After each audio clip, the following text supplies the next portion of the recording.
Believe me, sir, he tapped the table significantly with his finger, you'll only provoke emigration with such propaganda, and nothing else, sir. He finished, visibly triumphant. Here was one of the powerful intellects of the province. Liputin was smiling insidiously, Virginsky was listening somewhat glumly, the rest followed the argument with great attention, especially the ladies in Auxerre. Everyone realized that the agent of 100 million heads had been driven into a corner, and waited to see what would come of it. That was well put, by the way, Verkovensky mumbled with still greater indifference than before, and even as if with boredom. Emigration is a good idea. But if, in spite of all the obvious disadvantages you anticipate, there are still more and more soldiers coming to the common cause every day, then it can do without you. Here, my dear, a new religion is on its way to replace the old one, that's why so many fighters are coming, and this is a big thing. Go ahead and emigrate. And, I'd advise you to go to Dresden, not to any peaceful islands. First, it's a city that has never seen an epidemic, and you, being a developed man, are surely afraid of death. Second, it's close to the Russian border, so that one can the sooner receive one's income from the beloved fatherland. Third, it contains so-called treasures of art, and you are an aesthetic man, a former teacher of literature, I believe. Well, and, finally, it contains its own pocket Switzerland. This now is for poetic inspiration, because you surely must scribble verses. In short, a treasure in a snuff box. There was movement, the Auxerres especially stirred. Another moment and everyone would start talking at once. But the lame man irritably fell upon the bait. No, sir, perhaps we won't leave the common cause yet. This must be understood, sir. What, you mean you'd really join a fivesome if I offered it? Verkovensky suddenly blurted out and laid the scissors down on the table. Everyone started, as it were. The mysterious man had suddenly disclosed himself too much. Had even spoken directly about a fivesome. Everyone feels himself an honest man and will not shirk the common cause. The lame man went all awry, but... No, sir, it's not a matter of any but, Verkovensky interrupted imperiously and curtly. I declare to you, gentlemen, that I want a direct answer. I understand only too well that, having come here and gathered you all together myself, I owe you explanations, again an unexpected disclosure, but I cannot give you any before I know what way of thinking you hold with. Talking aside, for we can't babble for another 30 years as we've been babbling for the past 30, I ask you which is dearer to you, the slow way that consists in the writing of social novels and the bureaucratic predetermining of human destinies on paper for thousands of years to come, with despotism meanwhile gobbling up the roasted hunks that are flying into your mouths of themselves, but that you let go past your mouths, or do you hold with a quick solution, whatever it may consist in, which will finally untie all hands and give mankind the freedom to organize socially by itself, and that in reality, not on paper? 100 million heads, they shout, and maybe that's just a metaphor, but why be afraid of them if, with these slow paper reveries, despotism in some 100 years will eat up not 100 but 500 million heads? Note, too, that the incurable patient is not going to be cured anyway, no matter what prescriptions are given it on paper, and, on the contrary, if there's a delay, it will turn so rotten that it will infect us as well, and corrupt all the fresh forces which can still be counted on now, so that we'll all finally go under. I fully agree that babbling liberally and eloquently is extremely pleasant, while acting is a bit rough. Well, anyhow, I'm not a good speaker. I came here with communications, and therefore I ask the whole honorable company not even to vote but to declare directly and simply which is more fun for you, a snail's pace through the swamp, or full steam across it? I'm positively for steaming across, the high school boy shouted in rapture. Me, too, echoed Liamshan. There is certainly no doubt about the choice, one Osair muttered, and another after him, and someone else after that one. Above all, everyone was struck that Verkovensky had communications and had himself promised to speak presently. Gentlemen, I see that you almost all decide in the spirit of the tracts, he said, scanning the company. All, came a majority of voices. I confess I rather adhere to a humane solution, the major said, but since it's all, I'll be with all the rest. So it turns out that you're not against it either? Verkovensky addressed the lame man. It's not that the latter seemed to blush somewhat, but if I do agree with you all now, it's solely so as not to disrupt. You're all like that. The man is ready to argue for half a year for the sake of liberal eloquence, and then winds up voting with all the rest. Consider, however, gentlemen, is it true that you are all ready? Ready for what? His question was a vague but terribly tempting one. Of course, all declarations were heard. They all nevertheless kept glancing at each other. And maybe afterwards you'll be offended for having agreed so quickly? Because that's almost always what happens with you. There was agitation of various sorts, great agitation. The lame man flew at Verkovensky. Allow me to observe to you, however, that the answers to such questions depend on certain things. Even if we've given a decision, observe all the same that a question asked in such a strange way. What strange way? A way in which such questions are not asked. Teach me, please.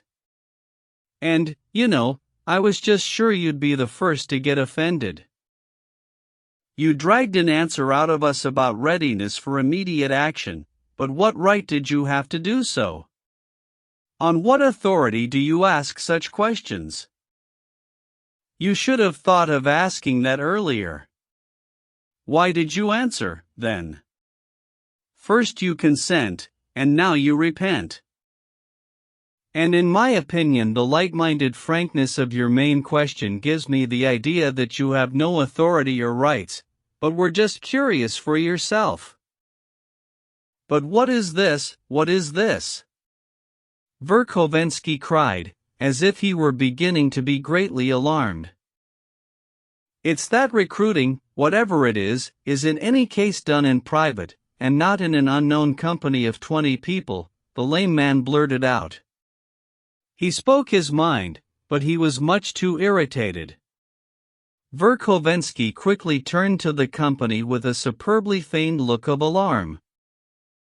Gentlemen, I consider it my duty to announce to you all that this is all foolishness and our talk has gone too far. I have not yet recruited anyone whatsoever, and no one has the right to say of me that I am recruiting, when we were simply talking about opinions. Right? But, whether it's right or not, you alarm me greatly. He again turned to the lame man. I never thought one had to speak of such all but innocent things in private here. Or are you afraid someone will inform on you? Can it be that there's an informer among us? Extreme agitation set in, everyone started talking.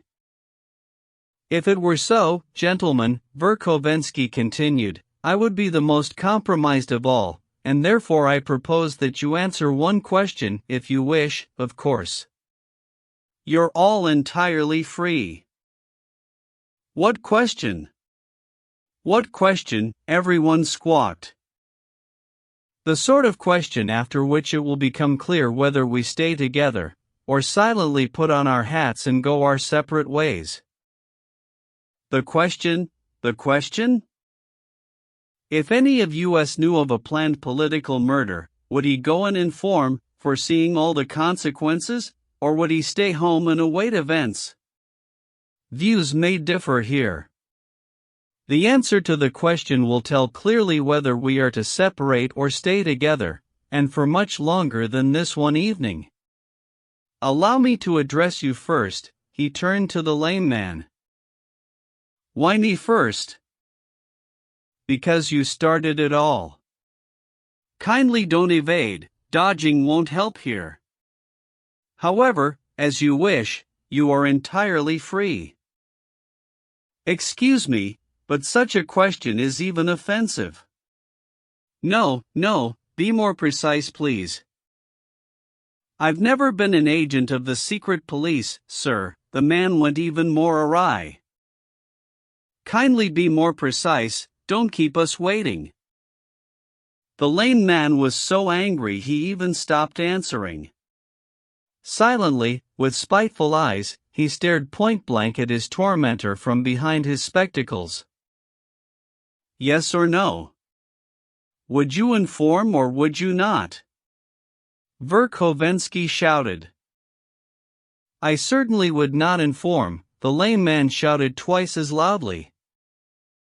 And no one would inform, of course, no one would, came many voices. Allow me to address you, Mr. Major, would you inform? Verkhovensky continued, and note that I'm addressing you on purpose. I won't inform, sir. Well, and if you knew that someone wanted to kill and rob someone else, an ordinary mortal, you would inform and give warning? Of course, sir, but that would be a civil case, while here it's a political denunciation. I've never been a secret police agent, sir. And no one here has ever been, voices came again. An empty question. We all have the same answer. There are no informers here. Why is that gentleman getting up? Shouted the girl student. It's Shadov. Why did you get up, Shadov? Shouted the hostess. Shadov had indeed gotten up. He was holding his hat in his hand and looking at Verkhovensky. It seemed he wanted to tell him something, but hesitated. His face was pale and spiteful, but he controlled himself, did not say a word, and silently started out of the room. Shadov, this is not to your advantage. Verkhovensky shouted after him mysteriously. But it is to yours, spy and scoundrel that you are. Shadov shouted at him from the doorway and left altogether. Again shouts and exclamations. So that's the test, shouted a voice. Proved useful, shouted another. But didn't it prove useful too late, observed a third. Who invited him? Who let him in? Who is he? Who is this Shadov? Will he inform or won't he? The questions came pouring out. If he was an informer he'd have pretended, but he just spat and left, someone observed. Now Stavrogin's getting up, too. Stavrogin hasn't answered the question either, shouted the girl student. Stavrogin indeed got up, and together with him, from the other end of the table, Kirillov also rose. Excuse me, Mr. Stavrogin, the hostess addressed him sharply, all of us here have answered the question, while you're leaving without a word? I see no need to answer the question that interests you, Stavrogin muttered. But we've compromised ourselves, and you haven't, several voices shouted. What do I care if you've compromised yourselves? Stavrogin laughed, but his eyes were flashing. What? He doesn't care? He doesn't care, exclamations came. Many jumped up from their chairs. Excuse me, gentlemen, excuse me, the lame man shouted, but Mr. Verkhovensky also didn't answer the question, he only asked it. The observation produced a striking effect. They all exchanged glances. Stavrogin laughed loudly in the lame man's face and walked out, followed by Kirilov. Verkhovensky ran out after them to the entryway. "What are you doing to me?" he murmured, seizing Stavrogin's hand and clenching it as hard as he could in his own. The latter silently jerked it free. "Go to Kirilov's now, I'll come." "It's necessary for me, it's necessary." "It's not necessary for me," Stavrogin cut him short. "Stavrogin will," Kirilov put an end to it. "Stavrogin, it is necessary for you. I'll show you there." They left. 8. Ivan the Tsarevich. They left. Fyodor Stepanovich first rushed back to the meeting in order to quiet the chaos, but, probably considering it not worth the trouble, abandoned everything and in 2 minutes was already flying down the road after the departing men.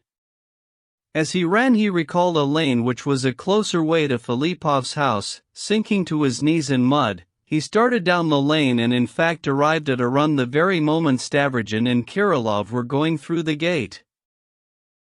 "Here already?" Kirilov remarked. "That is well. Come in." "How is it you said you lived alone?" asked Stavrogin, passing through the entryway where a samovar had been prepared and was already beginning to boil. "You'll see now who I live with," Kirilov muttered. "Come in." As soon as they entered, Verkhovensky at once pulled out the anonymous letter he had taken earlier from Lemka and placed it in front of Stavrogin. All three sat down. Stavrogin silently read the letter. "Well?" he asked. "The scoundrel will do as he says," Verkhovensky explained. "Since he's at your disposal, instruct me how to act. I assure you he may go to Lemka tomorrow." "Well, let him." "How, let him?"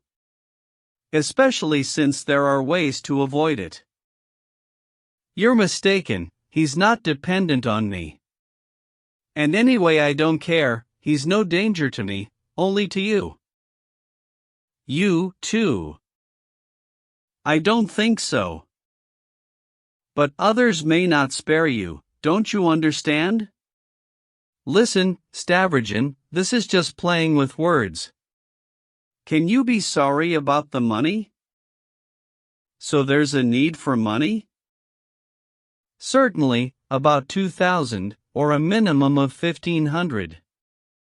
Give it to me tomorrow, or even today, and by tomorrow evening I'll have sent him packing off to Petersburg for you, and that is precisely what he wants. If you wish, with Marya Timofeevna, mark that." There was something completely thrown off in him. He spoke somehow imprudently, ill-considered words escaped him. Stavrogin was watching him in surprise. "I have no need to send Marya Timofeevna away." "Maybe you don't even want to?" Fyodor Stepanovich smiled ironically. "Maybe I don't." "In short, will there be money or won't there be?" he shouted at Stavrogin in spiteful impatience and as if peremptorily. The latter looked him over seriously. "There'll be no money." Stavrogin. Do you know something, or have you done something already? You're on a spree. His face became distorted, the corners of his mouth twitched, and he suddenly burst into somehow altogether pointless laughter, inappropriate to anything. "You got money from your father for the estate," Nikolai Vsevolodovich observed calmly. "Maman gave you about 6,000 or 8,000 for Stepan Trofimovich. So you can pay 1,500 of your own. I don't want, finally, to pay for other people. I've given out a lot as it is, it makes me feel bad." He grinned at his own words. "Ah, you're beginning to joke." Stavrogin rose from his chair, and Verkovensky instantly jumped up as well and mechanically turned his back to the door, as if blocking the way out. Nikolai Vsevolodovich had already made a motion to push him away from the door and go out, but he suddenly stopped. "I won't let you have Shatov," he said. Fyodor Stepanovich gave a start. The two men stood looking at each other. "I told you earlier why you need Shatov's blood," Stavrogin flashed his eyes. "You want to stick your crews together with that muck. You drove Shatov out superbly just now. You knew very well he wouldn't have said, 'I won't inform,' and he would have regarded it as baseness to lie in front of you. But me, what do you need me for now? You've been pestering me almost since abroad. The way you've been explaining it to me all along is just sheer raving. And yet what you're driving at is that by giving 1,500 to Lebyadkin, I would thus be giving Fedka an occasion for putting a knife into him. I know you've got the notion that I'd like to have my wife killed at the same time. By binding me with a crime you think, of course, you'll be getting power over me, right? What do you want that power for? Why the devil do you need me? Take a good look once and for all, am I your man? And leave me alone. Did Fedka come to you on his own?" Verkovensky asked, short of breath. "Yes, he did. His price is also 1,500. But he'll confirm it himself, he's standing right here." Stavrogin reached out his arm. Fyodor Stepanovich quickly turned around. On the threshold, out of the darkness, a new figure emerged, Fedka, in a sheepskin jacket, but without a hat, as if at home. He stood and chuckled, baring his white, even teeth. His black eyes with their yellow cast darted cautiously around the room, watching the gentleman. There was something he could not understand. He had obviously just been brought by Kirillov, and it was to him that his questioning eyes turned. He stood on the threshold but would not come into the room. "You stashed him away here so he could listen to our bargaining, or even see the money in our hands, right?" asked Stavrogin, and without waiting for a reply, he walked out of the house. Verkovensky caught up with him at the gate, nearly crazy. "Stop! Not another step," he cried, seizing him by the elbow. Stavrogin jerked his arm, but did not jerk it free. Fury came over him. Seizing Verkovensky by the hair with his left hand, he flung him down on the ground with all his might and went through the gate. But before he had walked even 30 steps, the man caught up with him again. "Let's make peace, he whispered to him, in a convulsive whisper. Nikolai Vsevolodovich heaved his shoulders, but did not stop or turn around. "Listen, I'll bring you Lizaveta Nikolaevna tomorrow, do you want that?" "No." "Why don't you answer? Tell me what you want and I'll do it." "Listen, I'll give you Shatov, do you want that?" "So it's true you've decided to kill him?"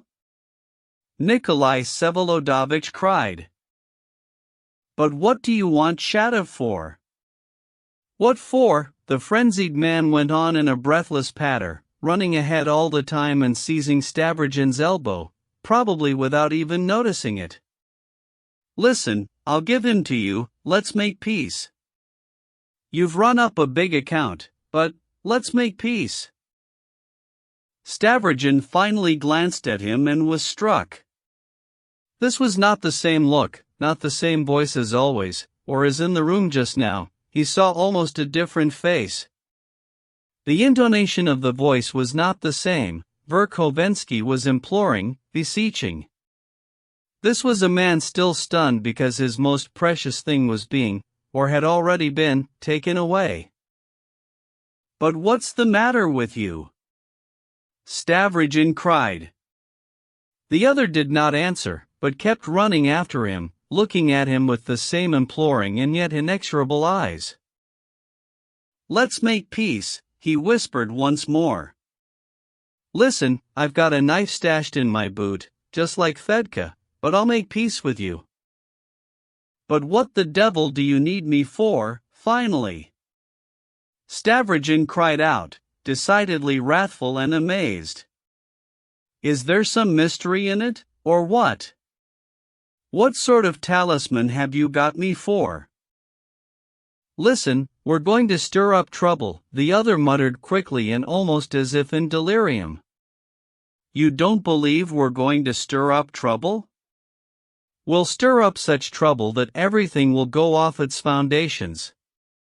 Karmazinov is right that there's nothing to cling to. Karmazinov is very intelligent. Just another 10 crews like that all over Russia, and I'm uncatchable." Of the same sort of fools, reluctantly escaped from Stavrogin. "Oh, be a bit stupider, Stavrogin, be a bit stupider yourself. You know, you're not at all so smart that one should wish you that. You're afraid, you don't believe, you're frightened of the scale. And why are they fools? They're not such fools. Nowadays nobody's mind is his own. Nowadays there are terribly few distinct minds. Virginsky is a most pure man, 10 times purer than the likes of us. Well, good for him, in that case. Liputin is a crook, but I know one point in him. There's no crook who doesn't have his point. Only Lyamshin doesn't have any, but he's in my hands to make up for it. A few more such crews, and I'll have passports and money everywhere. How about that alone?" "Just that alone?" "And safe places, and then let them search. They'll root out one crew but flub the next. We'll get trouble going. Do you really not believe that the two of us are quite enough? Take Shigaliov, and let me in peace." "Shigaliov is a man of genius. Do you know he's a sort of genius like Fourier, but bolder than Fourier, but stronger than Fourier? I'm going to concern myself with him. He's invented equality. He's in a fever, and he's raving. Something's happened to him, very peculiar," Stavrogin thought, looking at him once more. Both men walked on without stopping. "He's got it all down nicely in his notebook," Verkhovensky continued. "He's got spying. He's got each member of society watching the others and obliged to inform. Each belongs to all, and all to each. They're all slaves and equal in their slavery. Slander and murder in extreme cases, but above all equality. First, the level of education, science, and talents is lowered. A high level of science and talents is accessible only to higher abilities, no need for higher abilities. Higher abilities have always seized power and become despots. Higher abilities cannot fail to be despots and have always corrupted rather than been of use. They are to be banished or executed. Cicero's tongue is cut off, Copernicus's eyes are put out, Shakespeare is stoned. This is Shigaliovism. Slaves must be equal. There has never yet been either freedom or equality without despotism, but within a herd there must be equality, and this is Shigaliovism. Ha, ha, ha, so you find it strange? I'm for Shigaliovism." Stavrogin tried to quicken his pace and get home more quickly. If the man is drunk, where did he manage to get drunk, kept occurring to him. Can it be the cognac?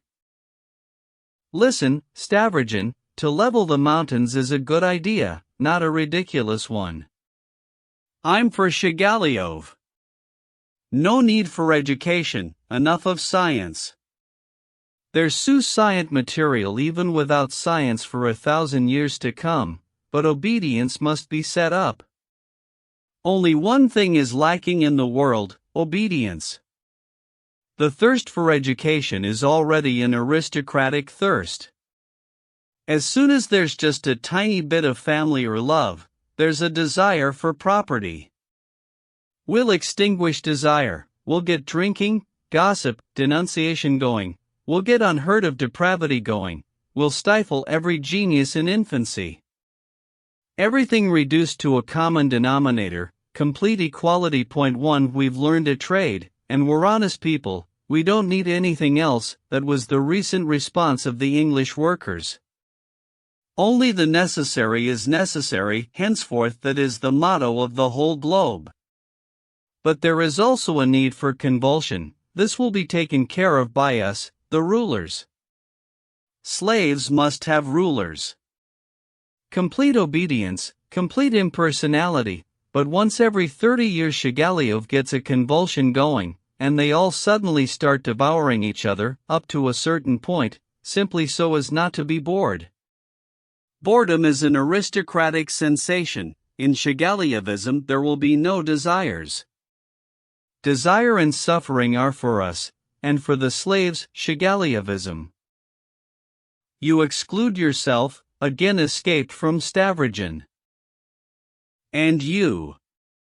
You know, I thought of handing the whole world over to the Pope. Let him come out on foot, unshod, and show himself to the mob, as if to say, look what I've been driven to. And everyone will swarm after him, even the army. The Pope on top, us around him, and under us, Shigaliovism. It's only necessary that the Internationale agree to the Pope, but it will. And the old codger will instantly agree. Besides, he has no other choice, so remember my words, ha, ha, ha, stupid? Tell me, is it stupid, or not? Enough, Stavrogen muttered in vexation. Enough. Listen, I'm dropping the Pope. To hell with Shigaliovism. To hell with the Pope. We need actuality, not Shigaliovism, because Shigaliovism is a piece of jewelry. It's an ideal, it's for the future. Shigaliov is a jeweler and as stupid as every philanthropist. We need dirty work, and Shigaliov despises dirty work. Listen, the Pope will be in the West, and we will have you. Leave me alone, drunk man. Stavrogen muttered, and quickened his pace. Stavrogen, you are beautiful. Pyotr Stepanovich cried out, almost in ecstasy. Do you know that you are beautiful? The most precious thing in you is that you sometimes don't know it. Oh, I've studied you. I've often looked at you from the side, from a corner.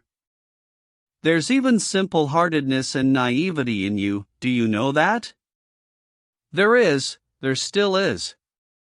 You must be suffering, and suffering in earnest, from this simple-heartedness. I love beauty. I am a nihilist, but I love beauty. Do nihilists not love beauty? They just don't love idols, but I love an idol. You are my idol. You insult no one, yet everyone hates you. You have the air of being everyone's equal, yet everyone is afraid of you. This is good. No one will come up and slap you on the shoulder. You're a terrible aristocrat. An aristocrat, when he goes among democrats, is captivating. It's nothing for you to sacrifice life, your own or someone else's. You are precisely what's needed. I need precisely such a man as you. I know no one but you. You are a leader, you are a son, and I am your worm. He suddenly kissed his hand. A chill ran down Stavrogen's spine, and he jerked his hand away in fright. They stopped. Madman, whispered Stavrogen. Maybe I'm raving, the other went on in a patter. But I've thought up the first step. Shigaliov could never think up the first step. The Shigaliovs are many. But one man, only one man in Russia has invented the first step and knows how to do it. That man is me. Why are you staring at me? It's you I need, you. Without you I'm a zero. Without you I'm a fly, an idea in a bottle, Columbus without America. Stavrogin stood looking fixedly into his insane eyes. Listen, first we'll get trouble going. Verkhovensky was hurrying terribly, and kept seizing Stavrogin by the left sleeve every moment. I've already told you, we'll penetrate among the people themselves. Do you know that we're already terribly strong now? Ours aren't only the ones who knife and burn, or perform classic pistol shots, or bite people. That kind only gets in the way. I can conceive of nothing without discipline. I'm a crook, really, not a socialist, ha, ha. Listen, I've counted them all up. The teacher who laughs with children at their God and at their cradle is already ours. The lawyer who defends an educated murderer by saying that he's more developed than his victims and couldn't help killing to get money is already ours. Schoolboys who kill a peasant just to see how it feels are ours. Jurors who acquit criminals right and left are ours. The prosecutor who trembles in court for fear of being insouciantly liberal is ours. Administrators, writers, oh, a lot of them, an awful lot of them are ours, and they don't know it themselves. On the other hand, the docility of schoolboys and little fools has reached the highest point. Their mentors all have burst gallbladders. Everywhere there is vanity in immeasurable measure, appetites beastly, unheard of. Do you know how much we can achieve with little ready-made ideas alone? When I left, Litera's thesis that crime is insanity was raging. I come back, crime is no longer insanity but precisely common sense itself, almost a duty, at any rate a noble protest.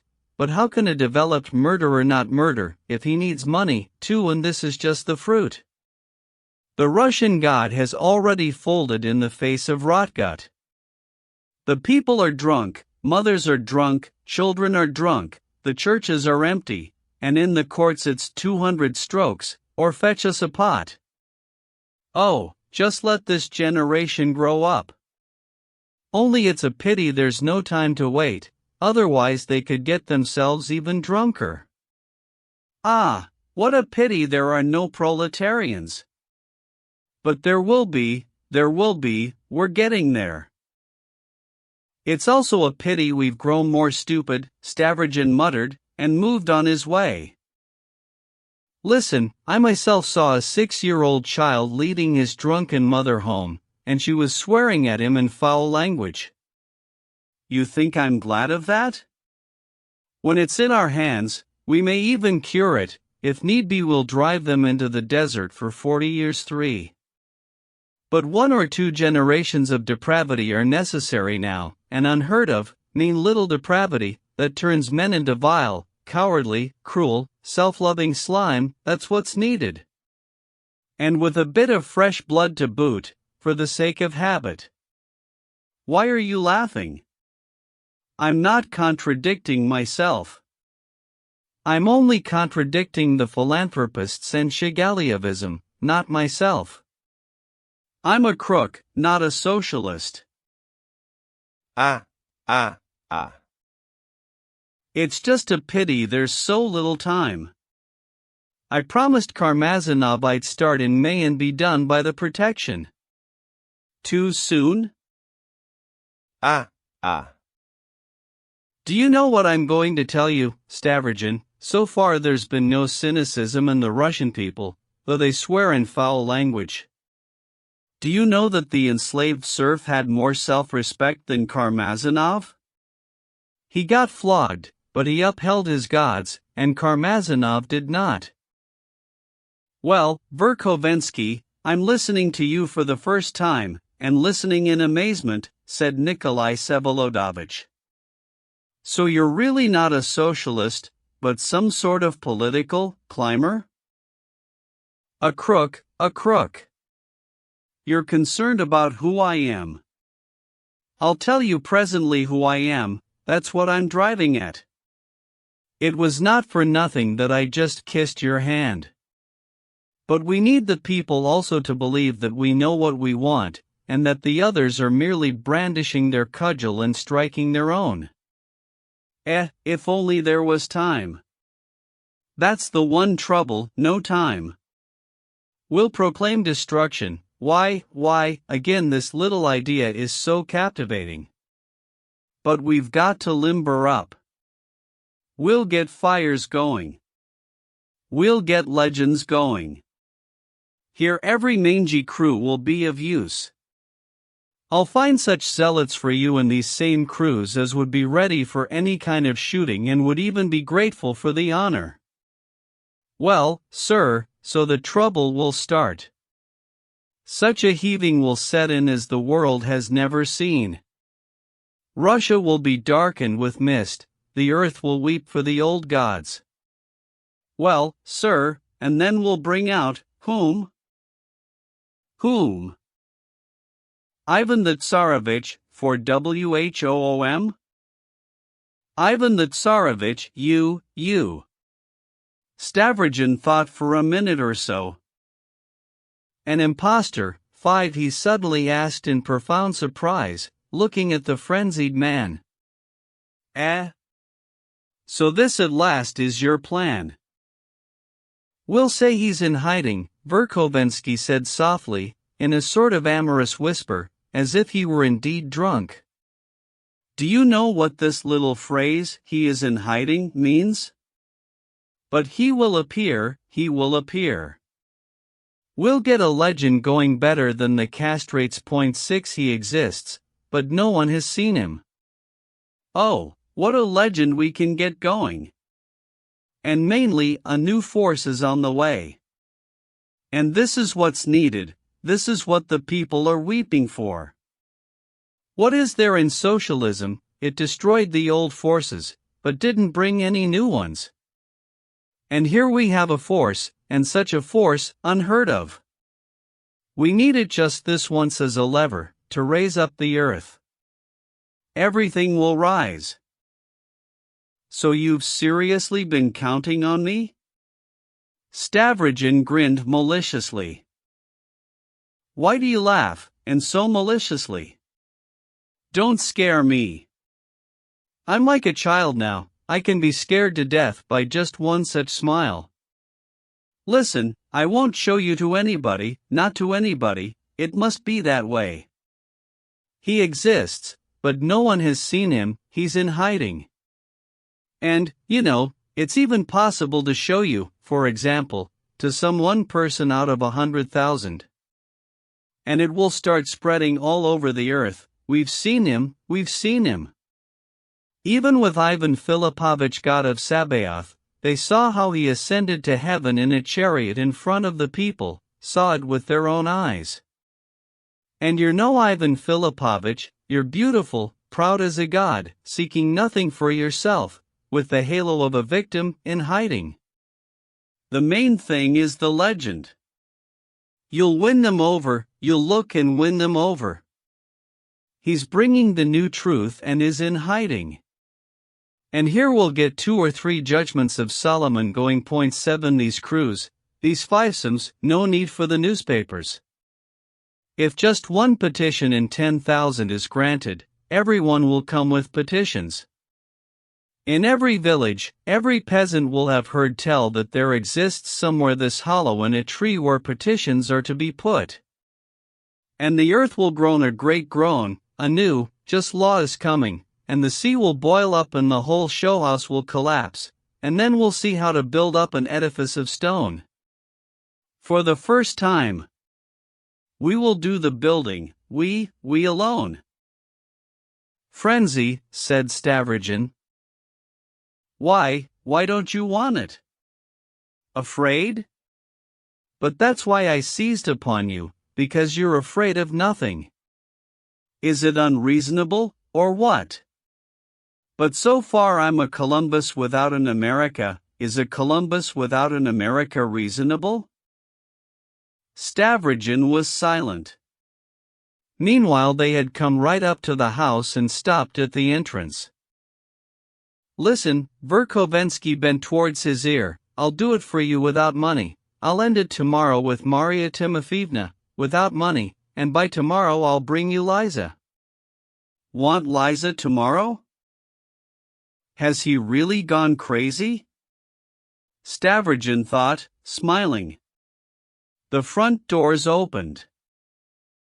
Stavrogin, is America ours?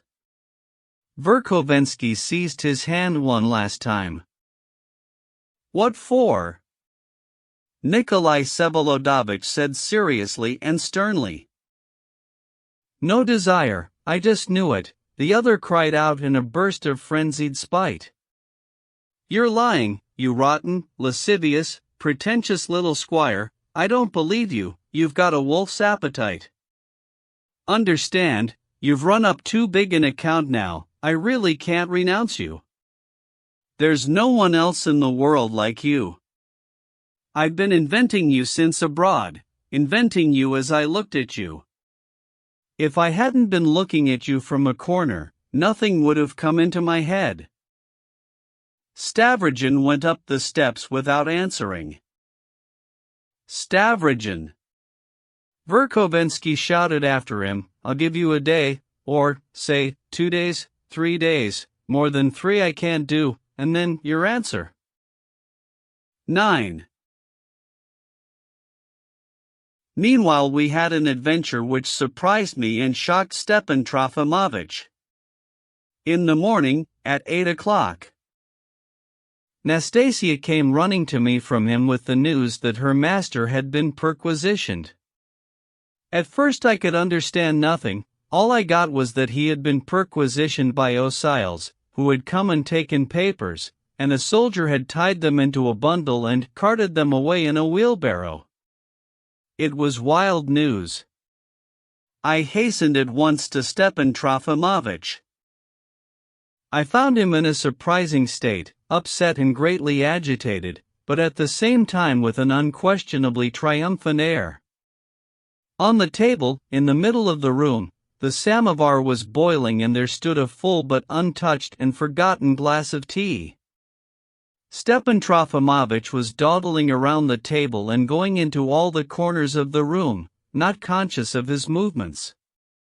He was wearing his usual red dressing jacket, but, seeing me, hastened to put on his waistcoat and frock coat, something he had never done before when any close friend found him in his dressing jacket.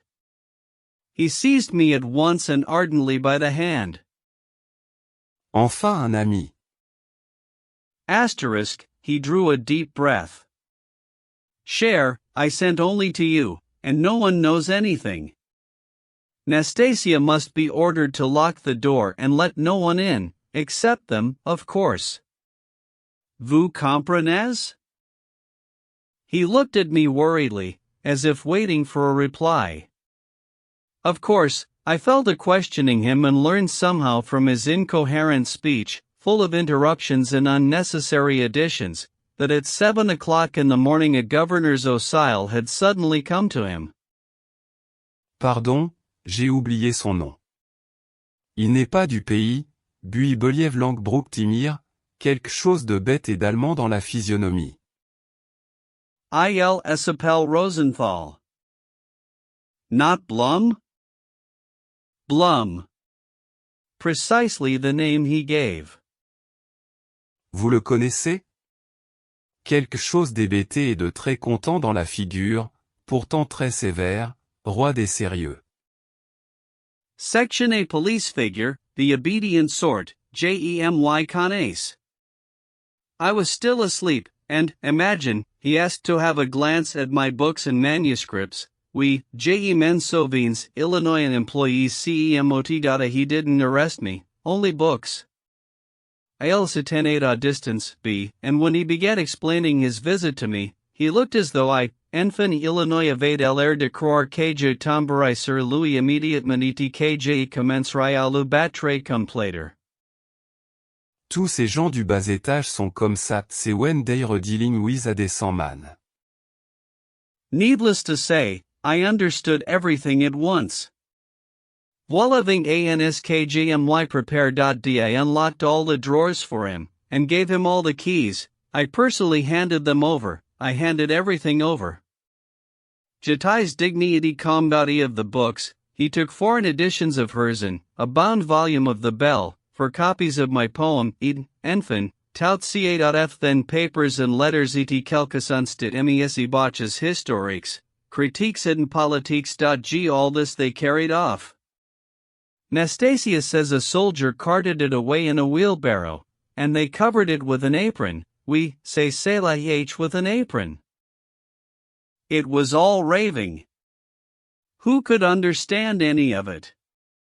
Once again I showered him with questions. Had Blum come alone or not? On whose behalf? By what right? How dared he? Did he explain? Ailitate sul, bien sul, I though there was someone else dans l'antechamber, oui, j'ai men sauvins, it push. Though there did seem to be someone else, and a guard was standing in the entryway. We must ask Nastasia, she knows it all better. Jatai Shirexite, voyez-vous? Il parle Illinois parle, un tas de choses, que though he talked very little, it was I who kept talking. I told him my life, from that point of view only, of course. Jatai Shirexite, Nays digni, vous assure I'm afraid though, that I seem to have wept. The wheelbarrow they got from a shopkeeper next door. Oh, God, how could all this have happened? But, for God's sake, speak more precisely. Stepan Trofimovich, this is a dream, what you're telling me. Cher, I'm as if in a dream myself. Savez-vous, il prononce le nom de Teliatnikos M, and I think it was he who was hiding in the entryway. Yes, I recall he suggested the prosecutor, and it seems Dmitri Mitrik, comme doit encore quinze roubles de pinnacle soitet en passant. Enfin, n'ai pas trop compris and but I outwitted them, and what do I care about Dmitri Mitrik? I think I even started begging him very much to conceal, begging him very much, I'm even afraid I humiliated myself, comment croyez-vous? Enfin Illinois consented out. Oh yes, I recall it was he himself who asked that it would be better if it were concealed, because he only came to have a glance, it reigned de plus, p and nothing more, nothing, and that if they found nothing, then there'd be nothing. So that oui en dit en ami, je suis tout accent grave fait content. Q. But, for pity's sake, he was offering you guarantees in the order proper in such cases, and you yourself refused. I cried in friendly indignation. No, it's better this way, without any guarantees. And who needs a scandal? Let it be en ami for the time being. You know, in this town, if they find out, mes ennemis, et puis à quoi bon ce procureur, ce cochon de notre procureur, qui 2 fois m'a manqué de politesse et qu'on a rossé à plaisir l'autre année chez cette charmante et belle Natalia Pavlovna, quand il se cacha dans son boudoir. Oedipus, mon ami, or don't contradict me, or discourage, I beg you, because nothing is more unbearable when a man is unhappy than for 100 friends to come right then and point out to him how stupid he's been.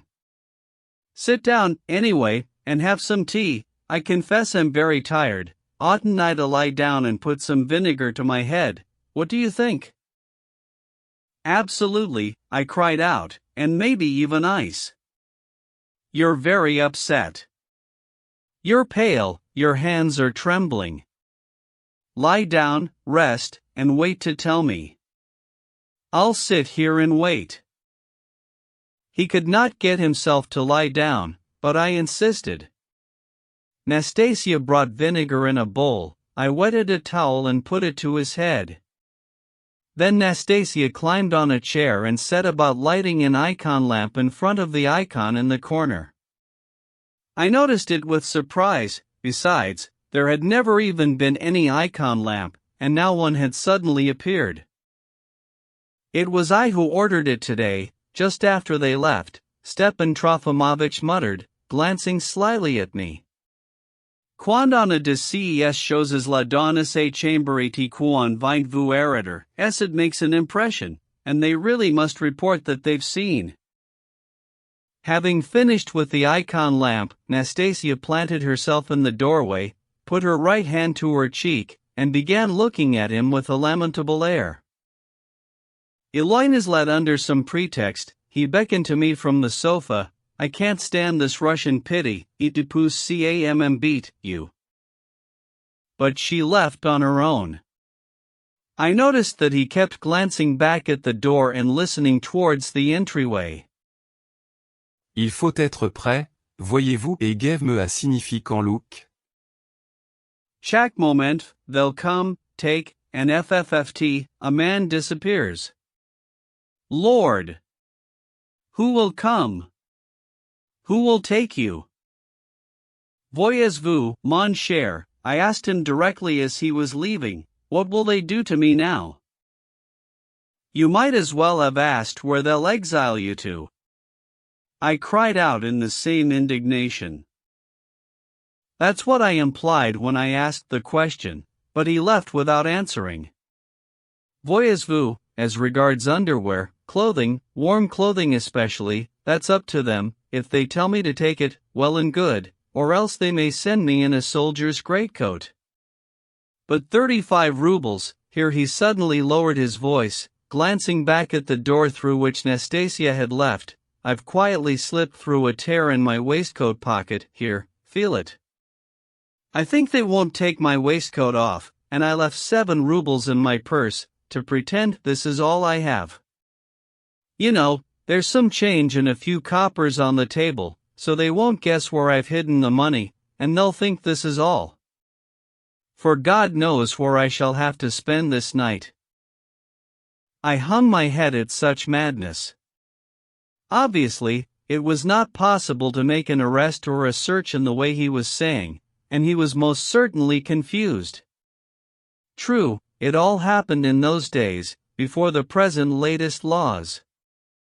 True, too, he had been offered, according to his own words, a more regular procedure, but had outwitted them and refused. Of course, before, that is, still quite recently, the governor could, in extreme cases. But, again, what sort of extreme case could this be? That was what baned me.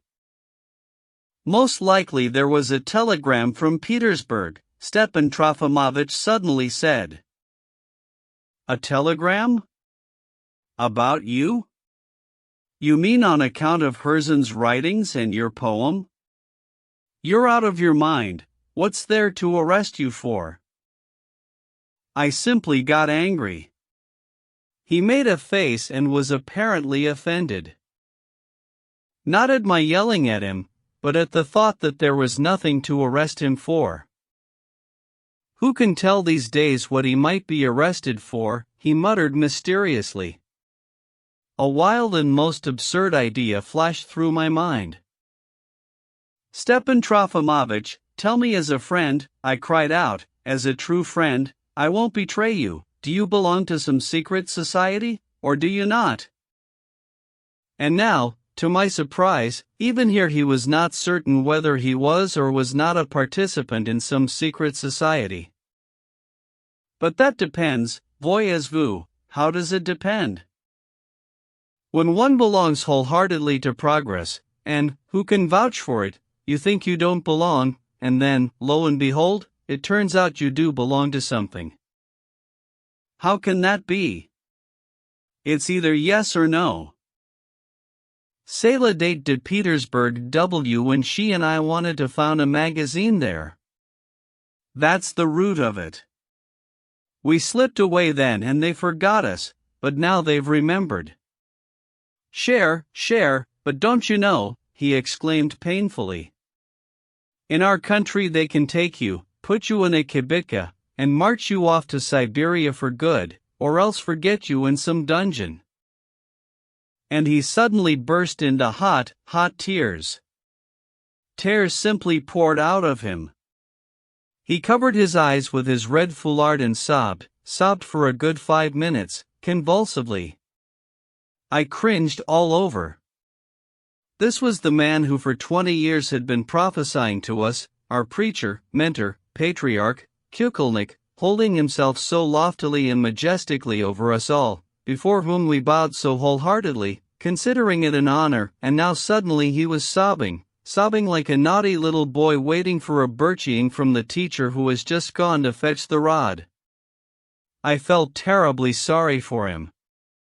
He obviously believed as much in the kibitka as in the fact that I was sitting beside him, and expected it precisely that morning, that very minute, and all because of Herzen's writings and some sort of poem of his own. Such total ignorance of everyday reality was both moving and somehow disgusting.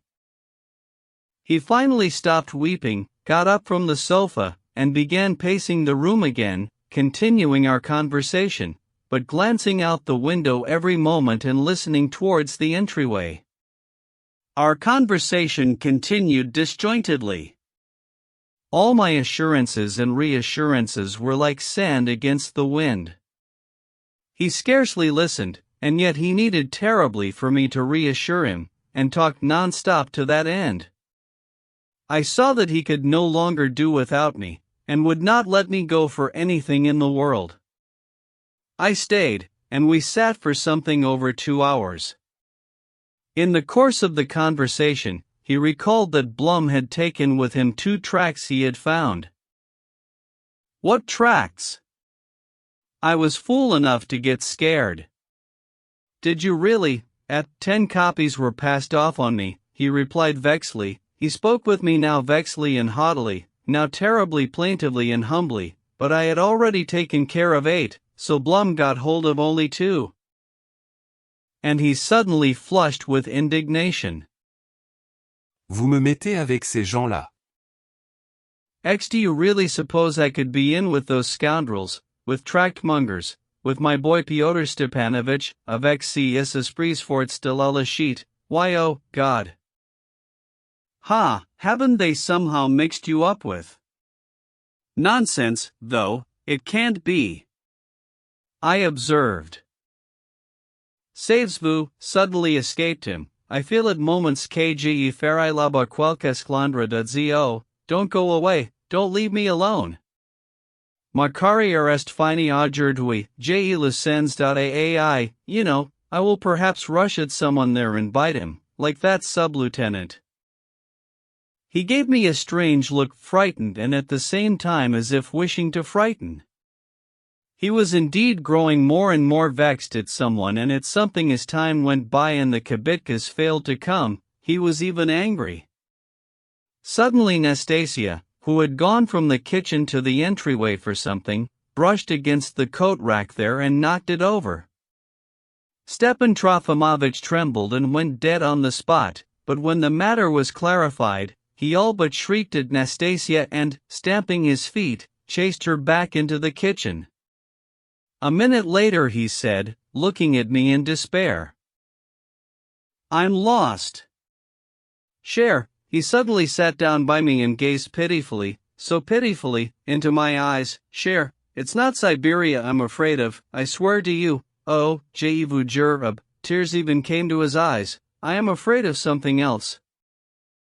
I could tell from his look alone that he wished finally to tell me something extraordinary, meaning something he had refrained from telling me so far. "I am afraid of disgrace," he whispered mysteriously. "What disgrace?" "But quite the contrary. Believe me, Stepan Trofimovich, it will all be explained this very day and will end in your favor." "You're so certain I'll be pardoned?" "But what is this pardoned? Such words! What is it you've done?" "I assure you you haven't done anything." Chuen saves vous, AC all my life has been, share. They'll recall everything, and even if they find nothing, so much the worse, he suddenly added unexpectedly. How, so much the worse? Worse. I don't understand. My friend, so, let it be Siberia, Arkhangelsk, stripping of rights. If I'm lost, I'm lost. But I'm afraid of something else, again a whisper, a frightened look, and mysteriousness. But of what, of what? Flogging, he uttered, and gave me a helpless look. Who is going to flog you? Where? Why? I cried out, afraid he was losing his mind. Where? Why, there, where it's done. And where is it done?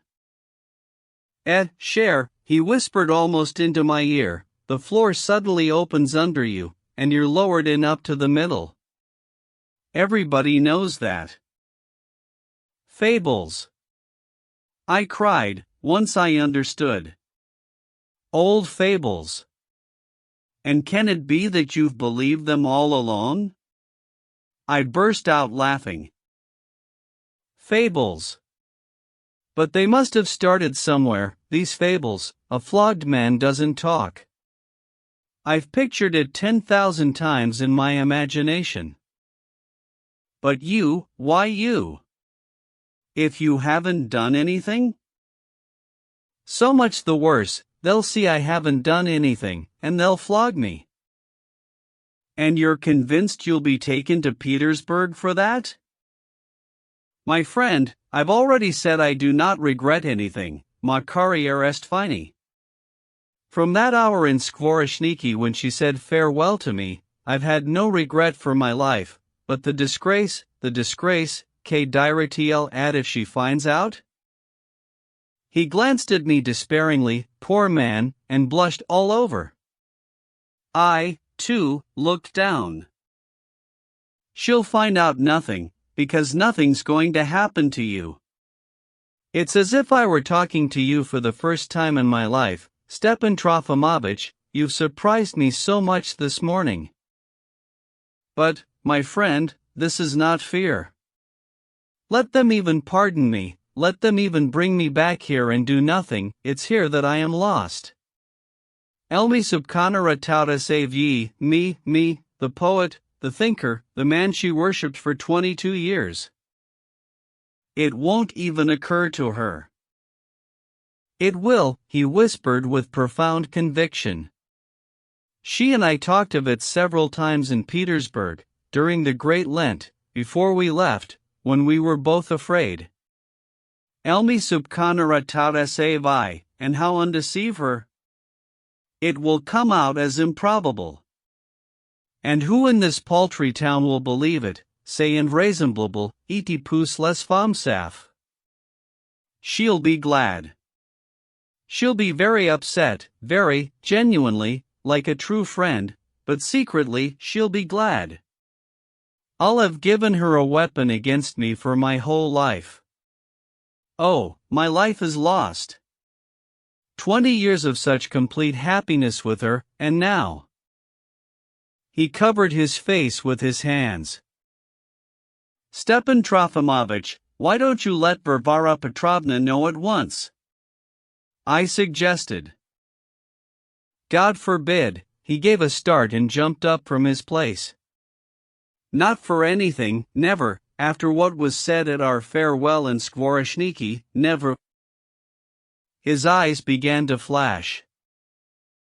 We sat there, I think, for another hour or more, still waiting for something anyway, that was the idea.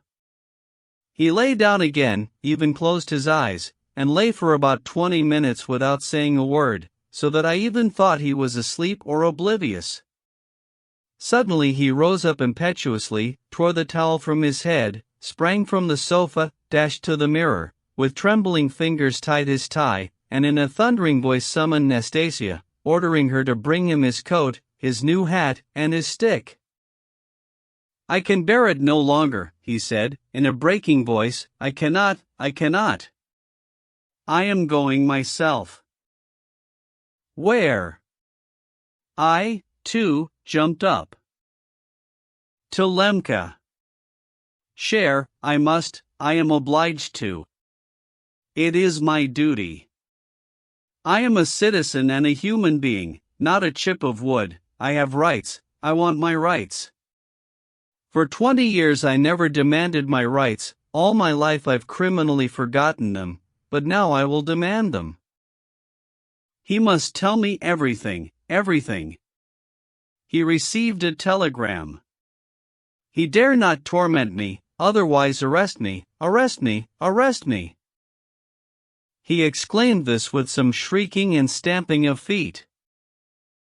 I approve, I said on purpose, as calmly as I could, though I was very afraid for him. Indeed, it is better than to sit in such anguish, but I do not approve of your mood. Just look at yourself and in what state you'll be going there. Il faut être digne et calme avec Lemka. You may really rush at someone and bite him. I am giving myself up. I am walking straight into the lion's maw.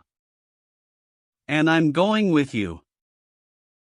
I expected nothing less of you. I accept your sacrifice, the sacrifice of a true friend, but as far as the house, only as far as the house, you must not, you have no right to compromise yourself further by associating with me. Oh, croyez-moi, je serai calme. I am aware of being at this moment à la hauteur de tout ce que l'y de plus sacré. I might even go into the house with you, I interrupted him. Yesterday I was informed by their stupid committee, through Vysotsky, that they're counting on me and inviting me to this fete tomorrow as one of the ushers, or whatever they're called, these 6 young men appointed to look after the trays, take care of the ladies, show the guests to their seats, and wear a bow of white and crimson ribbons on their left shoulder. I intended to refuse, but why don't I go into the house now on the pretext of talking with Yulia Mikhailovna herself? And that way you and I can go in together. He listened, nodding, but it seems he understood nothing. We were standing on the threshold. Cher, he stretched out his arm towards the icon lamp in the corner. Cher, I have never believed in this, but, so be it. He crossed himself. Allons. Well, that's better, I thought, going out to the porch with him.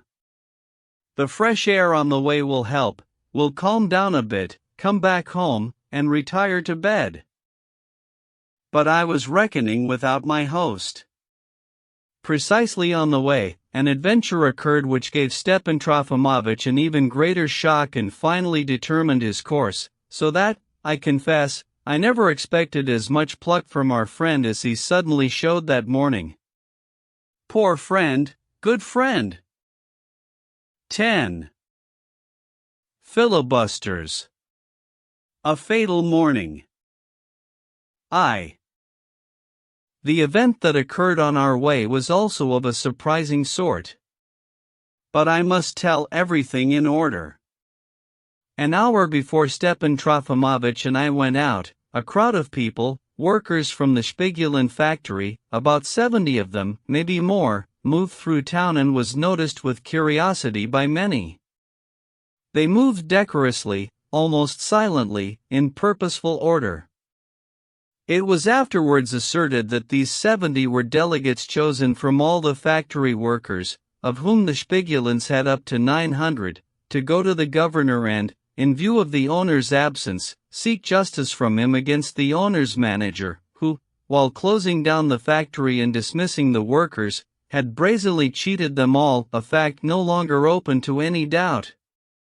Others among us deny to this day that they were delegates, insisting that 70 people would be too many for a delegation, and that the crowd simply consisted of the most resentful ones, who came to plead only for themselves, so that there never had been any general factory riot such as later caused so much clamor.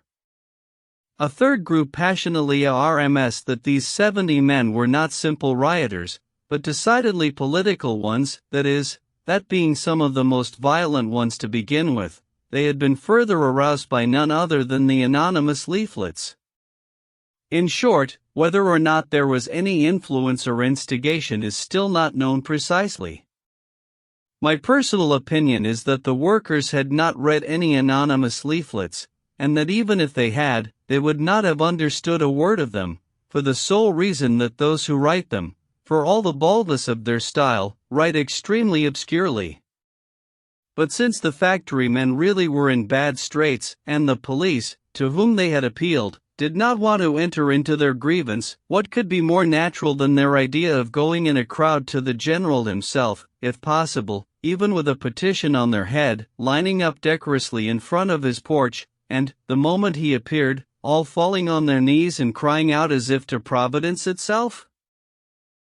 To my mind there is no need here either for a riot, or even for delegates, because this is an old, historical method. From time immemorial the Russian people have loved having a talk with the general himself, for the sheer pleasure of it, in fact, and even regardless of what the end of such a talk might be.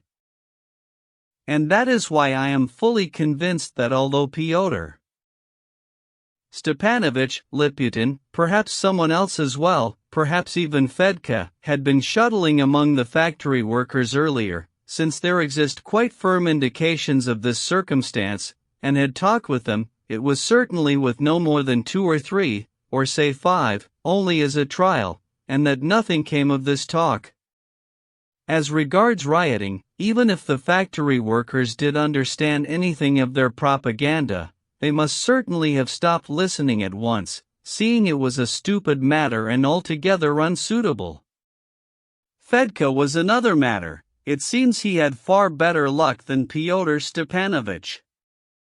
In the town fire that followed 3 days later, as has now been indisputably revealed, 2 factory workers did indeed take part along with Fedka, and afterwards, a month later, 3 more former factory workers in our district were seized, also for robbery and arson. But if Fedka had actually managed to lure them over to direct, immediate action, it was again only these 5, because nothing of the sort was heard about any of the others. Be that as it may, the whole crowd of workers finally arrived at the little square in front of the governor's house, and lined up decorously and silently. Then they gaped at the porch and started waiting. I was told that as soon as they installed themselves, they immediately took off their hats, that is, perhaps half an hour before the arrival of the master of the province, who, as if by design, happened to be away from home at the moment. The police made their appearance at once, first as isolated phenomena, then in the fullest possible complement. They began threateningly, of course, with an order to disperse. But the workers stood there like a flock of sheep at a fence, and answered laconically that they wanted the general himself. Firm resolve was evident. The unnatural shouting ceased, it quickly yielded to pondering, mysteriously whispered instructions, and a stern, worried preoccupation that furrowed the docile brow. The police chief preferred to wait for the arrival of von Lemke himself. It is nonsense that he came flying at full speed with a troika and supposedly started fighting before he got out of his droshky. Our governor did indeed fly and liked to fly around in his droshky with its yellow back, and as his outrunners driven to debauchery got wilder and wilder, to the delight of all the merchants in the shopping arcade, he would stand up in his droshky, rise to his full height, holding on to a special strap attached to the side, and, stretching his right arm into space like a monument, would thus survey the town. But in the present case he did not start fighting, and though he really could not do without strong language as he came flying off his droshky, he did it solely so as not to lose popularity. It is still greater nonsense that soldiers with bayonets were brought in, and that a message was sent somewhere by telegraph about dispatching artillery and Cossacks. These are tales that their inventors themselves no longer believe. It is also nonsense that barrels of water were brought from the firehouse and used to drench the people. Quite simply, Ilya Ilyich shouted hot-headedly that no one would escape without getting his feet wet. This must have been turned into barrels, which thus made their way into the reports of the metropolitan newspapers. The most correct version, one must suppose, was that the crowd was first surrounded by all the policemen who happened to be on hand, and a messenger was then sent to Lemka, an hussar from the 1st Precinct, who proceeded to fly down the road to Skvoreshniki and the police chief Stroshki, knowing that von Lemka had set out for there half an hour earlier in his carriage. But, I confess, an unresolved question still remains for me. How did it come about that a mere, that is, an ordinary crowd of petitioners, 70 men, it's true, should be turned, right from the first go, from the first step, into a riot that threatened to shake the foundations? Why did Lemka himself seize on this idea when he arrived 20 minutes later, following the messenger? I would suppose, but again this is a personal opinion, that Ilya Ilyich, who was chummy with the manager, even found it profitable to present the crowd to von Lemka in this light, precisely so as not to bring on a real investigation into the matter, and it was Lemka himself who had given him this idea. Over the past 2 days he had had 2 mysterious and exceptional talks with him, quite confused talks, incidentally, from which Ilya Ilyich had nevertheless made out that the Front OCE was firmly set on the idea of the tracks, and of the Spiegelin workers being incited by someone to social rioting, and set on it to such a degree that they themselves might regret it if this inciting turned out to be nonsense. He wants to distinguish himself somehow in Petersburg, thought our cunning Ilya Ilyich as he was leaving von Lemka. Well, that plays right into my hands. But I am convinced that poor Andrei Antonovich would not have wished for a riot even for the sake of distinguishing himself. He was an extremely responsible old who until his marriage had dwelt in innocence. And was it his fault if, instead of innocent government firewood and a likewise innocent Minchin, a 40-year-old princess had raised him to herself? I know almost positively that it was after this same fatal morning that the first traces became manifest of the condition which is said to have sent poor Andrei Antonovich to a certain special institution in Switzerland, where he is now supposed to be gathering new strength.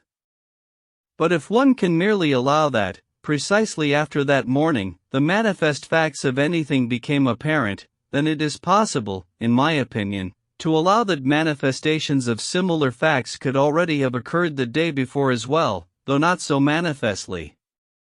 It is known to me from rumors of a most intimate sort. Well, suppose that later on Yulia Mikhailovna, no longer triumphant, but almost repentant, for a woman is never wholly repentant, told me a particle of this story herself. It is known to me that Andrei Antonovich came to his wife on the eve of that day, late at night, past 2 o'clock, woke her up, and demanded that she listen to his ultimatum. The demand was so insistent that she was obliged to get up from her bed of rest, in indignation and in curlers, and, sitting on the couch, had to listen, albeit with sarcastic disdain. Only then did she realize for the first time how far gone her Andrei Antonovich was, and she was inwardly horrified. She ought finally to have come to her senses and relented, but she concealed her horror and insisted even more persistently than before. She had, as every wife seems to have, her special way with Andrei Antonovich, already tested not a few times, and which more than once had driven him to frenzy. Yulia Mikhailovna's way consisted of scornful silence, for an hour, for 2 hours, for a day, for nearly 3 days, silence at whatever cost, whatever he might say, whatever he might do, even if he climbed out the window to throw himself from the 3rd floor, a way intolerable for a sensitive man. Whether Yulia Mikhailovna was punishing her husband for his recent blunders and his jealous envy, as governor, of her administrative abilities, or was indignant at his criticizing her behavior with the young people and our whole society, without understanding her subtle and far-sighted political goals, or was angry at his dumb and senseless jealousy of Fyodor Stepanovich, in any case, she decided not to relent even now, despite the hour of the clock and the unprecedented agitation of Andrei Antonovich. Pacing, beside himself, up and down and in all directions over the carpets of her boudoir, he laid before her everything, quite disconnectedly, it's true, but still everything that was seething inside him, for it has gone beyond all limits. He began by saying that everyone was laughing at him and leading him by the nose. I spit on the phrase, he shrieked at once, catching her smile, let it be by the nose, but it's true. No, madam, the moment has come. Let me tell you that this is no time for laughter and women's coquetries. We are not in a mincing lady's boudoir, we are, as it were, two abstract beings in a balloon, who have met in order to speak out the truth. He was muddled, of course, and unable to find the right forms for his incidentally correct thoughts. It is you, madam, who took me out of my former state. I accepted this post only for you, for your ambition. You smile sarcastically? Don't be triumphant, don't be hasty. Let me tell you, madam, let me tell you that I would be able to manage this post, and not just this one post but 10 such posts, because I do have the ability, but with you, madam, in your presence it's impossible for me to manage, because in your presence I do not have the ability. 2 centers cannot exist, and you have set up 2. One is mine, the other is in your boudoir, 2 centers of power, madam, but I will not allow it, I will not. In the service, as in marriage, there is 1 center, and 2 are impossible. How have you repaid me? He proceeded to exclaim. Our marriage has consisted of nothing but you proving to me all the time, every hour, that I am worthless, stupid, and even mean, and I have been obliged, every hour and humiliatingly, to prove to you that I am not worthless, not at all stupid, and that I astound everyone with my nobility now. Is that not humiliating on both sides? Here he began quickly and rapidly stamping the carpet with both feet, so that Yulia Mikhailovna was obliged to rise with stern dignity.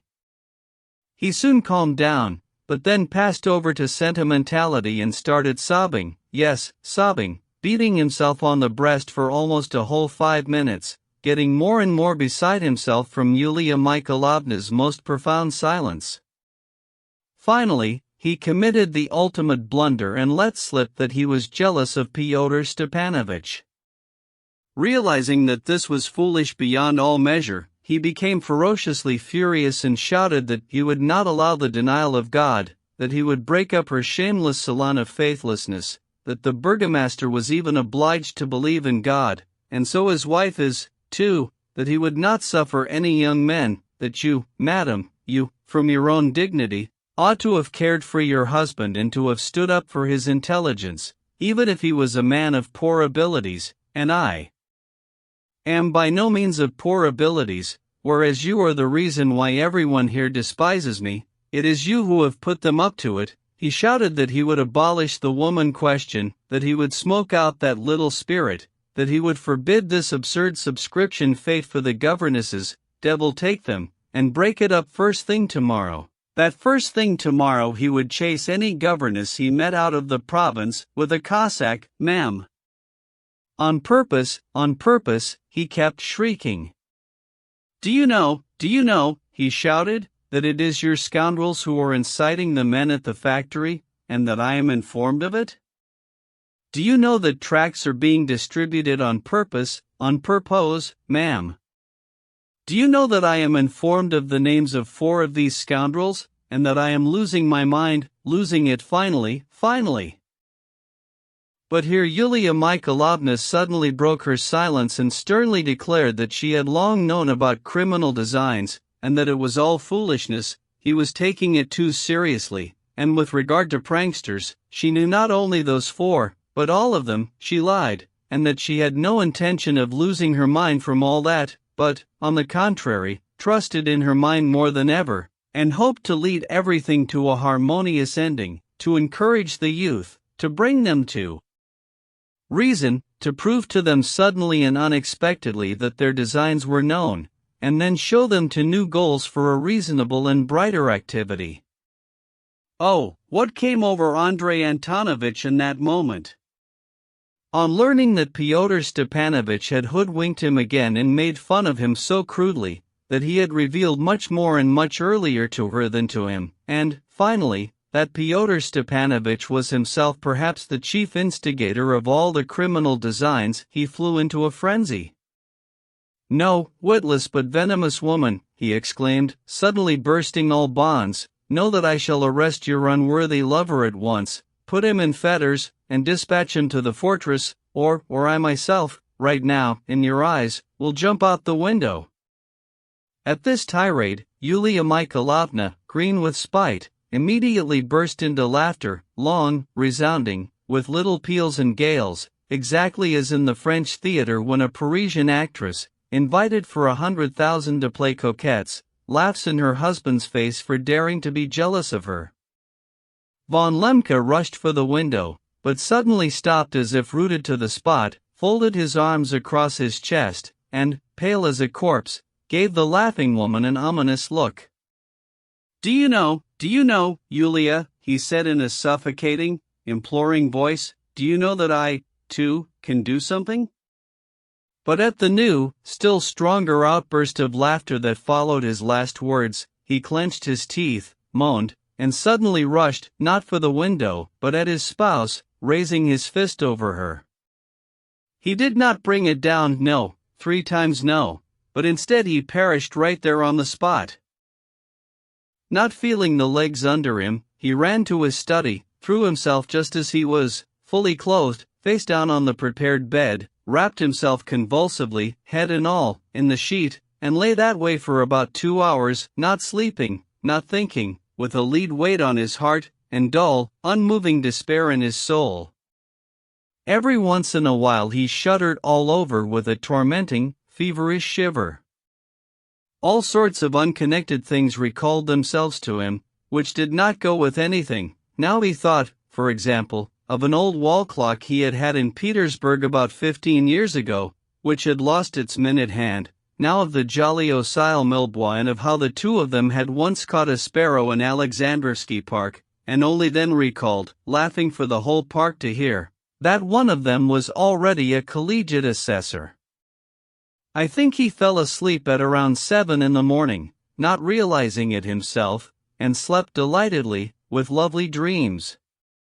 Awakening at 10 o'clock, he suddenly jumped wildly out of bed, remembered everything all at once, and gave himself a hearty smack on the head with his palm. No breakfast, no Blum, no police chief, no Osile come to remind him that the members of the committee were expecting his chairmanship that morning. He received none of them. He listened to nothing, nor did he wish to understand, but raced like a lunatic to Yulia Mikhailovna's half.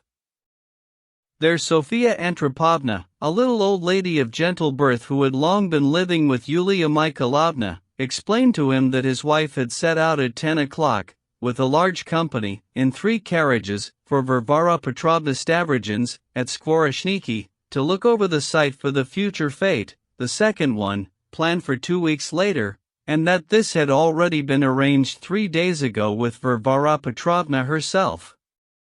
Stunned by the news, Andrei Antonovich went back to his study and impetuously ordered horses. He was even hardly able to wait. His soul yearned after Yulia Mikhailovna, only to look at her, to be near her for 5 minutes. Perhaps she would look at him, notice him, smile as she used to, forgive. Oh! But what's with those horses? Mechanically, he opened a thick book that was lying on the table. He sometimes did divinations this way, by a book, opening it at random and reading on the right-hand page, 3 lines from the top. It came out, Tout est pour le mieux dans le meilleur de mondes possibles * Voltaire, Candide. When he spat and ran to get into the carriage, to Skvoreshniki. The coachman told afterwards how the master kept urging him on all the way, but as soon as they began to approach the main house, he suddenly gave the order to turn around and drive back to town. Faster, please, faster. Before they reached the walls of the town, he ordered me to stop again, got out of the carriage, and went across the road into a field, from some sort of weakness, I thought, but he stopped and began examining little flowers, and stood that way for some while, really strangely, so as I felt thoroughly doubtful. Thus the coachman testified. I recall the weather that morning. It was a cold, clear, but windy September day. Spread before Andrei Antonovich, who had left the road, lay a stern landscape of bare fields from which the bread had been harvested long before. The howling wind swayed some pitiful remnants of dying yellow flowers. Did he wish to compare himself and his lot with stunted flowers beaten down by autumn and the frost? I don't think so. I even think it was certainly not so, and that he did not remember anything at all about the little flowers, despite the testimony of the coachman and the hussar from the first precinct, who drove up at that moment in the police chief's droshky, and later admitted that he had indeed found the front OCE with a bunch of yellow flowers in his hand.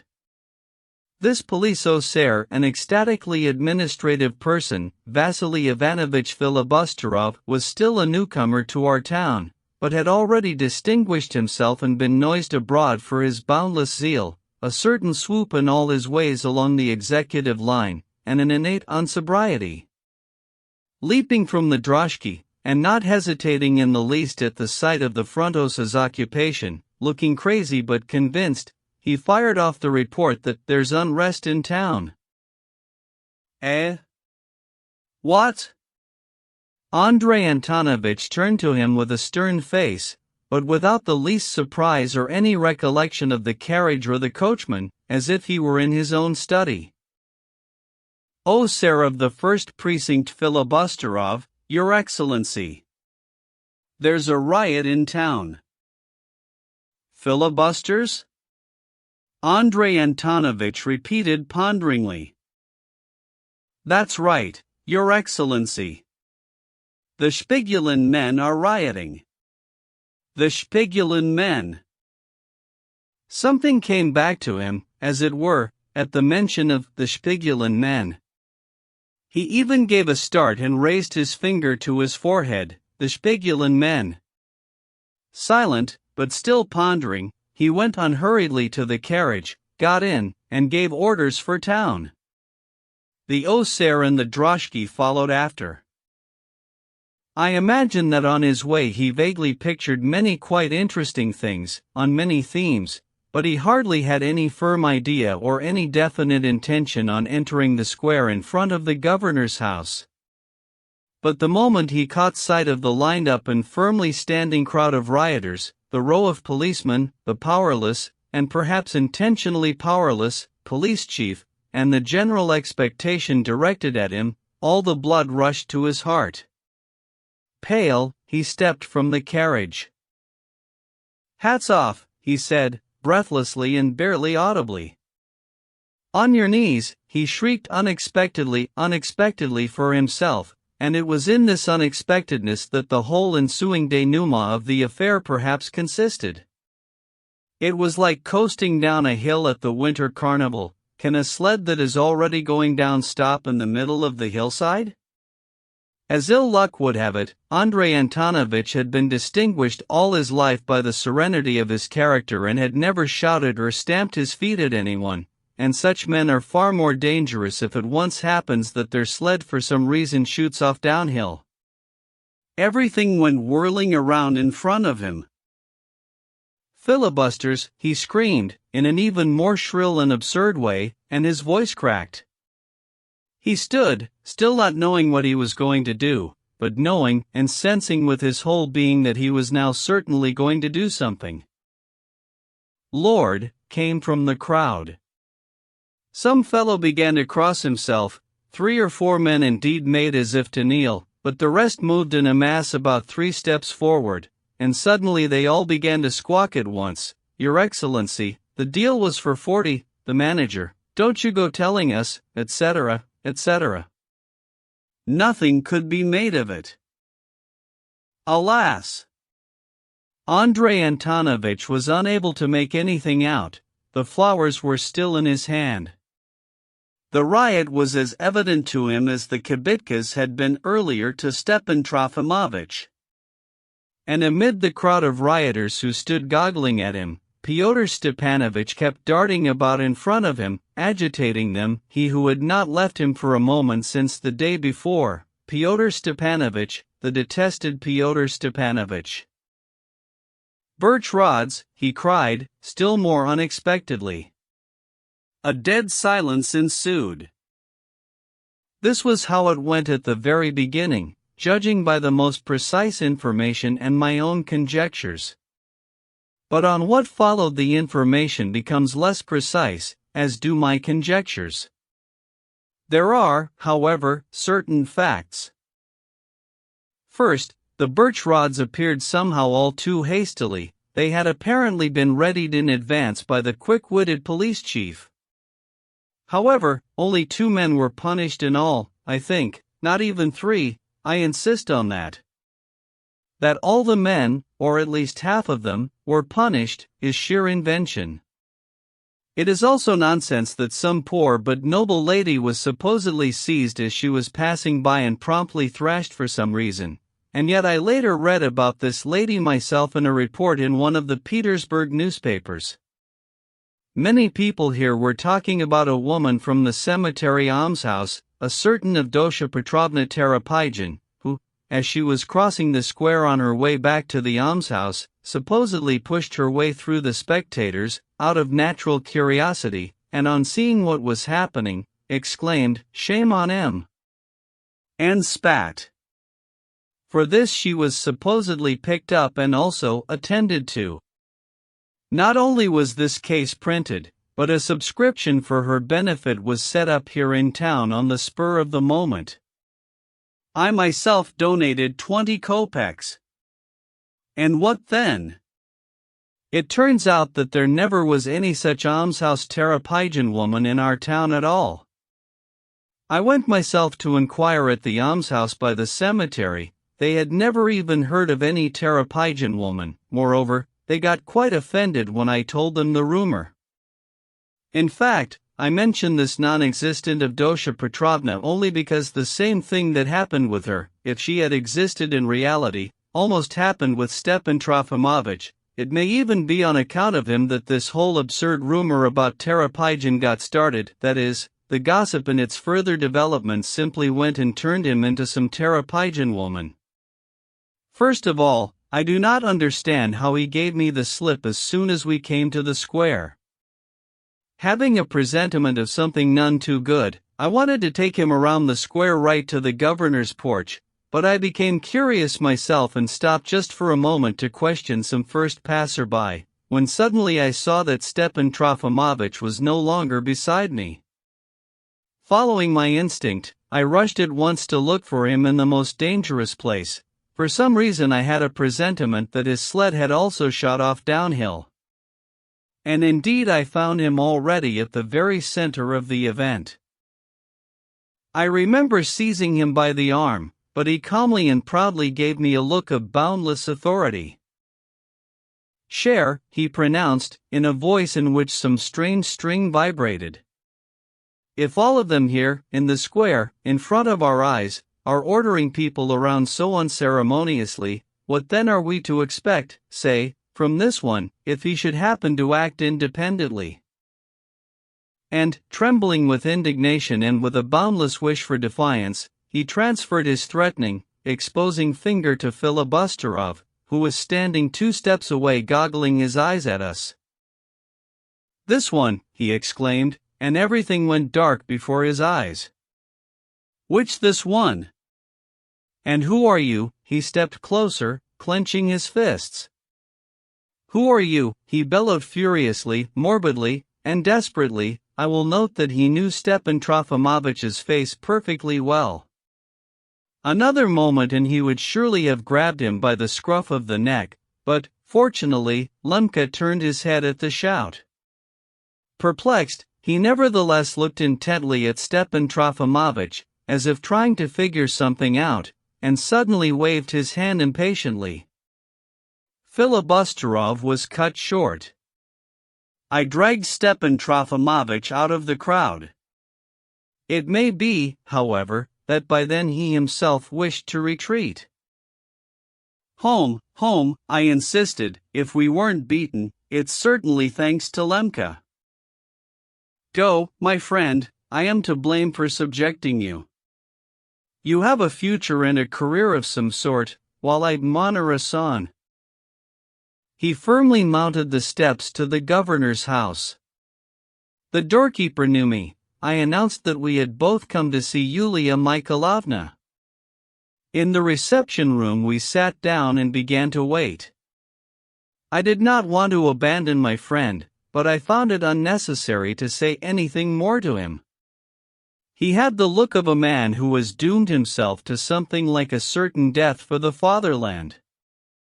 We seated ourselves not next to each other but in different corners, I nearer the entrance, he on the far side opposite, his head pensively inclined, leaning lightly with both hands on his cane. He held his wide-brimmed hat in his left hand. We sat like that for about 10 minutes. 2.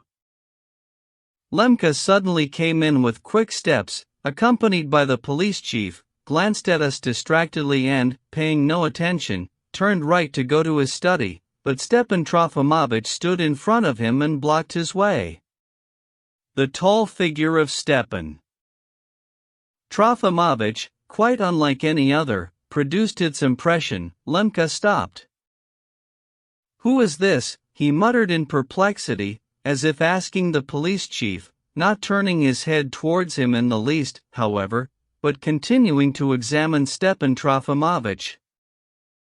"Retired collegiate assessor Stepan Trofimovich Verkhovensky, Your Excellency," Stepan Trofimovich replied, augustly inclining his head. His Excellency continued to peer at him, though with a quite dumb look. "What about?" And with the laconism of authority he squeamishly and impatiently turned his ear to Stepan Trofimovich, taking him finally for an ordinary petitioner with some written request. "I was subjected today to a house search by an OSIL acting on Your Excellency's behalf, therefore I wish." "Name? Name?" Lemka asked impatiently, as if suddenly realizing something. Stepan Trofimovich repeated his name still more augustly. "Ah. It's that hotbed. My dear sir, you have presented yourself from such an angle. You're a professor? A professor? I once had the honor of delivering several lectures to the youth of university." "Yours." Lemka seemed to jump, though I wager he still had little understanding of what it was about, and even, perhaps, of whom he was talking with. "That, my very dear sir, I will not allow." He suddenly became terribly angry. "I do not allow youth. It's all these tracts. It's a swoop upon society, my dear sir, a seafaring swoop, filibusterism. What is your request, if you please?" "On the contrary, your wife has requested of me that I read tomorrow at her fete. I myself have no requests, but have come seeking my rights." "At the fete? There will be no fete. I will not allow your fete, sir." "Lectures? Lectures," he cried furiously. "I wish very much that you would speak more politely with me, Your Excellency, and not stamp your feet or shout at me as at a boy.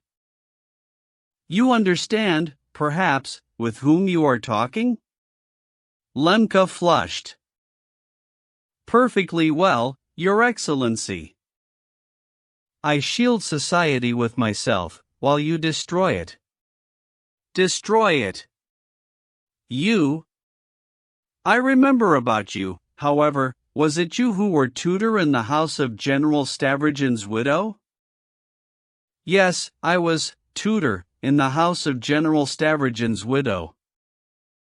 "And in the course of 20 years you have been a hotbed of all that has now accumulated, all the fruit. I believe I saw you in the square just now." Beware, however, my dear sir, beware, the direction of your thinking is known. You may be sure I have it in mind. Your lectures, my dear sir, I cannot, sir, address no such requests to me. He again made as if to pass by. I repeat, you are mistaken, Your Excellency, it is your wife who has requested that I read, not a lecture, but something literary, at tomorrow's fete. But I myself decline to read now. My humble request is that you explain to me, if possible, how, why, and wherefore I was subjected to today's search. Some books, papers, private letters quite dear to me, were taken from me and carted through town in a wheelbarrow. Who did the search?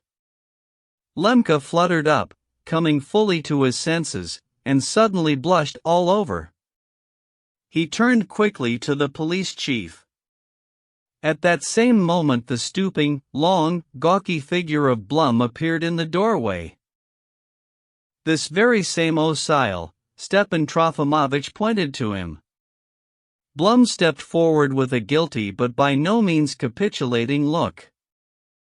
Vous ne faites que de bêtises, Lemka hurled at him with vexation and spite, and was suddenly transformed, as it were, and all at once regained his consciousness.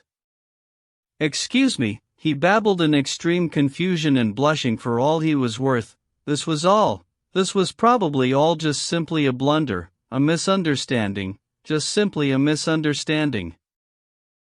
Your Excellency, Stepan Trofimovich observed, in my youth I witnessed a certain characteristic incident. Once, in a theater, in the corridor, a man quickly went up to another and, in front of the whole public, gave him a resounding slap. Perceiving immediately that the victim was not at all the person for whom the slap was intended, but someone completely different who merely resembled him slightly, the man said angrily and hurriedly, like one who cannot waste precious time, exactly what Your Excellency just said. I made a mistake, excuse me, it was a misunderstanding, nothing but a misunderstanding. And when the offended man nevertheless went on shouting and feeling offended, he observed to him in extreme vexation, but I tell you it was a misunderstanding, why are you still shouting?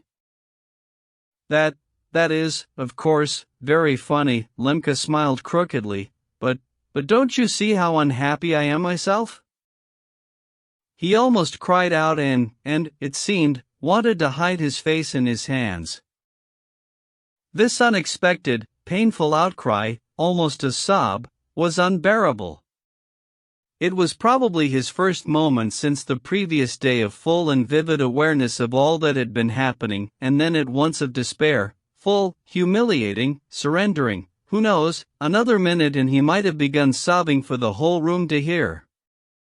Stepan Trofimovich first gazed wildly at him, then suddenly inclined his head and in a deeply moved voice said, Your Excellency, trouble yourself no more over my peevish complaint, and simply order my books and letters returned. He was interrupted. At that very moment, Yulia Mikhailovna and her whole attendant company noisily came in. But this I would like to describe in as much detail as possible. 3. First of all, everyone from all three carriages came crowding into the reception room at once. There was a separate entrance to Yulia Mikhailovna's rooms, straight from the porch to the left, but this time everyone made their way through the reception room, precisely, I suspect, because Stepan Trofimovich was there, and because everything that had happened to him, as well as everything to do with the Shpigulin men, had been announced to Yulia Mikhailovna as she drove back to town. Lyamshin, who had been left behind for some offense and had not taken part in the excursion, had thus learned everything before anyone else and was able to announce it to her. With malicious glee he raced down the road to Skvoreshniki on a hired Cossack nag to meet the returning cavalcade with the merry news. I suppose Yulia Mikhailovna, in spite of all her lofty resolution, was still a bit embarrassed on hearing such a surprising report, though probably only for a moment. The political side of the question, for instance, could not worry her. Fyodor Stepanovich had already impressed it upon her at least 4 times that the Spigulin Ruans all ought to be flogged, and Fyodor Stepanovich had indeed some time since become a great authority for her. But, all the same, I'll make him pay for it, she must have thought to herself, and the him referred, of course, to her husband. I will note in passing that this time, as if by design, Fyodor Stepanovich also did not take part in the general excursion, and no one had seen him anywhere since that morning. I will also mention, incidentally, that Varvara Petrovna, after receiving her visitors, returned with them to town, in the same carriage with Yulia Mikhailovna, in order to take part without fail in the final meeting of the committee for the next day's fete. She, too, must of course have been interested in the news conveyed by Lyamshin about Stepan Trofimovich, and may even have become worried. The reckoning with Andrei Antonovich began at once. Alas, he felt it from the first glance at his lovely spouse. With a candid air, with a bewitching smile, she quickly approached Stepan Trofimovich, offered him her charmingly begloved hand, and showered him with the most flattering greetings, as if her only care that whole morning had been to hasten to rush up and shower kindnesses upon Stepan Trofimovich for seeing him at last in her house. Not a single hint at the morning search, just as though she still knew nothing. Not a single word to her husband, not a single glance in his direction, as though he were not even in the room. Moreover, she at once imperiously confiscated Stepan Trofimovich and led him off to the drawing-room, just as if he had not been discussing anything with Lemka, or, if he had been, it was not worth continuing. Again I repeat, it seems to me that despite all her high tone, Yulia Mikhailovna here again made a great blunder. In this she was helped especially by Karmazinov, who had taken part in the excursion at Yulia Mikhailovna's special request, and who thus, albeit indirectly, did finally pay a visit to Varvara Petrovna, by which she, in her faint-heartedness, was perfectly delighted. While still in the doorway, he came in later than the others. He cried out on seeing Stepan Trofimovich and made for him with his embraces, even getting in the way of Yulia Mikhailovna. It's been ages, ages. At last. Excellent Ami. He set about kissing and, of course, offered his cheek. The flustered Stepan Trofimovich was obliged to plant a kiss on it. Cher, he said to me that evening, recalling everything from the past day. At that moment I thought, which of us is the meaner? He who is embracing me so as to humiliate me right there, or I who despise him and his cheek and yet kiss it right there, though I could turn away, pa. So, tell me everything, Karmazinov mumbled and lisped, as though it were possible just to up and tell in one's whole life over 25 years. But this silly frivolity was in high tone. Remember, you and I last saw each other in Moscow, at a dinner in honor of Granovsky. 24 years have passed since then, Stepan Trofimovich began, quite reasonably, and therefore not at all in high tone. Sasharam, Karmazinov interrupted shrilly and familiarly, squeezing his shoulder much too amiably with his hand, but do take us quickly to your rooms, Yulia Mikhailovna, he'll sit down there and tell us everything. And yet I've never been on close terms with that irritable old woman, Stepan Trofimovich went on complaining the same evening, shaking with anger. We were still almost boys, and even then I was beginning to hate him, and he me, of course. Yulia Mikhailovna's salon filled up quickly.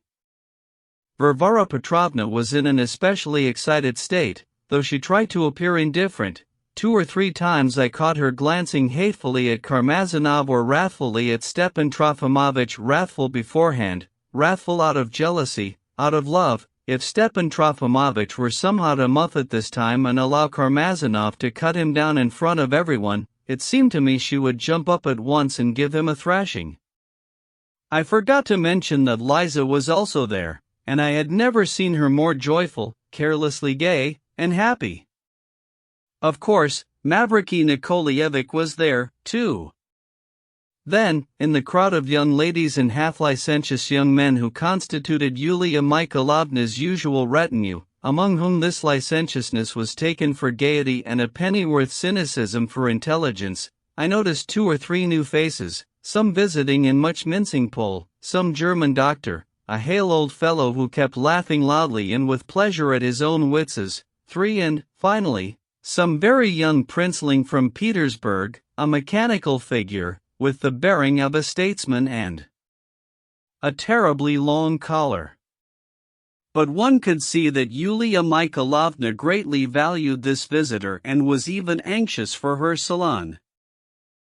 Cher Monsieur Karmazinos, Stepan Trofimovich began to speak, sitting himself down picturesquely on the sofa, and suddenly beginning to lisp no worse than Karmazinov. Cher Monsieur Karmazinos, the life of a man of our former time and of certain convictions, even over a span of 25 years, must appear monotonous. The German burst into a loud and abrupt guffaw, like a whinny, apparently thinking that Stepan Trofimovich had said something terribly funny. The latter looked at him with affected amazement, which failed, however, to produce any effect. The prince also looked, turning with all his choler towards the German and aiming his pince-nez at him, though without the least curiosity. Must appear monotonous, Stepan Trofimovich deliberately repeated, drawing each word out as lengthily and unceremoniously as possible. Such, too, has my life been for this whole quarter of a century, et comment trouver pour tout plus de moins que de raison section, and since I fully agree with that, for the result is that for this whole quarter of a century C'est charmant, les moines? Yulia Mikhailovna whispered, turning to Varvara Petrovna, who was sitting next to her. Varvara Petrovna responded with a proud look. But Karmazinov could not bear the success of the French phrase, and quickly and shrilly interrupted Stepan Trofimovich. As for me, I am at ease in that regard, and it's 7 years now that I've been sitting in Karlsruhe. And when the city council decided last year to install a new drainpipe, I felt in my heart that this Karlsruhean drainpipe question was dearer and fonder to me than all the questions of my dear fatherland, during all the time of these so-called reforms here. I am forced to sympathize, though it is counter to my heart, Stepan Trofimovich sighed, inclining his head significantly. Yulia Mikhailovna was triumphant. The conversation was acquiring both profundity and direction. You mean a sewer pipe? The doctor inquired loudly. A drain pipe, doctor, a drain pipe, and I even helped them to draw up the plan. The doctor gave a splitting guffaw. Many followed him, but this time on the doctor's face, who did not notice it and was terribly pleased that everyone was laughing. Allow me to disagree with you, Karmazinov, Yulia Mikhailovna hastened to put in. Karlsruhe is one thing, but you love to be mystifying, and this time we shall not believe you. Who among Russians, among writers, has put forth so many of the most modern types, divined so many of the most modern questions, indicated precisely those modern points of which the type of the modern activist is composed? You alone, and no one else. Just try and convince us after that of your indifference to your motherland and your terrible interest in the Karlsruhean drainpipe. Yes, of course, Karmazinov lisped, I did put forth in the type of Prigozhiev all the flaws of the Slavophiles, and in the type of Nikodimov all the flaws of the Westerners, all, indeed, Lyamshin whispered softly.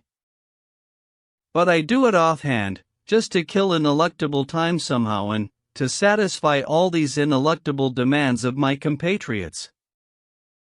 It is probably known to you, Stepan Trofimovich, Yulia Mikhailovna went on rapturously, that tomorrow we shall have the delight of hearing the charming lines, one of Semyon Yegorovic's very latest, most gracious artistic inspirations. It is entitled Merci. In this piece he announces that he will write no more, not for anything in the world, even if an angel from heaven, or, better to say, all of high society should beg him to alter his decision. In short, he lays down his pen for the rest of his life, and this graceful merci is addressed to the public in gratitude for the constant rapture with which it has accompanied for so many years his constant service to honest Russian thought. Yulia Mikhailovna was at the height of bliss. Yes, it will be my farewell, I'll say my merci and leave, and there, in Karlsruhe, I shall close my eyes. Karmazinov gradually started going to pieces. Like many of our great writers, and we have very many great writers, he could not resist praise, and would begin to go soft at once, despite his wit.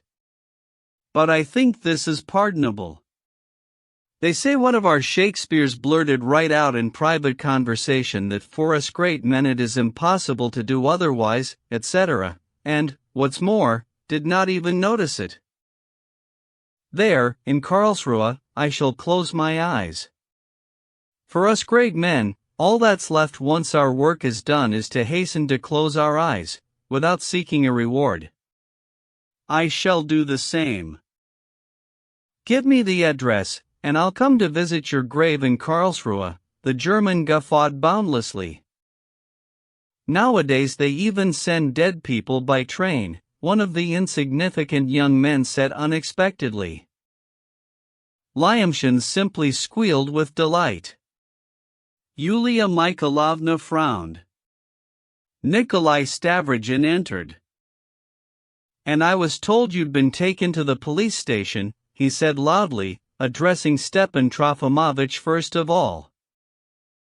No, just my stationery, Stepan Trofimovich punned.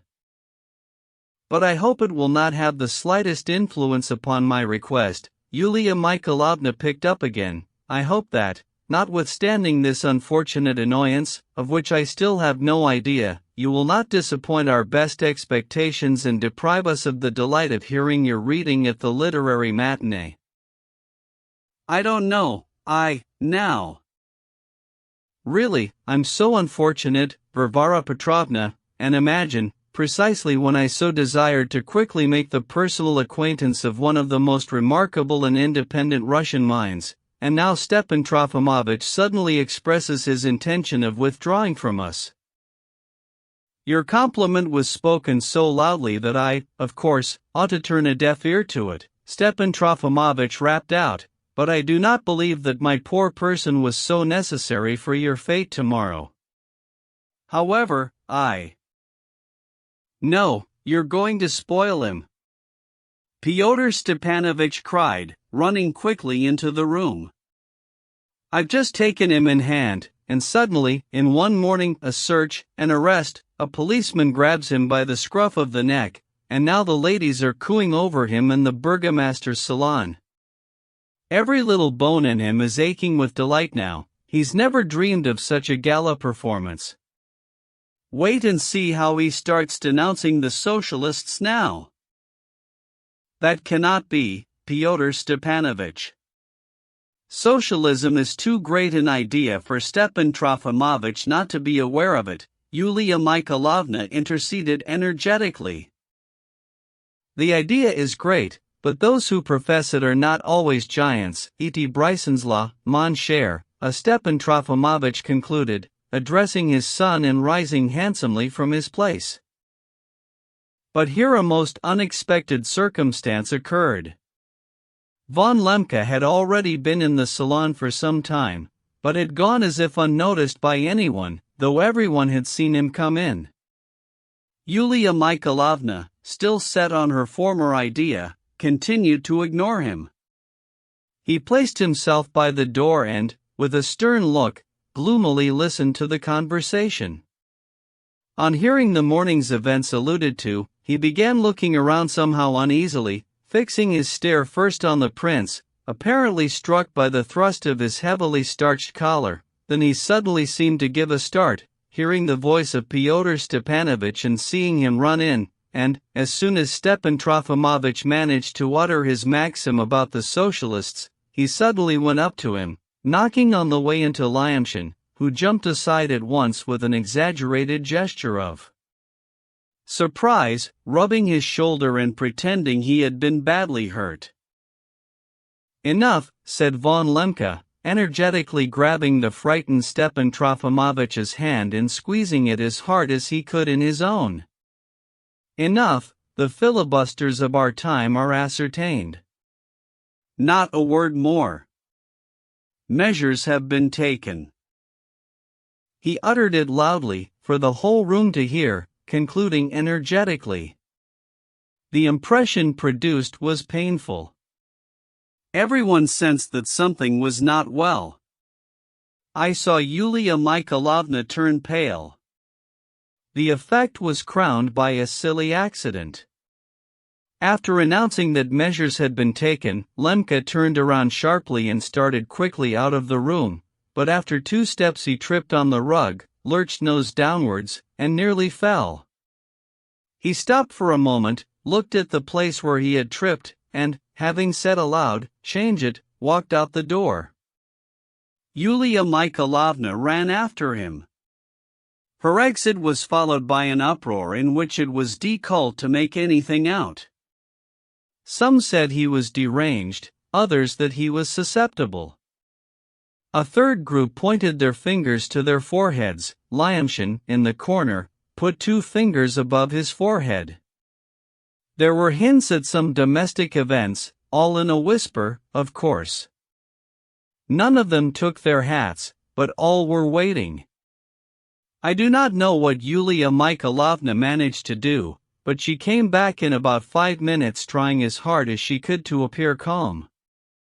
She answered evasively that Andrei Antonovich was slightly agitated, but that it was nothing, that he had had it since childhood, that she knew far better, and that tomorrow's fate would certainly cheer him up.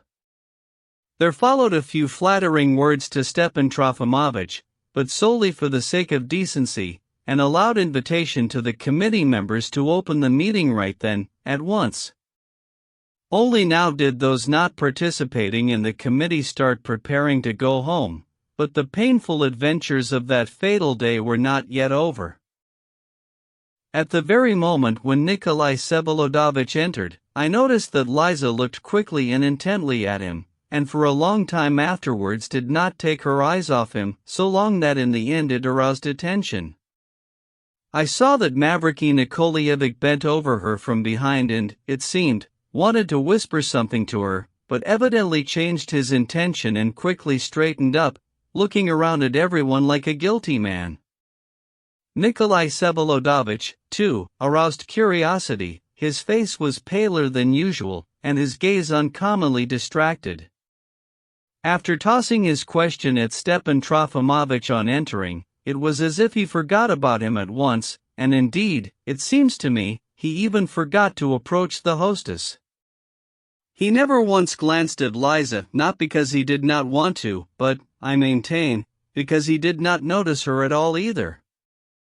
And suddenly, after some silence following Yulia Mikhailovna's invitation to open the last meeting without further delay, suddenly there came Liza's ringing, deliberately loud voice. She called to Nikolai Stavrogin. "Nikolai Vsevolodovich, some captain who calls himself your relation, your wife's brother, a man by the name of Lebyadkin, keeps writing indecent letters to me, complaining in them about you, offering to reveal to me certain secrets concerning you. If he really is your relation, do forbid him to offend me and rid me of this unpleasantness." A terrible challenge could be heard in these words. Everyone understood that. The accusation was obvious, though perhaps unexpected even for her. She was like someone closing her eyes and throwing herself off a roof. But Nikolai Stavrogin's answer was even more astounding. First of all, it was strange enough that he was in no way surprised and listened to Liza with the most calm attention. His face reflected neither embarrassment nor wrath. Simply, firmly, even with an air of complete readiness, he answered the fatal question. Yes, I have the misfortune to be this man's relation. I am the husband of his sister, née Lebiatkin, soon now it will be for 5 years. Rest assured that I will convey your demands to him in the nearest future, and I will answer for his not troubling you anymore. I will never forget the horror that was expressed on Varvara Petrovna's face. With an insane look she rose from her chair, holding her right hand up in front of her as if to defend herself. Nikolai Vsevolodovich looked at her, at Liza, at the spectators, and suddenly smiled with boundless haughtiness. Unhurriedly, he walked out of the room. Everyone saw how Liza jumped up from the sofa as soon as Nikolai Vsevolodovich turned to leave and made an obvious move to run after him, but caught hold of herself and did not run but walked out quietly, also without saying a word to anyone or looking at anyone, accompanied, of course, by Mavriky Nikolaevich, who rushed after her. Of the uproar and talk in town that evening I will not even make mention. Varvara Petrovna locked herself in her townhouse, and Nikolai Vsevolodovich, it was said, drove straight to Skvoreshniki without seeing his mother. Stepan Trofimovich sent me to Set-Cher Amy in the evening to beg permission for him to come to her, but I was not received. He was terribly struck, he wept. Such a marriage! Such a marriage! Such horror in the family, he repeated all the time. However, he also kept recalling Karmazinov and abused him terribly. He was preparing energetically for the next day's reading and the artistic nature, preparing in front of the mirror, recalling all his witticisms and little puns over the course of his life, specially written down in a notebook, so as to introduce them into the next day's reading. "My friend, this is for the sake of a great idea," he said to me, apparently justifying himself. "Cher Ami, I have moved from my place of 25 years and suddenly set out, where, I do not know, but I have set out." Part 3. 1. The Fate. First part. The fate took place, all the perplexities of the previous Spiegelin day notwithstanding. I think that even if Lemka had died that same night, the fate would still have taken place in the morning, so much of some special significance did Yulia Mikhailovna connect with it. Alas, until the final moment she remained blind and did not understand the mood of society. No one towards the end believed that the great day would go by without some colossal adventure, without a denouement, as some put it, rubbing their hands in anticipation. Many, it is true, tried to assume a most frowning and political look, but, generally speaking, the Russian man is boundlessly amused by any socially scandalous commotion. True, there was among us something rather more serious than the mere thirst for scandal. There was a general irritation, something unappeasably spiteful. It seemed everyone was terribly sick of everything. Some sort of general, muddled cynicism had come to reign, a forced, as if strained, cynicism. Only the ladies were not to be muddled, and that only on one point, their merciless hatred of Yulia Mikhailovna. In this all the ladies' tendencies converged. And she, poor woman, did not even suspect. Until the final hour she remained convinced that she was surrounded and still the subject of fanatical devotion. I have already hinted at the fact that various trashy sorts of people had appeared among us. Always and everywhere, in a troubled time of hesitation or transition, various trashy sorts appear.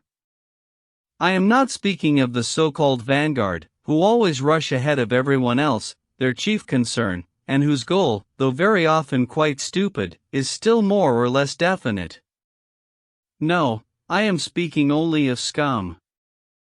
This scum, which exists in every society, rises to the surface in any transitional time, and not only has no goal, but has not even the inkling of an idea, and itself merely expresses anxiety and impatience with all its might.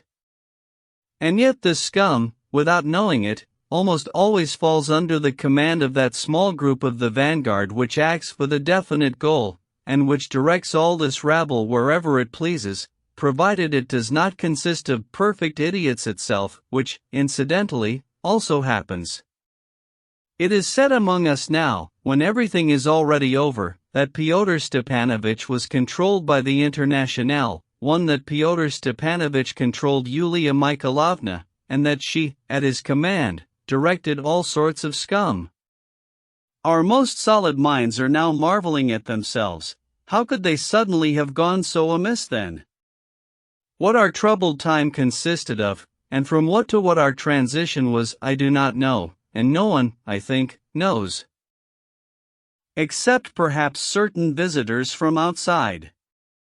And yet the trashiest people suddenly gained predominance and began loudly criticizing all that's holy, whereas earlier they had not dared to open their mouths, and the foremost people, who until then had so happily kept the upper hand, suddenly began listening to them, and became silent themselves, and some even chuckled along in a most disgraceful way. Some sort of Lyamshins, Teliatnikovs, landowner Tentetnikovs, homegrown milksop Radishchevs, two little Jews with mournful but haughty smiles, jolly passing travelers, poets with a tendency from the capital, poets who in place of a tendency and talent had peasant coats and tarred boots, majors and colonels who laughed at the meaninglessness of their rank and were ready, for an extra ruble, to take off their swords at once and slink away to become railroad clerks, generals defecting to the lawyers. Developed dealers, developing little merchants, countless seminarians, women who embodied in themselves the woman question, all this suddenly and fully gained the upper hand among us, and over whom? Over the club, over venerable dignitaries, over generals on wooden legs, over our most strict and inaccessible ladies' society. If even Varvara Petrovna, right up to the catastrophe with her boy, was all but running errands for all this scum, then some of our Minervas can be partially forgiven for their befuddlement at the time. Now everything is imputed, as I have already said, to the Internationale. The idea has grown so strong that even all the visiting outsiders have been informed along these lines. Just recently Councillor Kubrikov, 62 years old and with a Stanislav round his neck, came without any summons and declared in a heartfelt voice that during the whole 3 months he had undoubtedly been under the influence of the Internationale. And when, with all due respect for his age and merits, he was asked to explain himself more satisfactorily, though unable to present any documents except that he felt it with all his senses, he nevertheless stuck firmly to his declaration, so that he was not questioned further. I will repeat once again. Among us there was also preserved a small group of prudent persons who had secluded themselves at the very beginning and even locked themselves in. But what lock can stand against a law of nature? In the same way, even in the most prudent families, young ladies grow up who have a need to go dancing. And so all these persons, too, ended up by subscribing for the governesses. And the ball promised to be so magnificent, boundless, wonders were being told, rumors spread about visiting princes with lorgnettes, about 10 ushers, all young cavaliers, with bows on their left shoulders, about Petersburg movers of some sort, about Karmazinov consenting to augment the collection by reading Merci in the costume of a governess from our province, about the planned quadrille of literature, also all in costume, with each costume representing some tendency. Finally, also in costume, some sort of honest Russian thought would perform a dance, which in itself was a complete novelty. How could one not subscribe? Everyone subscribed. 2. According to the program, the festive day was divided into 2 parts, the literary matinee, from noon till 4, and then the ball, from 9 o'clock on through the night. But this arrangement itself concealed germs of disorder. First, from the very beginning a rumor established itself among the public about a luncheon right after the literary matinee, or even during it, with a break especially arranged for that purpose, a free luncheon, naturally, as part of the program, and with champagne. The enormous price of the ticket, 3 rubles, contributed to this rumor's taking root. Because why should I subscribe for nothing? The fete is supposed to go on round the clock, so they'll have to feed us. People will get hungry, thus the reasoning went. I must admit that it was Yulia Mikhailovna herself who planted this pernicious rumor through her own light-mindedness. About a month earlier, still under the initial enchantment of the grand design, she had babbled about her fate with whoever happened along, and about the fact that toasts would be proposed. She had even sent a notice to one of the metropolitan newspapers. She had been seduced mainly by these toasts then, she wanted to propose them herself, and kept devising them in anticipation. They were to explain our chief banner. What banner? I bet the poor dear never devised anything, to be passed on in the form of reports to the metropolitan newspapers, to touch and charm the higher authorities, and then to go winging over all the provinces, arousing astonishment and imitation. But for toasts champagne was necessary, and since one could not really drink champagne on an empty stomach, a luncheon, of itself, also became necessary. Later, when through her efforts a committee had been formed and they got down to business more seriously, it was proved to her at once and clearly that if one were dreaming of banquets, very little would be left for the governesses, even with the most abundant collection. The question thus presented 2 solutions, either a Belshazzar's feast with toasts and about 90 rubles left for the governesses, or the realization of a significant collection, with the fate being, so to speak, only for form. The committee only wanted to give her a scare, however, and, of course, came up with a third solution, conciliatory and sensible, that is, quite a proper fate in all respects, only without champagne, and thus with quite a decent sum as a balance, much more than 90 rubles. But Yulia Mikhailovna did not agree. Her character despised the Philistin middle. She resolved then and there, since the first idea was unfeasible, to rush immediately and entirely to the opposite extreme, that is, to realize a colossal collection that would be the envy of all the provinces. For the public must finally understand, she concluded her fiery committee speech, that the achievement of universal human goals is incomparably loftier than momentary physical pleasures, that the fate is essentially only a proclamation of the great idea, and therefore one must be content with the most economical little German ball, solely as an allegory, since it's impossible to do without this obnoxious ball altogether. So much did she suddenly hate it. But she was finally calmed down. It was then, for example, that they thought up and suggested the quadrille of literature and other aesthetic things to replace physical pleasures.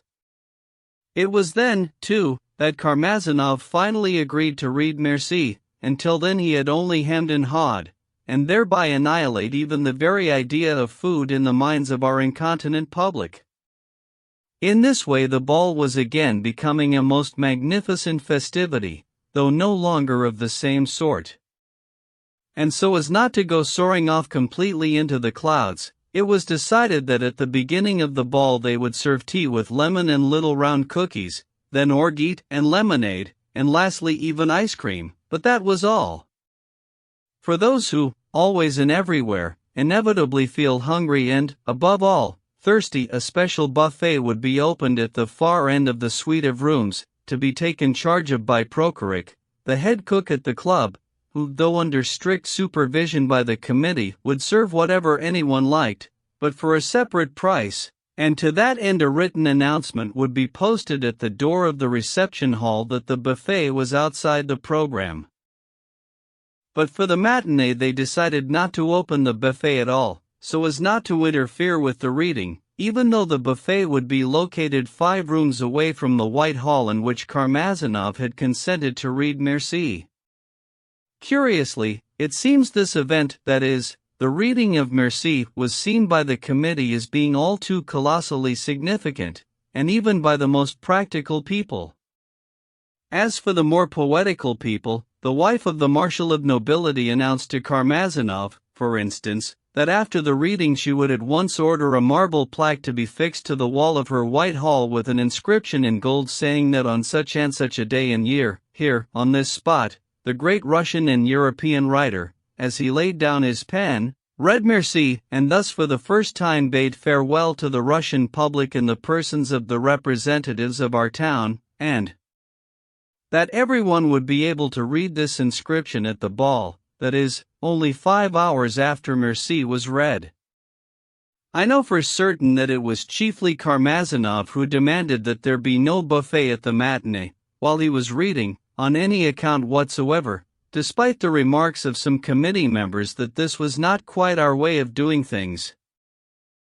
Thus matters stood, while in town people still went on believing in a Belshazzar's feast, that is, in the committee buffet. They believed in it to the last hour.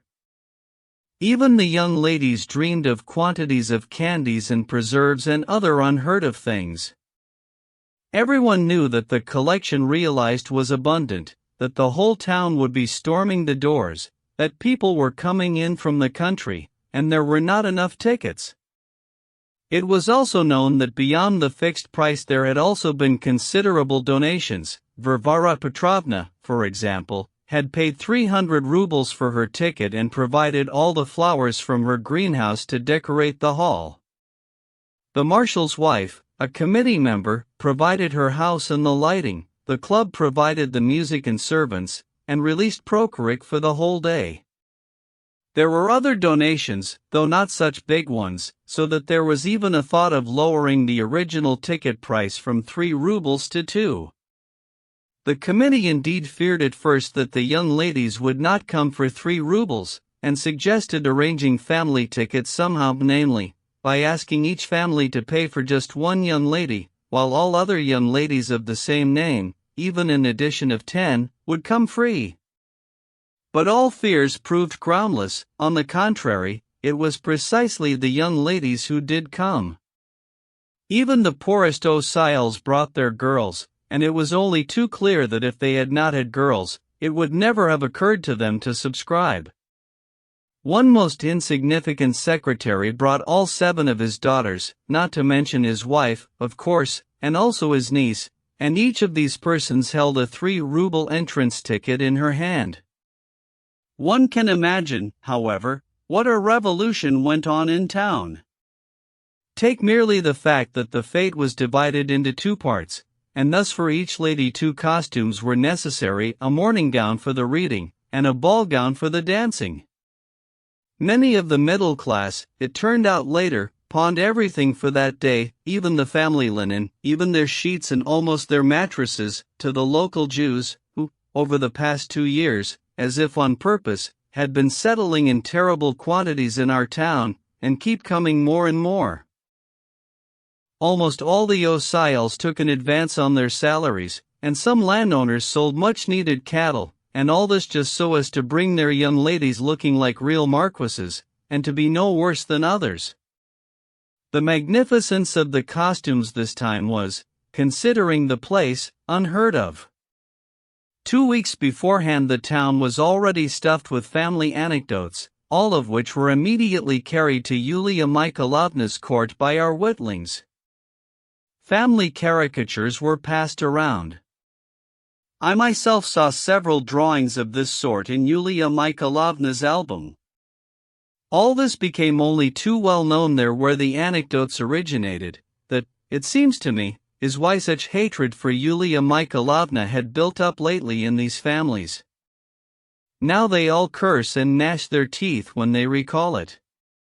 But it was clear beforehand that if the committee should fail to please in some way, were the ball to go amiss somehow, there would be an unheard of outburst of indignation.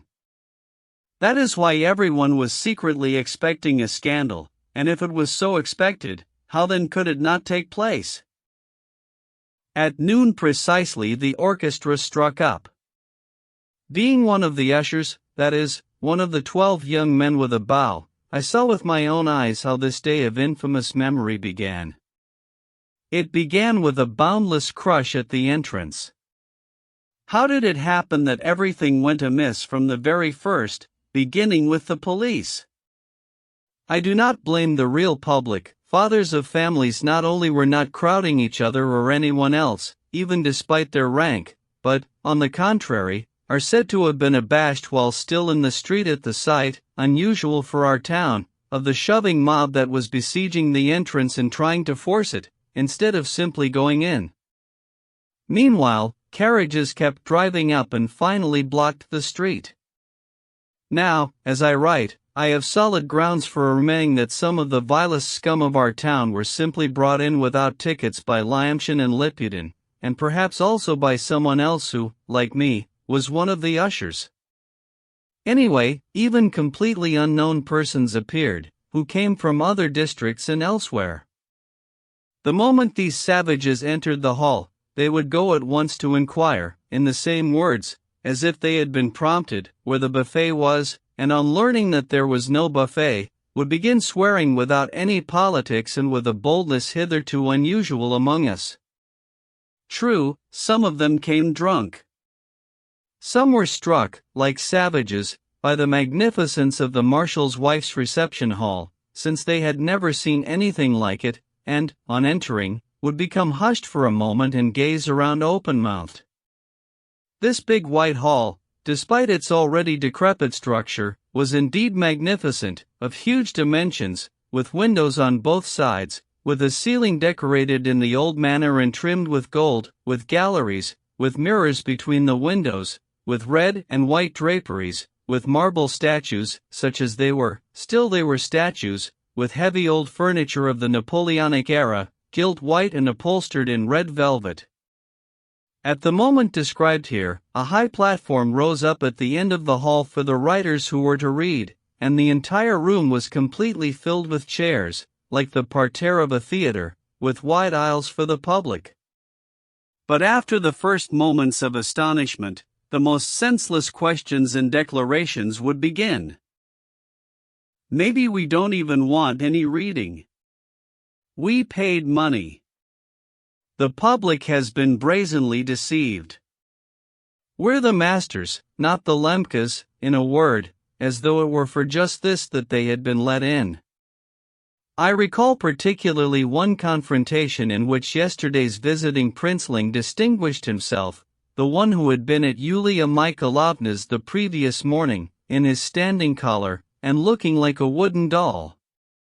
He, too, at her relentless request, had agreed to pin a bow to his left shoulder and become our fellow usher.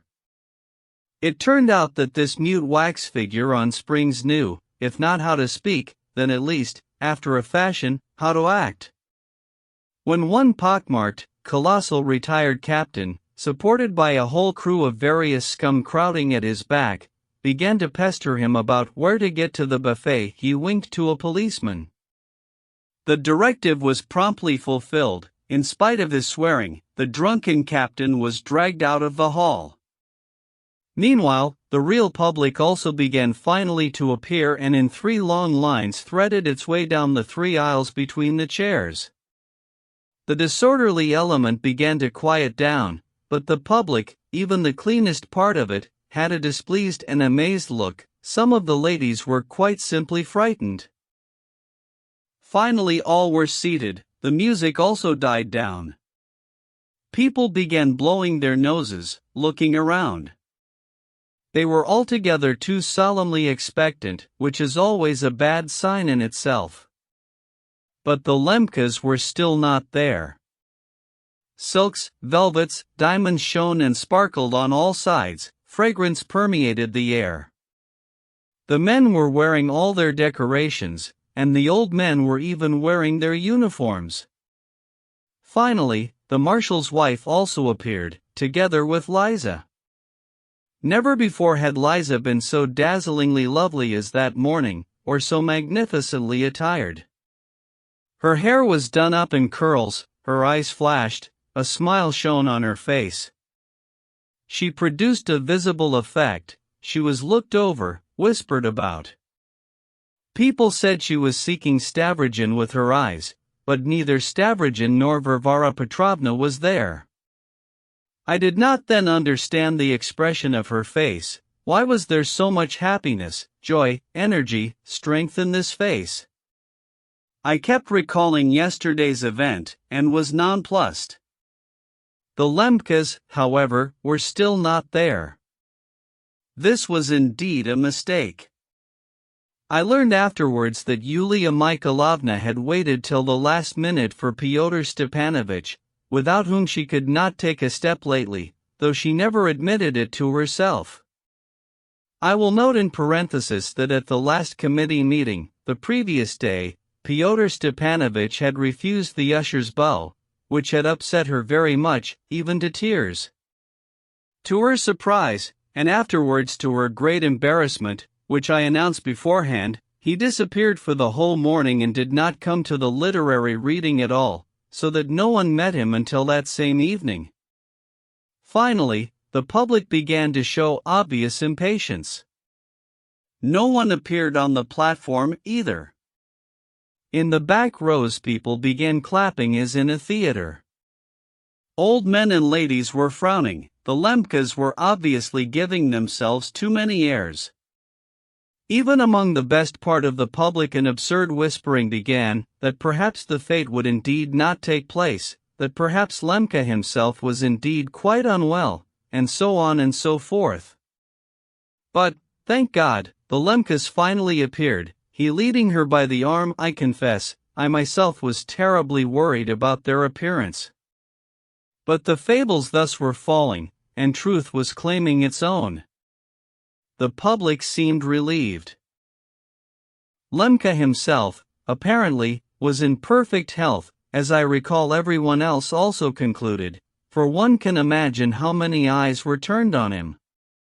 I will note as characteristic that generally very few people in our higher society supposed that Lemka was somehow not quite well, and his deeds were found perfectly normal, so much so that even the previous day's episode in the square was received with approval. Should have done it that way from the start, the dignitaries said. But no, they come as philanthropists and end up with the same thing, without noticing that it's necessary for philanthropy itself, so at least they reasoned in the club. They only blamed him for getting into a temper over it. One has to keep cool, but after all the man is new at it, the connoisseurs said. With equal greediness all eyes turned to Yulia Mikhailovna as well. Of course, no one has the right to demand of me as a narrator too detailed an account of one point. Here is mystery, here is woman, but one thing I do know, the previous evening she had gone into Andrei Antonovich's study and was with him till well past midnight. Andrei Antonovich was forgiven and consoled.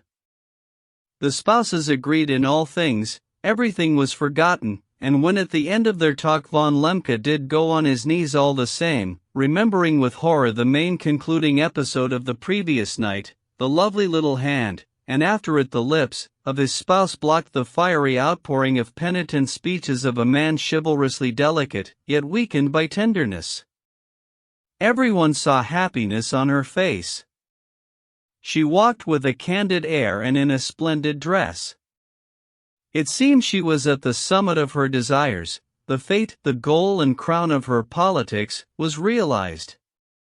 As they proceeded to their places just in front of the platform, both Lemkas were bowing and responding to others' bows. They were surrounded at once. The marshal's wife rose to meet them. But here a nasty misunderstanding occurred. The orchestra, out of the blue, burst into a flourish, not some sort of march, but simply a dinner-time flourish, as at table in our club, when they drink someone's health during an au-sile banquet. I know now that this was owing to the good services of Lyamshin, in his capacity as usher, supposedly to honor the entrance of the Lemkas. Of course, he could always make the excuse that he had done it out of stupidity or excessive zeal. Alas, I did not yet know that by then they were no longer worried about making excuses, and that day was to put an end to everything. But the flourish was not the end of it. Along with the vexatious bewilderment and smiling of the public, suddenly, from the end of the hall and from the gallery there came a hurrah, also as if in honor of the Lemkas. The voices were few, but I confess they lasted for some time. Yulia Mikhailovna turned red, her eyes flashed. Lemka had stopped by his place and, turning in the direction of those who were shouting, was grandly and sternly surveying the hall. He was quickly seated. I noticed with fear that same dangerous smile on his face with which he had stood yesterday morning in his wife's drawing room and looked at Stepan Trofimovich before going up to him. It seemed to me that now, too, there was some ominous expression on his face, and, worst of all, a slightly comical one, the expression of a being who was offering himself, oh, very well, as a sacrifice, only to play up to the higher aims of his wife. Yulia Mikhailovna hastily beckoned me to her and whispered that I should run to Karmazinov and beg him to begin. No sooner had I turned around than another abomination occurred, only much nastier than the first one. On the empty platform, to which till that moment all eyes and all expectations had been turned, and where all that could be seen was a small table, a chair before it, and on the table a glass of water on a little silver tray, on this empty platform suddenly flashed the colossal figure of Captain Lebyadkin in a tailcoat and white tie. I was so struck that I did not believe my eyes. The captain, it seems, became abashed and halted at the rear of the platform. Suddenly, from amid the public, a shout was heard, "Lebyadkin! You!" The captain's stupid red mug, he was totally drunk, spread at this cry into a broad, dumb smile.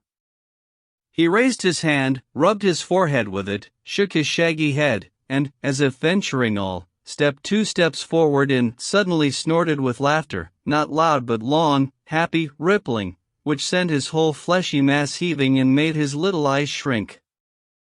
At the sight of this, nearly half the public laughed, 20 people applauded.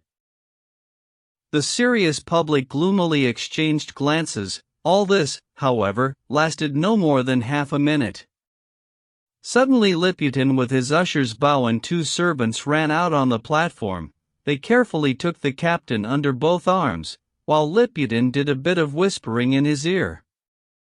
The captain frowned, muttered well, in that case, waved his hand, turned his enormous back to the public, and disappeared with his escort. But a moment later Liputin again jumped out on the platform.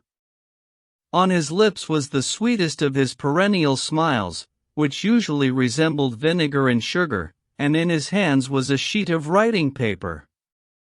With small but rapid steps he came to the edge of the platform. "Ladies and gentlemen," he addressed the public, "by oversight a comical misunderstanding took place, which has been removed, but I, not without hope, have taken upon myself a charge and a profound, most respectful request from one of our local town bards.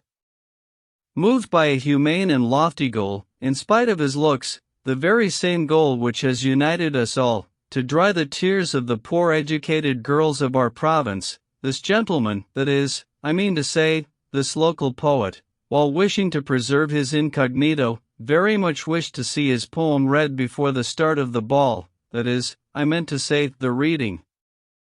Although this poem is not on the program and doesn't figure, because it was delivered only half an hour ago, yet it seemed to us who? I am citing this abrupt and muddled speech verbatim, that with its remarkable naivety of feeling, combined with as remarkable a gaiety, the poem could be read, that is, not as something serious, but as something suited to the festivities. To the idea, in short. Moreover, these few lines, and so I wanted to ask permission of the benevolent public. "Read it," barked a voice from the end of the hall. "Shall I read it, then?" Read it," came many voices. I'll read it." With the public's permission, Liputin twisted himself up again, with the same sugary smile. It seemed as if he still could not make up his mind, and I even had the impression that he was worried. These people sometimes stumble, for all their boldness. However, a seminarian would not have stumbled, and Liputin did, after all, belong to the old society.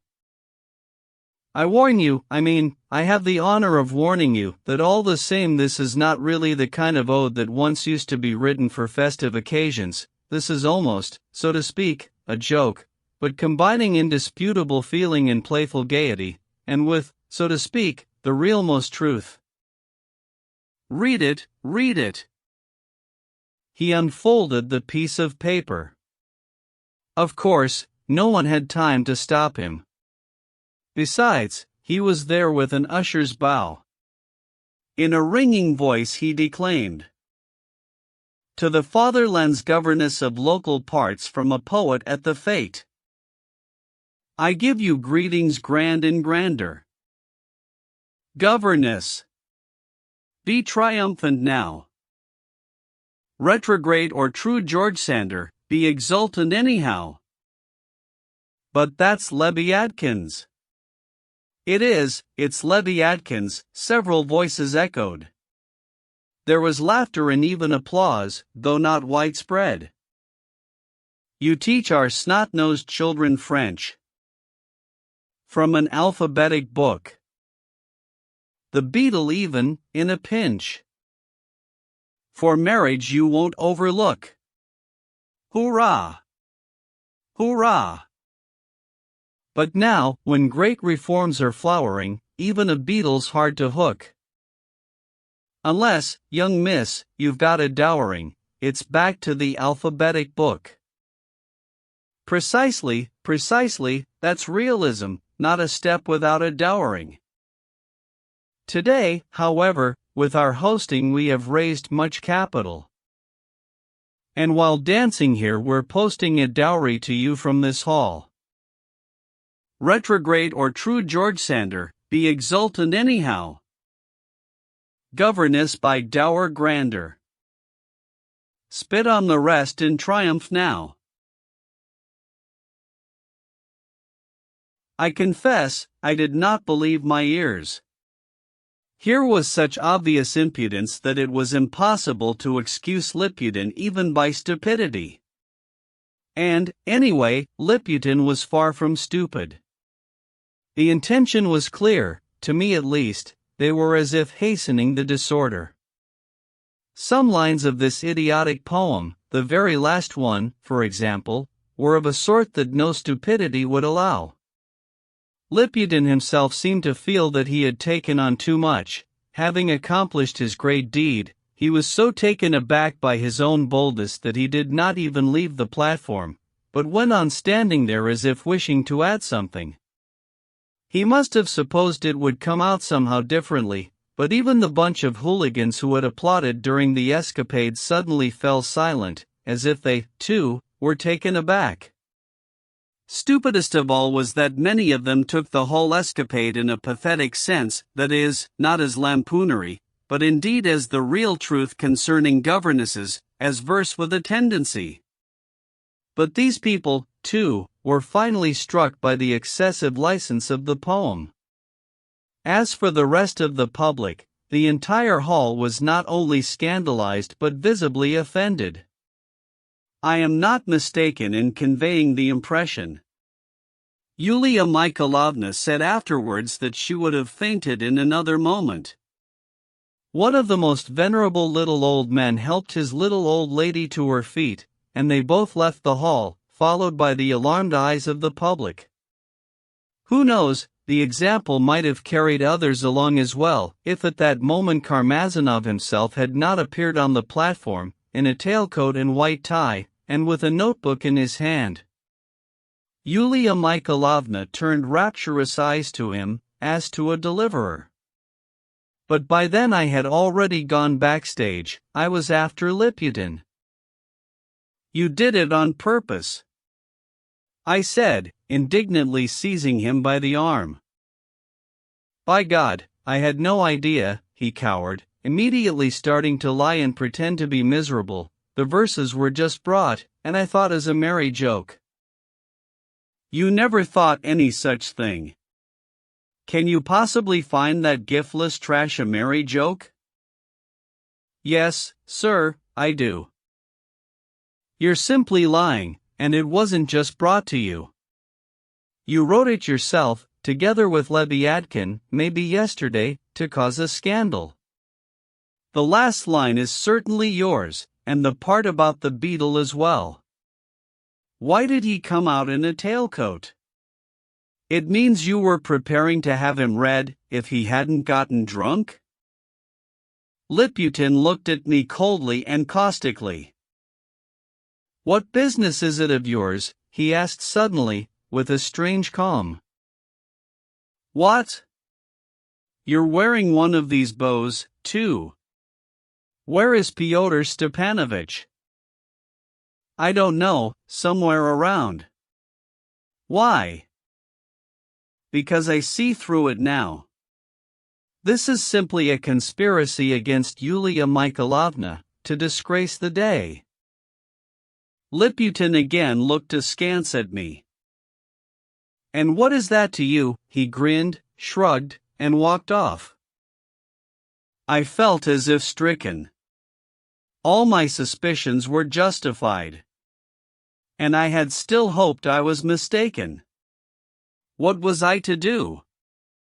I thought of discussing it with Stepan Trofimovich, but he was standing in front of the mirror, trying on various smiles, and constantly consulting a piece of paper on which he had made some notes. He was to go on right after Karmazinov and was no longer in any condition to talk with me. Should I run to Yulia Mikhailovna? But it was too soon for her. She needed a much harsher lesson to cure her of the conviction of her surroundedness and the general, fanatical devotion. She would not believe me and would regard me as a dreamer. And how could she be of help? I thought, really, what business is it of mine? I'll take the bow off and go home, once it starts.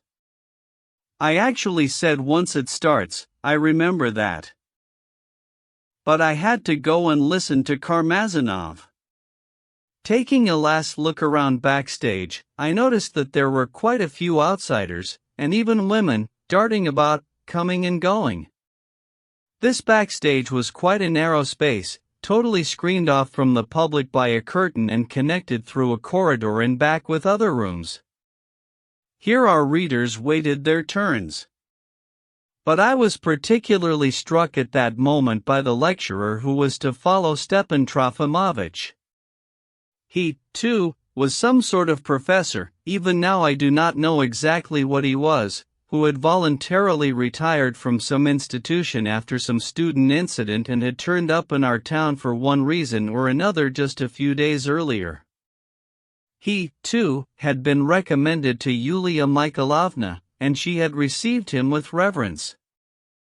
I know now that he had visited her only on one evening prior to the reading, had spent the whole evening in silence, had smiled ambiguously at the jokes and tone of the company that surrounded Yulia Mikhailovna, and had made an unpleasant impression on everyone by his air, arrogant and at the same time touchy to the point of timorousness. It was Yulia Mikhailovna herself who had recruited him to read. Now he was pacing from corner to corner and, like Stepan Trofimovich, was whispering to himself as well, but looking at the ground, not in the mirror. He did not try on any smiles, though he smiled frequently and carnivorously. Clearly it was not possible to talk with him either.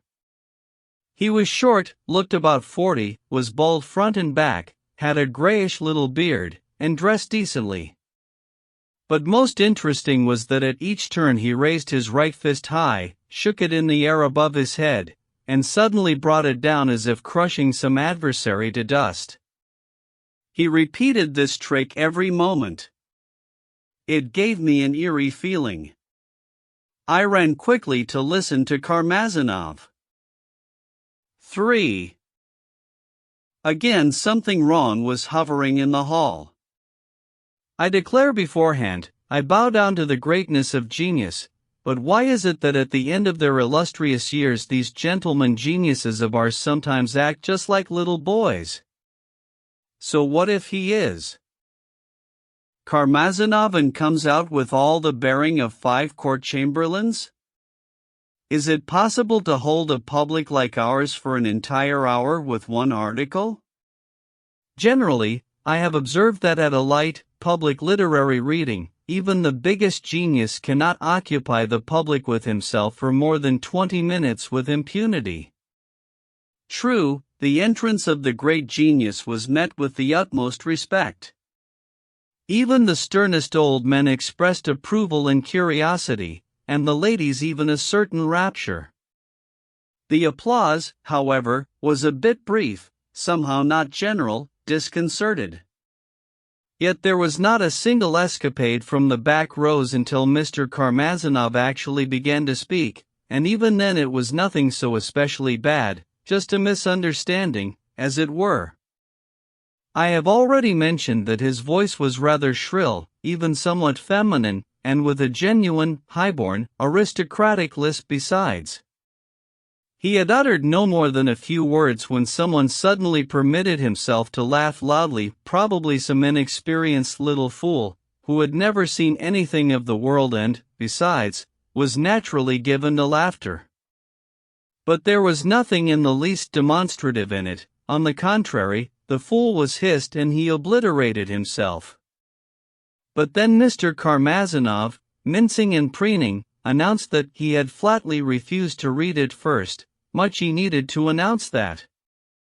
There are lines, he said, which so sing themselves from a man's heart as cannot be told 5, and such a sacred thing simply cannot be laid before the public. Why was he laying it, then, but as he had been prevailed upon, so he was laying it, and as he was, moreover, putting down his pen forever, and had sworn never to write again for anything, then, so be it, he had written this last thing, and as he had sworn never, for anything in the world, to read anything in public, then, so be it, he would read this last article to the public, etc., etc., all in the same vein. But all this would still have been nothing, and who does not know what authors' prefaces are like? Though I will note that, given the scanty education of our public and the irritability of the back rows, all this might have had an influence. So, would it not have been better to read a little tale, a tiny story, of the sort he once used to write, that is, polished, mincing, but occasionally witty? That would have saved everything. But no, sir, nothing doing. An oration commenced, 6 God, what wasn't in it? I will say positively that even a metropolitan public would have been reduced to stupor, not only ours. Imagine some 30 printed pages of the most mincing and useless babble. What's more, the gentleman was reading somehow superciliously, ruefully, as if for a favor, so that it even came out offensive to our public. The theme. But, who could make out the theme? It was some sort of account of some sort of impressions, some sort of recollections. But of what? But what about? No matter how furrowed our provincial brows were through the first half of the reading, they could get none of it, so that they listened through the second half only out of courtesy. True, much was said about love, about the genius's love for some person, but I confess it came out rather awkwardly. The short, fattish little figure of the writer of genius somehow did not go very well, in my opinion, with the story of his first kiss. And, which again was offensive, these kisses occurred somehow not as with the rest of mankind. Here the inevitable furze is growing all around. It is inevitably furze or some such plant, which has to be looked up in botany.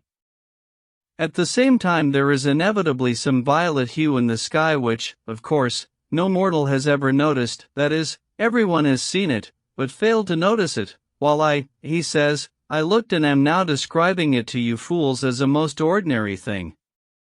The tree under which the interesting couple sits is inevitably of some orange color. They are sitting somewhere in Germany.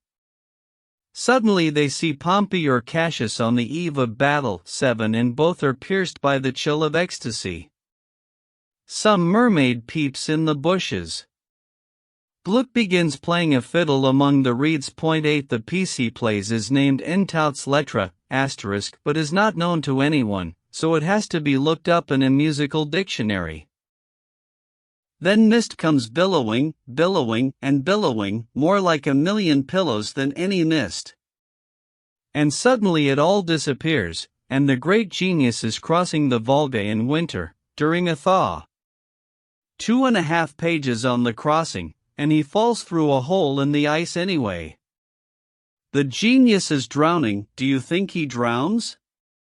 It never occurred to him. All this was so that when he was already quite drowned and choking, there should flash before him a piece of ice tiny as a pea, but pure and transparent like a frozen tear, and in this tear Germany was reflected, or, better say, the sky of Germany, and with its iridescent play the reflection reminded him of that same tear which, remember, rolled from your eye, as we sat beneath the emerald tree, and you exclaimed joyfully, "There is no crime." Yes, said I through my tears, but, if so, there are also no righteous men. We wept and parted forever. She somewhere to the seacoast, he to some caves, and so he descends, and descends. For 3 years he descends beneath the Sukharov Tower in Moscow, and suddenly in the very depths of the earth he finds, in a cave, an icon lamp, and before the icon lamp a monk. The monk is praying. The genius bends to a tiny barred window and suddenly hears a sigh. You think it was the monk who sighed? Much need he has for your monk. No, sir, it is simply that this sigh reminded him of her first sigh, 37 years ago, when, remember, in Germany, we were sitting under the agate tree, and you said to me, "Why, love? Look, ochre is growing all around, and I am in love. But the ochre will stop growing, and I will cease to love." Here again mist billowed, Hoffmann appeared, the mermaid whistled something from Chopin, and suddenly, out of the mist, wearing a laurel wreath, over the roofs of Rome appeared Ancus Martius. 9 The chill of ecstasy ran down our spines, and we parted forever, etc., etc.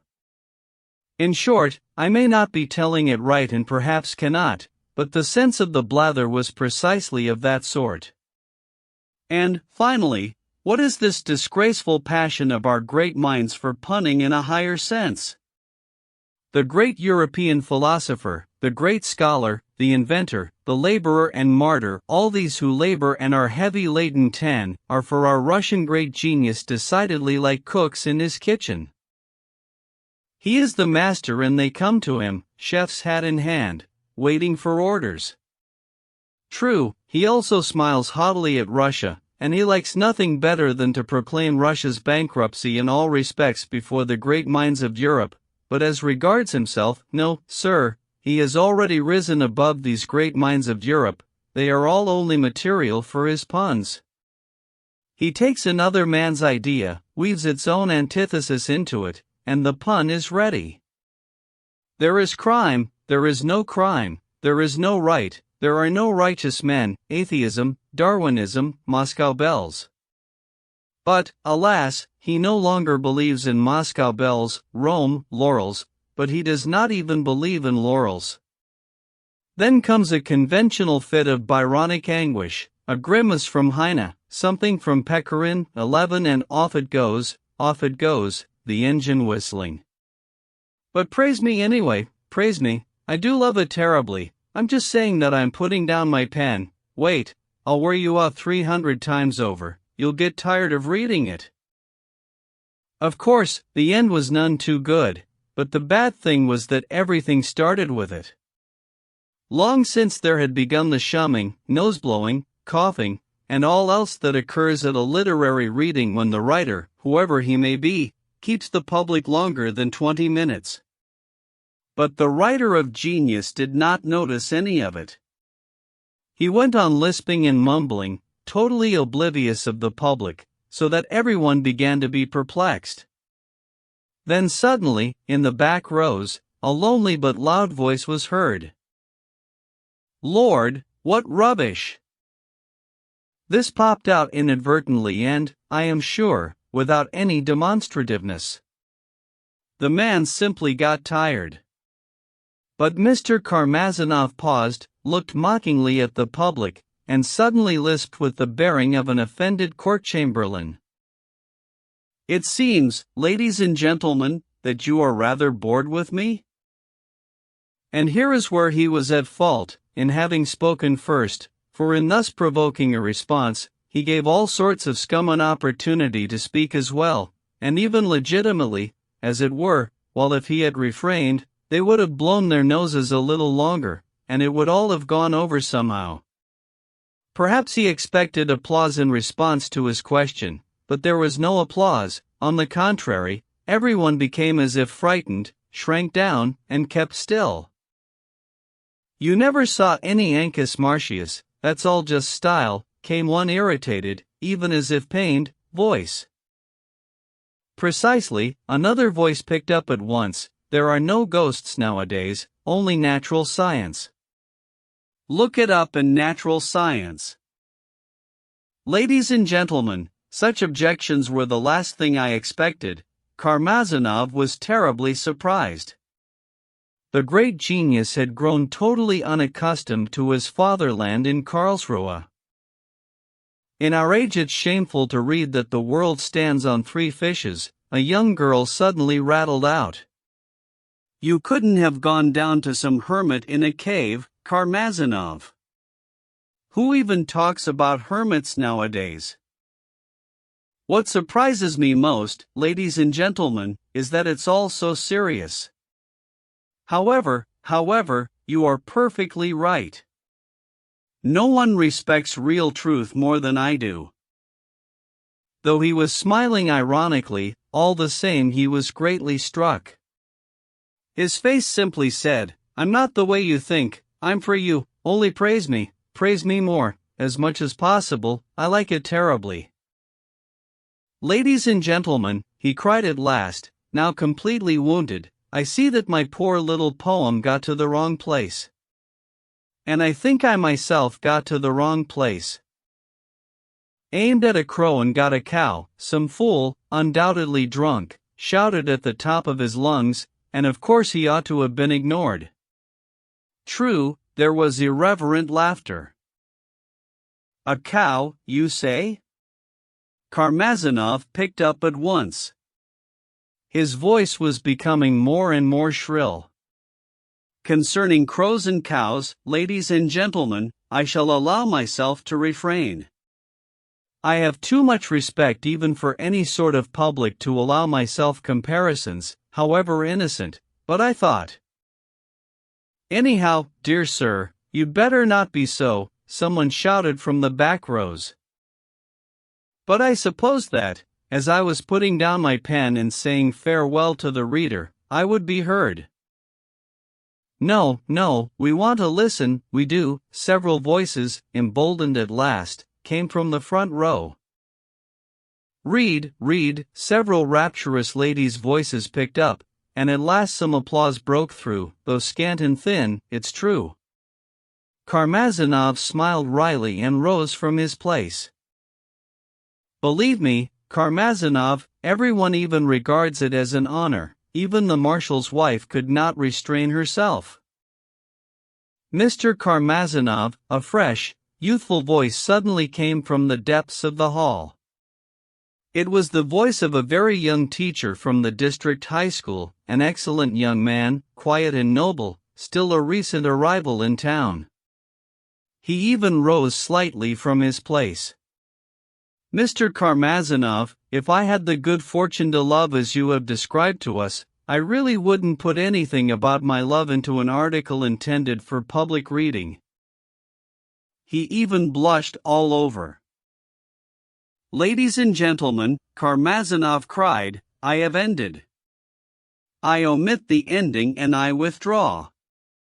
But permit me to read just the 6 concluding lines. Yes, friend and reader, farewell, he began at once from the manuscript and now without sitting down in his chair.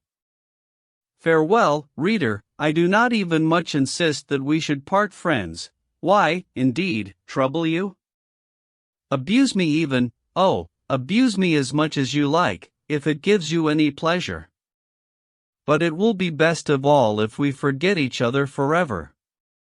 And if all of you, readers, should suddenly be so good as to fall on your knees and entreat me with tears, write, oh, write for us, Karamazov, for the fatherland, for posterity, for the wreaths of laurel. Even then I would answer you, having thanked you, of course, with all courtesy, no, we have had enough of bothering each other, my dear compatriots, merci. It is time we parted ways. Merci, merci, merci. Karamazov bowed ceremoniously and, all red as though he had been boiled, made for backstage. Nobody's going down on his knees, a wild fancy. What conceit! It's just humor, someone a bit more sensible corrected. No, spare us your humor. This is impudence, anyhow, gentlemen. He's finished now, at least. What a heap of boredom! But all these ignorant exclamations from the back rows, though not only from the back rows, were drowned by the applause of the other part of the public. Karamazov was called back. Several ladies, Yulia Mikhailovna and the marshal's wife at their head, crowded up to the platform.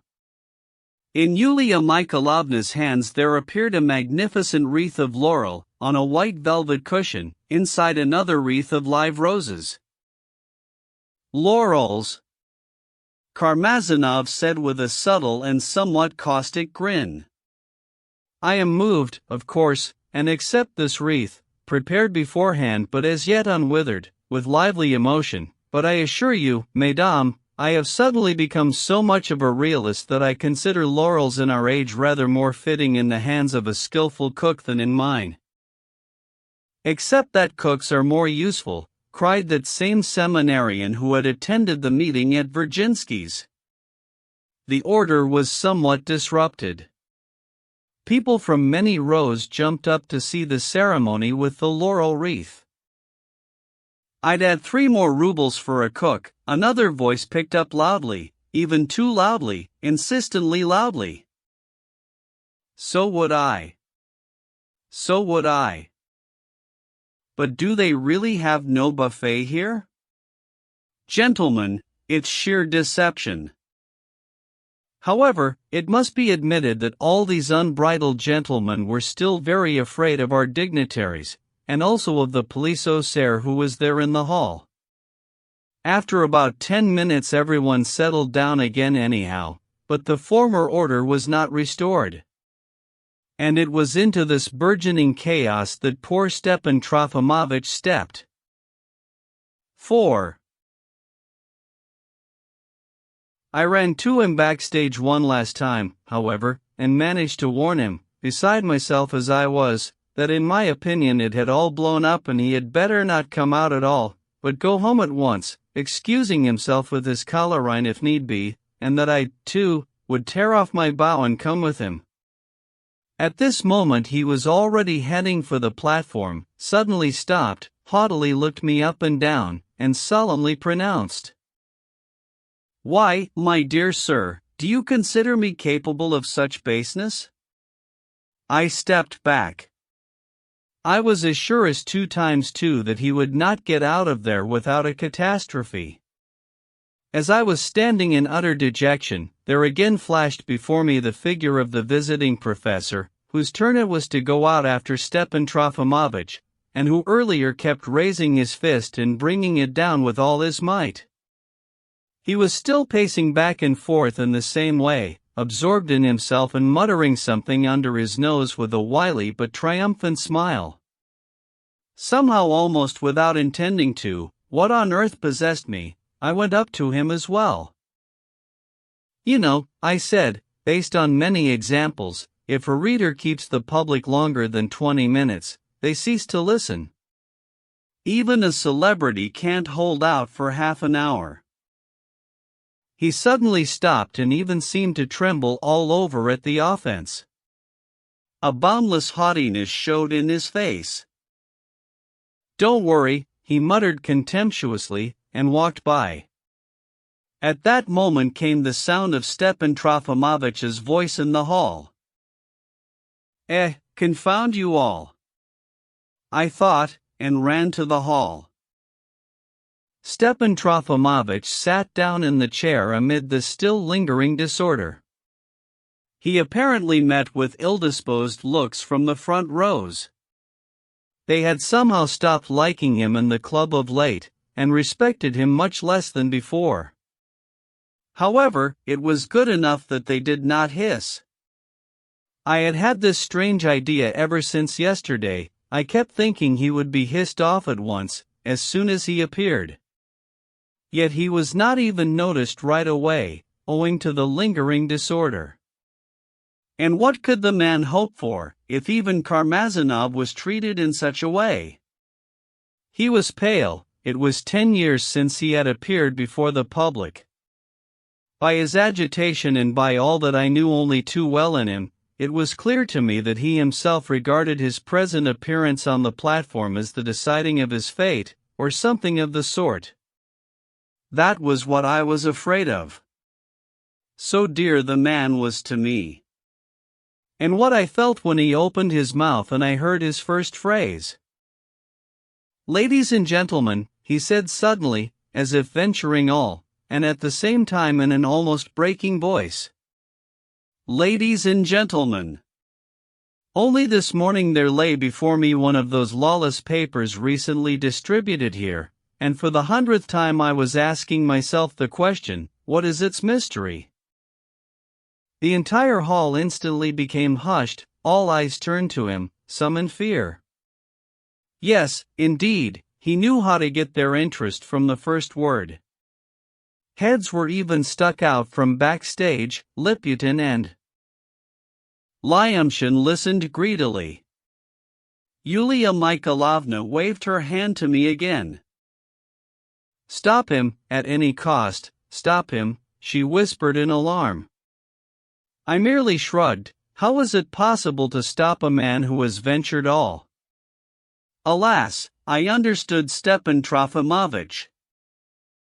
"Ah, it's about the tracks," was whispered among the public. The whole hall stirred. "Ladies and gentlemen, I have solved the whole mystery. The whole mystery of their effect lies in their stupidity." His eyes began to flash.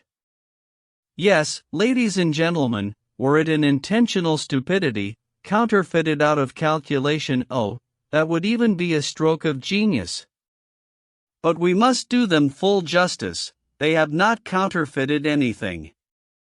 This is the shortest, the barest, the most simple-hearted stupidity. C'est la bêtise dans son essence la plus pure, quelque chose comme un simple chimique.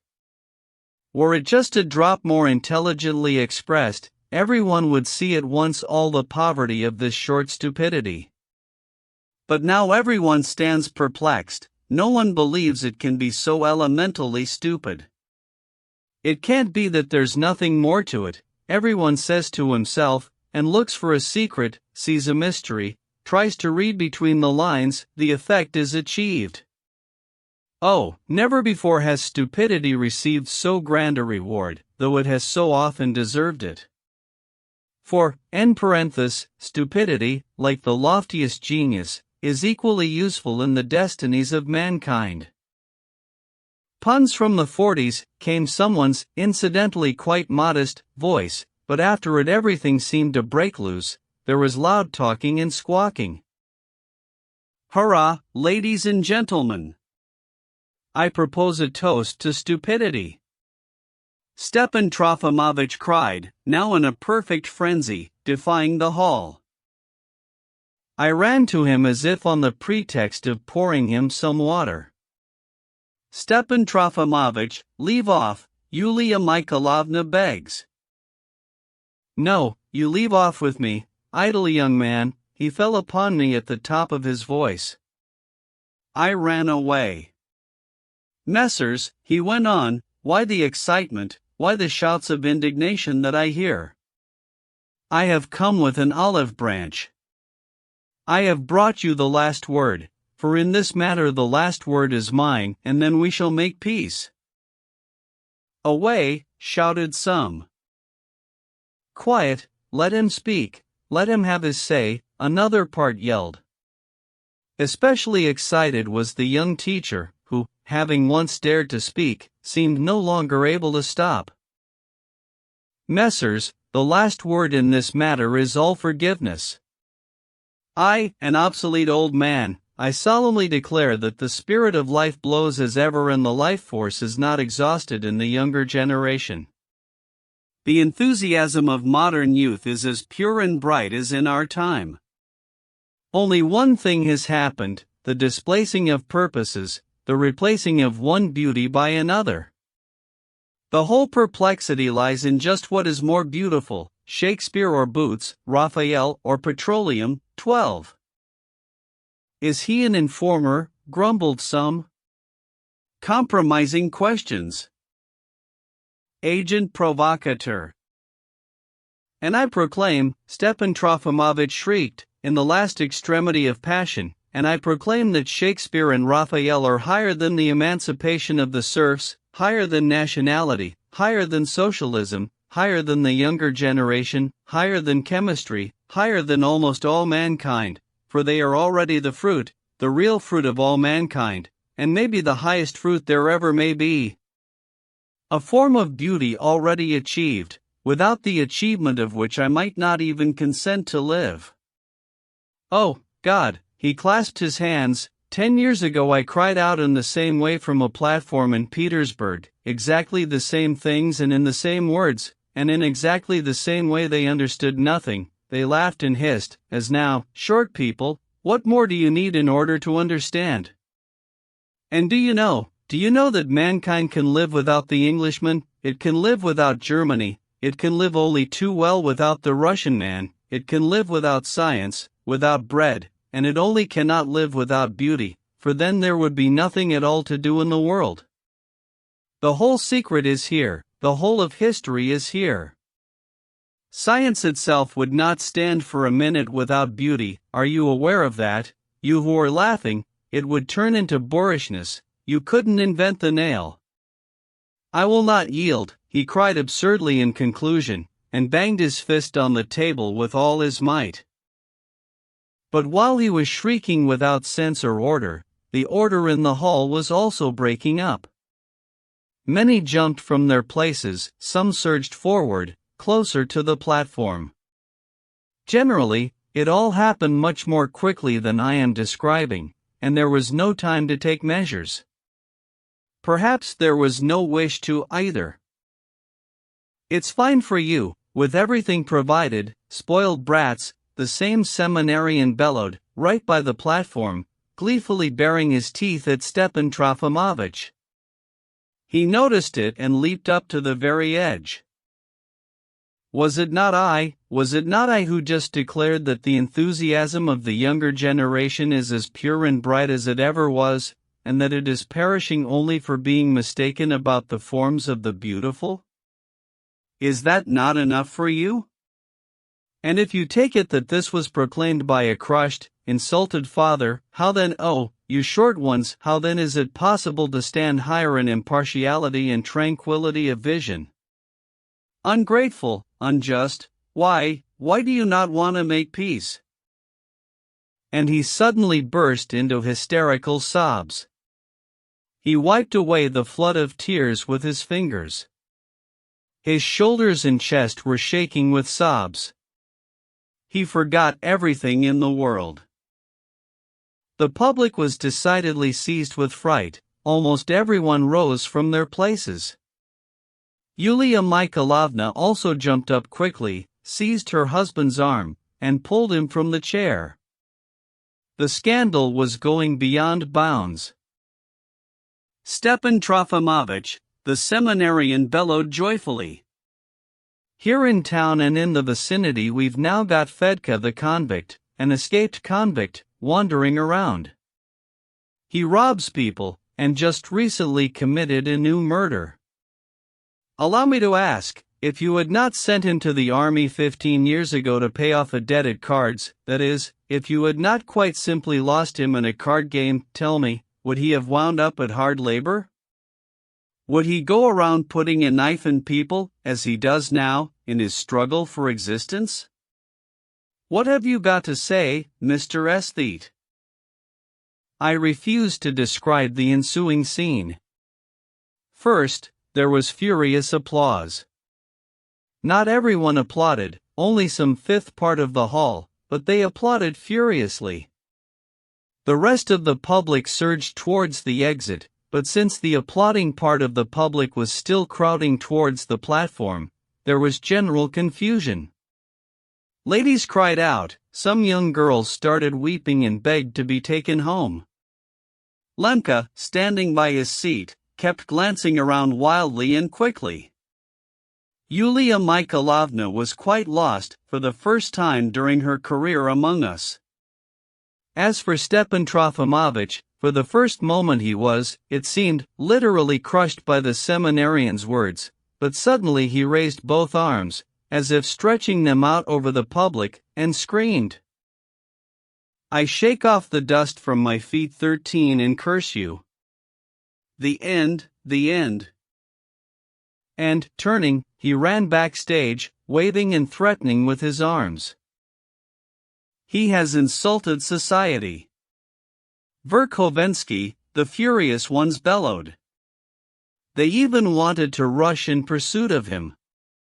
To calm them was impossible, at least for the moment, and suddenly the final catastrophe crashed down like a bomb on the gathering, and exploded in its midst. The third reader, that maniac who kept waving his fist backstage, suddenly ran out on the platform.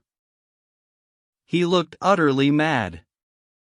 With a broad, triumphant smile, full of boundless self-confidence, he gazed around the agitated hall and, it seemed, was glad of the disorder. He was not embarrassed in the least at having to read in such turmoil, on the contrary, he was visibly glad. This was so obvious that it attracted attention at once. What on earth is this? Questions were heard. Who on earth is this? Shoo! What does he want to say? Ladies and gentlemen, the maniac shouted with all his might, standing at the very edge of the platform, and in almost the same shrilly feminine voice as Karmazinov, only without the aristocratic lisp. Ladies and gentlemen, 20 years ago, on the eve of war with half of Europe, Russia stood as an ideal in the eyes of all state and privy councillors. Literature served in the censorship, the universities taught military drill, 14 the army turned into a ballet, and the people paid taxes and kept silent under the knout of serfdom. Patriotism turned into the gouging of bribes from the living and the dead. Those who did not take bribes were considered rebels, for they disrupted the harmony. Whole birch groves were destroyed to maintain order. Europe trembled. But never, in all the 1,000 witless years of her life, did Russia reach such disgrace. He raised his fist, waving it ecstatically and menacingly over his head, and suddenly brought it down furiously, as if crushing his adversary to dust. Frenzied yelling came from all sides, deafening applause broke out. This time almost half the hall applauded, they were most innocently carried away. Russia was being dishonored before all eyes. Publicly, how could one not roar in ecstasy? That's the business. Now we're getting to business. Hurrah! No, this is none of your aesthetics. The maniac went on ecstatically. Since then 20 years have passed. Universities have been opened and multiplied.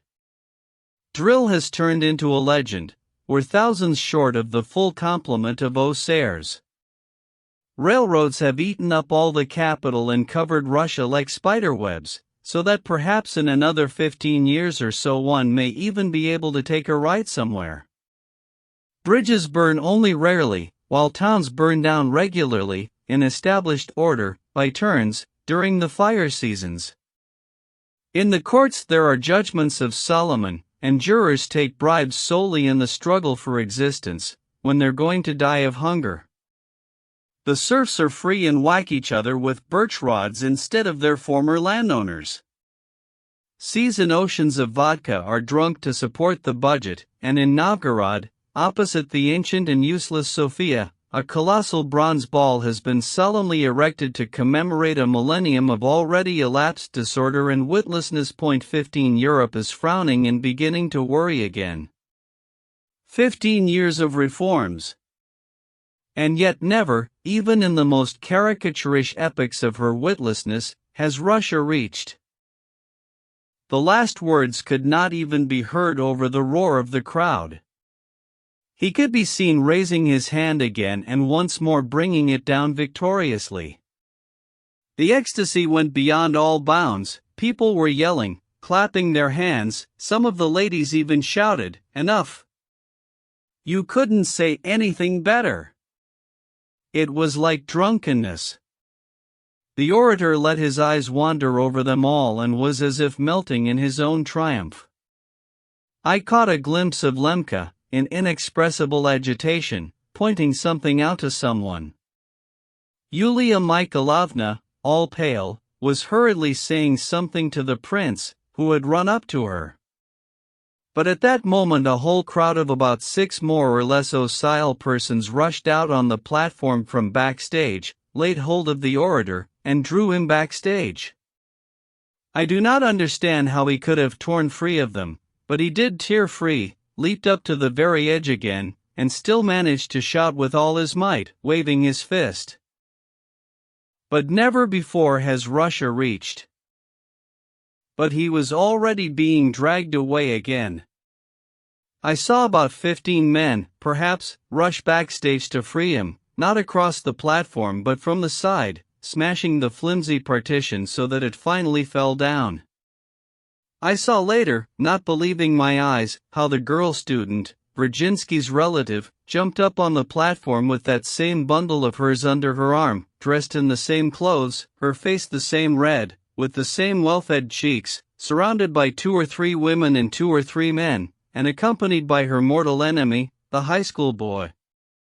I even managed to catch the phrase. "Ladies and gentlemen, I have come to proclaim the sufferings of unfortunate students and rouse them to protest everywhere." But I fled. I hid my bow in my pocket and, by various back passages known to me, got myself out of the house to the street. First of all, of course, I went to Stepan Trofimovich. 2. The end of the fate. He did not receive me. He had locked himself in and was writing. To my repeated knocking and calling, he answered through the door. "My friend, I have finished it all. Who can demand more of me?" "You didn't finish anything, you just contributed to the general collapse. For God's sake, Stepan Trofimovich, let's do without punning, open up. We must take measures, they may come here and insult you." I considered I had the right to be especially stern and even exacting. I feared he might undertake something still more insane. But to my surprise I met with an extraordinary firmness. "Don't you be the first to insult me, then. I thank you for all that's past, but, I repeat, I have finished it all with people, both good and wicked. I am writing a letter to Daria Pavlovna, whom I have so unpardonably forgotten until now. Deliver it tomorrow, if you like, and now merci. Stepan Trofimovich, I assure you the matter is more serious than you think." "You think you smashed someone there?" "You didn't smash anyone, but you yourself broke like an empty glass. Oh, I was rude and impolite, it grieves me to remember. There is decidedly no reason for you to write to Daria Pavlovna, And what's going to become of you now without me? What do you understand of practical things? You must be plotting something else? You'll just perish another time if you're plotting something again. He rose and came right up to the door. You have not spent so long a time with them, yet you have been infected by their language and tone. Dieu vous pardonne, mon ami, et Dieu vous garde *, but I have always noticed the germs of decency in you, and perhaps you will still think better of it après le temps, of course, like all of us Russians. As for your remark about my impracticality, I shall remind you of a long-standing thought of mine, that in our Russia a vast number of people occupy themselves with nothing else but attacking other people's impracticality, fiercely and with special persistence, like flies in summer, accusing all and sundry of it, and excluding only themselves. Cher, remember that I am agitated and do not torment me. Once more, merci for everything, and let us part from each other as Karmazinov did from his public, that is, forget each other with all possible magnanimity. He was being sly when he begged his former readers so very much to forget him. Quant à moi, I am not so vain and trust most of all in the youth of your innocent heart. Are you likely to remember a useless old man for long? Live more, my franc, Anastasia wished me on my last name day. Ces pauvres gens ont quelquefois des mots charmants et pleins de philosophie. Section I do not wish you much happiness, it would bore you. I do not wish you trouble either, but, following the people's philosophy, I will simply repeat, live more and try somehow not to be too bored, this useless wish I am adding on my own. Now, farewell, and a serious farewell. And don't stand by my door, I won't open it. He walked away, and I achieved nothing further. In spite of the agitation, he had spoken evenly, unhurriedly, with weight, and obviously trying to impress. Of course, he was somewhat vexed with me and was indirectly taking revenge on me, let's say, perhaps still for yesterday's kibitkas and opening floorboards. And this morning's public tears, despite a certain sort of victory, had placed him, he knew, in a somewhat comical position, and there was no man more concerned with beauty and strictness of form in his relations with friends than Stepan Trofimovitch. Oh, I do not blame him. But it was this scrupulousness and sarcasm, which held out in him despite all shocks, that set me at ease then. This man who had apparently changed so little as compared to usual was certainly not disposed at that moment towards anything tragic or extraordinary. So I reasoned then, and, my God, how mistakenly! I had lost sight of too many things. Anticipating events, I will quote the first few lines of this letter to Darya Pavlovna, which she in fact received the next day. Mon enfant, my hand is trembling, but I have finished everything. You were not present at my final combat with people, you did not come to this reading, and you did well. But you will be told that in our character-impoverished Russia one courageous man stood up and, despite the deadly menace pouring from all sides, told those little fools their truth, that is, that they are little fools. Oh, ce sont des pauvres petits vauriens et rien de plus, des petits little fools, voilà le mot. The die is cast, I am leaving this town forever, whither I do not know. Everyone I loved has turned away from me.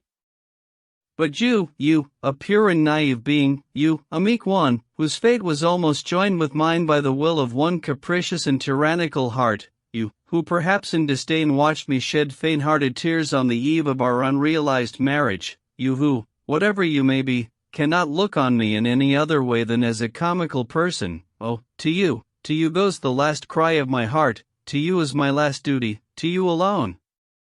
I cannot possibly leave you forever to think of me as an ungrateful fool, bore, an egoist, as is probably read to you day after day by one ungrateful and cruel heart, which, alas, I cannot forget. And so on and so forth, for big pages and all.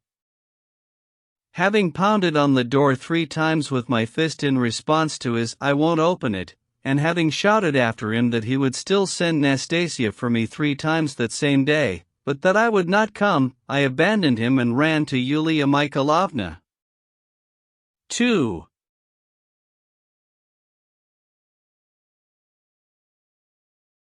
There I found myself witness to an outrageous scene. The poor woman was being deceived right to her face, and I could do nothing. Indeed, what could I tell her?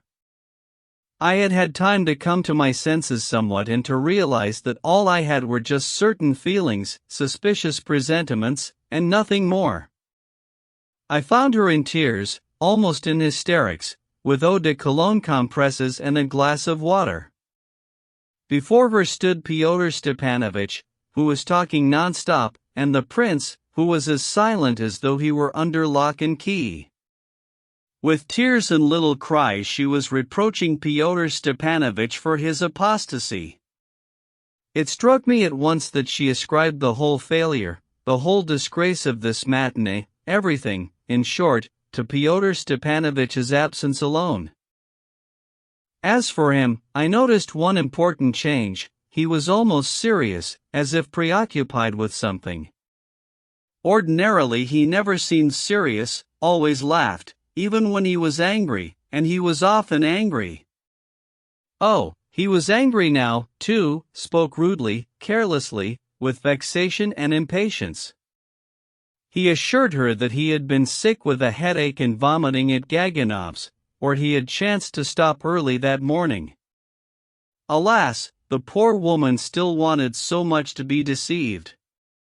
The main question I found on the agenda was whether or not the ball, that is, the whole second half of the fete, was to take place.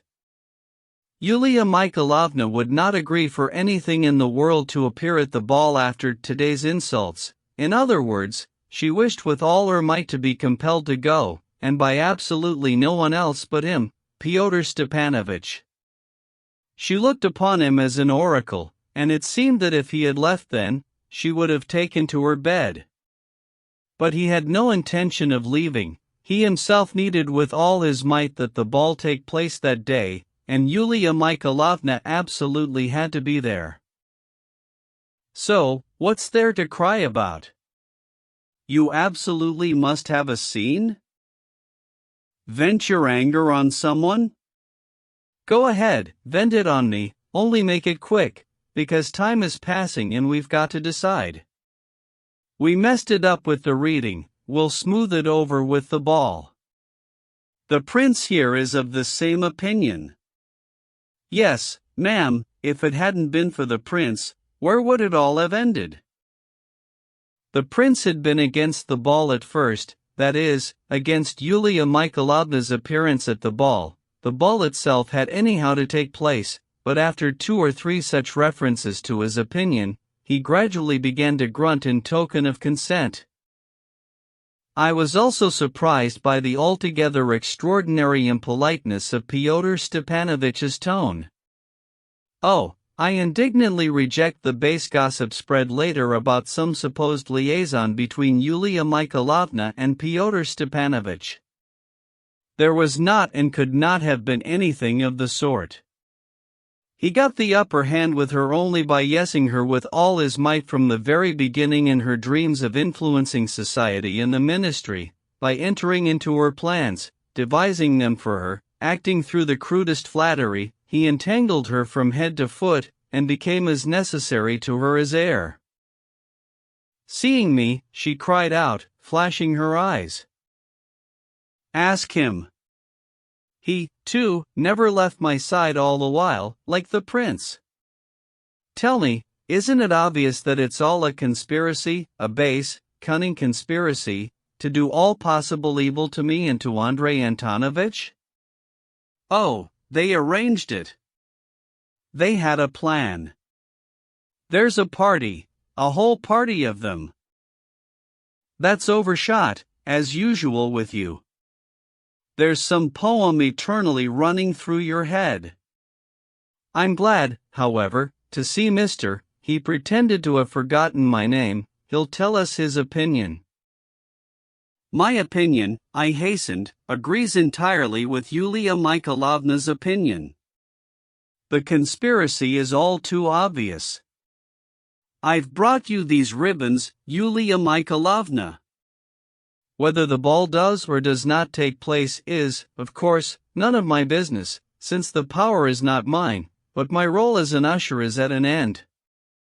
Forgive my heat, but I cannot act to the detriment of common sense and conviction. You hear. You hear, she clasped her hands. I hear, ma'am, and this is what I shall tell you, he turned to me. I think you all must have eaten something that has made you all delirious. In my opinion, nothing has happened, precisely nothing, that never happened before and could not always have happened in this town here. What conspiracy? It came out ugly, stupid to the point of disgrace, but where is the conspiracy? You mean against Yulia Mikhailovna, against her who indulged them, protected them, forgave them right and left for all their pranks? Yulia Mikhailovna. What have I been hammering into you this whole month non-stop? What have I been warning you about? So, what did you need all these people for? You just had to deal with this trash. Why? What for? To unite society? But can they possibly unite, for pity's sake? When did you ever warn me? On the contrary, you approved, you even demanded. I confess, I am so surprised. You yourself brought many strange people to me. On the contrary, I argued with you, I did not approve, and as for bringing, I did bring them, but not until they themselves came swarming by dozens, and that only recently, to make up the quadrille of literature, since there was no way of doing without these bores. Only I'll bet a dozen or two more of the same bores were brought in today without tickets. Quite certainly, I confirmed. See, you already agree. Remember the tone we've had here lately, I mean, in this whole wretched town? It's all turned into nothing but insolence, shamelessness, it's been a scandal with a ceaseless ringing of bells. And who encouraged them? Who shielded them with her authority? Who got everyone muddled? Who infuriated all the small fry? In your album all the local family secrets are reproduced. Wasn't it you who patted your poets and artists on the head? Wasn't it you who held out your hand for Lyamshin to kiss? Wasn't it in your presence that a seminarian swore at an actual state councillor and ruined his daughter's dress with his monstrous tarred boots? Why are you surprised, then, that the public is set against you? But that's all you yourself. Oh, my God. No, ma'am, I kept warning you, we quarreled, do you hear, we quarreled. You're lying to my face.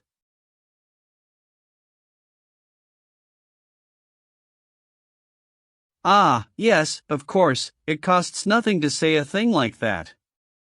You need a victim now, someone to vent your anger on. Go ahead, vent it on me, as I told you. I'd better address myself to you, mister. He still could not recall my name. Let's count up on our fingers. I maintain that, apart from Liputin, there was no conspiracy, none whatsoever. I'll prove it. But let's first analyze Liputin. He came out with that fool Lebyadkin's verses. Was that, in your opinion, a conspiracy?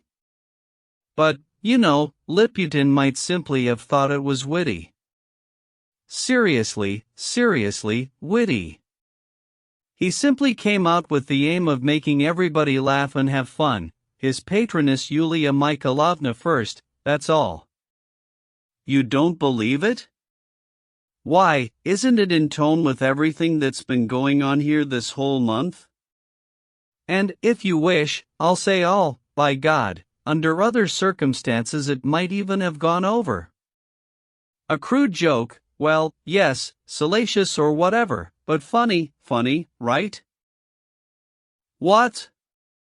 You consider Liputin's act witty? Yulia Mikhailovna cried out in terrible indignation. Such stupidity, such tactlessness, so base, so vile, so deliberate. Oh, you're saying it on purpose. It means you yourself are in conspiracy with him. Oh, certainly, sitting in back, hiding, moving the whole little mechanism. But if I had taken part in any conspiracy, understand this at least, it wouldn't have ended just with Liputin. So, according to you, I also arranged with Papa that he should purposely produce such a scandal? Well, ma'am, whose fault was it that Father was brought in to read? Who tried to stop you yesterday, just yesterday? Oh, here I elevate tant d'esprit. I was counting on him so much, and, besides, he has manners. I thought he and Karmazinov, and now look. Yes, ma'am, and now look. But in spite of all that tant d'esprit, Papa mucked it up, and if I'd known beforehand that he was going to muck it up so badly, being part of the indubitable conspiracy against your fate, I would undoubtedly not have started persuading you yesterday to keep the bull out of the china shop, right, ma'am? And yet I did try to talk you out of it yesterday, I did, because I had a presentiment.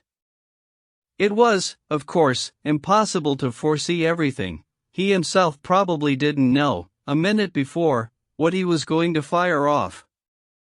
These nervous old codgers don't even resemble human beings.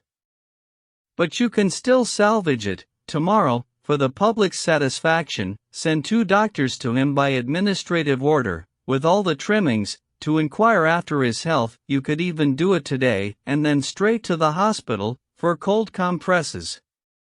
At least everyone will laugh and see that there's nothing to be offended at. I'll make an announcement about it tonight at the ball, since I'm the son. Karmazinov's another matter. He came out like a green ass and stretched his article for a whole hour. Now there's one who must surely be in conspiracy with me. As if he said, why don't I muck it up, too, just to harm Yulia Mikhailovna? Oh, Karmazinov, quelle honte. I was burning with shame for our public. Well, ma'am, I wouldn't have burned, but I'd have roasted him. The public was right. And who, again, is guilty of Karmazinov? Did I foist him on you, or didn't I? Did I take part in adoring him, or didn't I? Ah, well, devil take him, but that third maniac, the political one, that's another question. Here everybody went amiss. It's not just my conspiracy. Ah, don't speak of it, it's terrible, terrible. I alone, am guilty of that. Of course, ma'am, but here I'm going to vindicate you. Who can keep track of these sincere ones? They can't guard against them even in Petersburg. Because he was recommended to you, and how he was. You'll agree, then, that it's even your duty now to appear at the ball.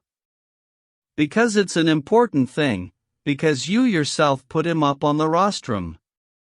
You must precisely declare in public now that you are not solidary with this, that the fine fellow is already in the hands of the police, and that you were deceived in some inexplicable way. You must declare indignantly that you were the victim of a mad person. Because he is a madman and nothing else. That's how he must be reported. I can't stand these biters. I may talk even worse myself, but not from the rostrum. And right now they're shouting about a senator. What senator? Who is shouting? You see, I don't understand anything myself. You, Yulia Mikhailovna, do you know anything about some senator? Senator? You see, they're convinced that a senator has been appointed here, and that you are being replaced from Petersburg. I've heard it from many people. I've heard it, too, I confirmed. Who said so? Yulia Mikhailovna flushed all over. You mean, who first started talking? How should I know? They're just talking. The mass is talking. They were talking yesterday especially. Everybody's somehow much too serious, though it's impossible to make anything out. Of course, those who are a bit more intelligent and competent are not talking, but even among them some are listening to it. How mean! And how stupid! Well, so you must appear precisely now and show the fools. I confess, I myself feel it's even my duty, but what if there's another disgrace awaiting us? What if they don't attend? Because no one's going to come, no one. Such ardor. They won't come, eh?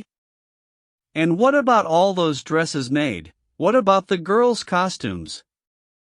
No, after this I give up on you as a woman. Such human insight.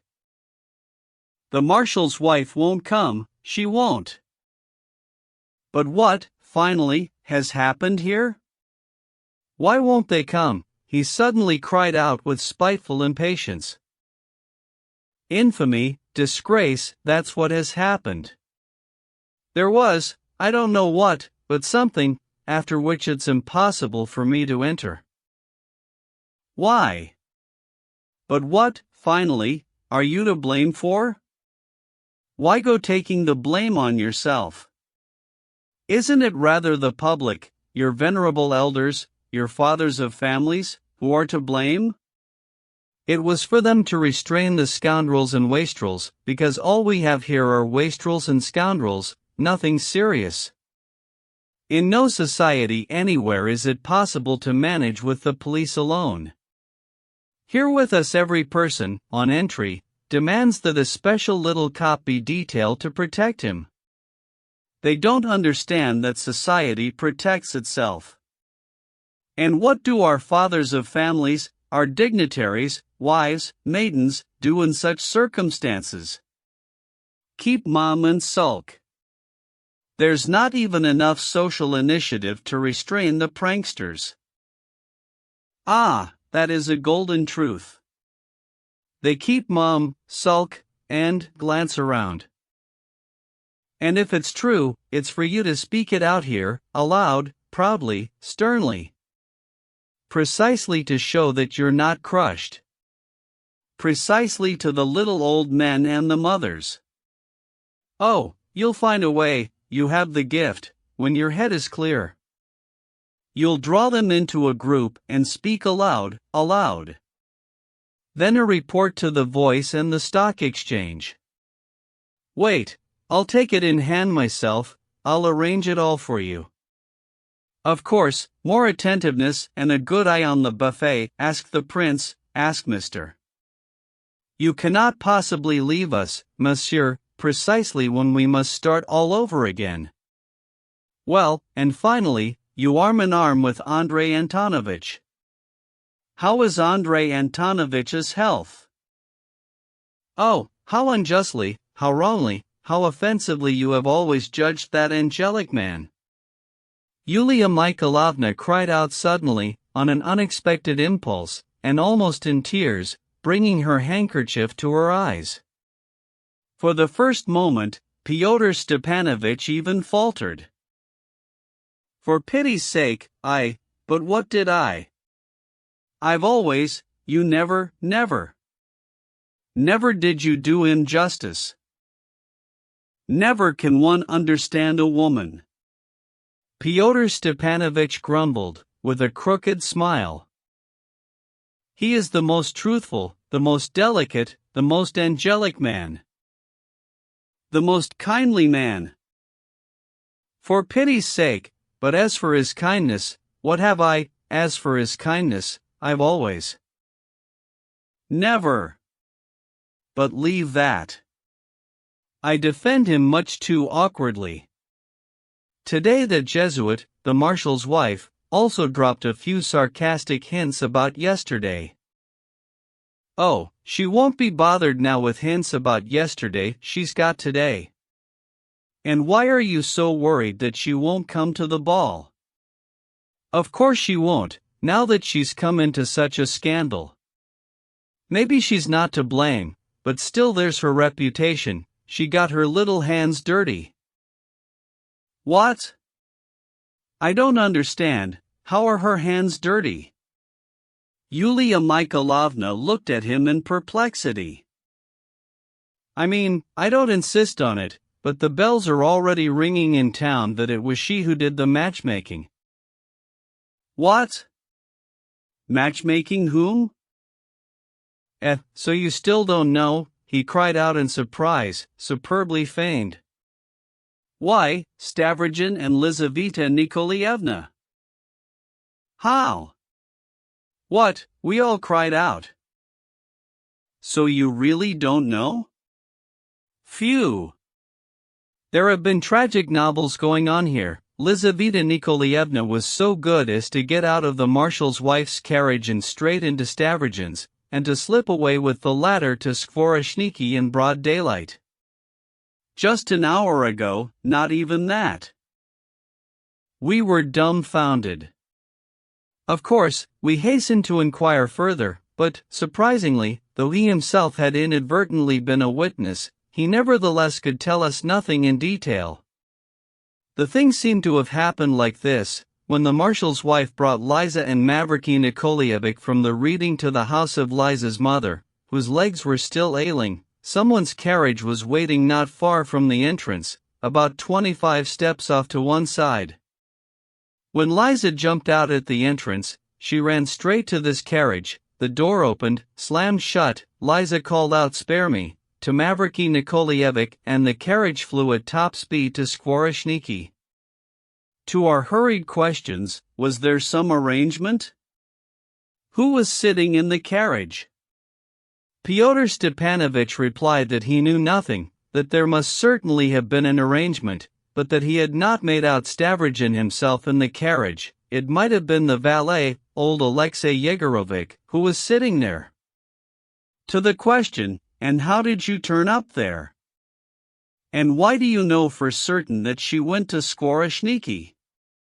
He replied that he chanced to be there because he was passing by, and on seeing Liza even ran up to the carriage, and yet did not make out who was in the carriage, and with his curiosity, and that Mavriky Nikolaevich not only did not set off in pursuit, but did not even try to stop Liza, and with his own hand even held back the marshal's wife, who was shouting at the top of her voice, "She's gone to Stavrogin, she's gone to Stavrogin."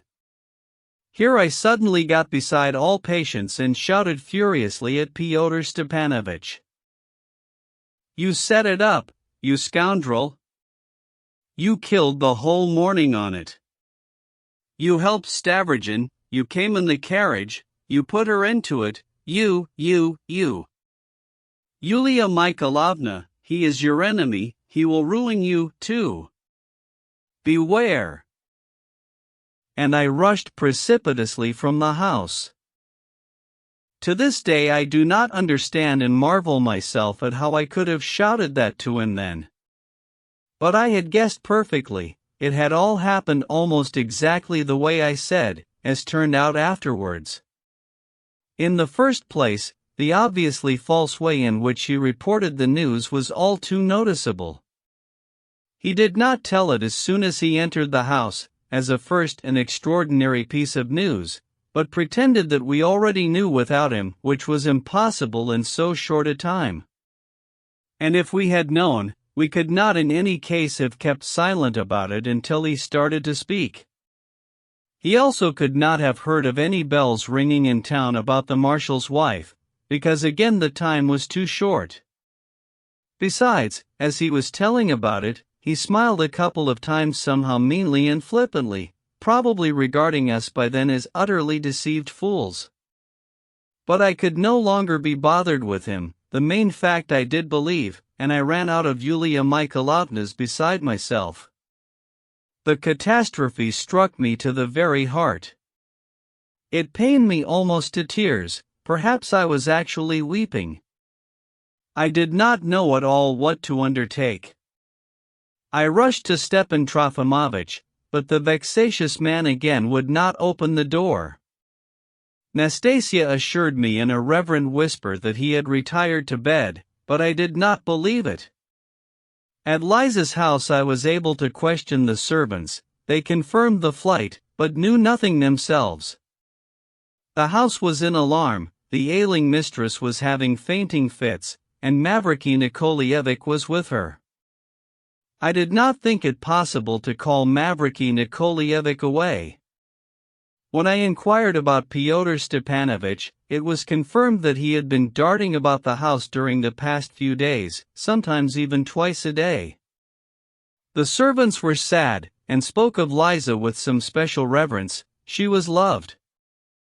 That she was ruined, utterly ruined, I did not doubt, but I was decidedly unable to comprehend the psychological side of the matter, especially after her scene the day before with Stavrogin. To run around town and inquire of acquaintances, in gloating houses, where the news, of course, had already spread, seemed disgusting to me and humiliating for Liza. But, strangely, I did run by to see Darya Pavlovna, where, however, I was not received. No one had been received in the Stavrogins' house since the previous day. What I could have said to her, and why I ran by, I do not know. From her I made my way to her brother. Shatov listened to me glumly and silently. I will note that I found him in an unprecedentedly dark mood. He was terribly thoughtful and, it seemed, had to force himself to listen to me. He said almost nothing and began walking back and forth from corner to corner of his closet, stomping more than usual with his boots. But when I was already on my way down the stairs, he shouted after me that I should go to Liputin. You'll find out everything there. Yet I did not go to Liputin, but, while on my way, turned back again to Shatov, and, half opening the door, without going in and without any explanations, suggested to him laconically, wouldn't he be going to see Marya Timofeevna today? At that Shatov cursed, and I laughed. I set down here, so as not to forget, that same evening he went especially to the outskirts of town to visit Marya Timofeevna, whom he had not seen for quite a while. He found her in reasonably good health and spirits, and Lebyadkin dead drunk, asleep on the sofa in the front room. This was at exactly 9 o'clock. He told it to me himself the next day, meeting me hotfoot in the street. And I decided after 9 o'clock to go to the ball, but not now as a gentleman usher. Besides, my beau had stayed with Yulia Mikhailovna, but from an irresistible curiosity to hear, without asking questions, what people were saying in town about all these events generally.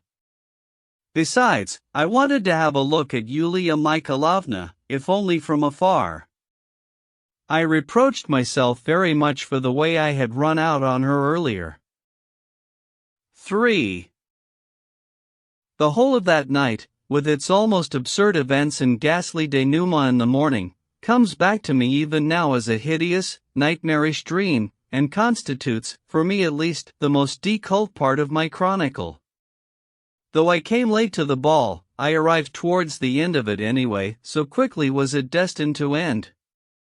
It was already past 10 when I reached the entrance of the marshal's wife's house, where the same white hall in which the reading took place had, despite the shortness of time, been cleared and made ready to serve as the main ballroom, it was supposed, for the whole town. But however ill-disposed I had been towards the ball that morning, even so I did not anticipate the full truth. Not a single family from higher circles came, even osiles of any importance at all were absent, and that was an extremely marked feature. As for ladies and young girls, here Pyotr Stepanovich's, now obviously perfidious, calculations turned out to be incorrect to the highest degree. Exceedingly few had appeared. There was scarcely one lady to 4 men, and what ladies! certain wives of regimental hussars, of various small fry from the post OC and petty clerkdom, 3 doctors' wives with their daughters, 2 or 3 landowners of the poorer sort, the 7 daughters and 1 niece of that secretary I mentioned somewhere above, some merchants' wives. Was this what Yulia Mikhailovna had expected? Even half of the merchants did not come. As for the men, their mass was still indeed dense, despite the compact absence of all our nobility, but produced an ambiguous and suspicious impression. Of course, there were several rather quiet and respectful hussars with their wives, several most obedient fathers of families, as again, for example, that same secretary, the father of his 7 daughters. All these humble small potatoes came, so to speak, out of inevitability, as one of these gentlemen put it. But, on the other hand, the mass of perky characters, and the mass, besides, of such persons as Fyodor Stepanovich and I had suspected of being let into the matinee without tickets, seemed to have increased still more compared with the matinee. For the time being they were sitting in the buffet, and had gone straight to the buffet on arrival, as if the place had been appointed beforehand. At least it seemed so to me. The buffet was located at the end of the suite of rooms, in a spacious hall, where Prokorik had installed himself with all the enticements of the club kitchen and with a tempting display of snacks and drinks. I noticed several personages there in all but torn frock coats, in the most dubious and utterly unball-like outfits, who had obviously been sobered up with boundless effort and for a short time only, and had been fetched from God knows where, perhaps from out of town. I knew, of course, that in accordance with Yulia Mikhailovna's idea it had been suggested to arrange a most democratic ball, not refusing even tradesmen, if any such should happen to pay for a ticket. She could bravely utter these words in her committee, knowing perfectly well that it would not occur to any of our town tradesmen, all of them destitute, to buy a ticket. But anyway I doubted that these gloomy, all but tattered frock-coaters ought to have been let in, despite all the democratism of the committee. Who, then, had let them in, and with what purpose? Liputin and Lyamshin had been deprived of their ushers' bows, though they were present at the ball, as participants in the quadrille of literature, but Liputin's place had been taken, to my surprise, by that same seminarian who more than anyone else had made a scandal of the matinee by his skirmish with Stepan Trofimovich, and Lyamshin's by Fyodor Stepanovich himself. What, then, could be expected in such a case? I tried to listen in on conversations. Some opinions were striking in their wildness. It was maintained in one group, for example, that the whole story of Stavrogin and Liza had been fixed up by Yulia Mikhailovna, who had taken money from Stavrogin for it. The amount was even quoted. It was maintained that she had even arranged the fete for that purpose, and that was why, when they learned what was going on, half the town stayed away, and Lemka himself was so jolted that his reason got deranged, and she was now leading him about insane. There was also much guffawing, hoarse, savage, and sly. Everyone criticized the ball terribly and abused Yulia Mikhailovna without any ceremony. Generally, the babble was disorderly, fragmentary, drunken, and agitated, so that it was difficult to grasp or infer anything. Simple merrymakers also found refuge in the buffet, and there were even several ladies of the sort that can no longer be surprised or frightened by anything, most jolly and amiable, mainly hussars' wives, with their husbands. They settled in groups at separate tables and had an extremely merry time drinking tea. The buffet turned into a snug haven for nearly half the assembled public. And yet in a short time this whole mass was to come pouring into the ballroom. It was terrible even to think of it. And meanwhile in the Whitehall 3 skimpy little quadrilles had been formed, with the prince's participation. The young ladies were dancing, and their parents were rejoicing over them. But here, too, many of these respectable persons were already thinking of how, after letting their girls have fun, they could clear out in time, and not be there once it starts. Decidedly, everyone was certain that it was inevitably going to start. It would be difficult for me to describe the state of mind of Yulia Mikhailovna herself. I did not speak with her, though I came quite close to her. She did not respond to my bow on entering, because she did not notice me, really did not notice. Her face was pained, her glance haughty and disdainful, yet wandering and anxious. She was controlling herself with visible suffering, for what and for whom? She ought certainly to have left, and, above all, to have taken her husband away, yet she stayed. One could tell just by the look of her that her eyes had been fully opened, and she had nothing more to wait for. She did not even call Fyodor Stepanovich over to her. He seemed to be avoiding her himself. I saw him in the buffet, in an exceedingly gay mood. But nevertheless she stayed at the ball and would not let Andrei Antonovich leave her side even for a moment.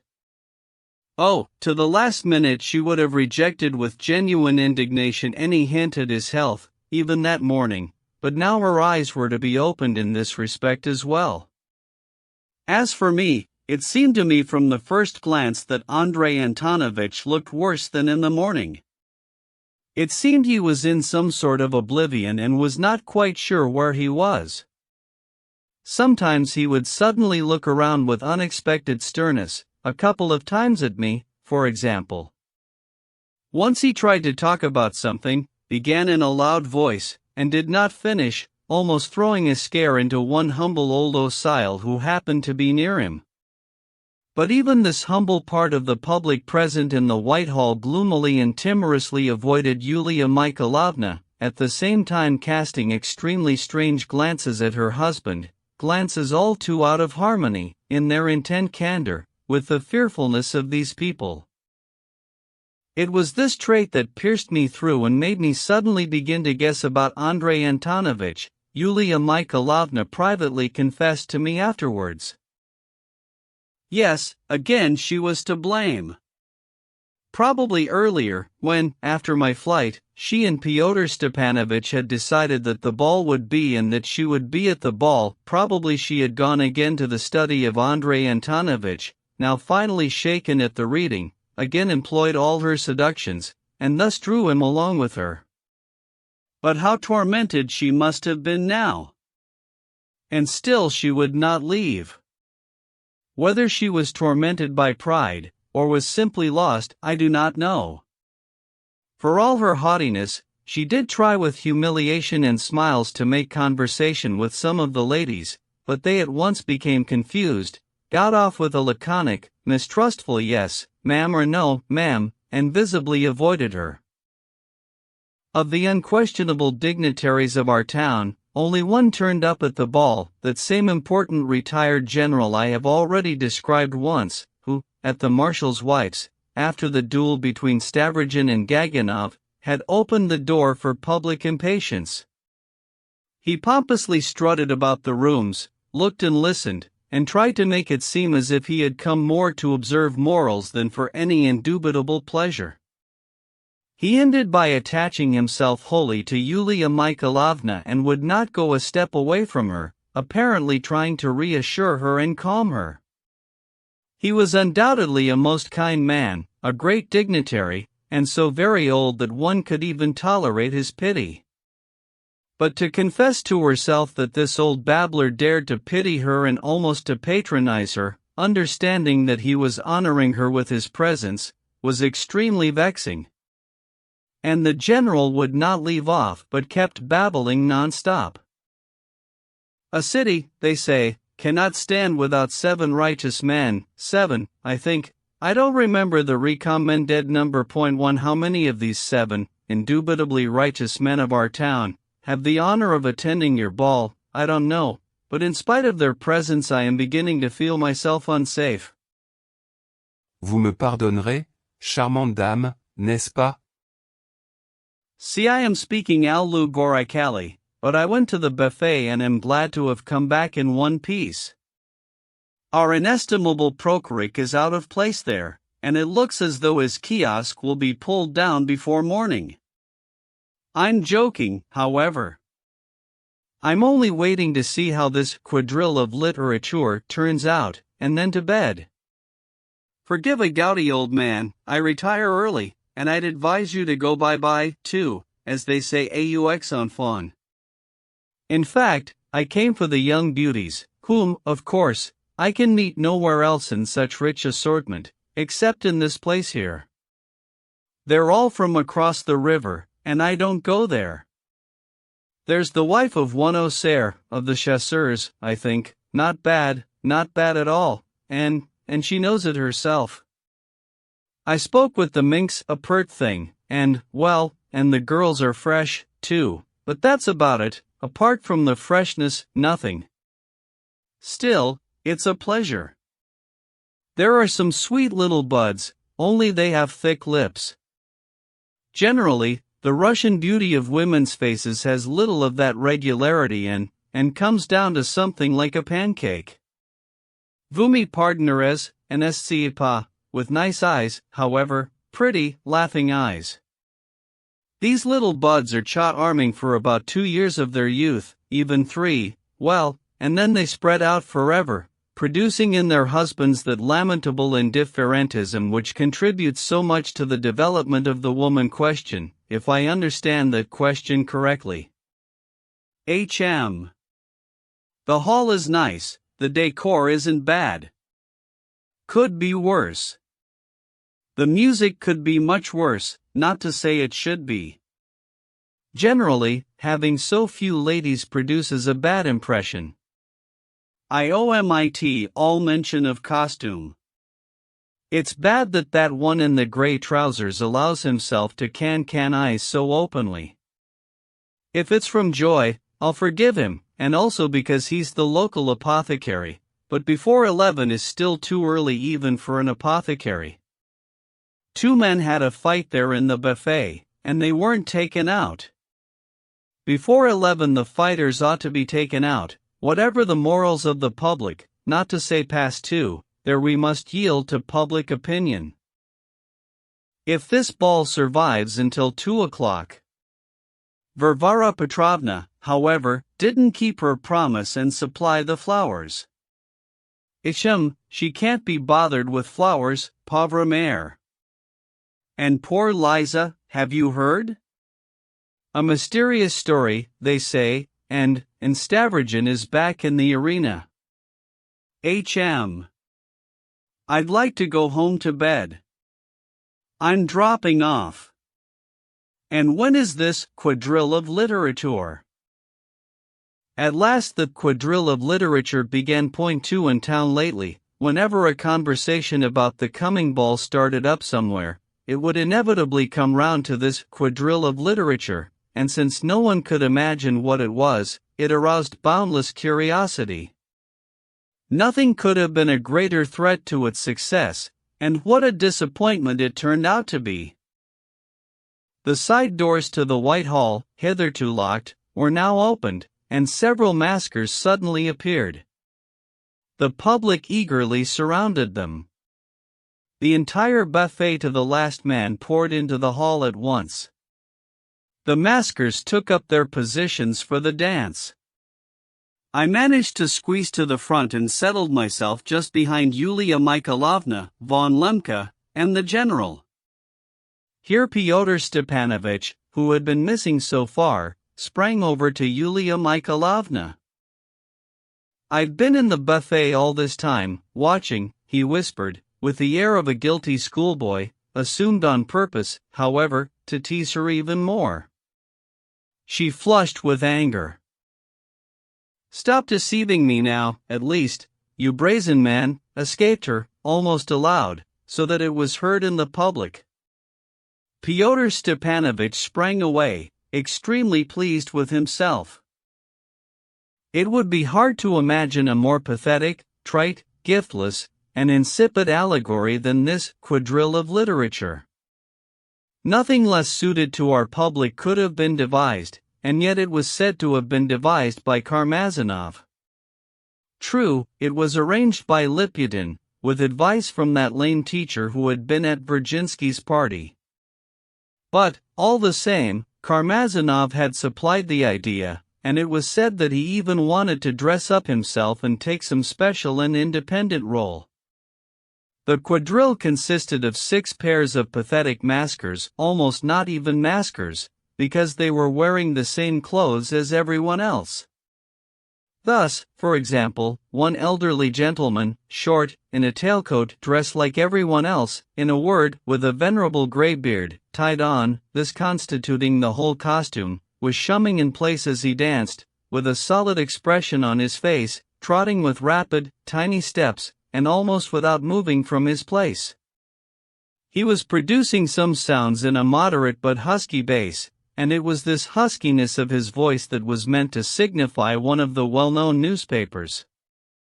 Opposite this masker danced a pair of giants, X and Z, with those letters pinned to their tailcoats, but what the X and Z signified remained unclear. Honest Russian Thought was presented as a middle-aged gentleman in spectacles, tailcoat, gloves, and, in fetters, real fetters. Under this Thought's arm was a briefcase containing some dossier. Out of his pocket peeked an unsealed letter from abroad, which included an attestation, for all who doubted it, of the honesty of Honest Russian Thought. All this was filled in orally by the ushers, since it was hardly possible to read a letter sticking out of someone's pocket. In his raised right hand Honest Russian Thought was holding a glass, as if he wished to propose a toast. Close to him on either side 2 crop-haired nihilist girls were trotting, while vis-a-vis danced some gentleman, also elderly, in a tailcoat, but with a heavy club in his hand, supposedly representing the non-Petersburg but formidable publication, One Swat a Wet Spot. But, in spite of his club, he was quite unable to endure the spectacles of Honest Russian Thought staring fixedly at him and tried to avert his eyes, and as he performed the pas de deux, he twisted and fidgeted and did not know what to do with himself, so greatly, no doubt, did his conscience torment him. However, I cannot recall all these dumb little inventions, everything was in the same vein, so that I finally felt painfully ashamed. And precisely the same impression as if of shame showed in all the public, even on the most sullen physiognomies from the buffet. For some time everyone was silent and watched in angry perplexity. An ashamed man usually begins to get angry and is inclined to cynicism. Gradually our public began to buzz. "What on earth is this?" muttered a buffet person in one group. "Some sort of silliness. Literature of some sort. They're criticizing the voice. What do I care?" From another group. "Asses." "No, they're not asses, we're asses." "Why are you an ass?" "I'm not an ass." "If you're not an ass, I'm certainly not either." From a third group. "Give them all a good pasting and to hell with them. Shake the whole hall up." From a fourth. "Aren't the Lemkas ashamed to look?" "Why should they be ashamed?" "You're not ashamed, are you?" "I am, too, ashamed, and he's the governor." "And you are a swine." "Never in my life have I seen such an utterly ordinary ball," one lady said venomously right beside Yulia Mikhailovna, obviously wishing to be heard.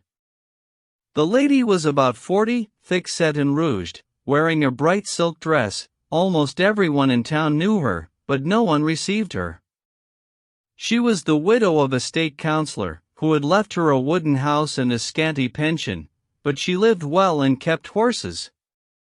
About 2 months earlier she had paid a first call on Yulia Mikhailovna, but she did not receive her.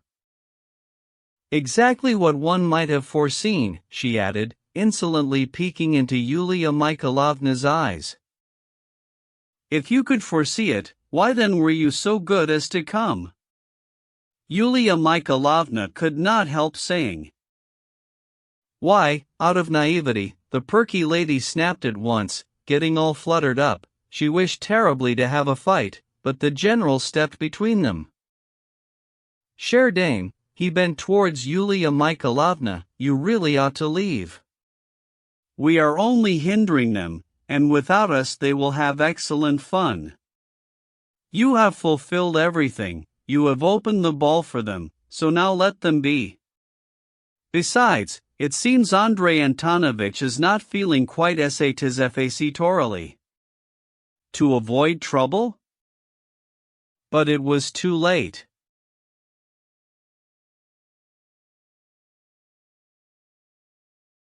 Throughout the quadrille, Andrei Antonovich gazed at the dancers in some wrathful perplexity, and when the public began to comment, he began to look around uneasily.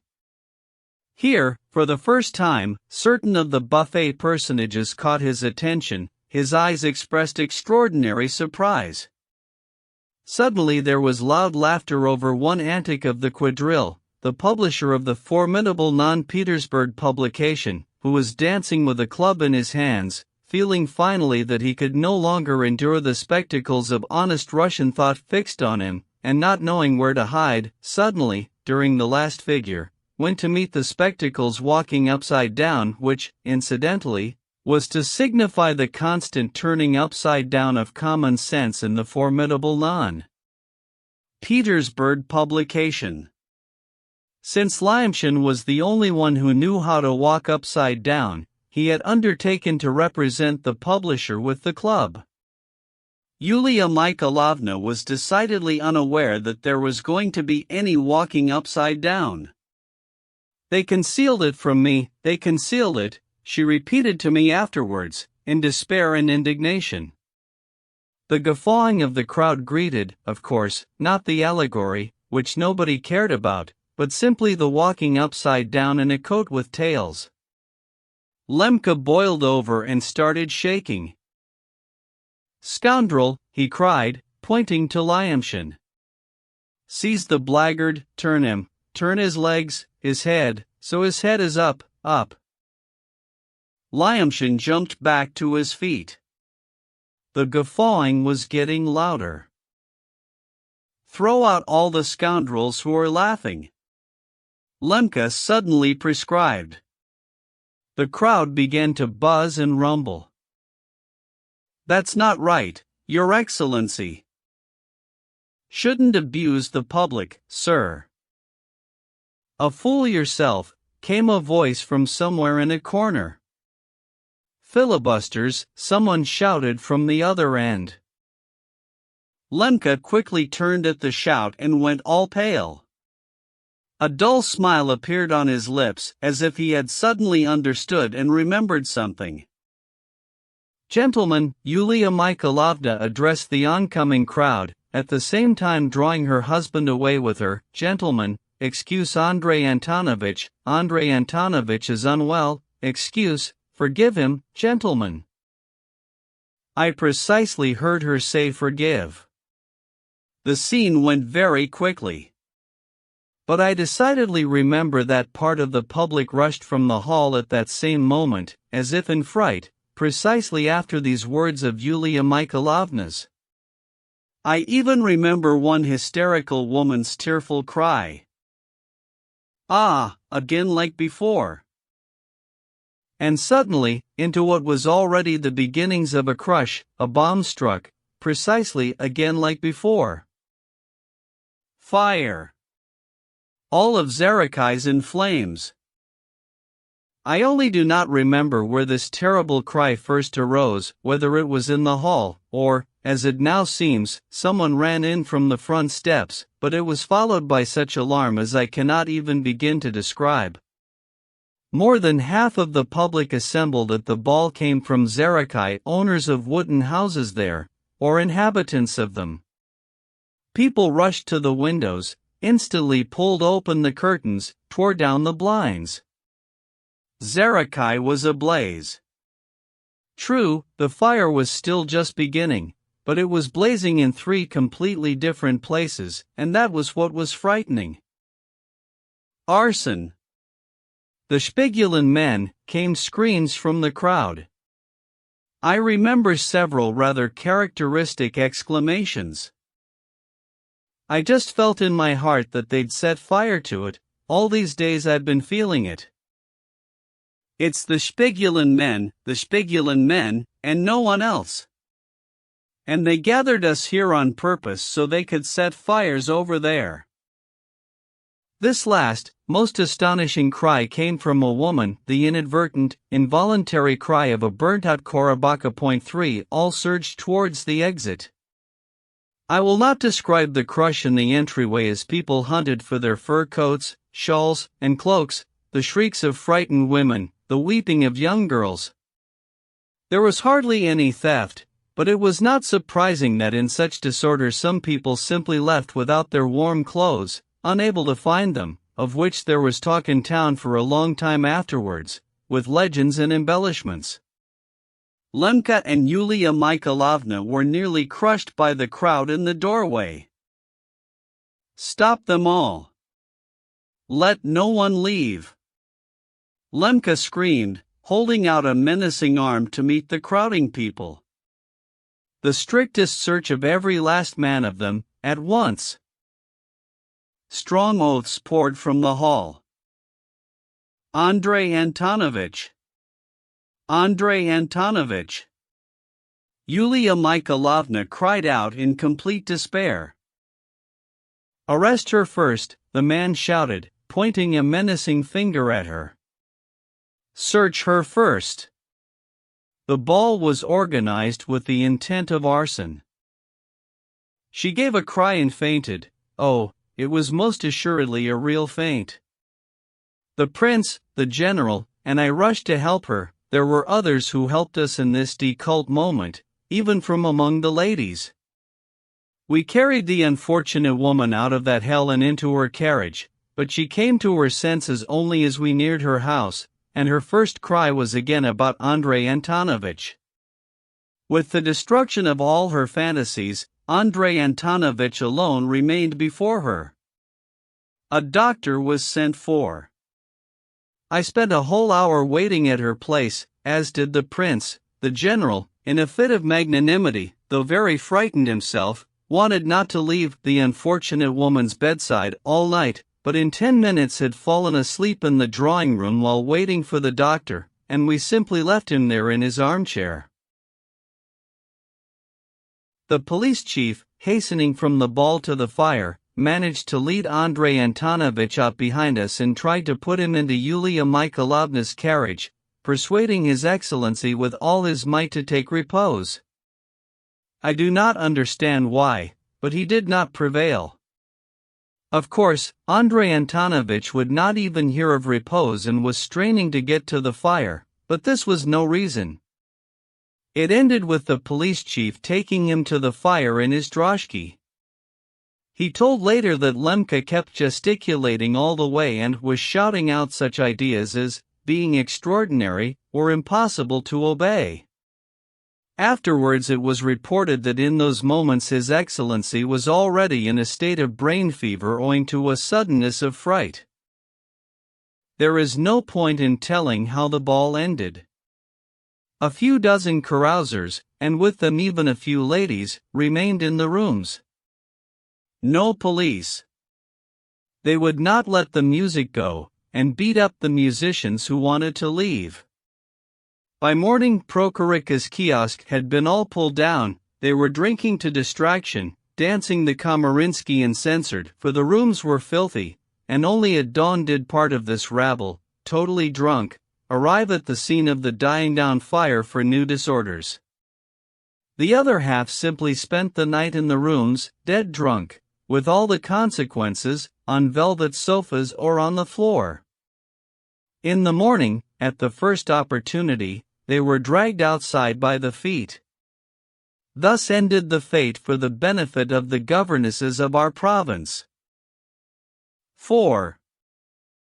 The fire frightened our public from across the river precisely because the arson was so obvious. Remarkably, at the first cry of fire, there came at once the cry that it was the work of the Spigulin men. It is known only too well now that 3 Spigulin men did in fact participate in the arson, but that was all. The rest of the factory hands were entirely vindicated both in general opinion and socially. Aside from those 3 scoundrels, one of whom has been caught and has confessed, while 2 are still in hiding, Fedka the convict undoubtedly participated in the arson. That is all that is so far known with certainty about the origin of the fire. Surmises are quite a different matter. What led these 3 scoundrels? Were they guided by someone, or not? It is very difficult to answer all this even now. The fire, owing to a strong wind, to the predominantly wooden buildings of Zarakai, and, finally, to its having been set at 3 different points, spread quickly and covered the whole area with incredible force. Incidentally, the fire should be reckoned as having been set at 2 points. The third was caught and extinguished almost the moment it flared up, of that later. But, even so, the reporting of our disaster in the metropolitan newspapers was exaggerated, approximately speaking, no more, and perhaps less, than a quarter of the whole of Zarakai burned down. Our fire brigade, though weak in comparison with the extent and population of the town, acted quite correctly and selflessly. But it would not have done much, even with the concerted assistance of the populace, were it not that the wind changed towards morning, ceasing just before dawn. When, just an hour after fleeing from the ball, I made my way to Zarakai, the fire was already at full force. The entire street parallel to the river was in flames. It was as bright as day.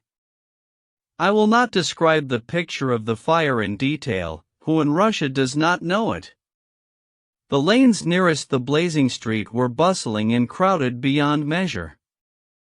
Here the fire was definitely expected, and the inhabitants were dragging out their possessions, yet still would not leave their homes, but sat expectantly on dragged-out chests and feather beds, each under his own windows. Part of the male population was working hard, ruthlessly chopping down fences and even knocking apart entire shanties that stood closer to the fire and to windward. There was only the crying of awakened children and the wailing lamentations of women who had already successfully dragged their junk out. The unsuccessful were silently and energetically dragging theirs out.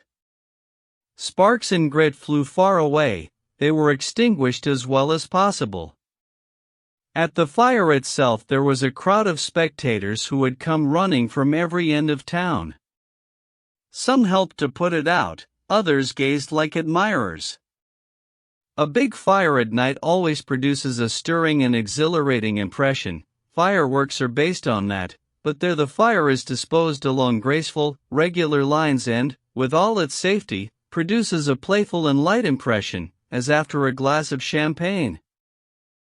A real fire is another matter. Here horror and, after all, some sense of personal danger, as it were, combined with the well-known exhilarating impression of a fire at night, produce in the spectator, not, of course, in the burnt-out inhabitant, a sort of brain concussion and a challenge, as it were, to his own destructive instincts, which, alas, lie hidden in every soul, even that of the most humble and familial titular Counselor 5. This gloomy sensation is almost always intoxicating. I really do not know whether it is possible to watch a fire without a certain pleasure. This was said to me, word for word, by Stepan Trofimovich, on returning from a night fire he had chanced to witness, and still under the first impression of the spectacle. Of course, that same admirer of night fires will also rush into the fire to save a burning child or an old woman. But that is an altogether different matter. Plodding after the curious crowd, I made my way, without any inquiries, to the most important and dangerous spot, where I finally caught sight of Lemka, whom I was looking for on instructions from Yulia Mikhailovna herself. His position was astonishing and extraordinary. He was standing on the debris of a fence. To the left of him, about 30 steps away, towered the black skeleton of a nearly burnt-down 2-story wooden house, with holes instead of windows on both floors, its roof fallen in, and flames still snaking here and there over the charred beams. At the back of the courtyard, about 20 steps away from the burnt-down house, a cottage, also two-storied, was beginning to blaze, and the firemen were working on it as hard as they could. To the right, the firemen and the people were fighting for a rather large wooden building which was not yet burning, but had already caught fire several times, and was inevitably fated to burn down. Lemke was shouting and gesticulating, his face turned towards the cottage, and issuing orders which no one obeyed. I almost thought he had simply been left there and completely abandoned.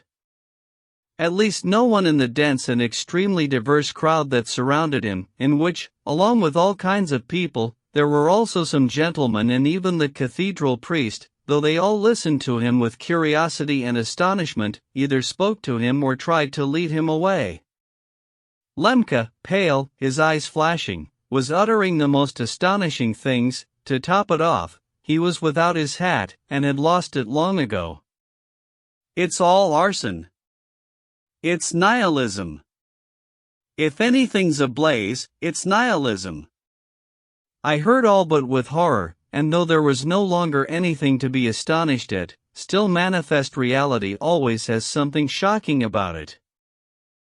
"Your Excellency," a policeman turned up beside him, "if you'd be so good as to try domestic repose, sir, the way it is, it's even dangerous for your Excellency to be standing here." This policeman, as I learned later, was purposely left with Andrei Antonovich by the police chief, to watch over him and try as hard as he could to take him home, and in case of danger even to act with force, a charge obviously beyond the powers of its executor. The tears of the burnt-out people will be wiped away, but the town will be burned. It's all 4 blackguards, 4.5. Arrest the blackguard. He's in it alone, and has slandered the 4.5. He worms himself into the honor of families. Governesses have been used to set houses on fire. This is mean, mean. "Ai, what is he doing?" he cried, suddenly noticing a fireman on the roof of the blazing cottage, the roof already burned through under him and fire flaring up all around. pull him down, he'll fall through, he'll catch fire, put him out." "What is he doing up there?" "Putting it out, Your Excellency." Unbelievable. The fire is in people's minds, not on the rooftops. Pull him down and drop it all. Better drop it. Leave it to itself somehow. Aie, who is that still crying? An old woman. An old woman is shouting, "Why did you forget the old woman?" Indeed, a forgotten old woman was shouting on the bottom floor of the blazing cottage, the 80-year-old relative of the merchant who owned the burning house. But she had not been forgotten. She had gone back into the burning house herself while it was possible, with the insane purpose of dragging her feather bed out of the still untouched corner room. Choking from the smoke and shouting from the heat, because that room, too, had caught fire, she was still trying with all her might to push her feather bed through a broken window with her decrepit hands. Lemke rushed to help her. Everyone saw him run up to the window, seize a corner of the feather bed and begin to pull it through the window with all his might.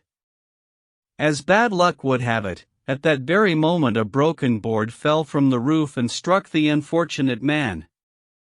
It did not kill him, it merely grazed his neck with one end as it fell, but the career of Andrei Antonovich was over, at least among us. The blow knocked him off his feet, and he collapsed unconscious.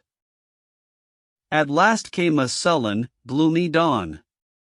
The fire dwindled, after the wind it suddenly became still, and then came a slow, drizzling rain, as if through a sieve. I was by then in another part of Zarakai, far from the spot where Lemke had fallen, and there in the crowd I heard very strange talk.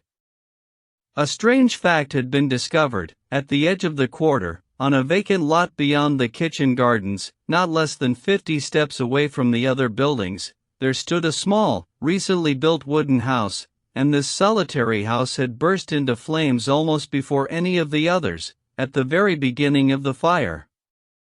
Even if it had burned down, it could not have transmitted the fire to any town buildings because of the distance, and, vice versa, if the whole of Zarakai had burned down, this one house would have remained untouched, whatever wind was blowing. It appeared to have caught fire separately and independently, so there was something behind it. But the main thing was that it had not had time to burn down, and towards daybreak astonishing things were discovered inside it. The owner of this new house, a tradesman who lived in the nearby quarter, as soon as he saw his new house on fire, rushed to it and managed to save it, with the help of some neighbors, by scattering the burning logs that had been piled against the side wall. But there were tenants living in the house, a captain well known in town, his sister, and with them an elderly serving woman, and these tenants, the captain, his sister, and the serving woman, had all three been stabbed to death that night and apparently robbed. It was here that the police chief had gone when he had left the fire while Lemke was trying to rescue the feather bed. By morning the news had spread and a huge mass of all sorts of people, even some who had been burned out in Zarakai, poured down to the vacant lot, to the new house. It was so crowded that it was even difficult to get through. I was told at once that the captain had been found with his throat cut, on the bench, dressed, and that he had probably been dead drunk when he was killed, so that he had not even felt it, and that he had bled like a bull, that his sister Maria Timofeevna had been stuck all over with a knife, and was lying on the floor of the doorway, so that she had probably been awake and had struggled and fought with the murderer. The housekeeper, who probably also woke up, had her head completely smashed in. According to the owner's story, the captain had come to see him the day before, in the morning, had boasted and displayed a lot of money, as much as 200 rubles. The captain's old, worn green wallet was found empty on the floor, but Maria Timofeevna's trunk had not been touched, and the silver casing of her icon had not been touched either. Of the captain's clothes, everything turned out to be intact as well. One could see that the thief had been in a hurry, and that he was a man who was familiar with the captain's affairs, had come to take money only, and knew where to find it. If the owner had not come running right away, the logs would have flared up and quite certainly burned the house down, and it would have been difficult to learn the truth from charred corpses. So ran the account of the affair. Further information was added, that the place had been rented for the captain and his sister personally by Mr. Stavrogin, Nikolai Vsevolodovich, General Stavrogin's widow's boy, that he had come personally to rent it, and had been very insistent, because the owner did not want to let it and was intending to make the house a tavern, but Nikolai Vsevolodovich had spared no expense and handed him money for a year in advance. "There's something behind this fire," voices came from the crowd. But the majority were silent. Their faces were gloomy, but I did not notice any great, obvious irritation. All around, however, stories went on about Nikolai Vsevolodovich, that the murdered woman was his wife, that yesterday, in a dishonest manner, he had lured to himself a young lady from the foremost house in town, the daughter of General Drozdov's widow, that a complaint would be lodged against him in Petersburg, and that if his wife had been killed, it must have been so that he could marry the Drozdov girl. Skvoreshniki was no more than a mile and a half away, and I remember thinking, shouldn't I send word to them there? However, I did not notice anyone especially inciting the crowd, and I do not want to speak evil, though I did see flash by me 2 or 3 buffet mugs, who turned up at the fire by morning and whom I recognized at once. I particularly remember one tall, lean fellow, a tradesman, haggard, curly-haired, as if smeared with soot, a locksmith, as I learned later. He was not drunk, but, in contrast to the gloomily standing crowd, seemed beside himself. He kept addressing the people, though I do not remember his words. Whatever was coherent was no longer than, "What's this, brothers? Can it really be like this?" All the while waving his arms. 3. A finished romance. I.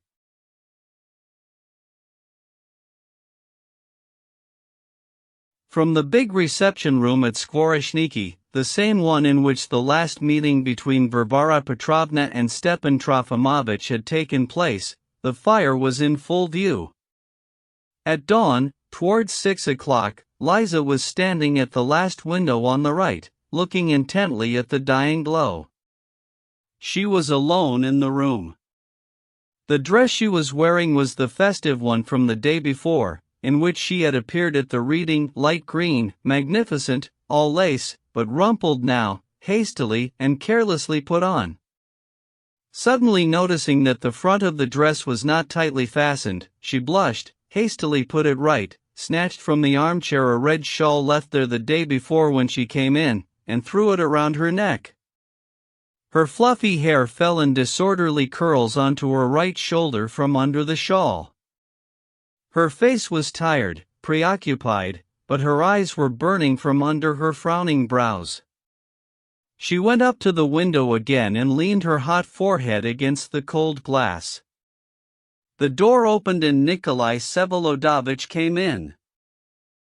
"I've sent a messenger on horseback," he said. "In 10 minutes we'll learn everything, but meanwhile the servants are saying that part of Zarakai has burned down, nearer the embankment, to the right from the bridge. It started burning before 12, it's going out now." He did not go to the window, but stopped 3 steps behind her, yet she did not turn to him. "By the calendar it ought to have been light an hour ago, and it's still like night," she said with vexation. "Every calendar doth lie," one he remarked with an obliging grin, but, ashamed, hastened to add, "It's boring to live by the calendar, Liza." And he fell silent finally, vexed at the new platitude he had uttered. Liza smiled crookedly. "You're in such a sad mood that you can't even find words with me. But don't worry, you put it appropriately, I always live by the calendar, my every step is reckoned by the calendar. Are you surprised?" She quickly turned away from the window and sat down in an armchair. "You sit down, too, please. We won't be together long, and I want to say whatever I like." "Why shouldn't you, too, say whatever you like?" Nikolai Vsevolodovich sat down beside her and gently, almost timorously, took her hand. "What does this language mean, Liza? Where does it come from so suddenly? What is the meaning of 'we won't be together long'? This is the second mysterious phrase since you woke up half an hour ago." "You've started counting my mysterious phrases," she laughed. "And do you remember how yesterday, as I came in, I introduced myself as a dead person? You found it necessary to forget that. To forget or not to notice." "I don't remember, Liza." "Why a dead person? One must live, and you stop short. You've quite lost your eloquence." "I've lived my hour in the world, and enough. Do you remember Christopher Ivanovich?" "No, I don't," he frowned. "Christopher Ivanovich, in Lausanne? You got terribly sick of him. He'd open the door and always say, 'I've just come for a minute,' and he'd sit for the whole day. I don't want to be like Christopher Ivanovich and sit for the whole day." A pained impression came to his face. "Liza, this broken language grieves me. This grimacing must cost you dearly. What is it for? Why?" His eyes lit up. "Liza," he exclaimed, I swear I love you more now than yesterday when you came to me. What a strange confession. Why this yesterday and today, these two measures? You won't abandon me, he went on, almost with despair. We'll leave together, this very day, right? Right? Aye, don't squeeze my hand so painfully. Where are we going to go together this very day? To resurrect somewhere again? No, enough trying, and it's too slow for me, and I'm not able, it's too high for me. If we're to go, it should be to Moscow, to pay calls there and receive people. That's my ideal. You know, even in Switzerland I didn't conceal from you how I am. Since it's not possible for us to go to Moscow and pay calls, because you're married, there's no point in talking about it.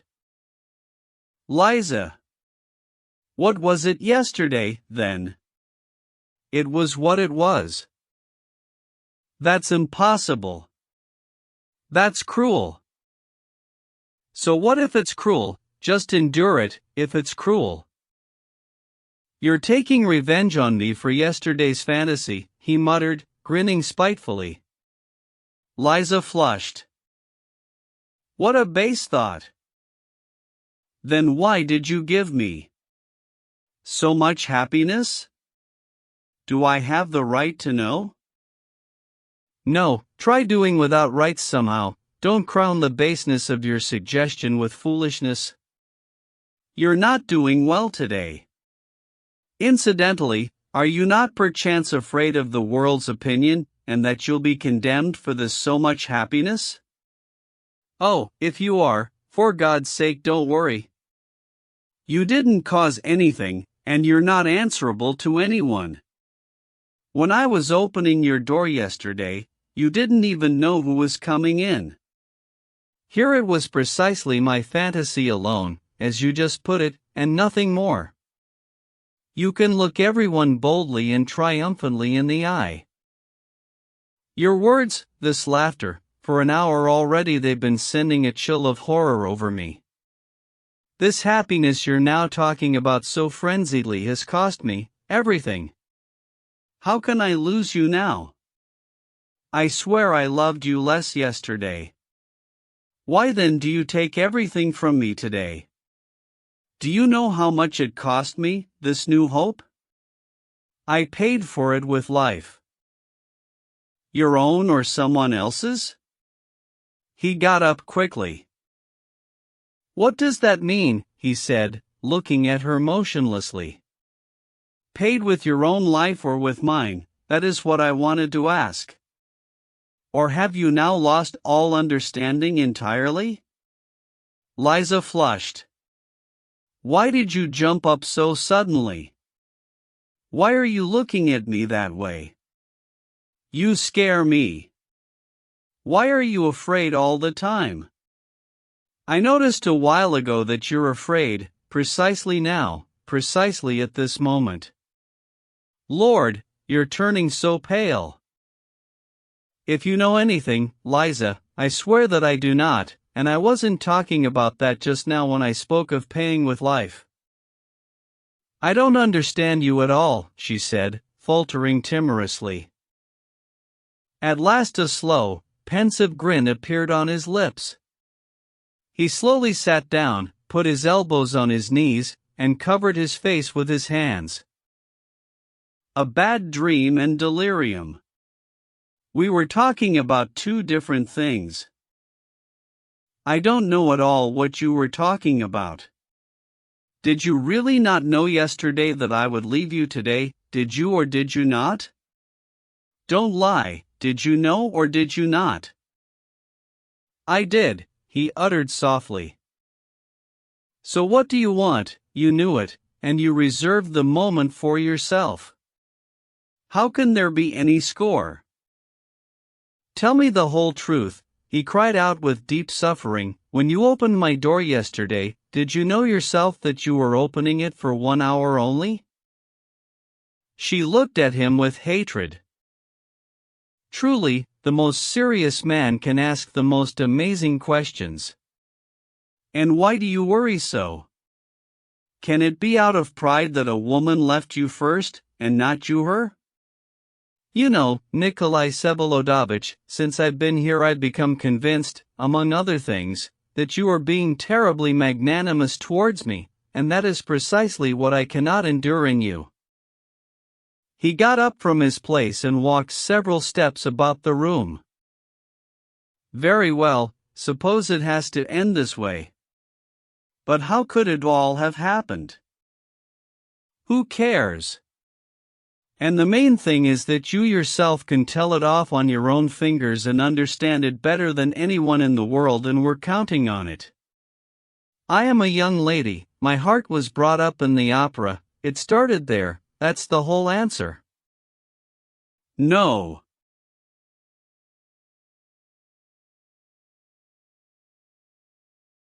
There's nothing here that can gall your pride, and it's all perfectly true.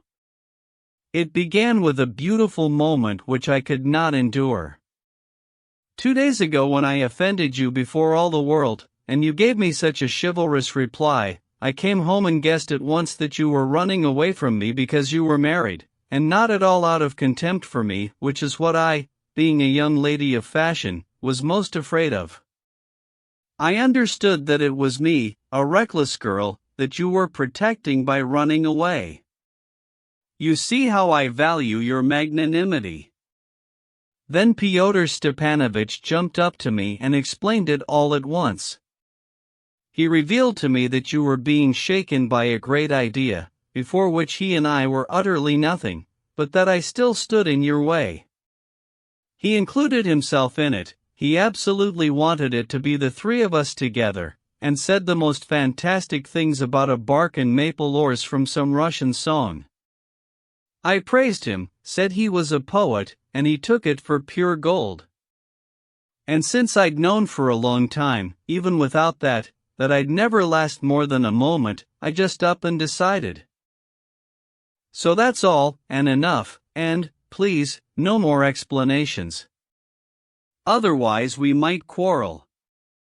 Don't be afraid of anyone, I take it all upon myself. I'm bad, I'm capricious, I got tempted by an operatic bark, I'm a young lady. But, you know, I still thought you loved me terribly. Don't despise a foolish girl or laugh at this little tear that just fell.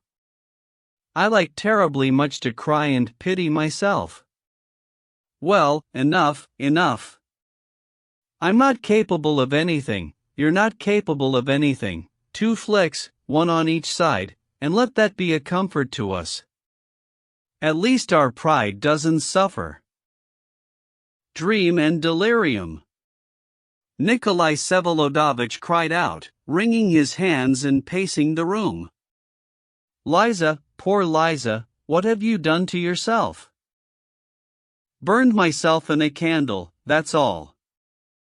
Are you crying, too? Be more decent, more unfeeling. Why did you come to me? But don't you understand, finally, what a comical position you put yourself in before worldly opinion by asking such questions? Why did you ruin yourself in such an ugly and stupid way, and what is to be done now? And this is Stavrogin, the bloodsucker Stavrogin, as one lady here who is in love with you calls you. Listen, I already told you, I've traded my life for a single hour, and I'm at peace. Trade yours the same way, though you've got no reason to, you'll still have so many different hours and moments. As many as you have, I give you my great word, not an hour more than you have. He kept pacing and did not see her quick, piercing look which suddenly seemed to light up with hope. But the ray of light went out at the same moment. If you knew the price of my present impossible sincerity, Liza, if only I could reveal it to you. Reveal? You want to reveal something to me? God save me from your revelations, she interrupted, almost fearfully. He stopped and waited uneasily. I must confess to you, ever since Switzerland the thought has settled in me that there is something horrible, dirty, and bloody on your soul, and, at the same time, something that makes you look terribly ridiculous. Beware of revealing it to me. If it's true, I'll ridicule you. I'll laugh at you all your life. AIE, you're turning pale again? I won't, I'll leave at once. She jumped up from the chair with a squeamish and scornful gesture. Torment me, punish me, vent your spite on me, he cried out in despair. You have every right. I knew I didn't love you, and I ruined you. Yes, I reserved the moment for myself. I had a hope, for a long time, a last hope. I couldn't resist the light that shone in my heart when you came to me yesterday, yourself, alone, first. I suddenly believed, maybe I believe even now. For such noble sincerity I shall repay you in kind. I do not want to be your tender-hearted nurse. Suppose I do indeed become a sick nurse, unless I incidentally manage to die this very day, still, if I do, it won't be to you, though of course you're worth anyone legless or armless. It has always seemed to me that you would bring me to some place where there lives a huge, evil spider, as big as a man, and we would spend our whole life there looking at him and being afraid. That's how our mutual love would pass. Address yourself to Dashenka, she'll go with you wherever you like. And even now you can't help recalling her? Poor puppy. Give her my regards. Does she know you intend her for your old age in Switzerland? What consideration! What foresight! AIE, who's there? At the far end of the room the door opened a tiny bit, someone's head stuck itself in and quickly hid. Is that you, Alexei Yegorich? Stavrogin asked. No, it's only me, Fyodor Stepanovich again stuck in the upper half of himself. Hello, Lizaveta Nikolaevna, or, anyhow, good morning. I just knew I'd find you both in this room. Absolutely, for just one moment, Nikolai Vsevolodovich, I hurried here at all costs for a couple of words, most necessary words, a couple, no more. Stavrogin started to go, but after 3 steps he returned to Liza. If you hear anything now, Liza, know this, I am guilty. She gave a start and looked at him timorously, but he hurriedly went out. 2. The room Fyodor Stepanovich had peeked out from was a big oval anteroom. Before he came, Alexei Yegorich had been sitting there, but he sent him away. Nikolai Vsevolodovich closed the door to the reception room behind himself and stopped in expectation. Fyodor Stepanovich looked him over quickly and inquisitively. Well, I mean, if you already know, Fyodor Stepanovich hurried on, wishing, it seemed, to jump into the man's soul with his eyes. Then, of course, none of us is guilty of anything, and you first of all, because it's such a conjunction, a coincidence of events. In short, legally it cannot involve you, and I flew here to forewarn you. They're burned? Killed? Killed but not burned, and that's the bad thing, but I give you my word of honor that I'm not guilty there either, however much you suspect me, because maybe you do suspect me, eh? Want the whole truth? You see, the thought did indeed occur to me, you prompted me to it yourself, not seriously, teasing me, because you wouldn't really prompt me seriously, but I didn't dare, and I wouldn't have dared for anything, not even for 100 rubles, and there isn't any profit in it, I mean for me, he hurried terribly and spoke like a rattle. But look what a coincidence of circumstances, I gave that drunken fool Lebyadkin 230 rubles of my own, you hear, of my own, not a ruble of it was yours, and, moreover, you know that yourself, 2 days ago, already that evening, you hear, 2 days ago, not yesterday after the reading, Note that it's a rather important coincidence, because I didn't know anything for certain then about Lizaveta Nikolaevna's going to you or not, and I gave my own money solely. Because 2 days ago you distinguished yourself by deciding to announce your secret to everyone. Well, I'm not getting into, it's your business, this chivalry, but, I confess, it surprised me, like a cloud on the head. But since I am exceeding weary of all these tragedies, and note that I'm speaking seriously, though I'm using antiquated expressions since it's all finally harmful to my plans, I swore to myself I'd pack the Lebyatkins off to Petersburg at all costs and without your knowledge, the more so since he was anxious to go there himself. One mistake, I gave him the money on your behalf. Was it a mistake, or not? Maybe not, eh? Now listen to how it all turned out. In the fever of talking he moved up very close to Stavrogin and went to grab him by the lapel of his jacket, maybe on purpose, by God. Stavrogin, with a strong movement, hit him on the arm. What's this now? Come on, you'll break my arm. The main thing here is how it turned out, he rattled on, not even the least surprised at being hit. I hand him the money in the evening, so that he and his dear sister can set out the next day at dawn. I charged the scoundrel Liputin with that little business, putting them on the train and seeing them off himself. But the blackguard Liputin felt the need to pull a prank on the public, maybe you heard? At the reading? So listen, the two of them drink, compose verses, half belonging to Liputin, he dresses him up in a tailcoat, assures me he sent him off in the morning, all the while keeping him somewhere in a back closet, in order to push him out onto the platform. But he quickly and unexpectedly gets drunk.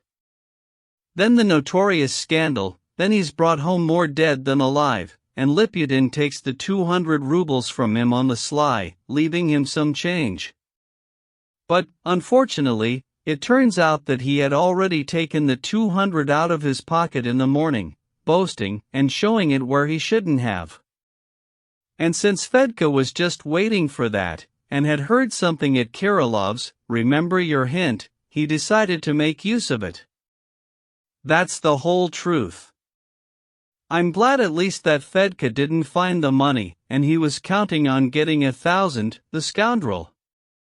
He was in a hurry and, it seems, was frightened by the fire himself. Would you believe it, that fire was a real whack on the head for me? No, it's the devil knows what. It's such high-handedness.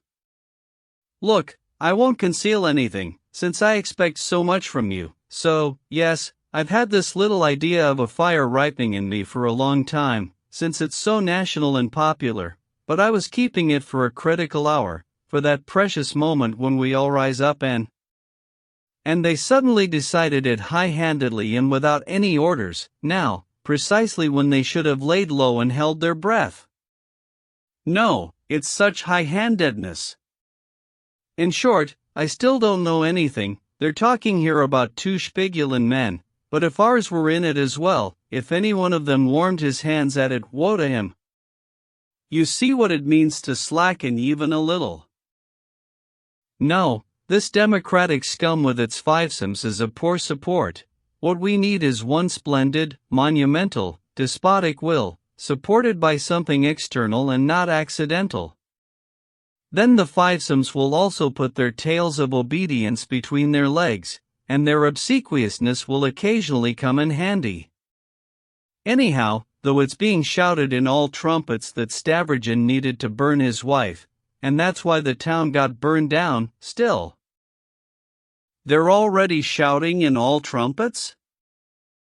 I mean, not at all so far, and, I confess, I've heard nothing whatsoever, but what can you do with people, especially when they've been burned out? Vox populi vox Dei. 2 How long does it take to blow the stupidest rumor to the 4 winds?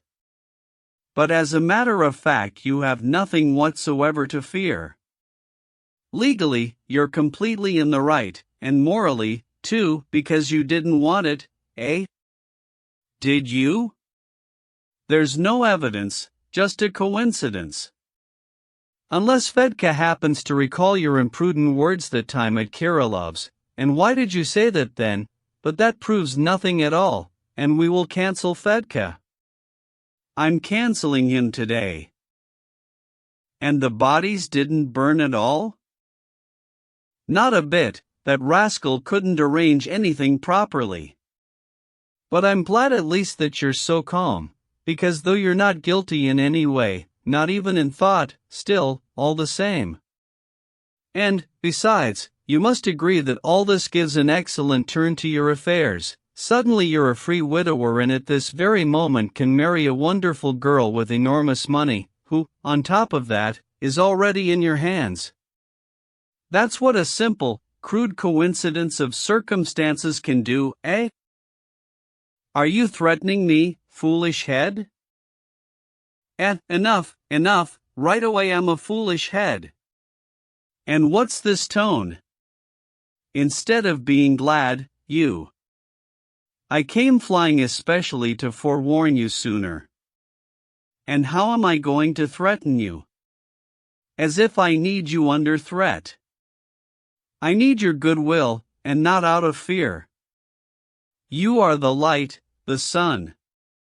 It's I who am afraid of you with all my might, not you of me. I'm not Mavriky Nikolaevich. And, imagine, I'm flying here in a racing droshky, and there's Mavriky Nikolaevich by the garden fence, at the back corner of the garden, in his greatcoat, soaked through, must have been sitting there all night. Wonders how people can lose their minds.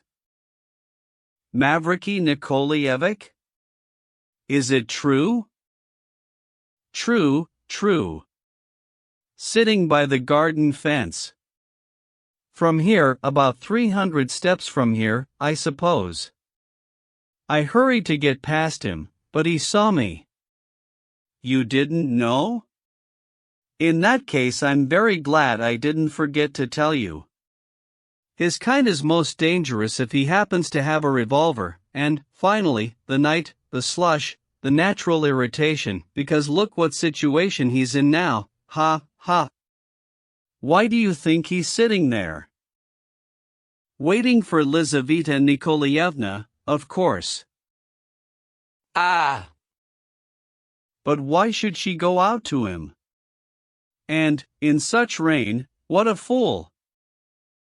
She will go out to him presently. That's news. So then. But listen, her affairs are completely changed now. What need does she have for Mavriky now? When you're a free widower and can marry her tomorrow? She doesn't know yet, leave it to me, I'll take care of it right away. Where is she? I must make her happy with the news. Happy? What else? Let's go. And you think she won't guess about those corpses? Stavrogin narrowed his eyes somehow peculiarly. Of course she won't, Fyodor Stepanovich picked up like a decided little fool, because legally. You. But even if she does guess. With women it all gets so excellently shaded and you still don't know women. Besides, it's entirely to her profit to marry you now, because she's made a scandal of herself, after all, and, besides, I told her a pile of stuff about the bark. I precisely thought one could affect her with the bark, so that's the caliber of the girl. Don't worry, she'll step over those little corpses all right, and Ladida, the more so as you're perfectly innocent, isn't that so? She'll just stash those little corpses away so as to needle you later on, say in the second year of your marriage. Every woman on her way to the altar keeps something like that stored up from her husband's old days, but then, what will it be like in a year? If you came in a racing droshky, take her now to Mavriky Nikolaevich. She said just now that she couldn't stand me and was going to leave me, and she certainly won't accept my carriage. She's really leaving? What might have brought that about? Fyodor Stepanovich gave a silly look. She guessed somehow during the night that I don't love her at all, which, of course, she's always known. But don't you love her? Fyodor Stepanovich picked up, with a look of boundless amazement. But in that case, why did you keep her here when she came yesterday, and not inform her directly, like a noble man, that you didn't love her? That is terribly mean on your part, and what a mean position you put me in before her. Stavrogin suddenly laughed. I'm laughing at my ape, he clarified at once. Ah! You guessed I was clowning. Fyodor Stepanovich also burst into terribly gay laughter. It was to make you laugh. Imagine, as soon as you came out to me, I guessed at once from your face that you'd had a misfortune. Maybe even a complete fiasco, eh? Now, I'll bet, he cried, almost choking with delight, that you spent the whole night side by side on chairs in the drawing room, and argued about some most lofty nobility the whole precious time. Excuse me, what do I care? I already knew for sure yesterday that it would end with foolishness between you. I brought her to you solely to amuse you, and to prove that with me you won't be bored. I'll be useful in that line 300 times. I generally like being pleasant with people. And if you don't need her now, which is what I was figuring on, what I came for, then. So you brought her here only for my amusement? What else? And not to make me kill my wife? Aha, but did you kill her, really? What a tragic man. It makes no difference. You killed her. Did I, really? I'm telling you, I didn't have a drop to do with it. However, you're beginning to worry me. Go on. You said, if you don't need her now, then. Permit me, of course. I'll get her excellently married to Mavriky Nikolaevich, whom, incidentally, I did not plant there in your garden. Don't take that into your head as well. In fact, I'm afraid of him now. In the racing droshky, you say, but I really just snicked by him. What if he does indeed have a revolver? It's a good thing I brought mine along. Here it is. He took a revolver from his pocket, showed it, and immediately put it back again. I brought it along on account of the far distance. Anyhow, I'll fix it up for you in a second. Her little heart is precisely aching for Mavriky now, at least it should be, and by God, I'm even slightly sorry for her now. I'll put her together with Mavriky, and she'll immediately start remembering you, praising you to him and abusing him to his face, a woman's heart. Well, so you're laughing again? I'm terribly glad you've cheered up so much. Well, then, let's go. I'll start straight off with Mavriky, and those, the murdered ones, why don't we just not mention them for now? She'll find out later anyway. Find out what? Who has been murdered? What did you say about Mavriky Nikolaevich? Liza suddenly opened the door. Ah! You've been eavesdropping? What did you just say about Mavriky Nikolaevich? Has he been murdered? Ah! So you didn't quite hear. Calm yourself, Mavriky Nikolaevich is alive and well, which you can instantly ascertain for yourself, because he's here on the roadside, by the garden fence, and spent the whole night there, it seems. He's soaked through, in his greatcoat. I drove by, he saw me. That isn't true. You said murdered. Who has been murdered? She insisted, with painful mistrust. Only my wife, her brother Lebyadkin, and their housekeeper have been murdered, Stavrogin declared firmly. Liza gave a start and turned terribly pale. A brutal case, a strange case, Lizaveta Nikolaevna, a most stupid case of robbery. Fyodor Stepanovich began rattling at once. Just robbery, taking advantage of the fire. It's the doing of the brigand Fedka the convict, and that fool Lebyadkin, who is showing everyone his money. I came flying to tell you, like a smack on the head. Stavrogin could barely keep his feet when I told him.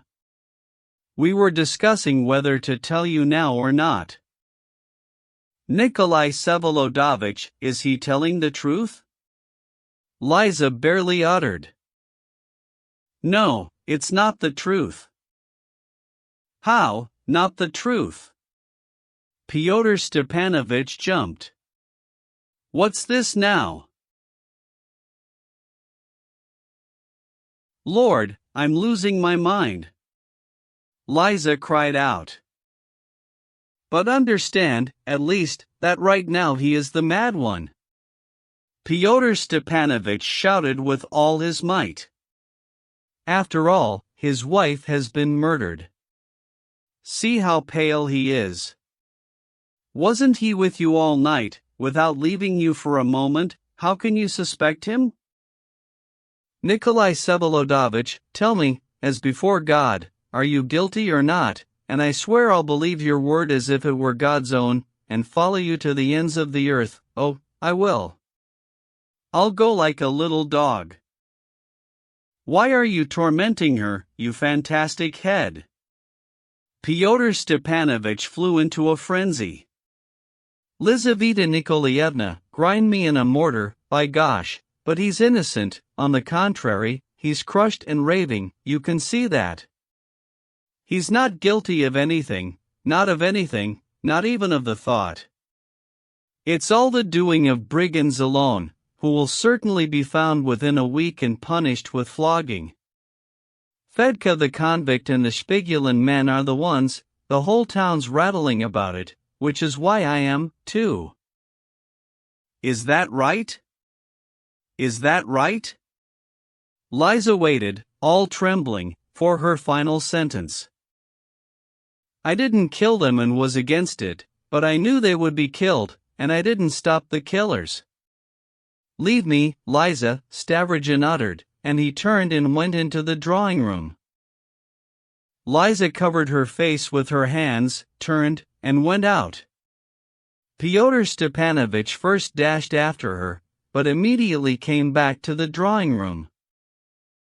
So that's how you are? So that's how you are? So you're not afraid of anything? He fell upon Stavrogin in a perfect fury, muttering incoherently, almost at a loss for words, foaming at the mouth. Stavrogin stood in the middle of the room without answering a word. He lightly grasped a tuft of his hair with his left hand and smiled forlornly. Fyodor Stepanovich pulled him hard by the sleeve. Are you all there, or what? So this is what you're doing now? You'll denounce everybody and take yourself to a monastery, or to the devil. But I'll bump you off all the same, even if you're not afraid of me. Ah, it's you rattling. Stavrogin finally made him out. Run, he suddenly came to his senses, run after her, order the carriage, don't abandon her. Run, run. Take her home, so that no one knows, and so that she doesn't go there, at the bodies, force her to get into the carriage. Alexei Yegoryk. Alexei Yegoryk. Stop, don't shout. She's in Mavriky's arms by now. Mavriky is not going to get into your carriage. Stop. This is more precious than the carriage. He snatched out the revolver again. Stavrogin gave him a serious look. Go ahead, kill me, he said softly, almost peaceably. Pah, the devil, what lies a man heaps on himself. Fyodor Stepanovich was simply shaking. By God, you ought to be killed. Truly, she should have spat on you. What sort of bark are you? You're an old, leaky timber barge, fit to be broken up. Can't you come to your senses now, at least out of spite, at least out of spite? Does it make any difference to you, since you're asking for a bullet in the head? Stavrogin grinned strangely. If you weren't such a clown, perhaps I'd say yes now. If you were just a drop smarter. I am a clown, but I don't want you, my main half, to be a clown. Do you understand me? Stavrogin did understand, and he alone, perhaps. For Shatov was amazed when Stavrogin told him there was enthusiasm in Fyodor Stepanovich. Leave me now, go to the devil, and by tomorrow I'll wring something out of myself. Come tomorrow. Yes? Yes? How do I know? To the devil, to the devil. And he left the room. Maybe it's all still for the better, Fyodor Stepanovich muttered to himself, putting the revolver away.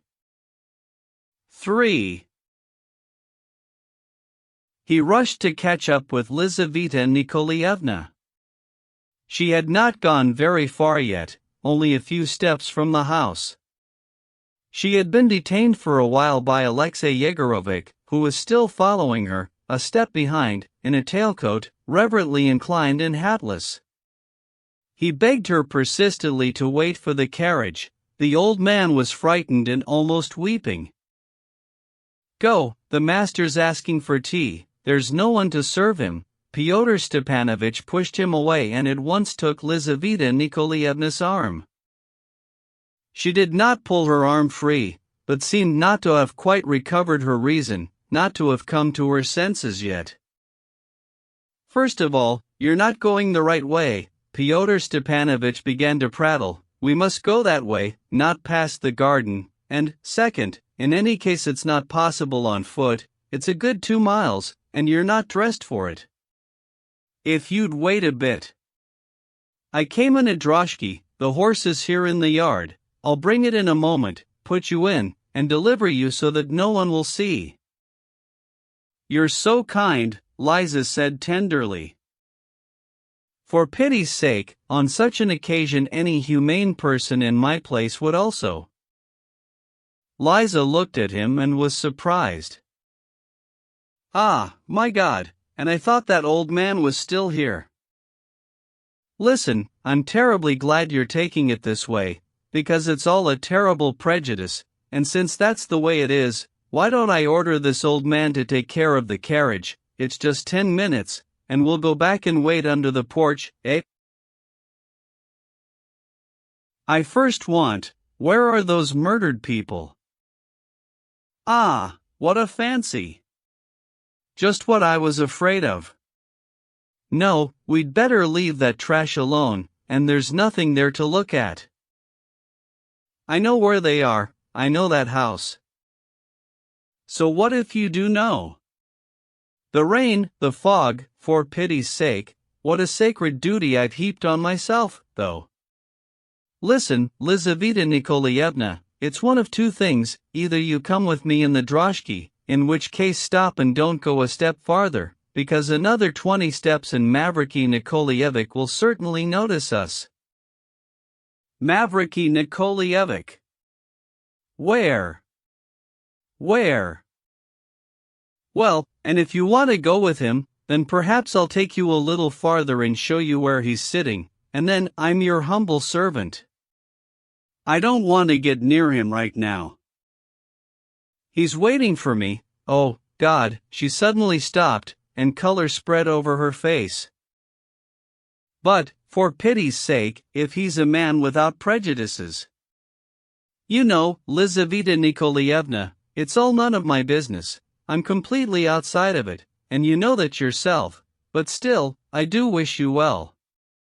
If our bark has failed, if it has turned out to be just an old, rotten barge, only fit to be broken up.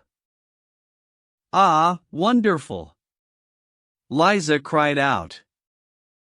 Wonderful, and with tears pouring down. One needs courage here. One mustn't yield to a man in anything. In our day and age, when a woman, the devil. Fyodor Stepanovich nearly spat. And, mainly, there's nothing to be sorry for, maybe it will all turn out excellently. Mavriky Nikolaevich is in a word, he's a sensitive man, though not very talkative, which, however, is also good, on condition, of course, if he's without prejudices. Wonderful, wonderful. Liza burst into hysterical laughter. Well, the devil. Lizaveta Nikolaevna, Fyodor Stepanovich was suddenly piqued. As a matter of fact, it's for you that what is it to me? I did you a service yesterday when you yourself wanted it, but today.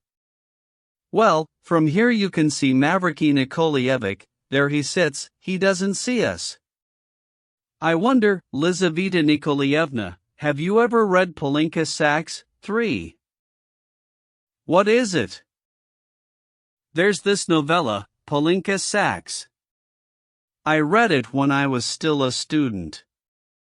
In it some Osile, Sax, with a big fortune, arrests his wife at their summer house for infidelity. Well, the devil, spit on it. You'll see, Mavriky Nikolaevich will propose to you even before you get home. He still hasn't seen us. He mustn't see us. Liza cried out suddenly, as if insane. Let's go away. Go away. To the forest, to the fields. And she started running back. Lizaveta Nikolaevna, this is real faint-heartedness. Fyodor Stepanovich ran after her. Why don't you want him to see you?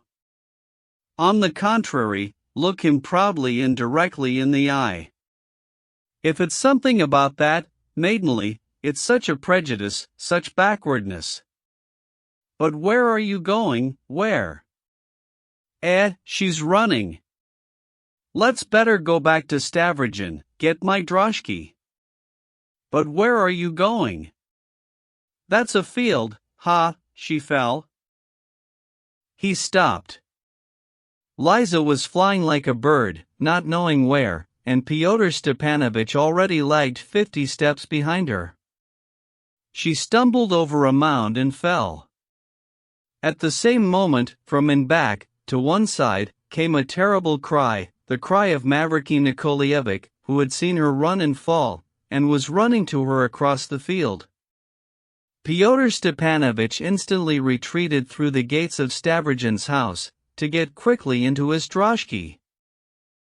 And Mavriky Nikolaevich, terribly frightened, was already standing by Liza, who had gotten to her feet, was bending over her and holding her hand in his.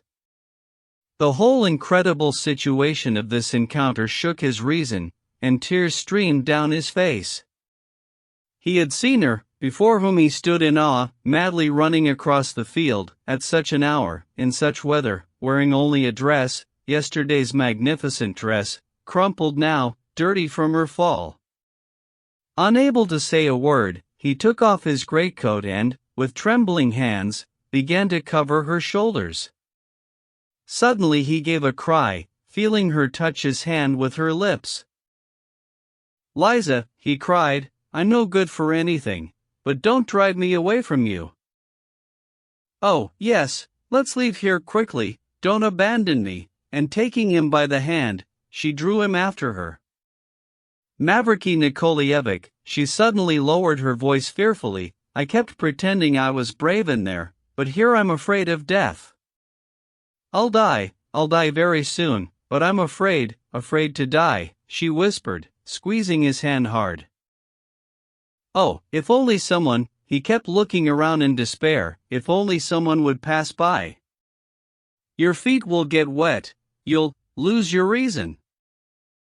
Never mind, she reassured him, like that, I'm less afraid with you, hold my hand, lead me.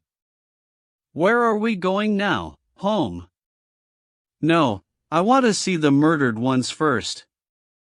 I've heard they murdered his wife, and he says he murdered her himself, but it's not true, is it? I myself want to see the ones who were murdered, for me, because of them he stopped loving me last night. I'll see and I'll know everything. Hurry, I know that house, there's fire there. Mavriky Nikolaevich, my friend, don't forgive me, dishonorable as I am. Why forgive me? What are you crying for? Slap me in the face and kill me here in the field, like a dog. No one can be your judge now, Mavriky Nikolaevich said firmly. God forgive you, and least of all will I be your judge. But it would be strange to describe their conversation. And meanwhile the two were walking arm in arm, quickly, hurrying, as if half crazed. They were making straight for the fire. Mavriky Nikolaevich had still not lost hope of meeting some cart at least, but no one came along. A fine drizzle pervaded all the surroundings, absorbing every sheen and every shade, and turning everything into one smoky, leaden, indifferent mass. It had long been day, yet it seemed that dawn had still not come. Then suddenly, out of this cold, smoky haze, a figure materialized, strange and absurd, walking towards them.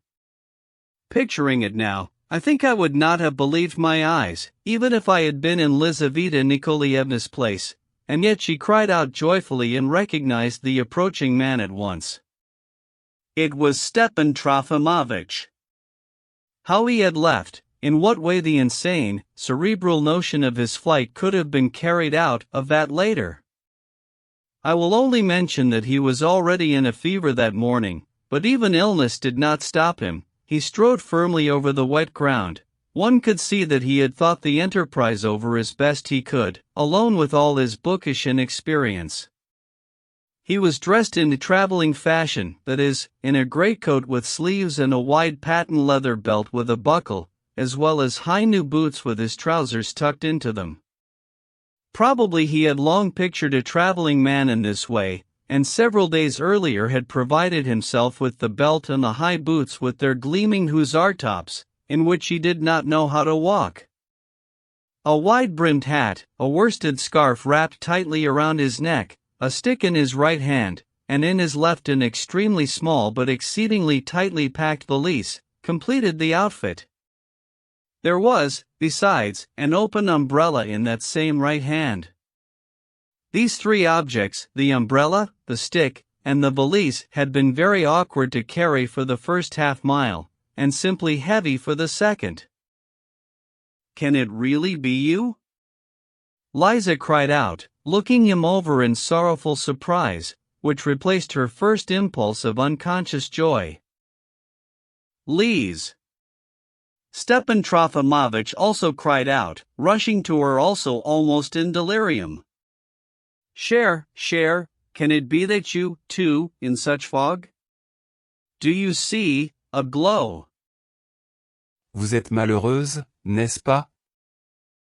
Asterisk I see, don't tell, but don't question me either. Nous sommes tous malheureux, mais il faut les pardonner tous.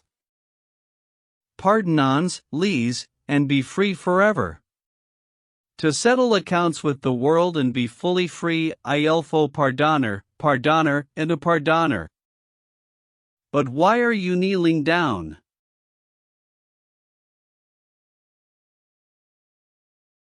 Because, as I am bidding the world farewell, I want to bid farewell, in your image, to the whole of my past. He began to weep and brought both her hands to his weeping eyes.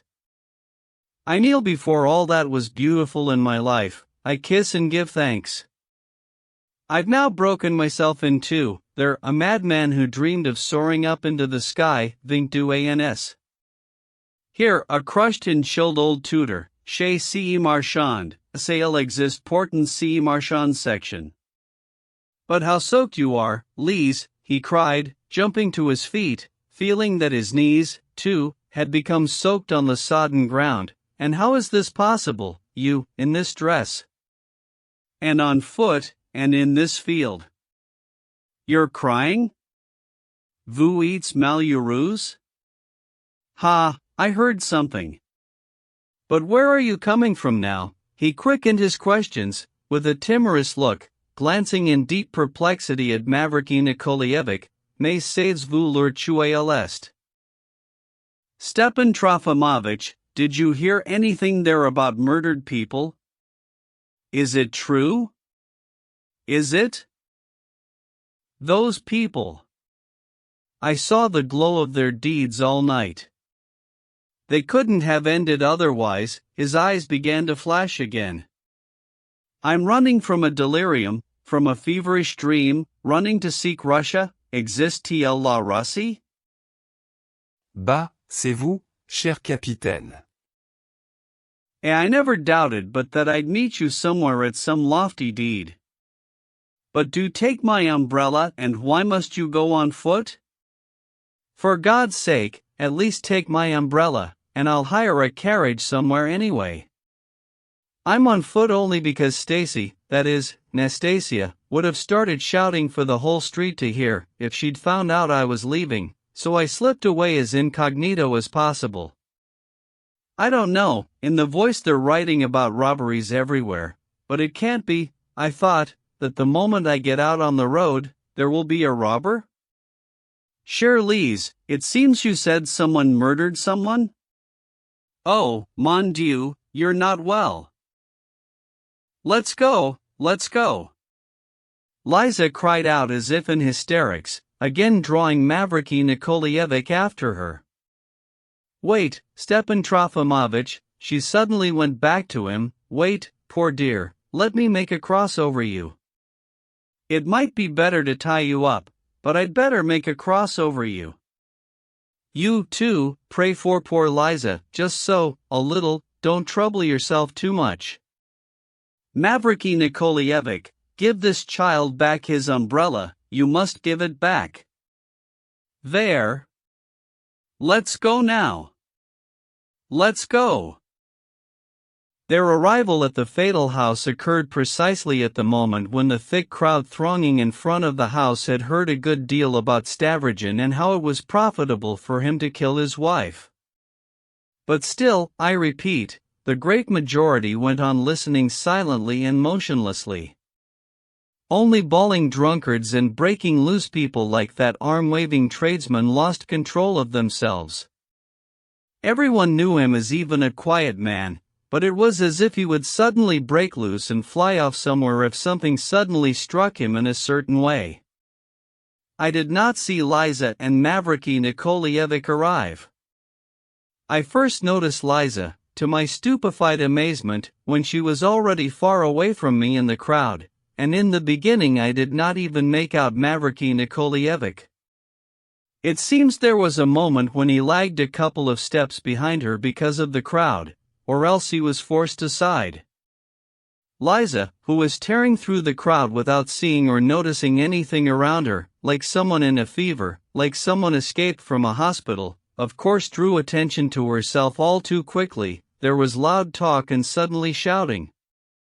Then someone yelled, "That's Stavrogin's woman!" And from the other side, they don't just kill, they also come and look.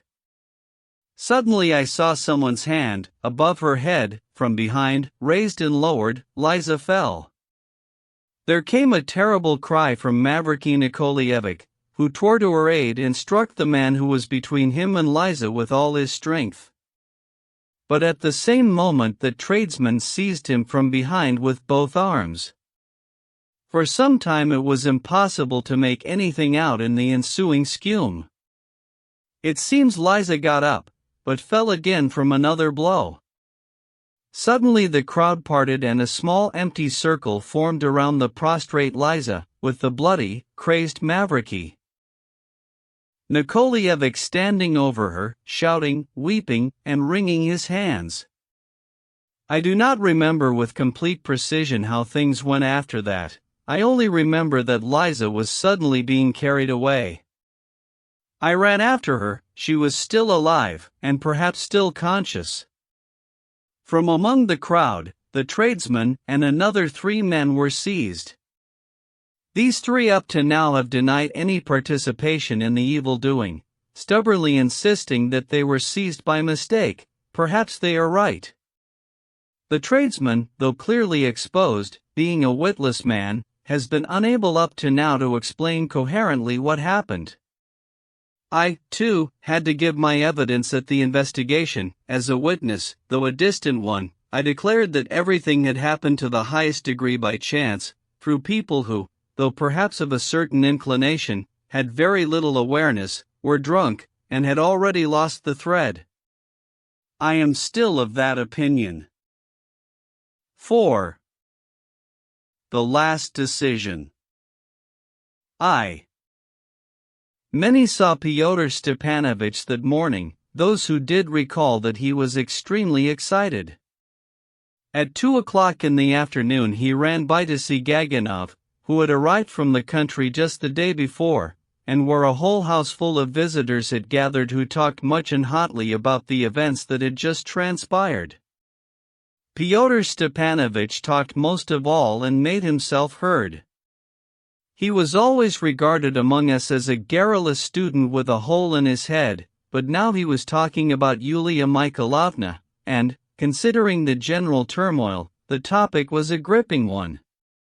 In his quality as her recent and most intimate confidant, he reported many quite new and unexpected details about her. Inadvertently, and, of course, imprudently, he reported some of her personal opinions about people widely known in town, thereby instantly pricking some vanities. It all came out vague and muddled, as from a none too clever man who yet, as an honest person, was faced with the painful necessity of explaining all at once a whole heap of perplexities, and who, in his simple-hearted awkwardness, did not know himself where to begin and where to end. He let slip, also rather imprudently, that Yulia Mikhailovna knew the whole of Stavrogin's secret and that she herself had conducted the whole intrigue. And she had also done him, Fyodor Stepanovich, a bad turn, because he himself had been in love with this unfortunate Liza, and yet he had been so turned around that he had almost taken her to Stavrogin in a carriage. Yes, gentlemen, it's all very well for you to laugh, but if I'd known how it would end, he concluded.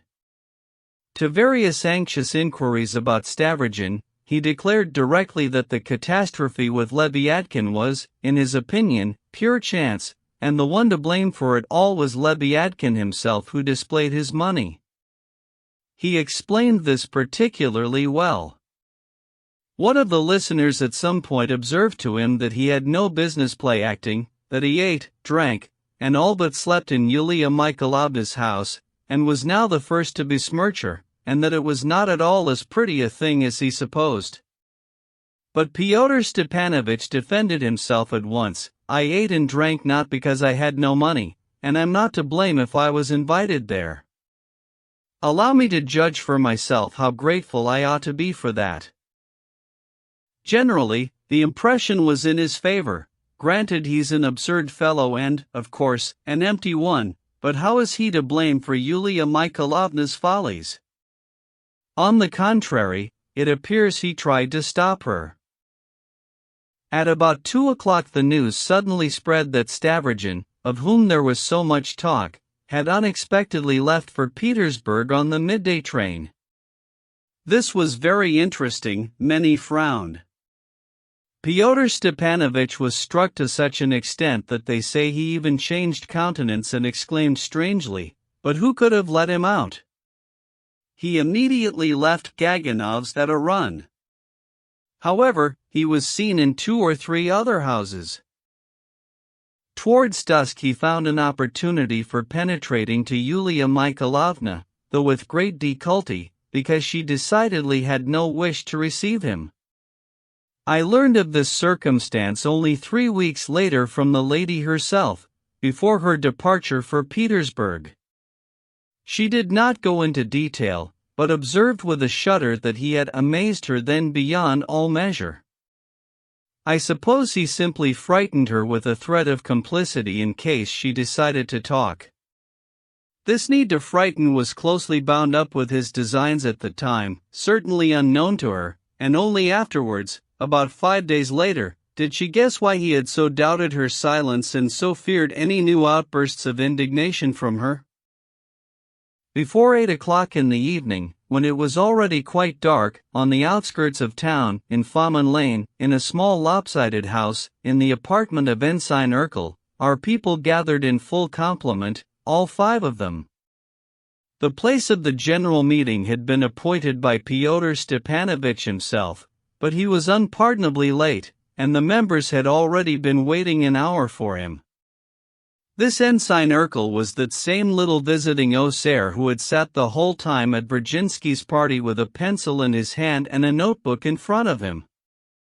He had arrived in town not long ago, rented a solitary place in a secluded lane from 2 sisters, old tradeswomen, and was due to leave soon. To gather at his place was most inconspicuous. This strange boy was distinguished by an extraordinary taciturnity. He could sit for 10 evenings in a row, in noisy company and amid the most extraordinary conversations, without saying a word himself, but, on the contrary, with extreme attention, following the speakers with his child's eyes and listening. His face was very pretty and even as if intelligent. He did not belong to the fivesome. Our people supposed he had special instructions of some sort and from somewhere, purely along executive lines. It is now known that he had no instructions, and that he hardly even understood his position. He simply bowed down before Fyodor Stepanovich, whom he had met not long before. Had he met some prematurely depraved monster who under some socio-romantic pretext egged him on to found a band of robbers and ordered him, as a test, to kill and rob the first peasant he came upon, he would certainly have gone and obeyed. He had a sick mother somewhere to whom he sent half of his scanty pay, and how she must have kissed that poor blonde head, trembled for it, prayed for it. I enlarge upon him so much because I am very sorry for him. Our people were excited. They had been struck by the events of the past night and, it seems, had gone cowardly. The simple but systematic scandal in which they had so zealously taken part so far, had had an outcome they did not expect. The night fire, the murder of the Lebiadkins, the crowd's violence over Liza, these were all surprises not envisioned in their program. They hotly accused the hand that moved them of despotism and disingenuousness. In short, while waiting for Fyodor Stepanovich, they incited each other so much that they again resolved finally to ask him for a categorical explanation, and if he evaded once more, as had already happened, even to break up the fivesome, but so as to found, in place of it, a new secret society for the propaganda of ideas, and that by themselves, on the principles of equal rights and democracy. Liputin, Shigaliov, and the knower of the people especially supported this idea. Lyamshin kept mum, though with an air of agreement. Virginsky hesitated and wished to hear out Fyodor Stepanovich first. It was resolved that they would hear out Fyodor Stepanovich, but he still did not come. Such negligence added even more venom. Urkel was totally silent and merely arranged for tea to be served, which he brought with his own hands from his landlady's, in glasses on a tray, without bringing in the samovar or letting the serving woman enter. Fyodor Stepanovich arrived only at 8:30. With quick steps he went up to the round table in front of the sofa, around which the company had placed themselves. He kept his hat in his hand and refused tea. His look was angry, stern, and haughty. He must have noticed at once by their faces that they were rebellious. "Before I open my mouth, you lay out your stuff, you've got yourselves all braced for it," he observed with a spiteful smile, looking around at their physiognomies. Liputin began on behalf of all and, in a voice trembling with offense, announced that if it goes on like this, one could smash one's own head, sir. "Oh, They're not at all afraid to smash their heads, and are even ready to, but only for the common cause. A general stirring and concurring. And therefore let there be frankness with them as well, so that they would always know beforehand, otherwise what will it come to? Again a stirring, some guttural sounds. To act in this way is humiliating and dangerous. It's not at all because we're afraid, but if there's one who acts and the rest are mere pawns, then the one may bungle it, and all will get caught. Exclamations, yes, yes. General support. Devil take it, what do you want then? And what relation to the common cause, Liputin began to seethe, do Mr. Stavrogin little intrigues have? Suppose he does belong in some mysterious way to the center, if this fantastic center really exists, but we don't want to know about that, sir. And meanwhile a murder has taken place, the police are aroused, by the string they'll find the ball. If you and Stavrogin get caught, we'll get caught, too, the knower of the people added. And quite uselessly for the common cause, Virginsky concluded dejectedly. What nonsense! The murder was a matter of chance, done by Fedka for the sake of robbery. H.M. A strange coincidence, though, sir, Liputin squirmed. And, if you wish, it came about through you. How, through us? First of all, you, Liputin, took part in this intrigue yourself, and, second, and mainly, you were ordered to send Lebyadkin away, and money was provided, and what did you do? If you had sent him away, nothing would have happened. But wasn't it you who came up with the idea that it would be nice to let him out to recite poetry? An idea isn't an order. The order was to send him away. Order. Rather a strange word. On the contrary, you precisely ordered the sending away to be stopped. You're mistaken and have shown stupidity and self-will. The murder was Fedka's doing, and he acted alone, from robbery. You heard bells ringing and believed it. You turned coward. Stavrogin isn't so stupid, and the proof is he left at 12 noon today, after a meeting with the vice-governor. If there was anything, he wouldn't have been let out to Petersburg in broad daylight. But we by no means assert that Mr. Stavrogin himself did the killing, Liputin picked up venomously and unabashedly. He may even know nothing at all, sir, just as I didn't, and you yourself know only too well that I knew nothing, sir, though I fell right into it like mutton into the pot. Whom are you accusing, then?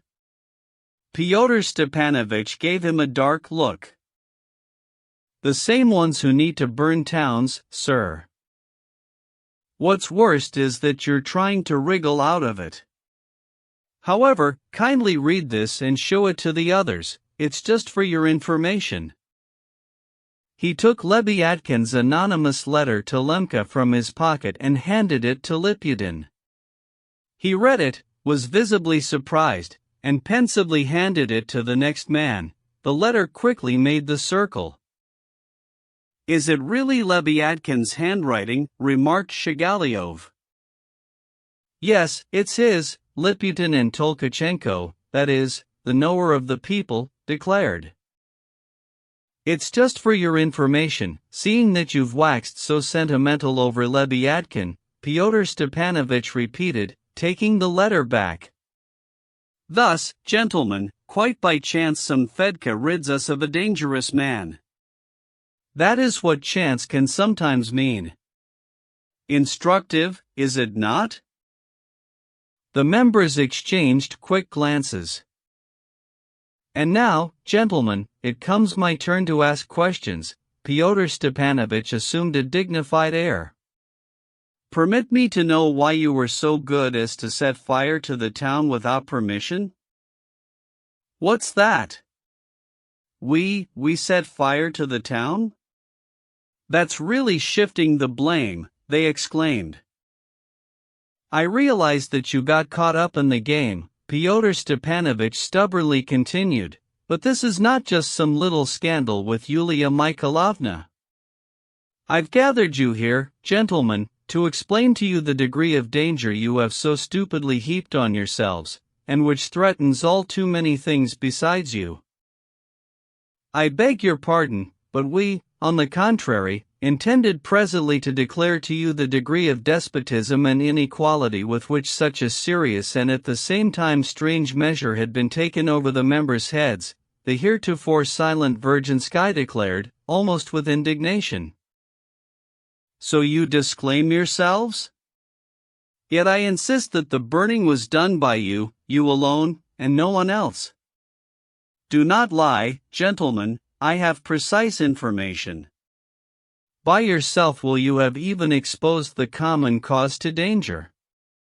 You are merely one knot in an infinite network of knots, and you owe blind obedience to the center. And meanwhile 3 of you incited the Spiegelin men to set the fire, not having the least instructions for that, and the fire has taken place. Which 3? Which 3 of us? The day before yesterday, between 3 and 4 in the morning, you, Tolkachenko, were inciting Fomka Zavulov and the Forget-Me-Not. For pity's sake, the man jumped up. I barely said a word, and that without any intention, but just so, because he got a whipping that morning, and I dropped it at once. I saw he was too drunk. If you hadn't reminded me, I'd never have remembered. It couldn't have caught fire from a word. You're like the man who was surprised that a tiny spark can blow a whole powder magazine sky high. I was talking in a whisper, and in a corner, into his ear. How could you have found out? Tolkachenko suddenly realized. I was sitting there under the table. Don't worry, gentlemen, I know all your steps. You're smiling craftily, Mr. Liputin. Yet I know, for example, that 3 days ago you pinched your wife all over, at midnight, in your bedroom, as you were going to bed. Liputin gaped and went pale. Afterwards it became known that he had learned of Liputin's exploit from Agafya, Liputin's maid, whom he had paid money to spy for him from the very beginning, as came to light only later. May I state a fact? Shigaliov suddenly rose. State it. Shigaliov sat down and braced himself. So far as I have understood, and one could hardly not understand, you yourself, at the beginning and then a second time, rather eloquently, albeit too theoretically, developed a picture of Russia covered with an infinite network of knots. For its own part, each of the active groups, while proselytizing and spreading its side branchings to infinity, has as its task, by a systematic denunciatory propaganda, ceaselessly to undermine the importance of the local powers, to produce bewilderment in communities, to engender cynicism and scandal, complete disbelief in anything whatsoever, a yearning for the better, and, finally, acting by means of fires as the popular means par excellence, to plunge the country, at the prescribed moment, if need be, even into despair. Are these your words, which I have tried to recall verbatim? Is this your program of action, conveyed by you as a representative of the central, but hitherto completely unknown and, to us, almost fantastic, committee? Correct, only you're dragging it out a lot. Everyone has the right to his own word. Allowing us to guess that there are now up to several hundred knots of the general net already covering Russia, and developing the suggestion that if each man does his work successfully, then the whole of Russia by the given time, at the signal. Ah, devil take it, there's enough to do without you. Fyodor Stepanovich turned in his armchair. If you prefer, I'll shorten it and end simply with a question. We have already seen the scandals, seen the discontent of the populations, been present and taken part in the fall of a local administration, and, finally, with our own eyes, we have seen a fire. What, then, are you displeased with? Isn't this your program? What can you accuse us of? Of self-will. Fyodor Stepanovich shouted furiously. While I am here, you dare not act without my permission. Enough. The denunciation is prepared, and perhaps tomorrow, or this very night, you'll all be seized. There you have it. The information is true. This time everyone gaped. You'll be seized not only as inciters to arson, but as a fivesome. The informer knows the whole secret of the network. There's your mischief-making. Stavrogin, for sure, cried Liputin. How, why Stavrogin? Fyodor Stepanovich suddenly seemed to stop short.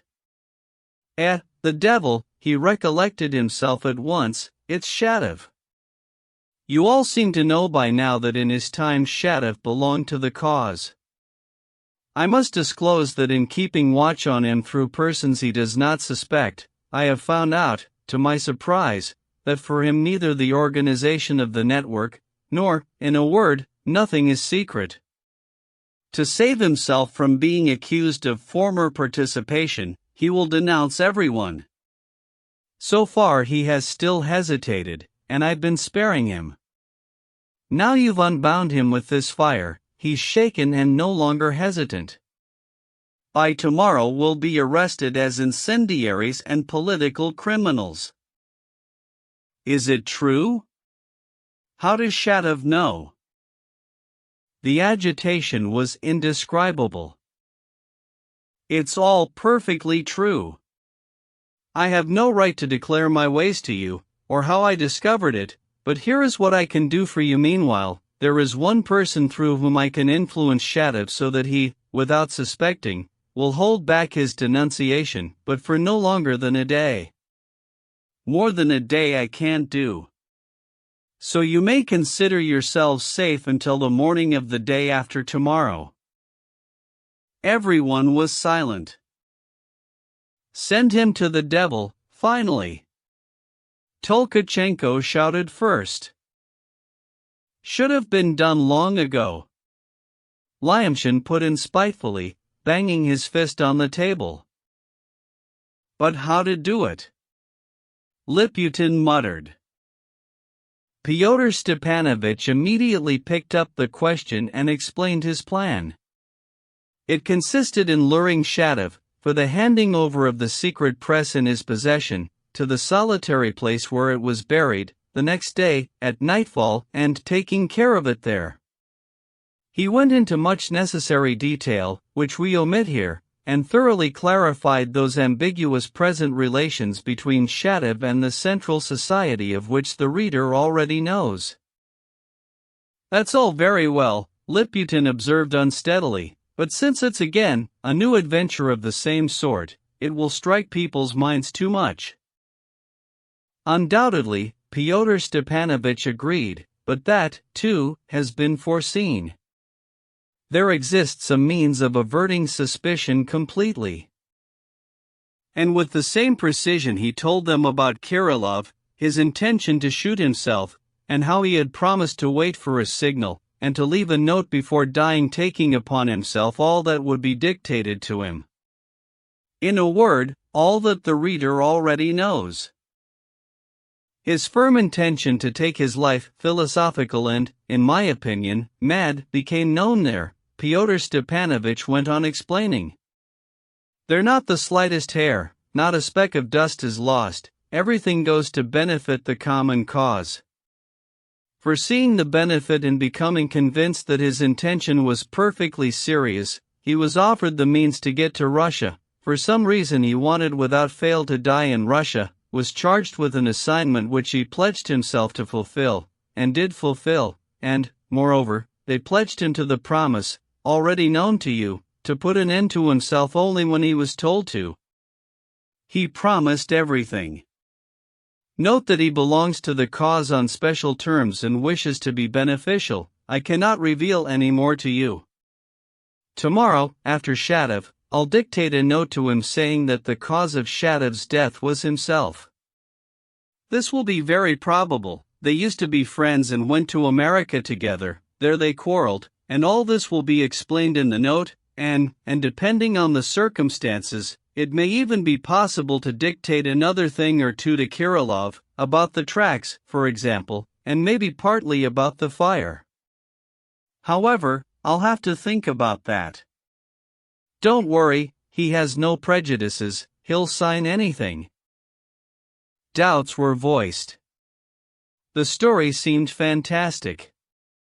However, everyone had more or less heard somewhat about Kirillov, Liputin more than any of them. What if he suddenly changes his mind and doesn't want to, said Shigaliov.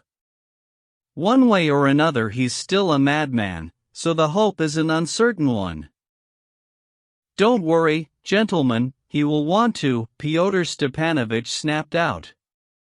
According to our arrangement, I must warn him a day ahead, meaning today. I invite Liputin to go to him with me now, to make sure, and when he comes back, gentlemen, he will tell you, today if necessary, whether or not I've been speaking the truth.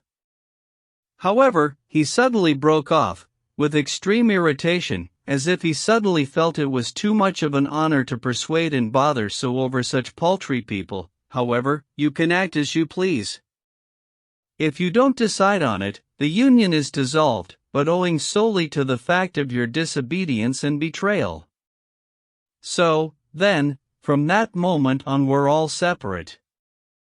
But know that in that case, along with the unpleasantness of Shadov's denunciation and its consequences, you are drawing upon yourselves yet another little unpleasantness, which was firmly stated when the union was formed. As for me, gentlemen, I am not very afraid of you. Don't think I'm connected with you all that much. However, it makes no difference. No, we're decided, Lyamshin declared. There's no other way out, Tolkachenko muttered, and if Liputin confirms about Kirillov, then I'm against it. I protest with my whole soul against such a bloody solution. Virginsky rose from his place. But? Pyotr Stepanovich asked. What but? You said but, so I'm waiting. I don't think I said but. I simply wanted to say that if it's decided on, then. Then? Virginsky fell silent. I think one can disregard one's own safety of life. Urkel suddenly opened up his mouth, but if the common cause may suffer, then I think one cannot dare to disregard one's own safety of life. He became confused and blushed. Preoccupied though each of them was with his own thing, they all glanced at him in astonishment, so unexpected was it that he, too, would begin to speak. I am for the common cause, Virginsky said suddenly. They all got up from their places. It was decided to exchange news once more at noon the next day, though without all getting together, and then to make final arrangements. The place where the press was buried was announced, the roles and duties were distributed. Liputin and Pyotr Stepanovich immediately set off together to Kirillov. 2. That Shadov would denounce them our people all believed, but that Pyotr Stepanovich was playing with them like pawns they likewise believed. And, what's more, they all knew that they would still come in compliment to the spot the next day, and that Shadov's fate was sealed. They felt they had suddenly been caught like flies in the web of a huge spider. They were angry but quaking with fear. Pyotr Stepanovich was unquestionably guilty before them. It all could have been handled with much greater accord and ease, if he had only cared to brighten the reality at least a little. Instead of presenting the fact in a decent light, as something Roman and civic or the like, he had held up only crude fear and the threat to their own skins, which was simply impolite. Of course, there is the struggle for existence in everything, and there is no other principle, everybody knows that, but still. But Fyodor Stepanovich had no time to stir up any Romans, he himself was thrown off his tracks. Stavrogin's flight stunned and crushed him. He lied that Stavrogen had seen the vice-governor. The thing was that he had left without seeing anyone, even his mother, and it was indeed strange that he had not even been inconvenienced. Afterwards the authorities had to answer especially for that. Fyodor Stepanovich had spent the whole day making inquiries, but so far had found out nothing, and never before had he been so worried. And how could he renounce Stavrogen just like that, all at once? That was why he was unable to be very tender with our people. Besides, they kept his hands tied. He had already decided to go galloping after Stavrogen without delay, and yet Shatov detained him. The fivesome had to be finally cemented together, just in case. I can't let it go for nothing, it might come in handy. So I suppose he reasoned. And as for Shatov, he was quite certain that he would denounce them. What he had told our people about the denunciation was all lies. He had never seen this denunciation or heard of it, but he was as sure of it as 2 times 2. It precisely seemed to him that Shatov would be unable to endure the present moment, the death of Liza, the death of Maria Timofeevna, and that precisely now he would finally decide. Who knows, perhaps he had some grounds for thinking so. It is also known that he hated Shatov personally. There had once been a quarrel between them, and Fyodor Stepanovich never forgave an offense. I am even convinced that this was the foremost reason. Our sidewalks are narrow and made of brick, or else simply of planks. Fyodor Stepanovich was striding along the middle of the sidewalk, occupying it entirely, paying not the least attention to Liputin, who had no room left next to him, so that he had either to keep a step behind, or run down into the mud if he wanted to walk next to him and talk. Fyodor Stepanovich suddenly remembered how he had recently gone scurrying through the mud in the same way in order to keep up with Stavrogen, who, like him now, also strode down the middle, occupying the entire sidewalk. He recalled this scene and rage took his breath away. But resentment also took Liputin's breath away. Let Fyodor Stepanovich treat our people as he liked, but him? He who was more in the know than any of our people, was closest to the cause, was most intimately connected with it, and up to now had constantly, though indirectly, participated in it. Oh, he knew that even now Fyodor Stepanovich could ruin him as a last resort. But he had begun hating Fyodor Stepanovich long ago, and not for the danger, but for the haughtiness of his treatment. Now, when he had to venture upon such a thing, he was more angry than all the rest of our people put together. Alas, he knew that like a slave he would certainly be the first on the spot tomorrow and, moreover, would bring all the rest with him, and if he could somehow have killed Fyodor Stepanovich now, before tomorrow, he would certainly have killed him. Immersed in his feelings, he kept silent and trotted after his tormentor. The latter seemed to have forgotten about him, only every now and then he carelessly and impolitely shoved him with his elbow. Suddenly, on the most prominent of our streets, Fyodor Stepanovich stopped and went into a tavern. Why here? Liputin boiled up. This is a tavern. I want to have a beefsteak. For pity's sake, it's always full of people. Well, so what? But, we'll be late. It's already 10 o'clock. One can never be late there. No, I'll be late. They're expecting me back. Well, so what? Only it's stupid to go back to them. Because of all your bother, I haven't had dinner today. And with Kirillov, the later the surer. Pyotr Stepanovich took a private room. Liputin, irate and resentful, sat down in an armchair to one side and watched him eat. Half an hour passed, and more. Pyotr Stepanovich did not hurry, ate with relish, rang, demanded a different mustard, then beer, and said not a word all the while. He was deep in thought.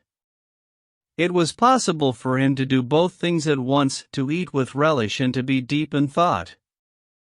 Liputin finally hated him so much that he could not tear himself away from him. It was something like a nervous fit. He counted every piece of steak the man sent into his mouth, hated him for the way he opened it, for the way he chewed, for the way he sucked savoringly on the fatter pieces, hated the beefsteak itself. Finally, things became as if confused in his eyes. He began to feel slightly dizzy, heat and chill ran alternately down his spine. "You're not doing anything, read this." Pyotr Stepanovich suddenly tossed him a piece of paper. Liputin went over to a candle. The paper was covered with small writing, in a bad hand, with corrections on every line. By the time he managed to read it, Pyotr Stepanovich had already paid and was going out. On the sidewalk, Liputin handed the paper back to him. "Keep it, I'll say later." "Anyhow, what do you say?" Liputin shuddered all over. "In my opinion, such a tract is nothing but a ridiculous absurdity." The anger broke through. He felt as if he were being picked up and carried. "If we decide to distribute such tracts," he was trembling all over, "we will make ourselves despised for our stupidity and incomprehension of things, sir." H.M. "I think otherwise." Pyotr Stepanovich strode along firmly. "And I think otherwise. Can it be that you wrote it yourself?" "That's none of your business." "I also think the Shining Light doggerel is the trashiest doggerel possible and could never have been written by Herzen." "Lies, the poem's good." "I'm also surprised, for instance," Liputin raced on, leaping and playing in spirit, "that it is suggested we act so that everything fails. In Europe it is natural to want everything to fail, because there's a proletariat there, but here we're just dilettantes and, in my opinion, are simply raising dust, sir." "I thought you were a Fourierist." "That's not Fourier, not at all, sir." "He's nonsense, I know." "No, Fourier is not nonsense." "Excuse me, but I simply cannot believe there could be an uprising in May." Liputin even unbuttoned his coat, he was so hot. "Well, enough, and now, before I forget," Pyotr Stepanovich switched with terrible coolness, "you will have to typeset and print this leaflet with your own hands. We'll dig up Shatov's press, and you'll take charge of it tomorrow. In the shortest possible time, you will typeset and print as many copies as you can, to be distributed throughout the winter.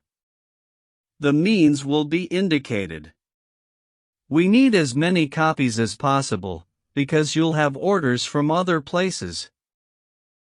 "No, sir, excuse me, I cannot take upon myself such a—" "I refuse." "And yet take it you will."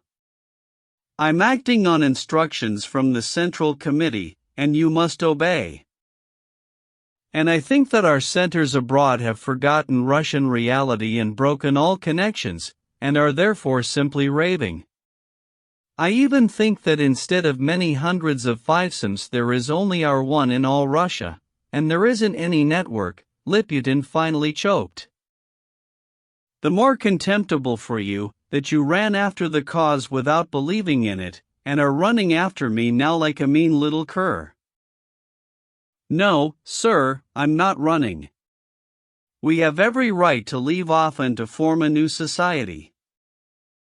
Moron! Fyodor Stepanovich suddenly thundered menacingly, flashing his eyes. The two stood facing each other for a time. Fyodor Stepanovich turned and confidently set off on his way again. It flashed like lightning through Liputin's mind. I'll turn and go back. If I don't turn now, I'll never go back. He thought thus for exactly 10 steps, but at the 11th a new and desperate thought lit up in his mind. He did not turn and did not go back. They came to Filipov's house, but before reaching it went down a lane, or, better to say, an inconspicuous path by the fence, so that for some time they had to make their way along the sloping side of a ditch, where one had to hold on to the fence in order to keep one's footing. In the darkest corner of the tilting fence, Fyodor Stepanovich removed a board. An opening was formed, through which he promptly climbed. Liputin was surprised, but climbed through in his turn. Then the board was put back. This was that secret way by which Fedka used to get to Kirillov. Shatov mustn't know we're here, Fyodor Stepanovich whispered sternly to Liputin. 3. Kirillov, as always at that hour, was sitting on his leather sofa having tea. He did not rise to meet them, but somehow heaved himself all up and looked with alarm at the entering people.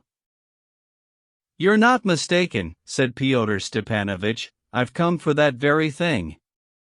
Today? No, tomorrow, around this time. And he hastily sat down at the table, observing the alarmed Kirillov somewhat anxiously. He, however, had already calmed down and looked as usual. These people still won't believe it. You're not angry that I brought Liputin? Today I'm not, but tomorrow I want to be alone. But not before I come, and so in my presence.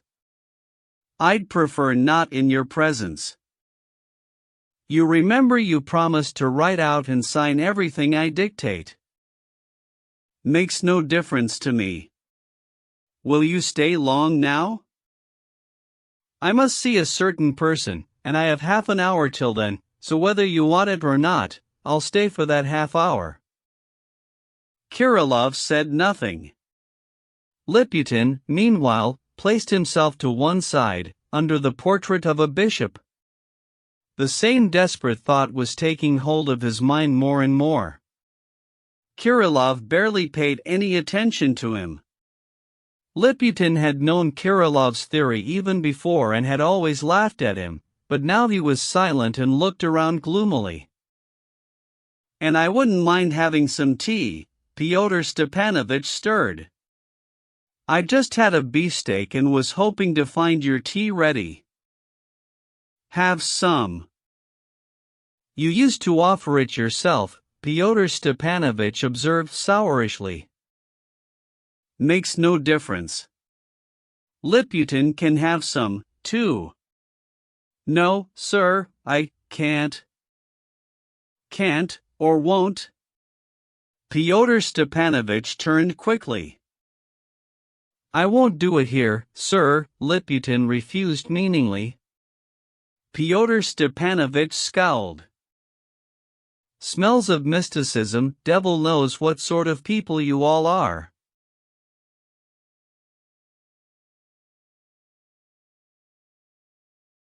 No one answered him, they were silent for a full minute.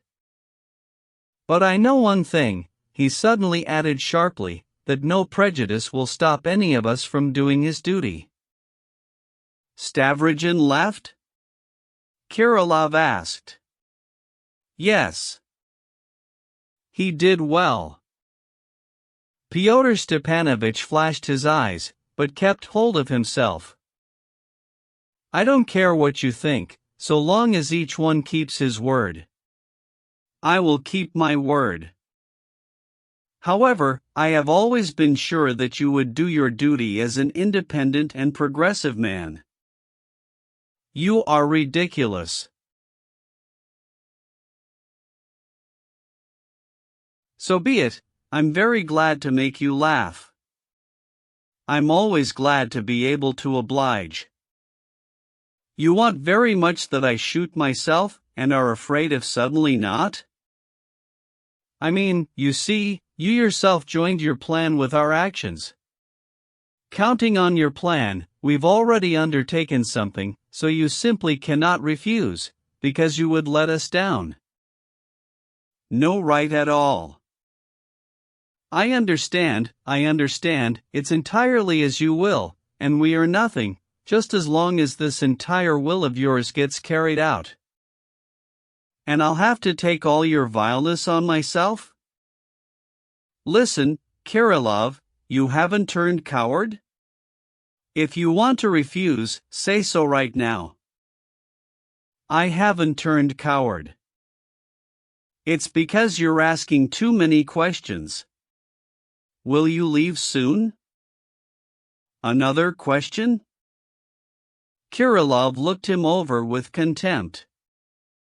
Here, you see, Fyodor Stepanovich went on, getting more and more angry, worried, unable to find the right tone. You want me to leave, for solitude, in order to concentrate, but these are all dangerous signs for you first of all. You want to think a lot. In my view, it's better not to think, but just to do it. You worry me, you really do. Only one thing is very bad for me, that at that moment there will be such a viper as you around me. Well, that makes no difference. Maybe when the time comes I'll go out and stand on the porch. If you're dying and show such a lack of indifference, then, this is all very dangerous. I'll go out on the porch, and you can suppose that I understand nothing and am a man immeasurably lower than you. No, not immeasurably, you have abilities, but there is a lot you don't understand, because you are a low man. Very glad, very glad. I've already said I'm glad to provide diversion at such a moment. You understand nothing. I mean, anyway, I listen with respect.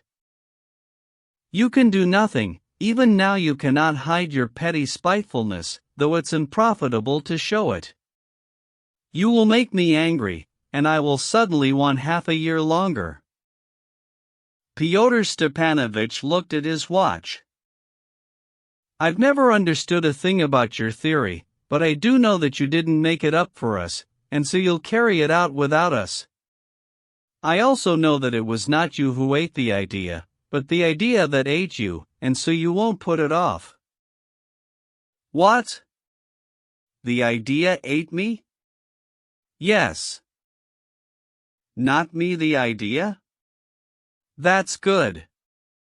You have some small intelligence. Only you keep teasing, and I am proud. Wonderful, wonderful. That's precisely how it should be, that you should be proud. Enough, you've drunk, now go. Devil take it, I guess I'll have to. Fyodor Stepanovich stood up. It's still early, though. Listen, Kirillov, will I find our man at Myasnitchika's, you know?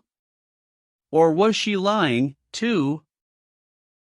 You won't, because he's here, not there. How, here, devil take it, where?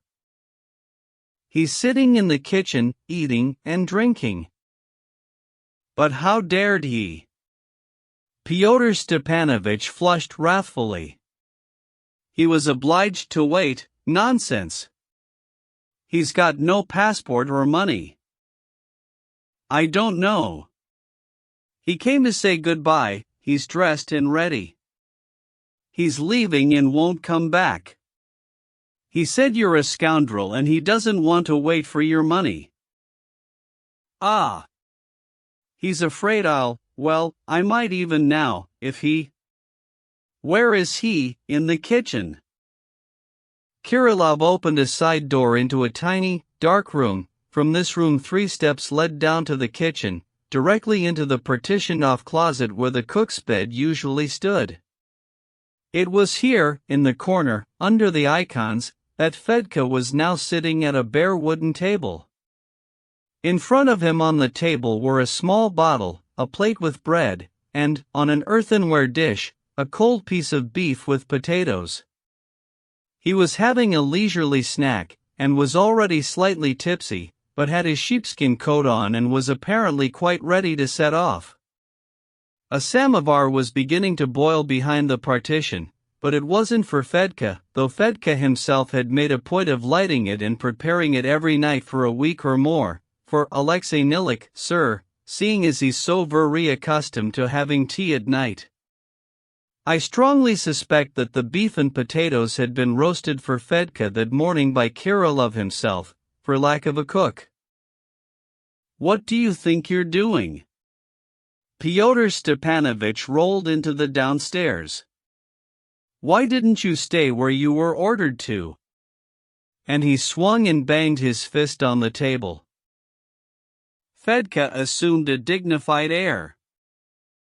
You wait, Fyodor Stepanovich, you wait, he began to speak, jauntily emphasizing each word. Here firstly you must understand that you're at a noble visit with Mr. Kirillov, Alexei Nilik, whose boots are always there for you to polish, since he's an educated mind before you, and you're just pfui.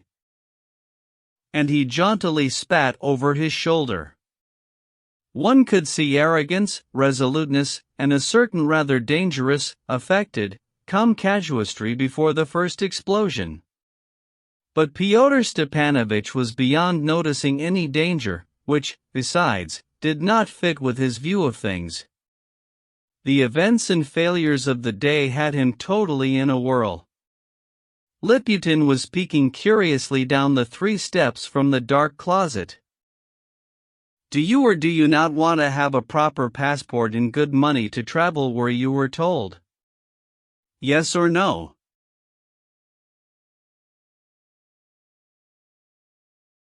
You see, Fyodor Stepanovich, you began deceiving me from the very first beginning, whereby you come out to me as a real scoundrel.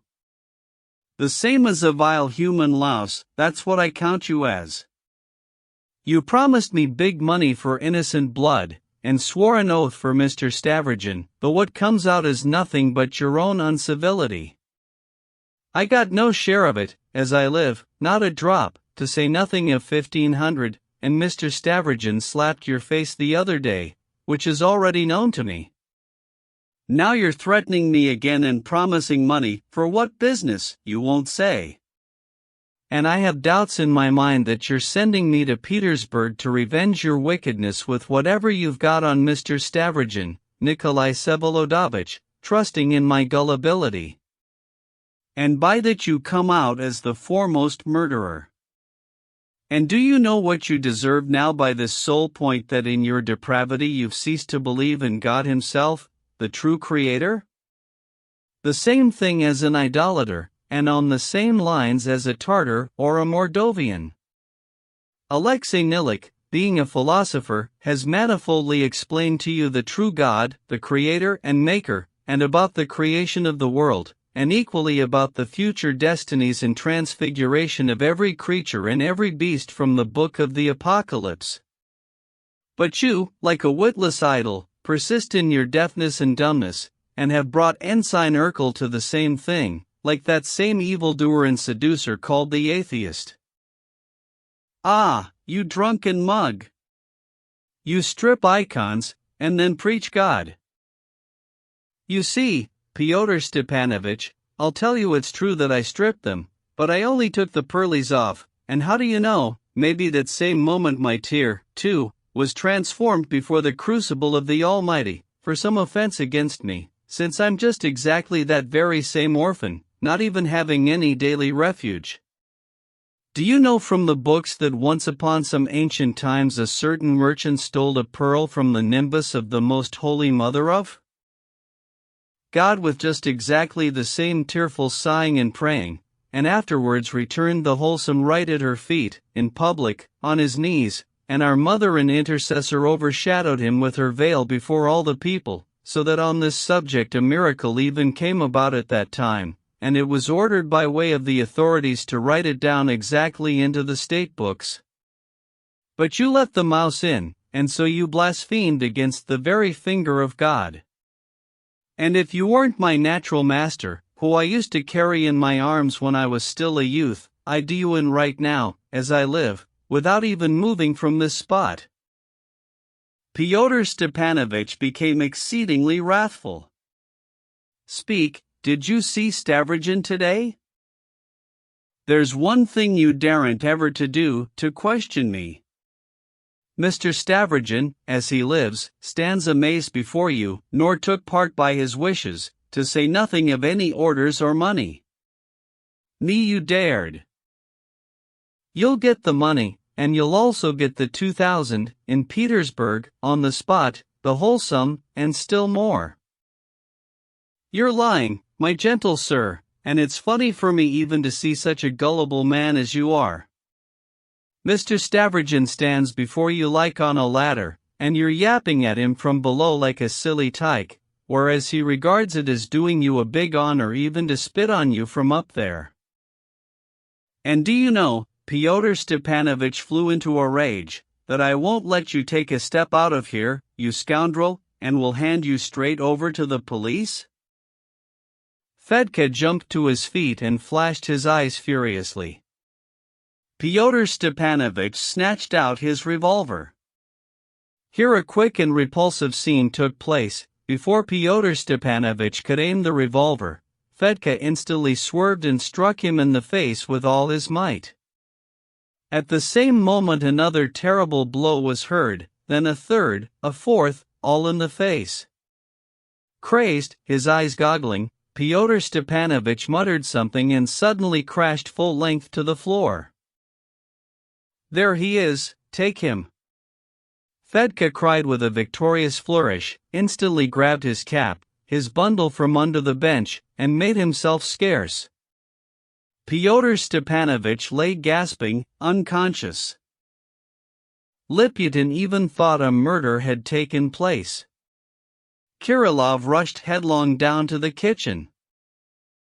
"Water on him," he cried, and scooping some from a bucket with an iron dipper, he poured it over his head. Fyodor Stepanovich stirred, raised his head, sat up, and looked senselessly in front of him. "Well, how's that?" asked Kirillov. The man went on looking at him intently and still without recognition, but catching sight of Liputin, who stuck himself out from the kitchen, he smiled his nasty smile and suddenly jumped up, snatching the revolver from the floor. "If you decide to run away tomorrow like that scoundrel Stavrogin," he flew at Kirillov in a frenzy, all pale, stammering and articulating his words imprecisely, "I'll hang you like a fly, squash you, at the other end of the globe, understand?" And he pointed the revolver straight at Kirillov's forehead, but at almost the same moment, recovering his senses completely at last, he jerked his hand back, shoved the revolver into his pocket, and, without another word, went running out of the house. And Liputin after him. They climbed through the same hole and again went along the slope holding on to the fence. Fyodor Stepanovich began striding quickly down the lane, so that Liputin could barely keep up with him. At the first intersection, he suddenly stopped. "Well," he turned to Liputin with a challenge. Liputin remembered the revolver and was still trembling all over from the scene that had taken place, but the answer somehow suddenly and irrepressibly jumped off his tongue of itself. I think that, from Smolensk to far Tashkent, they're not so impatiently awaiting the student." "And did you see what Fedka was drinking in the kitchen?" "What he was drinking? He was drinking vodka." "Well, know that he was drinking vodka for the last time in his life. I recommend that you remember that for your further considerations. And now, go to the devil, you're not needed until tomorrow." But watch out, no foolishness. Liputin rushed headlong for home. 4. He had long kept ready a passport in a different name. It is wild even to think that this precise little man, a petty family tyrant, a functionary in any case, though a Fourierist, and, finally, before all else, a capitalist and moneylender, had long ago conceived within himself the fantastic notion of readying this passport just in case, so as to slip abroad with its help if, so he did allow for the possibility of this if. Though, of course, he himself was never able to formulate precisely what this if might signify. But now it suddenly formulated itself, and in the most unexpected way. That desperate idea with which he had come to Kirillov's, after hearing Fyodor Stepanovitch's moron on the sidewalk, consisted in abandoning everything tomorrow at daybreak and expatriating abroad. Whoever does not believe that such fantastic things happen in our everyday reality even now, may consult the biographies of all real Russian émigrés abroad. Not one of them fled in a more intelligent or realistic way. It is all the same unbridled kingdom of phantoms, and nothing more. Having run home, he began by locking himself in, getting a valise, and beginning to pack convulsively. His main concern was about money, what amount and how he would be able to secure it. Precisely to secure, because, according to his notion, he could not delay even an hour, and had to be on the highway at daybreak. He also did not know how he would get on the train. He vaguely resolved to get on somewhere at the second or even third big station from town, and to get there even if by foot. In this way, instinctively and mechanically, with a whole whirl of thoughts in his head, he stood pottering over his valise and suddenly stopped, abandoned it all, and with a deep moan stretched out on the sofa. He clearly felt and suddenly became conscious of the fact that he might indeed be running away, but that to resolve the question of whether he was to run away before or after Shatov was now already quite beyond his power, that he was now only a crude, unfeeling body, an inert mass, but that he was being moved by some external, terrible power, and that though he did have a passport for abroad, though he could run away from Shatov, otherwise why such a hurry, he would run away not before Shatov. Not from Shatov, but precisely after Shatov, and that it had been thus decided, signed, and sealed. In unbearable anguish, trembling and astonished at himself every moment, groaning and going numb alternately, he somehow survived, locked in and lying on his sofa, until 11 o'clock the next morning, and it was then suddenly that the expected push came which suddenly directed his decision. At 11 o'clock, as soon as he unlocked his door and went out to his family, he suddenly learned from them that a robber, the escaped convict Fedka, who terrorized everyone, a pilferer of churches, a recent murderer and arsonist, whom our police had been after but kept failing to catch, had been found murdered that morning at daybreak, some 4 miles from town, at the turnoff from the highway to the road to Zakharino, and that the whole town was already talking about it. He at once rushed headlong out of the house to learn the details, and learned first that Fedka, found with his head smashed in, had by all tokens been robbed, and second, that the police already had strong suspicions and even some firm evidence for concluding that his murderer was the Shpigulin man Fomka, the same one with whom he had undoubtedly killed and set fire to the Lebiadkins, and that a quarrel had already taken place between them on their way, because Fedka had supposedly hidden a big sum of money stolen from Lebiadkin. Liputin also ran to Fyodor Stepanovitch's place and managed to learn at the back door, on the sly, that although Fyodor Stepanovitch had returned home yesterday at, say, around 1 o'clock in the morning, he had been pleased to spend the whole night there quietly asleep until 8 o'clock. Of course, there could be no doubt that the death of the robber Fedka contained nothing at all extraordinary in itself, and that such denouements precisely happen most often in careers of that sort, but the coincidence of the fatal words that Fedka had drunk vodka that evening for the last time, with the immediate justification of the prophecy, was so portentous that Liputin suddenly ceased to hesitate. The push was given. It was as if a stone had fallen on him and crushed him forever. Returning home, he silently shoved his valise under the bed with his foot, and that evening, at the appointed time, was the first of them all to come to the place fixed for meeting Shatov, true, with his passport still in his pocket. 5. A traveler.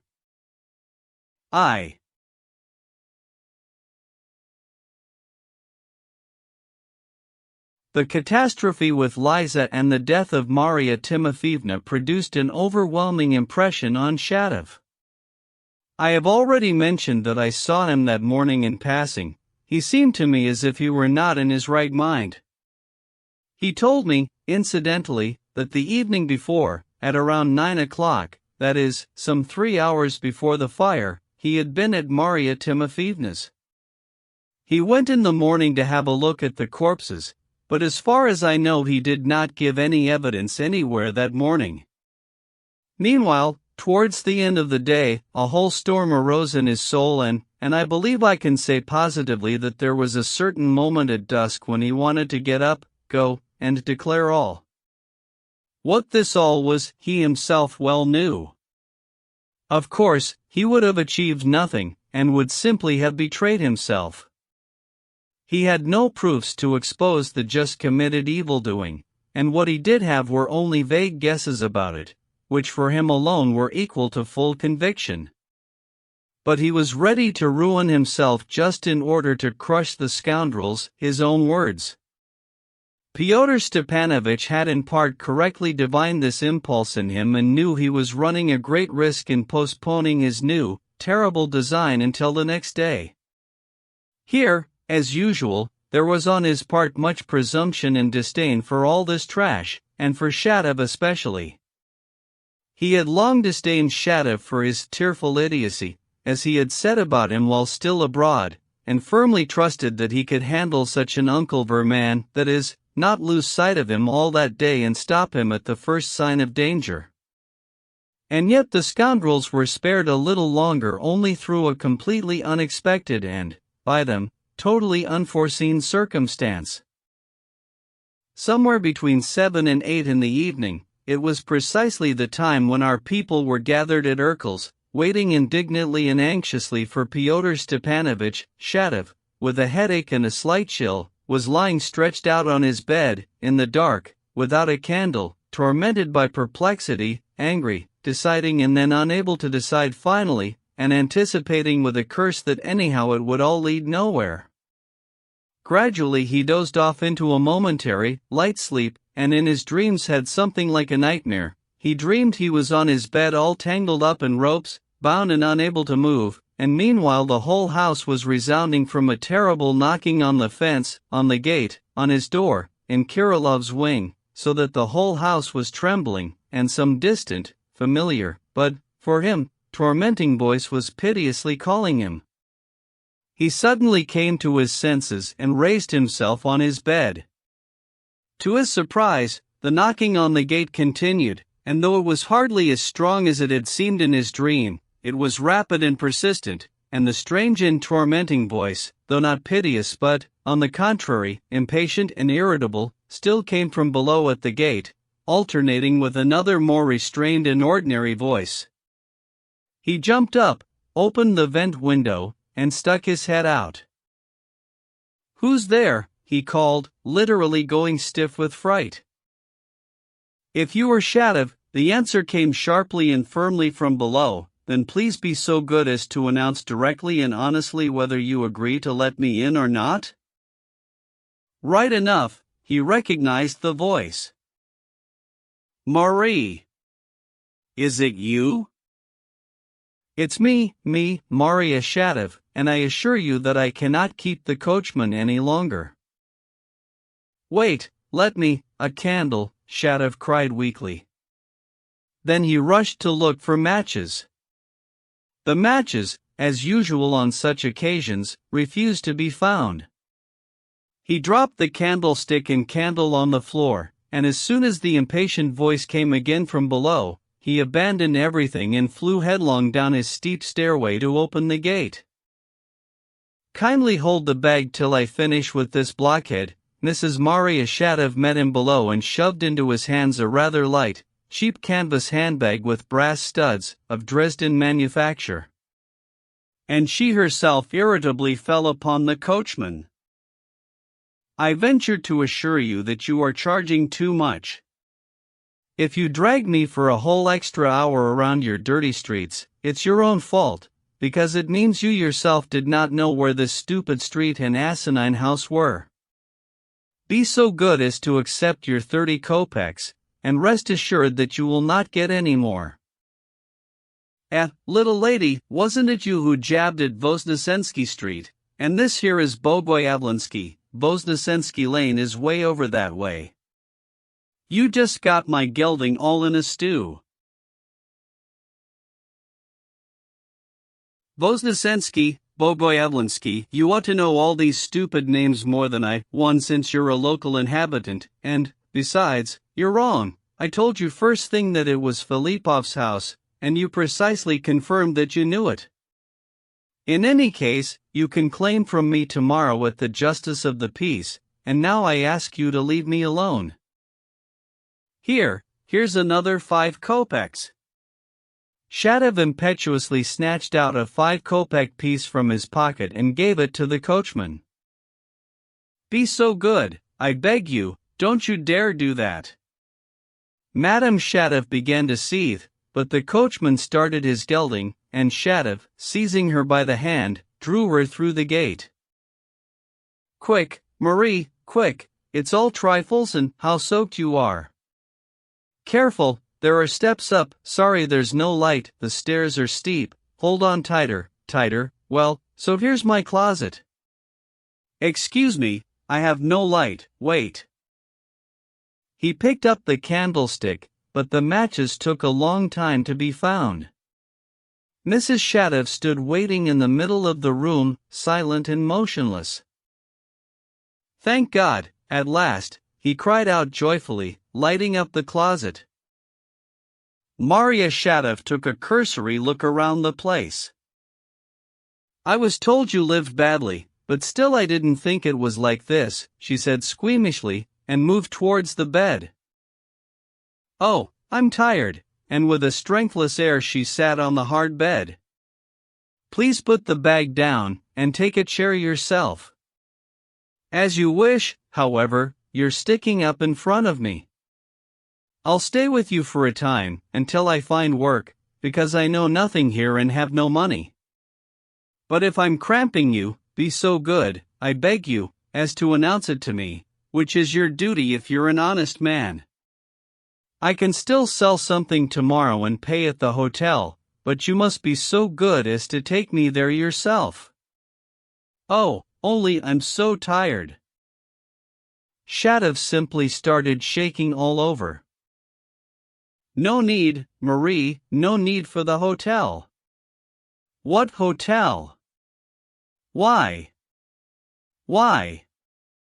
He pressed his hands together imploringly. "Well, if it's possible to do without the hotel, it's still necessary to explain matters. Remember, Shatov, that you and I lived maritally in Geneva for 2 weeks and a few days. We separated 3 years ago, though without any special quarrel. But don't think I've come back to resume any of the former foolishness. I've come back to look for work, and if I've come directly to this town, it's because it makes no difference to me. I did not come to repent of anything, kindly don't think of that stupidity either." "Oh, Marie. There's no need at all." Shatov was muttering vaguely. "And if so, if you're developed enough to be able to understand that as well, then I'll allow myself to add that if I've now turned directly to you and come to your apartment, it's partly because I've always regarded you as far from a scoundrel, and perhaps a lot better than other blackguards." Her eyes flashed. She must have endured her share of one thing and another from certain blackguards. And please rest assured that I was by no means laughing at you just now when I declared that you are good. I spoke directly, without eloquence, which, besides, I can't stand. However, it's all nonsense. I always hoped you'd be intelligent enough not to be a nuisance. Oh, enough, I'm tired. And she gave him a long, worn-out, tired look. Shatov stood facing her across the room, 5 steps away, and listened to her timidly, but somehow in a renewed way, with some never-seen radiance in his face. This strong and rough man, his fur permanently bristling, was suddenly all softness and brightness. Something unusual, altogether unexpected, trembled in his soul. 3 years of separation, 3 years of broken marriage, had dislodged nothing from his heart. And perhaps every day of those 3 years he had dreamed of her, the dear being who had once said to him, "I love you." Knowing Shatov, I can say for certain that he could never have admitted in himself even the dream that some woman might say "I love you" to him. He was wildly chaste and modest, considered himself terribly ugly, hated his face and his character, compared himself with some monster who was fit only to be taken around and exhibited at fairs. As a consequence of all that, he placed honesty above all things, and gave himself up to his convictions to the point of fanaticism, was gloomy, proud, irascible, and unloquacious. But now this sole being who had loved him for 2 weeks, he always believed that. A being he had always regarded as immeasurably above him, despite his perfectly sober understanding of her errors, a being to whom he could forgive everything, there could have been no question of that, but even somewhat the opposite, so that in his view it came out that he himself was guilty before her for everything. This woman, this Maria Shatov, was again suddenly in his house, was again before him. This was almost impossible to comprehend. He was so struck, this event contained for him so much of something fearsome, and together with it so much happiness, that, of course, he could not, and perhaps did not wish to, was afraid to, recover his senses. This was a dream. But when she gave him that worn-out look, he suddenly understood that this so beloved being was suffering, had perhaps been offended. His heart sank. He studied her features with pain. The luster of first youth had long since disappeared from this tired face.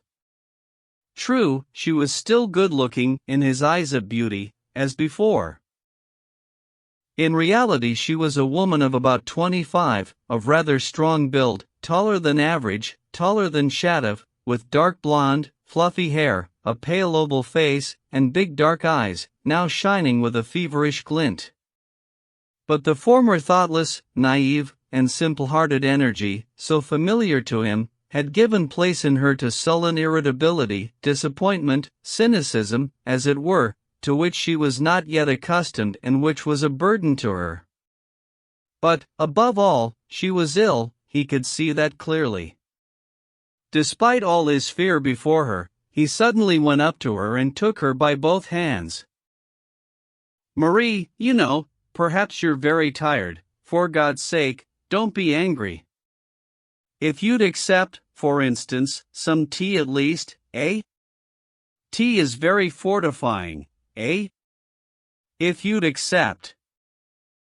"Why ask me to accept? Of course I accept. What a child you are still.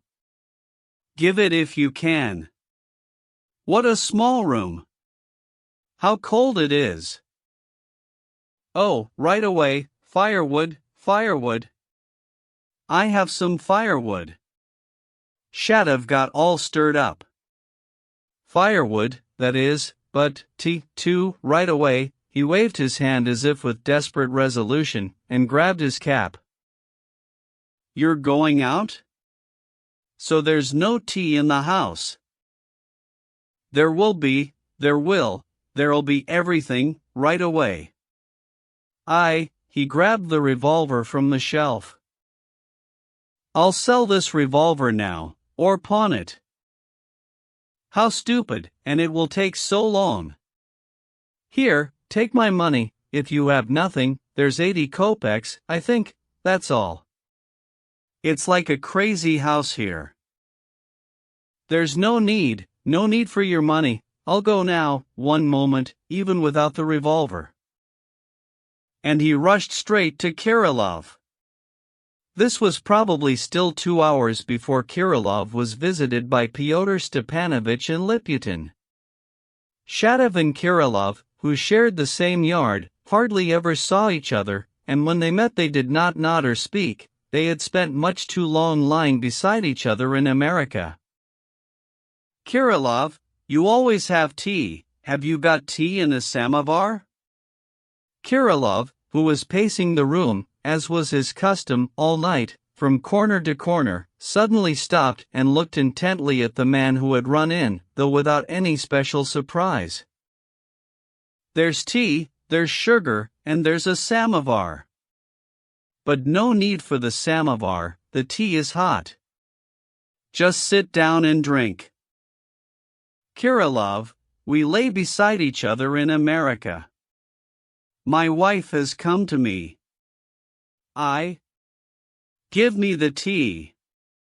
I need the samovar.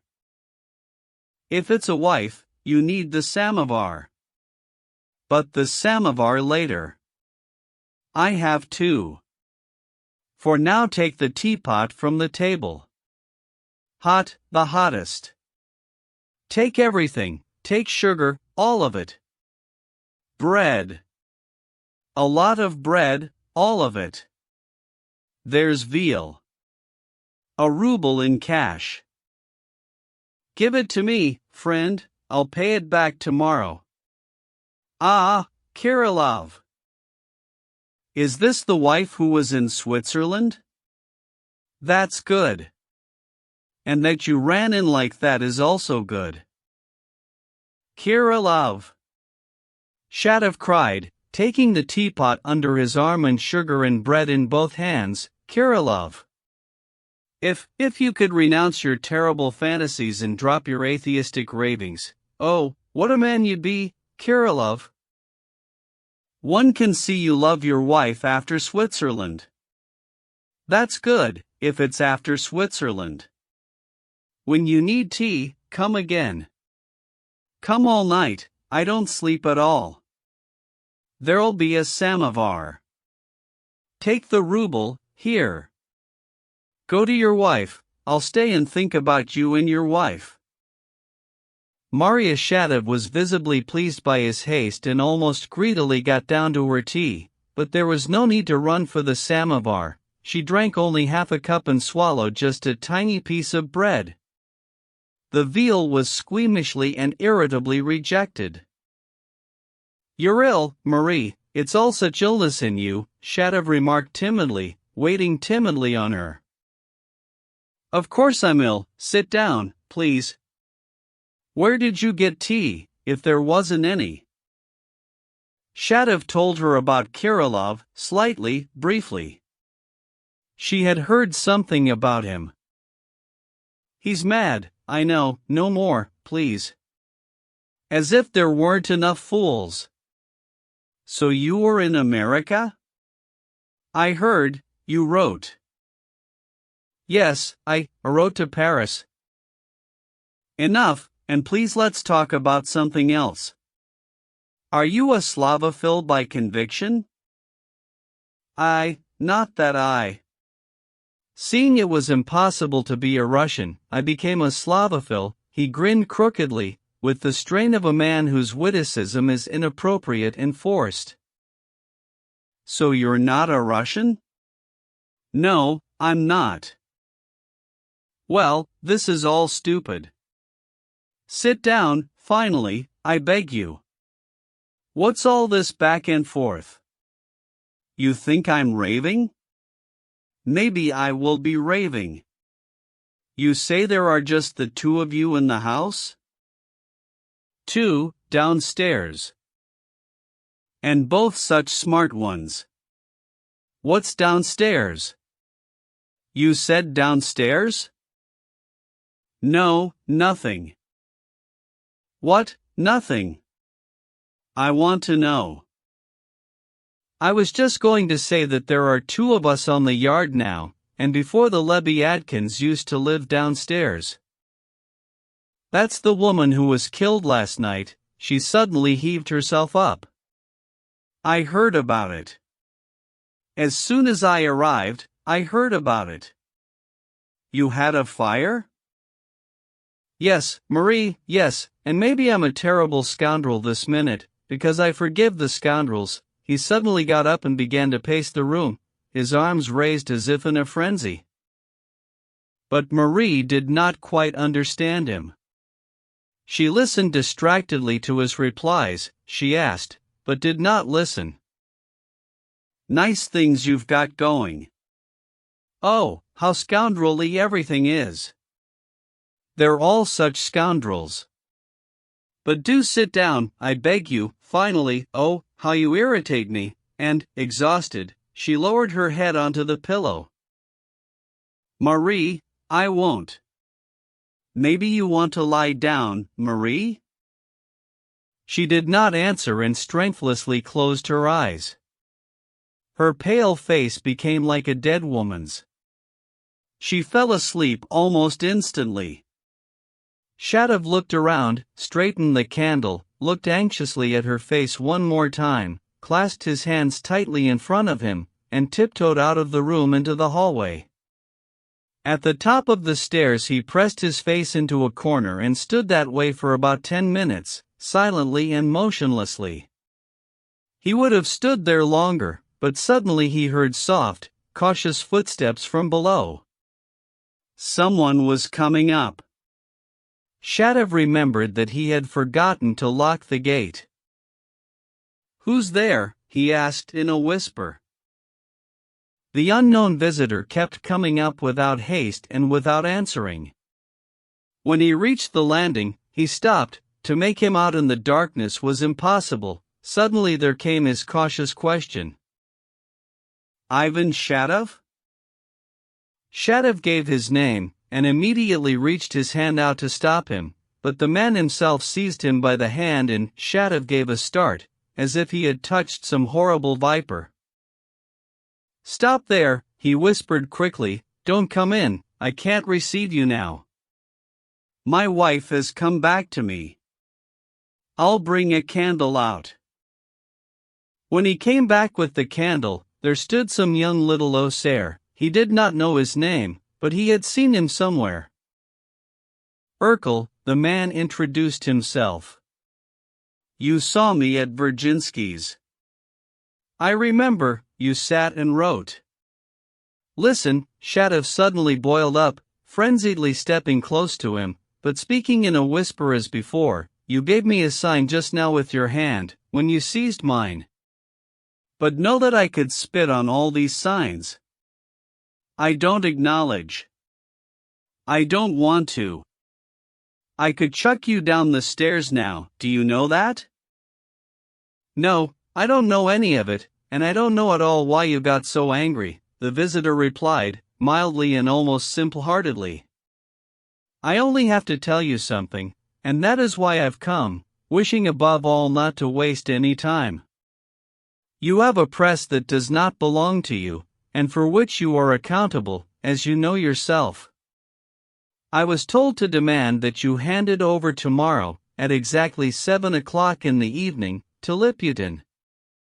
Furthermore, I was told to inform you that nothing else will ever be demanded of you.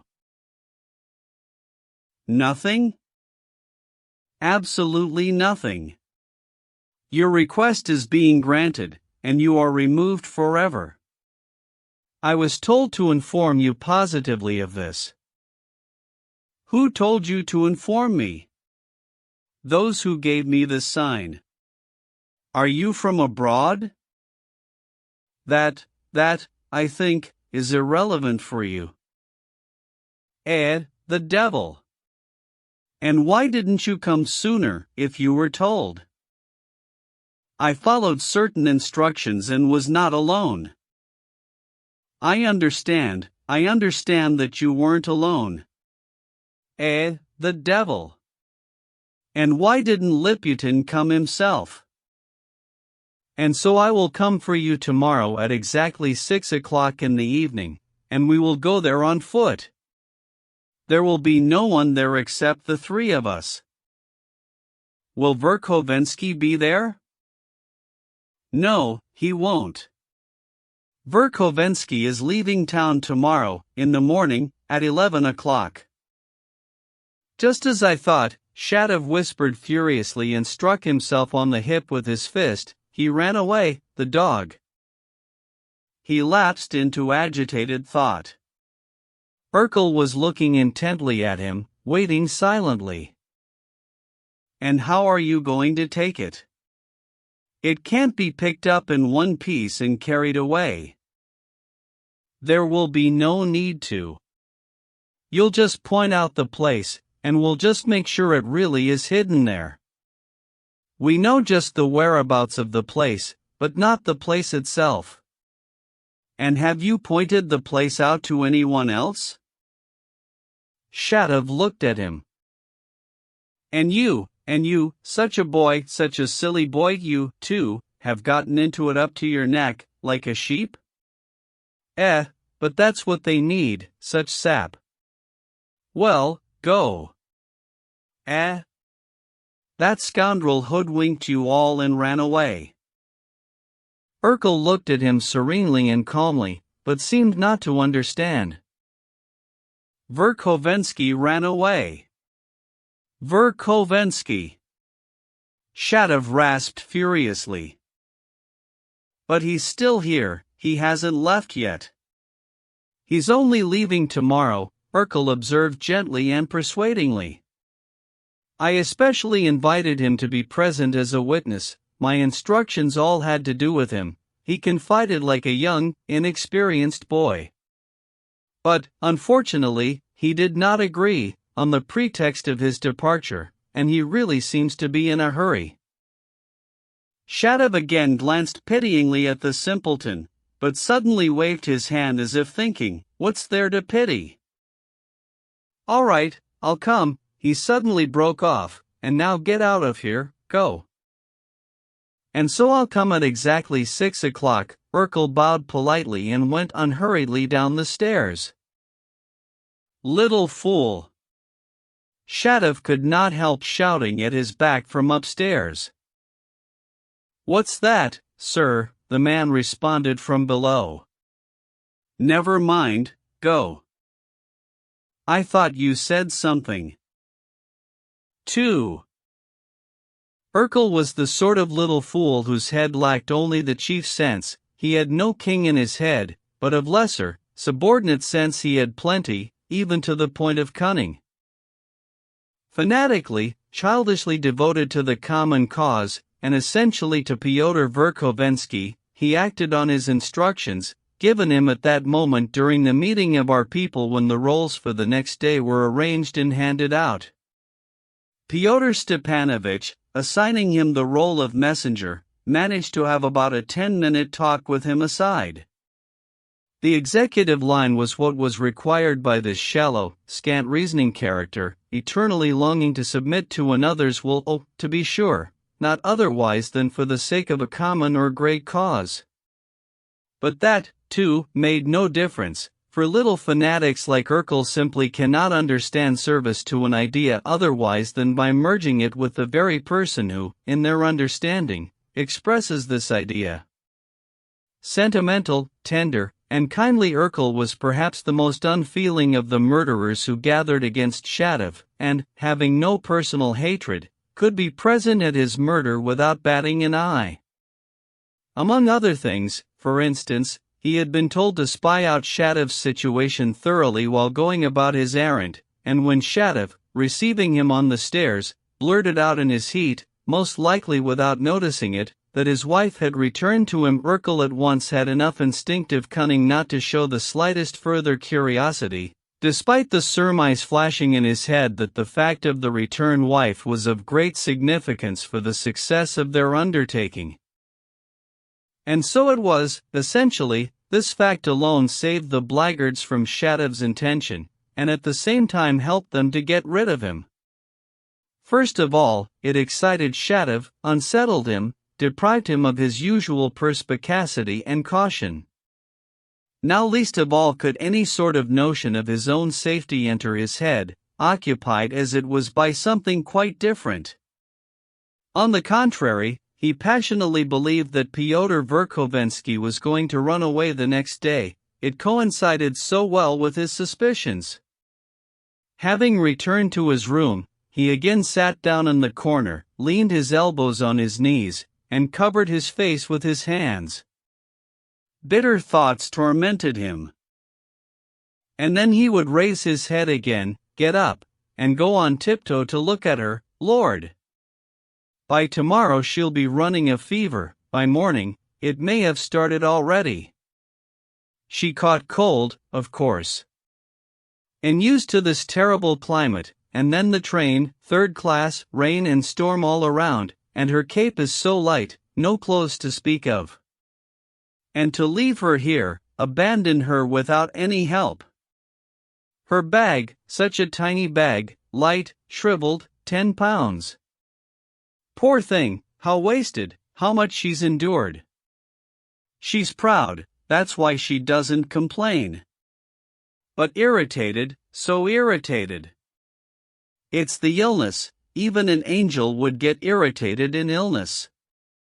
How dry, how hot her forehead must be, so dark under her eyes, and yet how beautiful the oval of her face and this fluffy hair, how.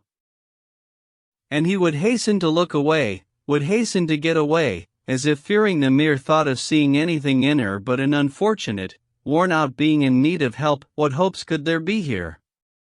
Oh, how low, how mean man is!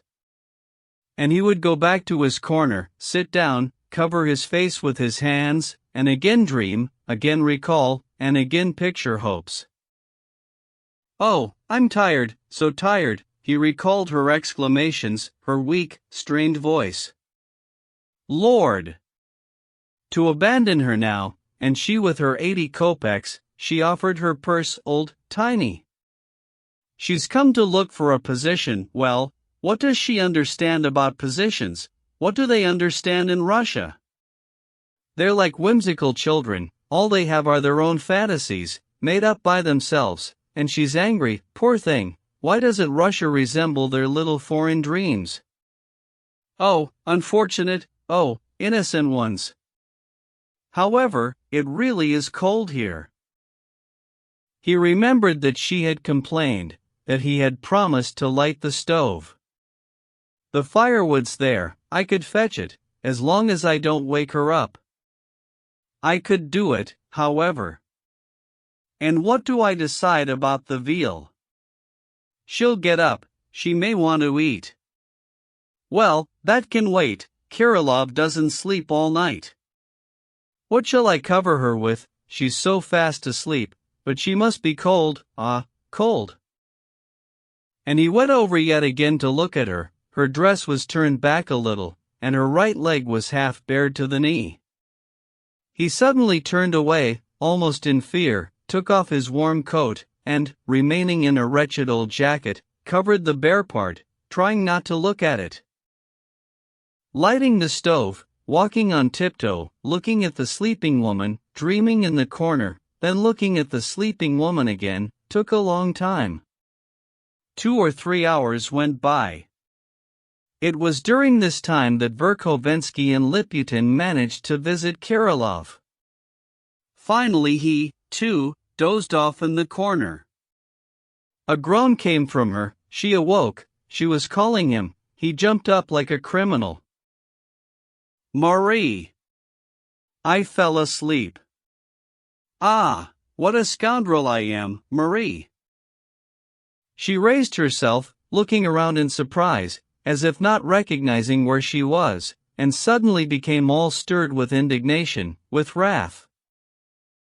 I took your bed, I fell asleep, beside myself with fatigue. How dared you not wake me up? How dared you think I intend to burden you? How could I wake you, Marie? You could, you should have. There's no other bed for you here, and I took yours. You shouldn't have put me in a false position. Or do you think I came to take advantage of your charity? Be so good as to take your bed right now, and I will lie down in the corner, on some chairs. Marie, I don't have so many chairs, or anything to make a bed from. Well, then simply on the floor. Otherwise you yourself will have to sleep on the floor. I want the floor, now. She got up, tried to take a step, but suddenly it was as if a most violent convulsive pain took away all her strength and all her resolve at once, and with a loud groan she fell back on the bed. Shadov ran to her, but Marie, her face buried in the pillows, seized his hand in hers and began to squeeze it and wring it with all her might. This went on for about a minute. Marie, darling, if you need, there's a Dr. Frenzel here, an acquaintance of mine, a very. I could run over to him. Nonsense. Why nonsense? Tell me, Marie, what hurts you? How about compresses, on your stomach, for instance? That I could do without a doctor. Or else mustard plasters. What is this? She asked strangely, raising her head and looking at him fearfully. What do you mean, Marie? Shadov failed to understand. What are you asking about? Oh, God, I'm completely lost, Marie, forgive me for not understanding anything. Leave me alone, it's not your business to understand. And it would be very funny, she grinned bitterly. Talk to me about something. Walk around the room and talk. Don't stand over me and stare at me, that I particularly ask you for the 500th time. Shadov began to walk around the room, looking at the floor and trying as hard as he could not to glance at her. Here, don't be cross, Marie, I beg you, I have some veal here, not far away, and tea. You ate so little before. She waved her hand squeamishly and angrily. Shadov bit his tongue in despair. Listen, I intend to open a bookbinding shop here, on rational cooperative principles. Point 2. Since you live here, what do you think, will it succeed or not? Marie, they don't even read books here, and there aren't any at all. And why would he suddenly go binding them? He who? The local reader, the local inhabitant in general, Marie. Well, speak more clearly, then, otherwise you say he and nobody knows who he is. You never learned grammar. It's in the spirit of the language, Marie, Shadov muttered. Go on, you and your spirit, it's boring. Why won't the local inhabitant or reader have his books bound? Because to read a book and to bind it are two whole periods of development, and enormous ones. First, he gradually gets accustomed to reading, over centuries, of course, but he tears books and throws them around, not considering them serious things. Now, binding signifies a respect for books, it signifies that he has not only come to love reading, but has recognized it as a serious thing. Russia as a whole has not yet reached this period. Europe has been binding for a long time. Pedantically put, but still it's not such a stupid thing to have said. It reminds me of 3 years ago. You were sometimes rather witty 3 years ago. She uttered this as squeamishly as all her earlier capricious remarks. Marie, Shadov addressed her with tender emotion. Oh, Marie! If you knew how much has passed and gone in these 3 years. I heard later that you supposedly despised me for changing my convictions. But whom did I abandon? The enemies of living life, outdated little liberals, afraid of their own independence, lackeys of thought, enemies of the person and freedom, decrepit preachers of carrion and rot.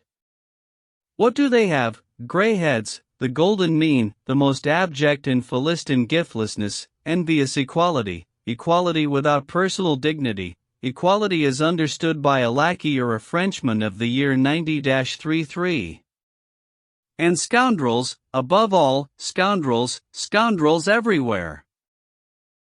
Yes, there are many scoundrels, she said haltingly and painfully. She was lying stretched out, motionless and as if afraid to stir, her head thrown back on the pillow, slightly to one side, looking at the ceiling with tired but hot eyes. Her face was pale, her lips dry and parched. "You understand, Marie, you understand," Shatov exclaimed. She was about to shake her head, but suddenly the same convulsion came over her. Again she hid her face in the pillow, and again for a whole minute she clung painfully, with all her might, to the hand of Shatov, who rushed to her and was out of his mind with terror. "Marie, Marie. But this may be very serious, Marie. Keep still. I don't want it, I don't want it," she kept exclaiming, almost in fury, turning her face up again. "Don't you dare look at me with your compassion. Walk around, say something, talk." Shatov, like a lost man, tried to begin muttering something again. "What do you do here?" she asked, interrupting him with squeamish impatience. "I go to a merchant so ce. You know, Marie, if I really wanted to, I could even get good money here." "So much the better for you." "Ah, don't think anything, Marie, I just said it." "And what else are you doing? What are you preaching? Surely you can't help preaching, with such a character." "I preach God, Marie, in whom you don't believe yourself. That's an idea I never could understand. Let's drop it, Marie, save it for later. What was this Maria Timofeevna here? That, too, we can save for later, Marie. Don't you dare make such remarks to me. Is it true that this death can be put down to these people's villainy?" "Absolutely true," Shatov ground out. Marie suddenly raised her head and cried out painfully, "Don't you dare say any more to me about it, ever, ever." And she fell back on the bed again in a seizure of the same convulsive pain. This was the third time now, but this time her moans grew louder, turned into cries. "Oh, unbearable man! Oh, insufferable man!" She was thrashing about, no longer sparing herself, pushing away Shatov, who was standing over her. "Marie, I'll do whatever you like.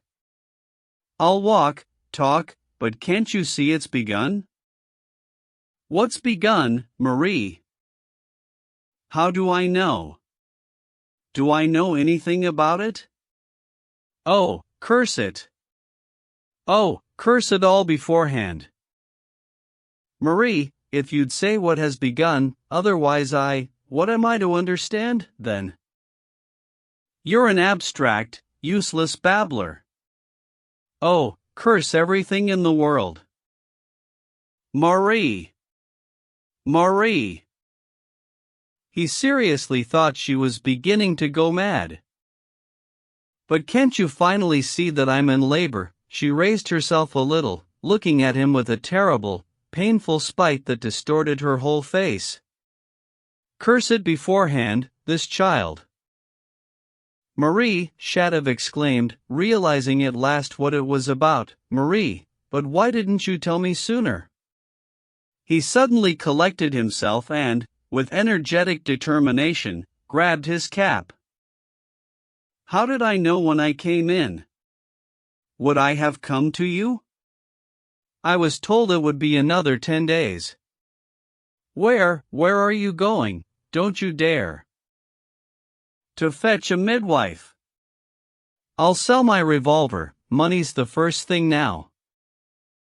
"Don't you dare do anything, no midwife, just some peasant woman, any old woman. I have 80 kopecks in my purse. Village women give birth without midwives. And if I drop dead, so much the better. You'll have both a midwife and a peasant woman. Only how can I leave you alone, Marie?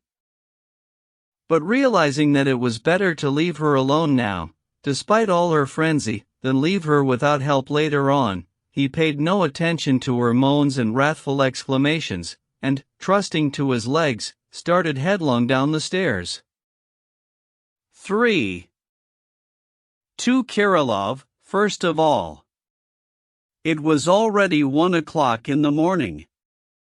Kirilov was standing in the middle of the room. Kirilov, my wife's giving birth. How's that? Giving birth to a baby. You're not mistaken? Oh, no, she's having spasms. I need a woman, some old woman, right now. Can I get one now? You used to have lots of old women. It's a great pity that I'm not able to give birth, Kirilov answered pensively. That is, not that I'm not able to give birth, but that I'm not able to make it so that there is birth, or... No, I'm not able to say it. That is, you yourself can't help in childbirth. But that's not what I mean, a woman, an old woman. I'm asking for an old woman, a nurse, a servant. You'll have an old woman, only maybe not now. If you like, instead, I'll... Oh, impossible, I'll go right now to the Virgin Sky Woman, the midwife. A harpy. Oh, yes, Kirilov, yes, but she's the best one. Oh, yes, it will all be without awe, without joy, squeamish, with curses, with blasphemy, this great mystery, the appearance of a new being.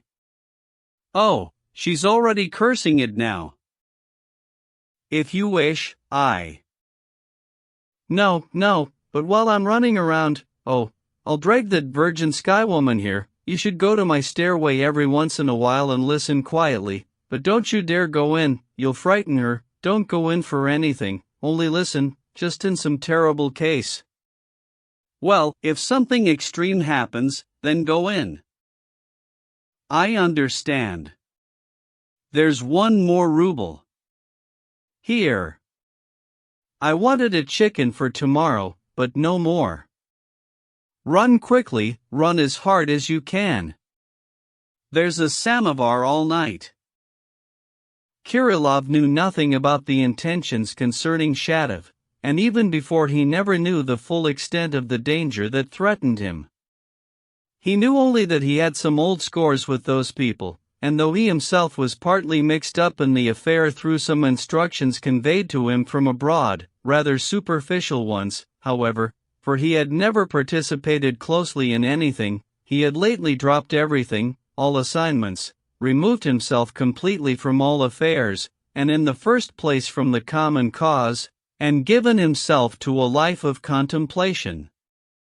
Although at the meeting Fyodor Verkhovensky had summoned Liputin to Kirilov's to make sure he would take the Shatov case upon himself at the proper moment, nevertheless, in his talk with Kirilov he did not say a word about Shatov, not even a hint, probably regarding it as impolitic, and Kirilov even as unreliable, and had left it till the next day, when everything would already be done, and it would therefore make no difference to Kirilov, so, at least, Pyotr Stepanovich is reasoning about.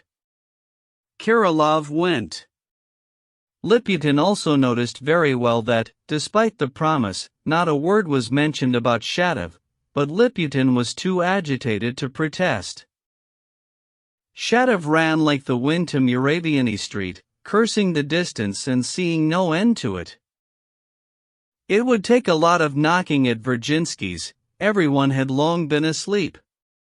But Shatov started banging on the shutters as hard as he could and without any ceremony. The dog tied in the yard strained and went off into a furious barking. All the dogs down the street joined in, a clamor of dogs arose. Why are you knocking and what is it you want? The soft voice of Virgin Sky, quite incommensurate with the outrage, came at last from a window. The shutter opened a bit, as did the vent. Who's there? What scoundrel? The female voice of the old maid, Virginsky's relative, this time fully commensurate with the outrage, angrily shrieked. It's me, Shatov. My wife has come back to me and is now presently giving birth. Well, let her. Away with you. I've come for Irina Prokhorovna. I won't leave without Irina Prokhorovna. She can't just go to everybody. Night practice is a separate thing. Away with you to the Makshiv woman, and don't you dare make any more noise, the irate female voice rattled on. One could hear Virgin Sky trying to stop her, but the old maid kept pushing him away and would not give in. I won't leave.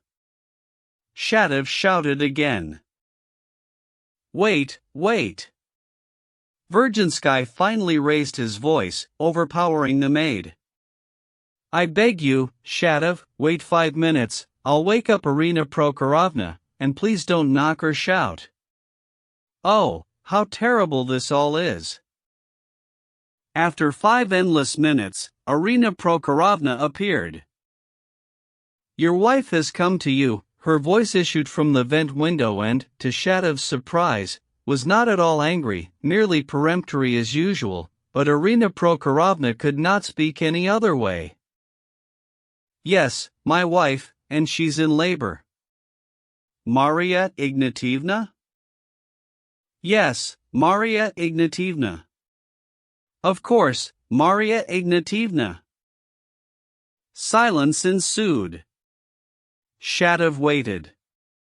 There was whispering in the house. Did she come long ago? Madame Virginsky asked again. Tonight, at 8 o'clock. Please hurry. Again there was whispering and again an apparent discussion. Listen, you're not mistaken, are you? Did she send for me herself? No, she didn't send for you. She wants a woman, a peasant woman, so as not to burden me with the expense, but don't worry, I'll pay. All right, I'll come, pay or no pay. I've always thought highly of Maria Ignatievna's independent feelings, though she may not remember me. Do you have the most necessary things? I have nothing, but I'll get it all. I will. So there's magnanimity in these people, too. Shatov thought, as he headed for Lyamshin's. Convictions and the man, it seems they're two different things in many ways. Maybe in many ways I'm guilty before them. We're all guilty, and, if only we were all convinced of it. He did not have to knock long at Lyamshin's. Surprisingly, the man instantly opened the window, having jumped out of bed barefoot, in his underwear, at the risk of catching cold, he who was so nervous and constantly worried about his health. But there was a particular reason for such sensitiveness and haste. Lyamshin had been trembling all night and was still so agitated that he could not sleep. As a consequence of the meeting of our people, he kept imagining visits from some uninvited and altogether unwanted guests. The news about Shatov's denunciation tormented him most of all. And then suddenly, as if by design, there came such terrible, loud knocking at the window. He got so scared when he saw Shatov that he immediately slammed the window and ran for his bed. Shatov started knocking and shouting furiously. How dare you knock like that in the middle of the night? Lyamshin, though sinking with fear, shouted threateningly, venturing to open the window again after a good 2 minutes and making sure finally that Shatov had come alone. Here's your revolver, take it back, give me 15 rubles. What, are you drunk? This is hooliganism, I'll simply catch cold. Wait, let me throw a plaid over me. Give me 15 rubles right now. If you don't, I'll knock and shout till dawn, I'll break your window. And I'll shout for help and you'll be locked up. And I'm mute, am I? Do you think I won't shout for help? Who should be more afraid of shouting for help, you or me? How can you nurse such mean convictions? I know what you're hinting at. Wait, for God's sake, don't knock. Good heavens, who has money at night? What do you need money for if you're not drunk? My wife has come back to me. I've chopped off 10 rubles for you. I never once fired it. Take the revolver, take it this minute. Lyamshin mechanically reached his hand out the window and accepted the revolver. He waited a little, and all at once, quickly popping his head out the window, started babbling, as if forgetting himself, and with a chill in his spine. You're lying, your wife hasn't come back to you at all. It's that you simply want to run away somewhere. You're a fool, where am I going to run to? Let your Fyodor Verkhovensky run away, not me. I just left the midwife Virgin Sky, and she agreed at once to come to me. Ask her. My wife's in labor, I need money, give me money.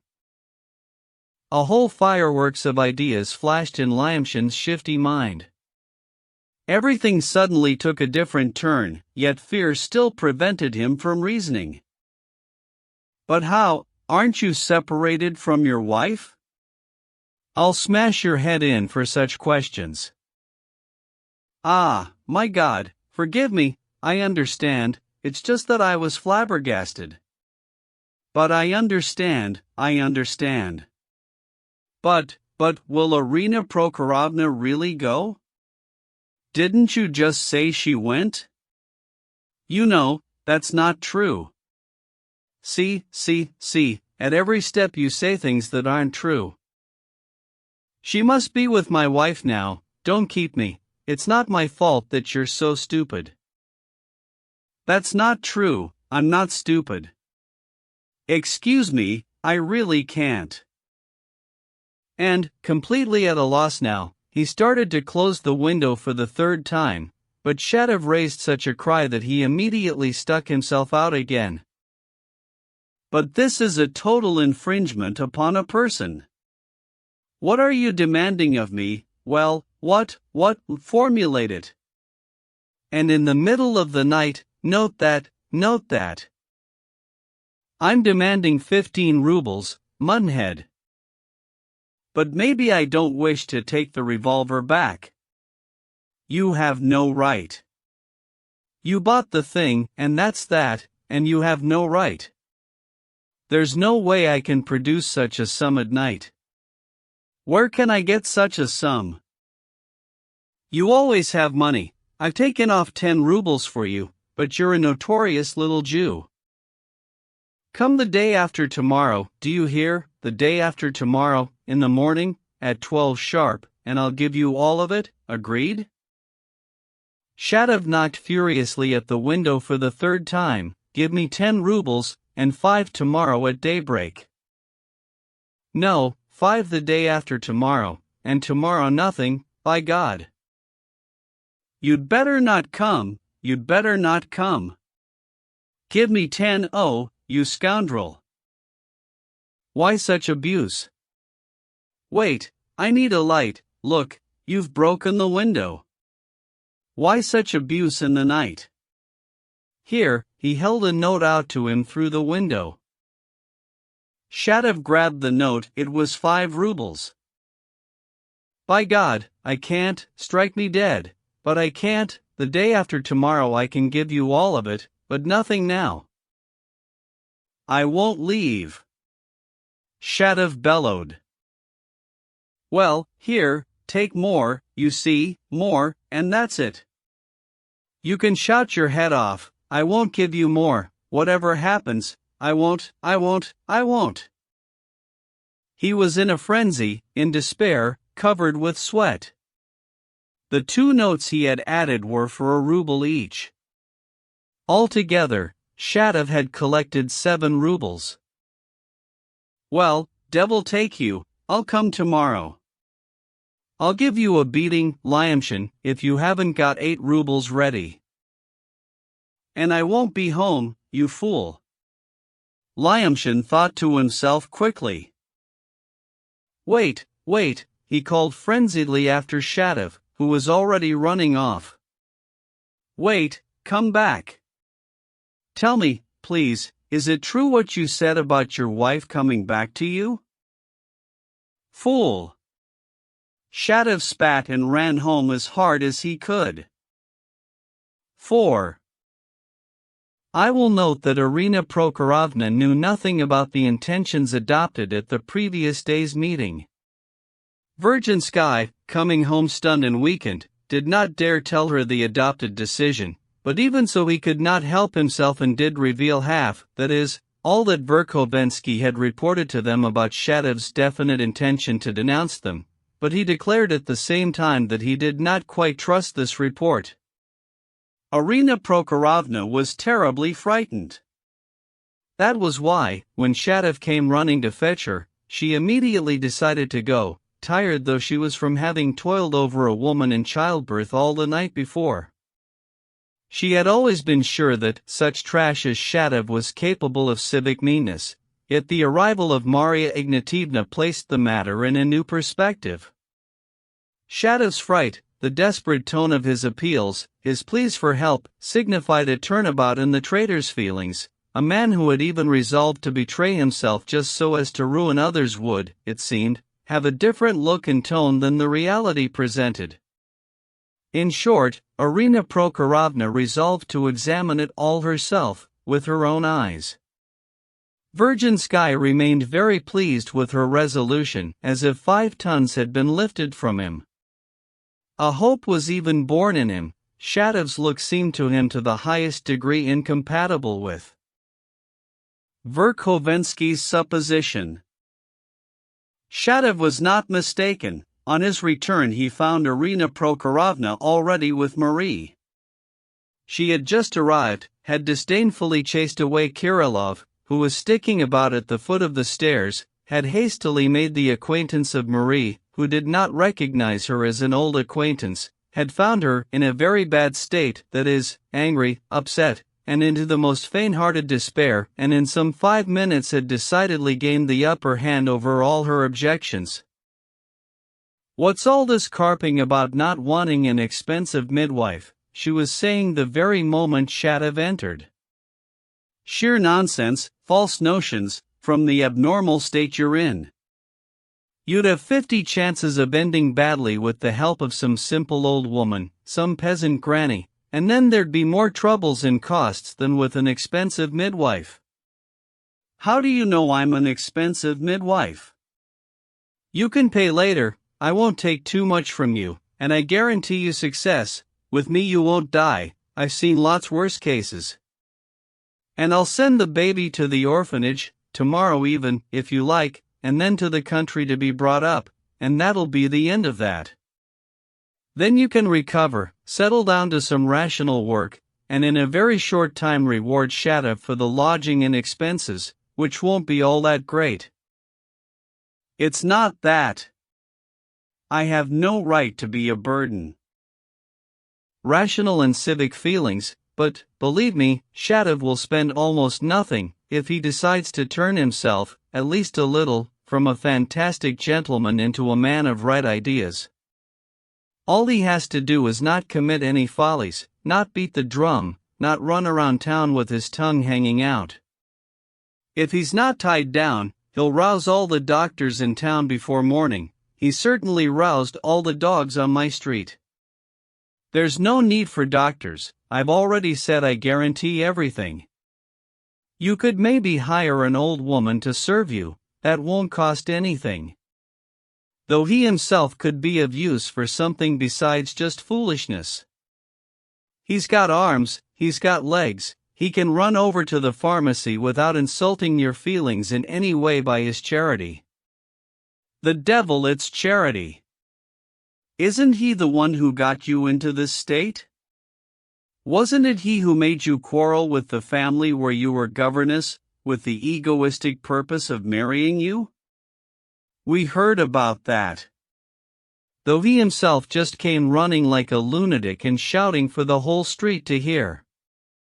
I'm not forcing myself on anybody, I came solely for you, on the principle that our people are all bound by solidarity. I announced that to him before I left the house. If I'm unnecessary in your opinion, then goodbye, only you may be asking for trouble that could easily be avoided. And she even got up from her chair. Marie was so helpless, she was suffering so much, and, to tell the truth, was so afraid of what lay ahead of her, that she did not dare let her go. But the woman suddenly became hateful to her. What she was saying was not at all what was in Marie's soul. But the prophecy of possible death at the hands of an inexperienced midwife overcame her revulsion. To make up for it, she became, from that moment on, even more exacting, more merciless to Shadov. It finally reached a point where she forbade him not only to look at her but even to stand facing her. The pains were becoming worse. The curses and even profanities were becoming more violent. Why don't we send him out? Irina Prokhorovna snapped. He looks awful, he just frightens you, he's pale as a corpse. What is it to you? Tell me please, you funny fellow. What a comedy! Shadov did not reply, he resolved not to reply. I've seen foolish fathers on such occasions, they, too, lose their minds. But at least they. Stop it, or leave me and let me die. Nobody say a word. I don't want it, I don't want it. Marie started shouting. It's impossible not to say a word, or are you out of your mind yourself? That's how I understand you in the state you're in. We have to talk business at least. Tell me, do you have anything ready? You answer, Shadov, she can't be bothered with it. Tell me what precisely is necessary. In other words, nothing's ready. She counted off all the needful things necessary and, one must do her justice, limited herself to sheer necessities, to beggarliness. It turned out that Shadov had some things. Marie took her key and gave it to him to look in her bag. His hands were trembling and he fumbled somewhat longer than he should have in opening the unfamiliar lock. Marie lost her temper, but when Irina Prokhorovna ran to take the key from him, she refused to let her peek into the bag, and insisted with capricious cries and tears that the only one who should open the bag was Shadov. For certain things he had to run over to Kirillov. As soon as Shadov turned to go, she immediately began calling him back frenziedly, and calmed down only when Shadov rushed madly back from the stairs and explained to her that he was leaving only for a minute, to get the most necessary things, and would come back at once. Well, lady, you're a hard one to please, Irina Prokhorovna laughed. 1 minute he has to stand facing the wall and not dare look at you, the next he mustn't dare leave for a moment or you'll cry. He might think something this way. Now, don't be capricious, don't pout, I'm just laughing. He dare not think anything. Tisk, tsk, if he wasn't in love with you like a sheep, he wouldn't be running around town with his tongue hanging out, and he wouldn't have roused all the local dogs. He broke my window. Shadov found Kirillov, who was still pacing his room from corner to corner, so distracted that he had even forgotten about the wife's arrival and listened uncomprehendingly. Ah, yes, he remembered suddenly, as if tearing himself away with effort, and only for a moment, from some idea that held him fascinated. Yes, an old woman. A wife or an old woman? Wait, Both a wife and an old woman, right? I remember, I went, the old woman will come, only not now. Take the pillow. Anything else? Yes. Wait, Shadav, do you ever have moments of eternal harmony? You know, Kirillov, you mustn't go on not sleeping at night. Kirillov came to himself and strangely began to speak even far more coherently than he usually spoke. One could see that he had long been formulating it all, and perhaps had written it down. There are seconds, they come only 5 or 6 at a time, and you suddenly feel the presence of eternal harmony, fully achieved. It is nothing earthly, not that it's heavenly, but man cannot endure it in his earthly state. One must change physically or die. The feeling is clear and indisputable.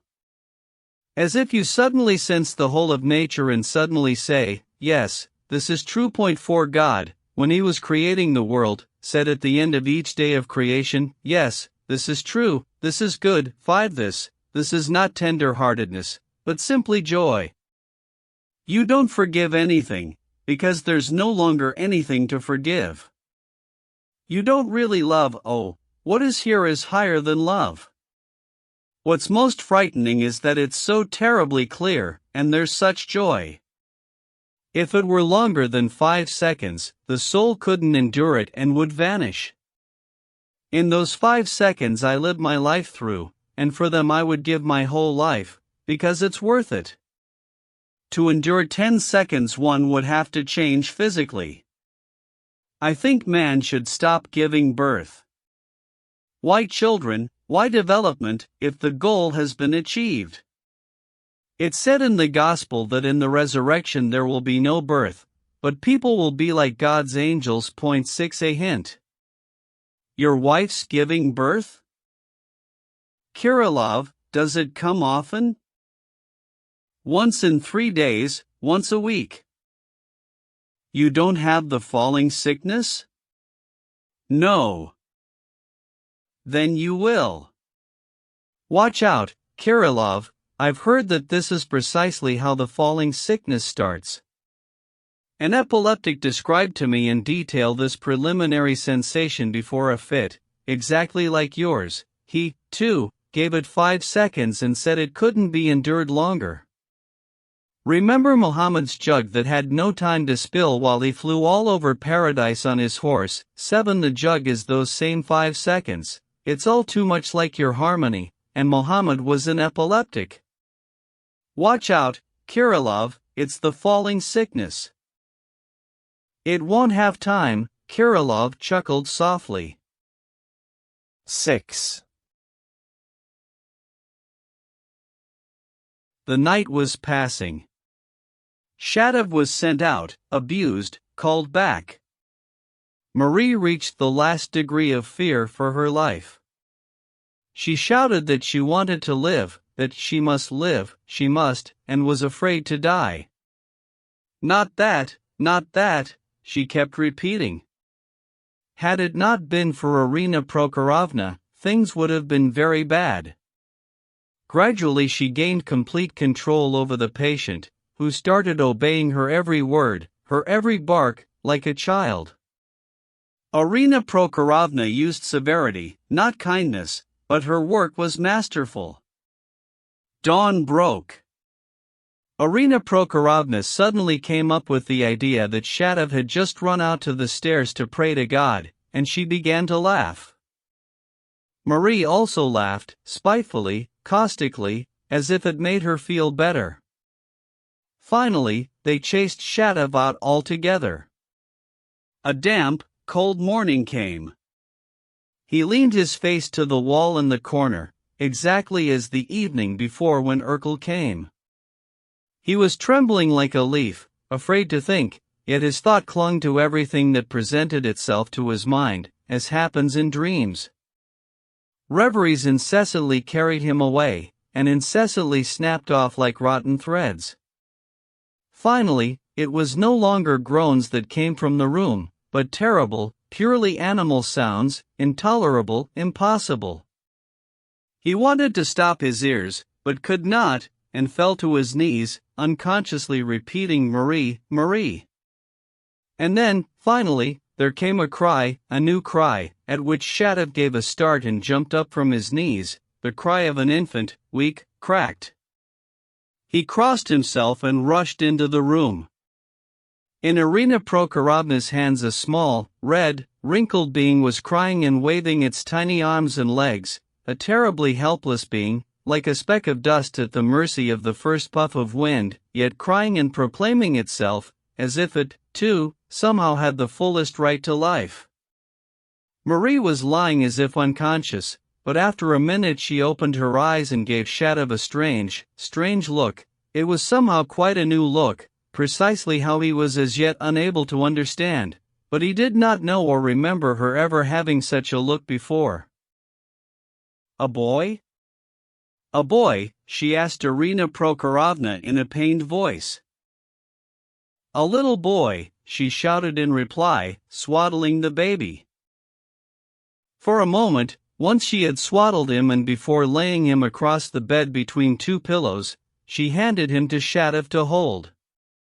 Marie, somehow on the sly and as if she were afraid of Irina Prokhorovna, nodded to him. He understood at once and brought the baby over to show her. "How pretty," she whispered weakly, with a smile. "Pa, what a look!" The triumphant Irina Prokhorovna laughed merrily, peeking into Shatov's face. "Just see the face on him. Be glad, Irina Prokhorovna." "This is a great joy," Shatov babbled with an idiotically blissful look, radiant after Marie's 2 words about the baby. "What's this great joy of yours?" Irina Prokhorovna was amusing herself, while bustling about, tidying up, and working like a galley slave. The mystery of the appearance of a new being, a great mystery and an inexplicable one, Irina Prokhorovna, and what a pity you don't understand it. Shatov was muttering incoherently, dazedly, and rapturously. It was as if something were swaying in his head, and of itself, without his will, pouring from his soul. There were 2, and suddenly there's a third human being, a new spirit, whole, finished, such as doesn't come from human hands, a new thought and a new love. It's even frightening. And there's nothing higher in the world. A nice lot of drivel. It's simply the further development of the organism, there's nothing to it, no mystery. Irina Prokhorovna was guffawing sincerely and merrily. That way every fly is a mystery. But I tell you what, unnecessary people shouldn't be born. First reforge everything so that they're not unnecessary, and then give birth to them. Otherwise, you see, I've got to drag him to the orphanage tomorrow. Though that's as it should be. Never will he go from me to the orphanage, Shatov said firmly, staring at the floor. You're adopting him? He is my son. Of course, he's a Shatov, legally he's a Shatov, and there's no point presenting yourself as a benefactor of mankind. They just can't do without their phrases. Well, all right, only I tell you what, ladies and gentlemen, she finally finished tidying up, it's time for me to go. I'll come again in the morning, and in the evening if need be, and now, since it's all gone off so very well, I must also run to the others, they've been waiting a long time. Shatov, you've got an old woman sitting somewhere, the old woman is fine, but you, dear husband, don't you leave her either, stay by her, just in case you can be useful, and I don't suppose Maria Ignatievna will chase you away. Well, I'm just laughing. At the gate, where Shatov went to see her off, she added, to him alone. You've made me laugh for the rest of my life. I won't take any money from you, I'll laugh in my sleep. I've never seen anything funnier than you last night. She left thoroughly pleased. From Shatov's look and his talk, it became clear as day that the man was going to make a father of himself, and was a consummate dishrag. She ran over to her place, though it would have been closer to go directly to her next patient, on purpose to tell Virgin Sky about it. "Marie," she said, "you should wait and not sleep for a while, though that, I see, is terribly décolleté." Shada began timidly. "I'll sit here by the window and keep watch on you, And he sat down by the window behind the sofa so that there was no way she could see him. But before a minute had passed, she called him and squeamishly asked him to straighten her pillow. He began to straighten it. She was looking angrily at the wall. "Not like that, oh, not like that. What hands!" Shada straightened it again. "Bend down to me," she suddenly said wildly, trying all she could not to look at him. He gave a start, but bent down. "More, not like that, closer," and suddenly her left arm impetuously went around his neck, and he felt on his forehead her firm, moist kiss. "Marie!" Her lips were trembling, she tried to restrain herself, but suddenly she sat up and, flashing her eyes, said, "Nikolai Stavrogin is a scoundrel." And strengthlessly, as if cut down, she fell with her face in the pillow, sobbing hysterically and squeezing Shadov's hand tightly in her own. From that moment on she no longer let him leave her, she demanded that he sit by her head. She could talk little, but kept looking at him with a blessed smile on her face. It was as if she had suddenly turned into some silly fool. Everything seemed transformed. Shadov now wept like a little boy, now said God knows what, wildly, dazedly, inspiredly. He kissed her hands. She listened with rapture, perhaps not even understanding, but tenderly touching his hair with a weakened hand, smoothing it, admiring it. He talked to her of Kirillov, of how they were now going to start living anew and forever, of the existence of God, of everyone being good. Enraptured, they again took the baby out to look at him. "Marie," he cried, holding the baby in his arms, an end to the old delirium, disgrace, and carrion. "Let us work, and on a new path, the three of us, yes, yes." "Ah, yes, what name are we going to give him, Marie?" "Him?" "What name?" she repeated in surprise, and a terribly rueful look suddenly came to her face. She clasped her hands, glanced reproachfully at Shadov, and threw herself face down on the pillow. "Marie, what is it?" he cried out with rueful fright. How could you, how could you? Oh, you ungrateful man. Marie, forgive me, Marie.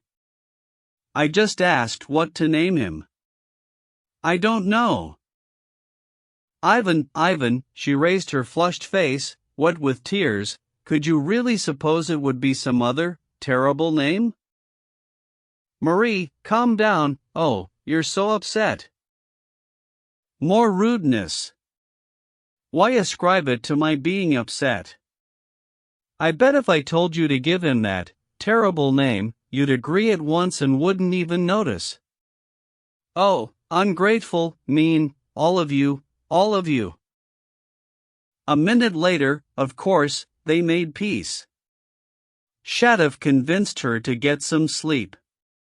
She fell asleep, but still without letting go of his hand. She kept waking up, looking at him as if fearing he might leave, and falling asleep again. Kirillov sent the old woman up with congratulations, and with hot tea, besides, some just fried cutlets, and bouillon with white bread for Maria Ignatievna. The patient drank the bouillon greedily, the old woman changed the baby, Marie also made Shadov eat the cutlets. Time was passing. Shadov, strengthless, fell asleep in the chair himself, his head on Marie's pillow.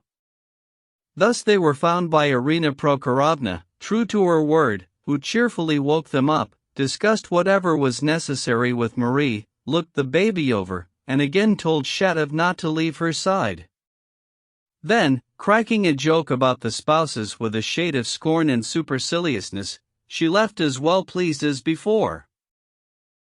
It was already quite dark when Shatov woke up. He hastened to light the candle and ran for the old woman, but as soon as he started down the stairs, he was struck by someone's soft, unhurried footsteps of a man coming up towards him. Urkel came in. "Don't come in," Shatov whispered, and seizing him impetuously by the arm, he dragged him back to the gate. "Wait here, I'll come out right away, I totally forgot about you." "Oh, what a reminder." He began hurrying so much that he did not even run over to see Kirillov and only called the old woman out. Marie was in despair and indignation that he could even think of leaving her alone. "But," he cried rapturously, "this is the very last step. And then the new path, and we'll never, ever remember the old horror." He somehow managed to convince her and promised to be back at 9 o'clock sharp. He gave her a big kiss, kissed the baby, and quickly ran down to Urkel. The two men set off for Stavrogin's park at Skvoreshniki, where about a year and a half earlier, in a solitary place at the very edge of the park where the pine forest already began, he had buried the printing press that had been entrusted to him. The place was wild and deserted, totally inconspicuous, quite far from the Skvoreshniki house. It was about a 2-mile walk from Filipov's house, maybe even 2.5. "Not on foot, really?" "I'll hire a carriage." "I beg you very much not to," Urkel objected. "They precisely insisted on that. A driver is also a witness." "Well, the devil. No matter, just to be done with it, done with it." They were walking very quickly. "Urkel, you little boy, you," Shatov cried out, "have you ever been happy?" "And you seem to be very happy now," Urkel observed with curiosity. 6. A toilsome night. Virginsky, in the course of the day, employed 2 hours in running around to see all our people and tell them that Shatov was certainly not going to denounce them, because his wife had come back to him and a child had been born, and, knowing the human heart, it was impossible to suppose he could be dangerous at that moment. But, to his disconcertion, he found almost no one home except Urkel and Lyamshin. Urkel listened to him silently, gazing serenely into his eyes, and to the direct question, would he go at 6 o'clock or not, replied, with the most serene smile, that of course he would. Lyamshin was in bed, apparently quite seriously sick, with his head wrapped in a blanket. When Virginsky came in, he got scared and, as soon as he began to speak, suddenly started waving his hands from under the blanket, pleading to be left alone. However, he listened to everything about Shatov. For some reason, the news that no one was home struck him greatly. It also turned out that he already knew, through Liputin, about Fedka's death, and hurriedly and incoherently told Virginsky about it himself, thereby striking him in his turn. And to Virginsky's direct question, should we go or not, he again started pleading, waving his hands, that he was not concerned, knew nothing, and to leave him alone.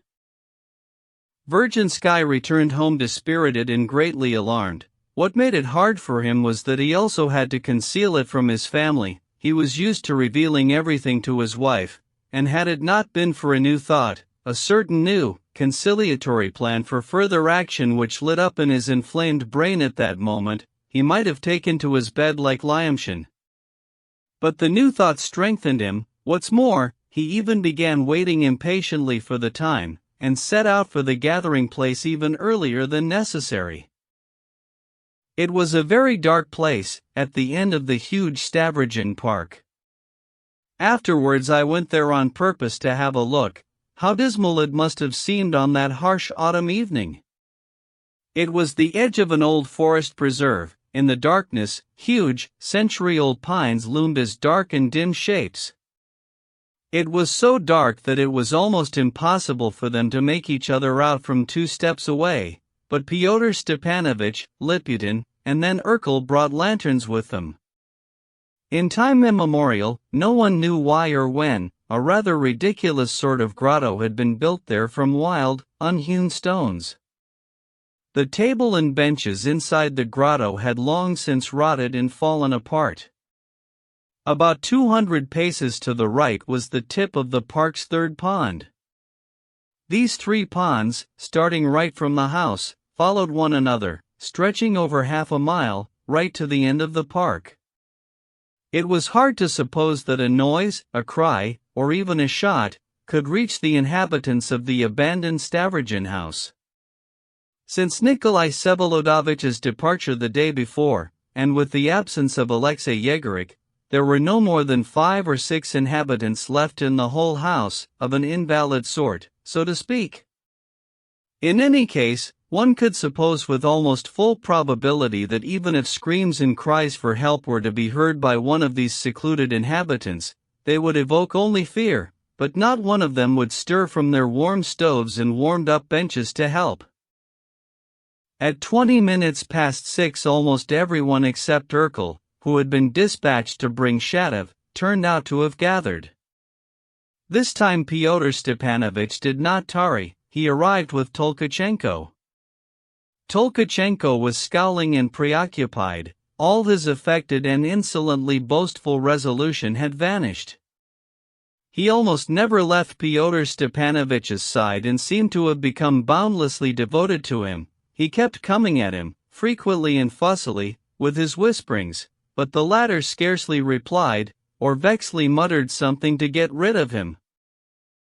Shigaliov and Virginsky arrived even somewhat earlier than Fyodor Stepanovich, and at his arrival immediately drew somewhat apart in profound and obviously deliberate silence.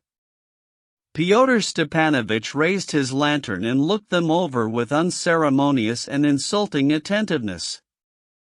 "They want to talk," flashed in his head. "No Lyamshin?" he asked Virginsky. "Who said he was sick?"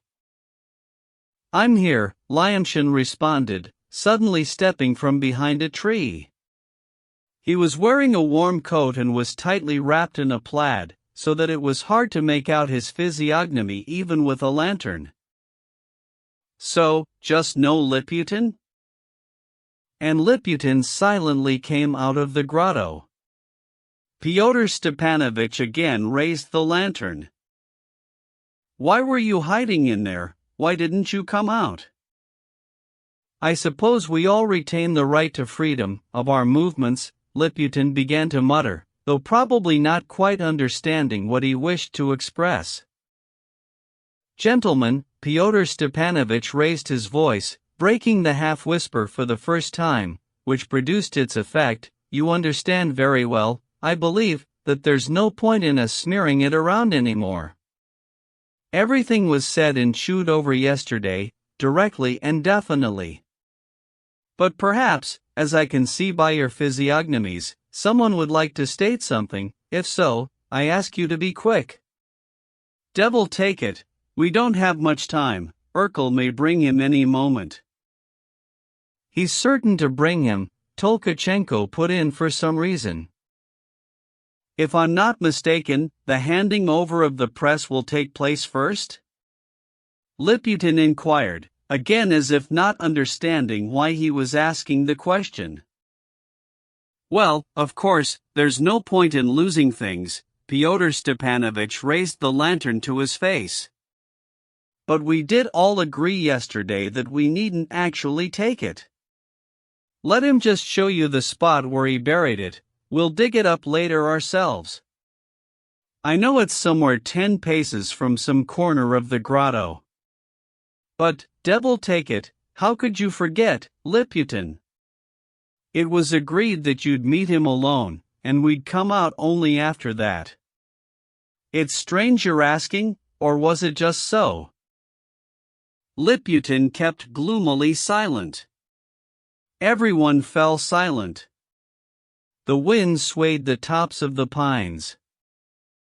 I trust, however, gentlemen, that everyone will do his duty, Fyodor Stepanovich broke off impatiently. I know that Shadov's wife came and gave birth to a child. Virginsky suddenly started to speak, excitedly, hurriedly, barely enunciating the words, and gesticulating. Knowing the human heart, we can be sure that he won't denounce us now, because he's in happiness. And so I called on everyone earlier and found no one home, and so maybe there's no need for anything now. He stopped, his breath failed him. If you, Mr. Virginsky, should suddenly become happy, Fyodor Stepanovich made a step towards him, would you put off, not a denunciation, no one's talking about that, but some risky civic deed, which you had been planning before your happiness and which you considered your duty and responsibility, in spite of the risk and the loss of your happiness? No, I wouldn't. I wouldn't put it off for anything. Virginsky said, with some terribly absurd fervor, his body moving all over. You'd sooner wish to become unhappy again than be a scoundrel? Yes, yes. Even completely the opposite. I'd rather be a complete scoundrel, no, I mean, not a scoundrel at all, but the opposite, completely unhappy, than be a scoundrel. Let it be known to you, then, that Shadov regards this denunciation as his civic deed, his highest conviction, and the proof is that he himself is running some risk before the government, though much will certainly be forgiven him for the denunciation. Such a man will never retract. No happiness will prevail, within a day he'll come to his senses, reproach himself, and go and do it. Besides, I don't see any happiness in the fact that his wife has come to him, after 3 years, to give birth to a Stavrogen child. But no one has seen the denunciation, Shigalio said suddenly and emphatically. I have seen the denunciation, cried Fyodor Stepanovich, it exists, and all this is terribly stupid, gentlemen. And I, Virginsky suddenly boiled up, I protest. I protest with all my strength. This is what I want, when he gets here, for us all to come out and ask him, if it's true, then make him repent, and if it's word of honor, then let him go. In any case, a trial, with a trial. And not all of us hiding and then falling on him. To risk the common cause on a word of honor is the height of stupidity. Devil take it, gentlemen, now is such a stupid time for this. And what role are you assuming in the moment of danger? I protest, Virginsky harped. Don't shout, at least, or we won't hear the signal. Shadov, gentlemen. Devil take it, now is such a stupid time for this. I've already told you that Shadov is a Slavophil, that is, one of the stupidest people. Ah, the devil, spit on it anyhow, it makes no difference. You just throw me off. Shadov, gentlemen, is an embittered man, but since he still belonged to the society, whether he liked it or not, I hoped till the last minute that he could be of use to the common cause and be employed as an embittered man. I kept him and spared him, in spite of the most precise instructions. I spared him 100 times more than he was worth. But he ended by denouncing us, well, the devil, so spit on it. Only just let anyone try slipping away now. None of you has the right to abandon the cause. You can go and kiss him if you like, but you have no right to betray the common cause on a word of honor. Only swine and people bought by the government act like that. Who here has been bought by the government? Liputin filtered again. You, maybe. Better keep still, Liputin, you're just saying it out of habit.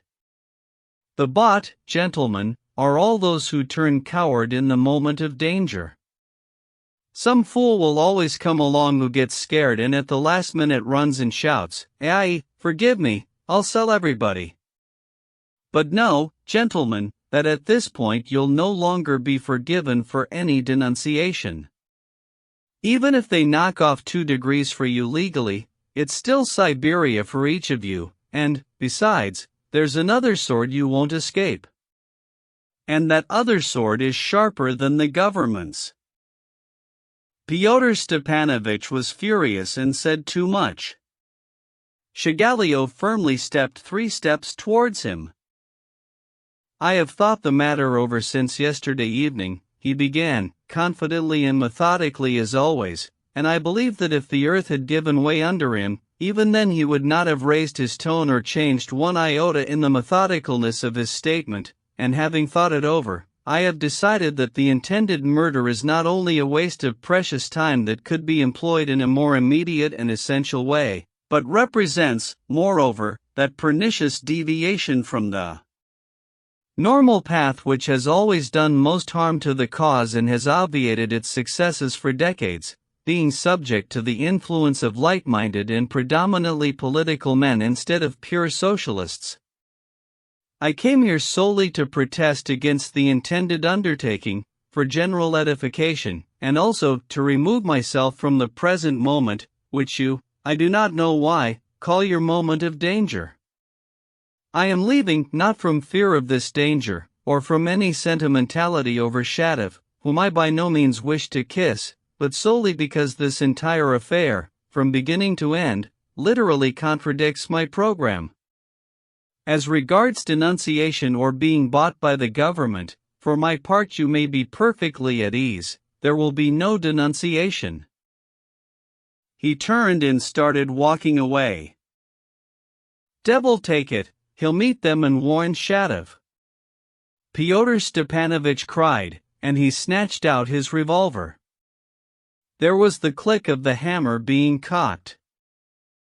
You may be assured, Shigalio turned around again, that if I meet Shadov on my way, I may still greet him, but I will not warn him. And do you know that you may have to pay for this, Mr. Fourier? I beg you to note that I am not Fourier. By mixing me up with that sugary, abstract maunderer, you only prove that though my manuscript has been in your hands, it is completely unknown to you.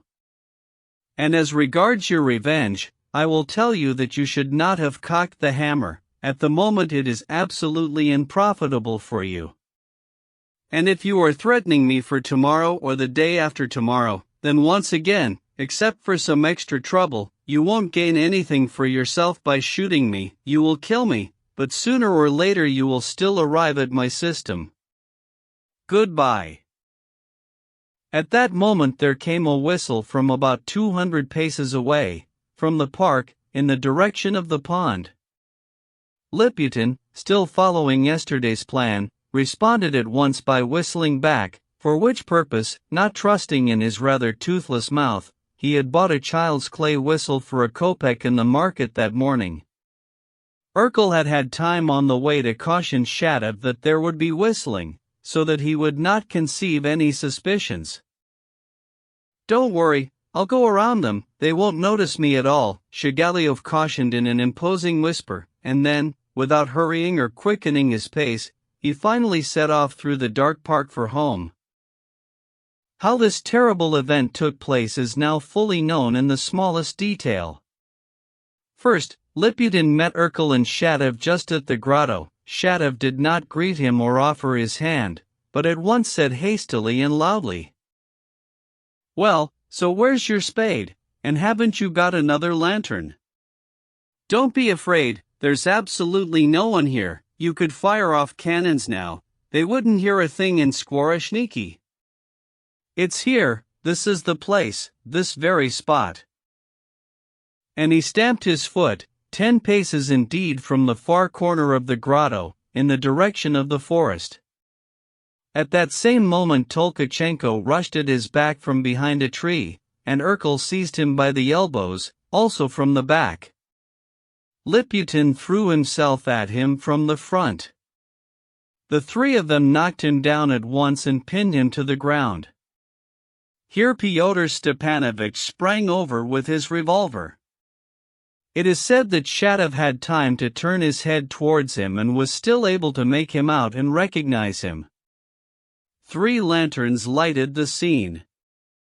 Shatov suddenly cried out a brief and desperate cry, but he was not to cry out again. Fyodor Stepanovich accurately and firmly put the revolver right to his forehead, hard point blank, and pulled the trigger. The shot, I suppose, was not very loud, at least nothing was heard at Skvoreshniki. Shigaliov, who had scarcely gone 300 steps, heard it, of course, heard both the cry and the shot, but, as he himself later testified, did not turn or even stop. Death occurred almost instantly. Fully sciency, though not, I think, cold-bloodedness, was preserved only by Fyodor Stepanovich. Squatting down, he searched the murdered man's pockets hastily but with a firm hand. There was no money, the purse had remained under Maria Ignatievna's pillow. 2 or 3 worthless scraps of paper were found, an OCE note, some book title, and an old foreign tavern bill which, God knows why, had survived in his pocket for 2 years. Fyodor Stepanovich transferred the scraps of paper to his own pocket and, suddenly noticing that everyone was clustered around looking at the corpse and not doing anything, he began angrily and impolitely cursing and hustling them. Tolkachenko and Urkel, coming to their senses, ran to the grotto and instantly brought 2 stones put there in the morning, each weighing about 20 pounds, and already prepared. That is, with ropes tied tightly and securely around them. Since the intention was to carry the corpse to the nearest, the third, pond and sink it there, they began tying these stones to it, at the feet and neck. The tying was done by Fyodor Stepanovich, while Tolkachenko and Urkel merely stood holding the stones and handed them over in turn. Urkel handed over the first stone, and while Fyodor Stepanovich, grumbling and cursing, was tying the legs of the corpse together and tying this first stone to them, Tolkachenko, during all this rather long time, went on holding his stone out at arm's length, his whole body bent sharply and as if reverently forward, so as to hand it over without delay at the first asking, and never once thought of lowering his burden to the ground in the meantime. When both stones were finally tied on and Fyodor Stepanovich got up from the ground to examine the physiognomies of those present, a strange thing suddenly happened, which was totally unexpected and surprised almost everyone. As has already been said, almost everyone was standing and not doing anything, with the partial exception of Tolkachenko and Urkel. Virginsky, though he had rushed to Shatov along with everyone else, had not seized him or helped to hold him. And Lyamshin got into the bunch only after the shot. Then, during the perhaps 10-minute-long pottering with the corpse, they all as if lost part of their consciousness. They grouped themselves around and, before any worry or alarm, felt as if only surprise. Liputin stood in front, just by the corpse. Virginsky was behind him, peeping over his shoulder with some particular and as if unrelated curiosity, even standing on tiptoe in order to see better.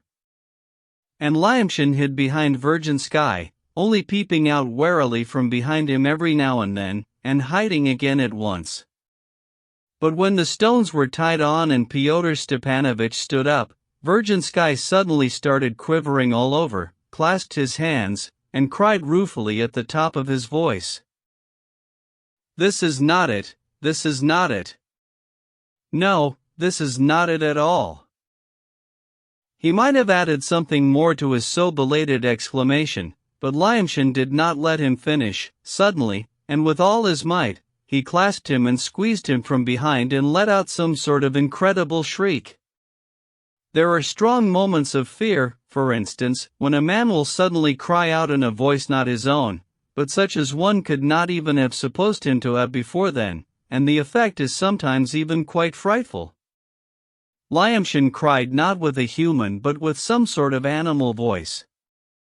Squeezing Virgin Sky from behind harder and harder with his arms, in a convulsive fit, he went on shrieking without stop or pause, his eyes goggling at them all, and his mouth opened exceedingly wide, while his feet rapidly stamped the ground as if beating out a drum roll on it.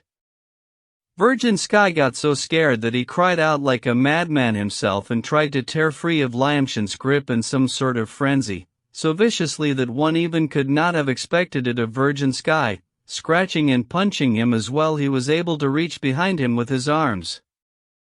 Urkel finally helped him to tear Lyamshin off. But when, in fear, Virgin Sky sprang about 10 steps away, Lyamshin, seeing Fyodor Stepanovich, suddenly screamed again and rushed at him. Stumbling over the corpse, he fell across it onto Fyodor Stepanovich and now clenched him so tightly in his embrace, pressing his head against his chest, that for the first moment Fyodor Stepanovich, Tolkachenko, and Liputin were almost unable to do anything.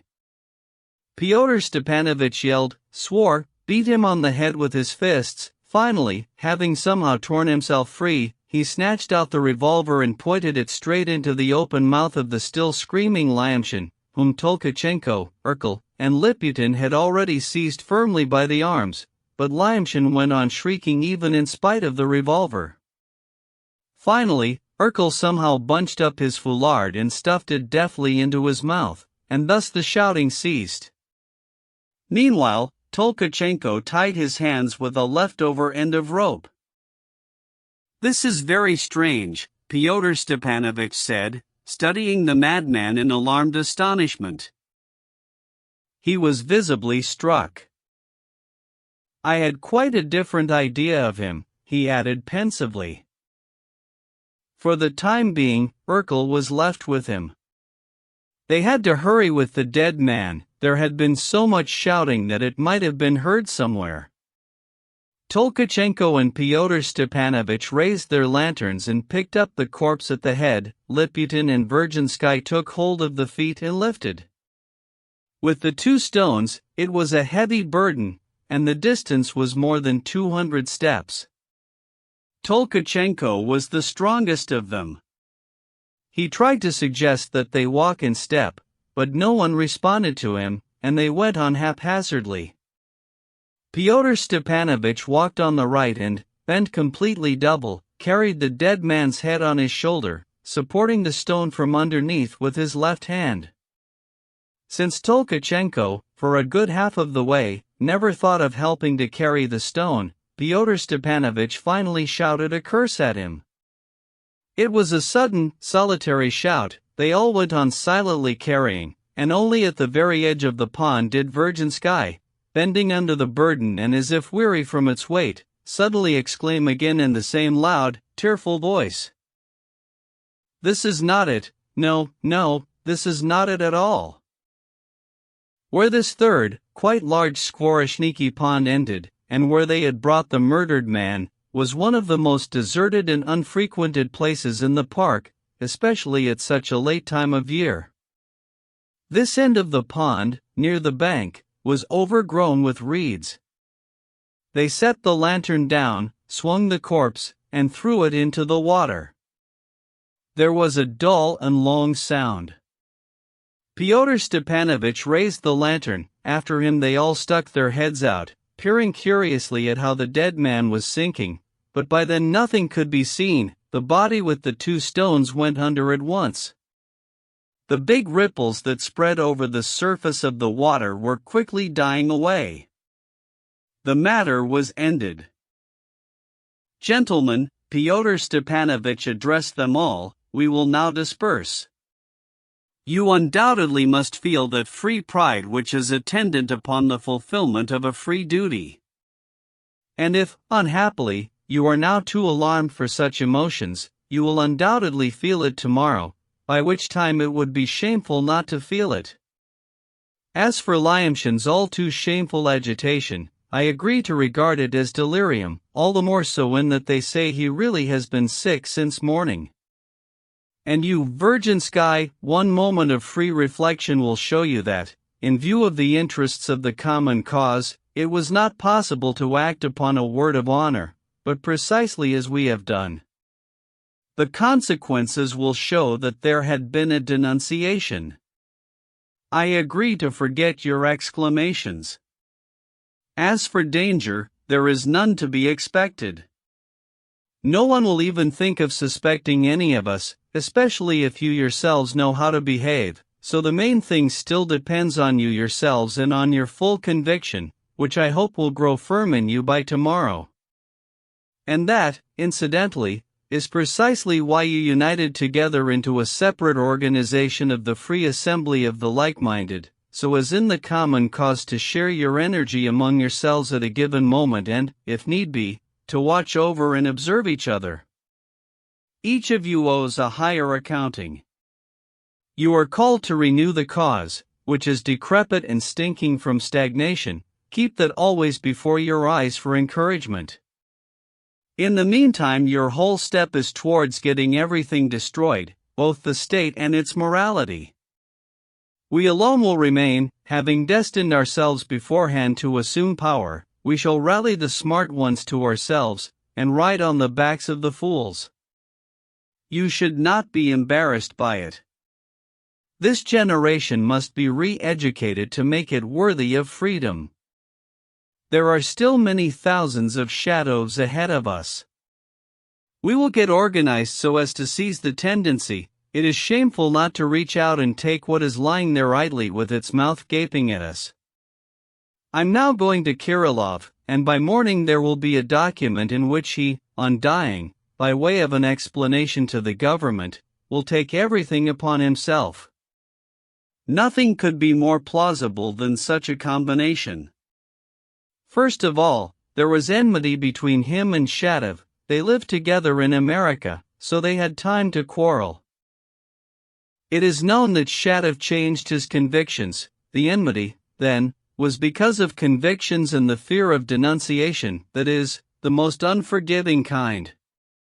All this will be written down just that way. Finally, it will be mentioned that Fedka lodged with him in Filipov's house. Thus, all this will completely remove all suspicion from you, because it will throw all those munheads off. Tomorrow, gentlemen, we will not see each other. I'll be away in the district capital for a very short time. But the day after tomorrow you'll have reports from me. I would advise you, in fact, to spend tomorrow at home.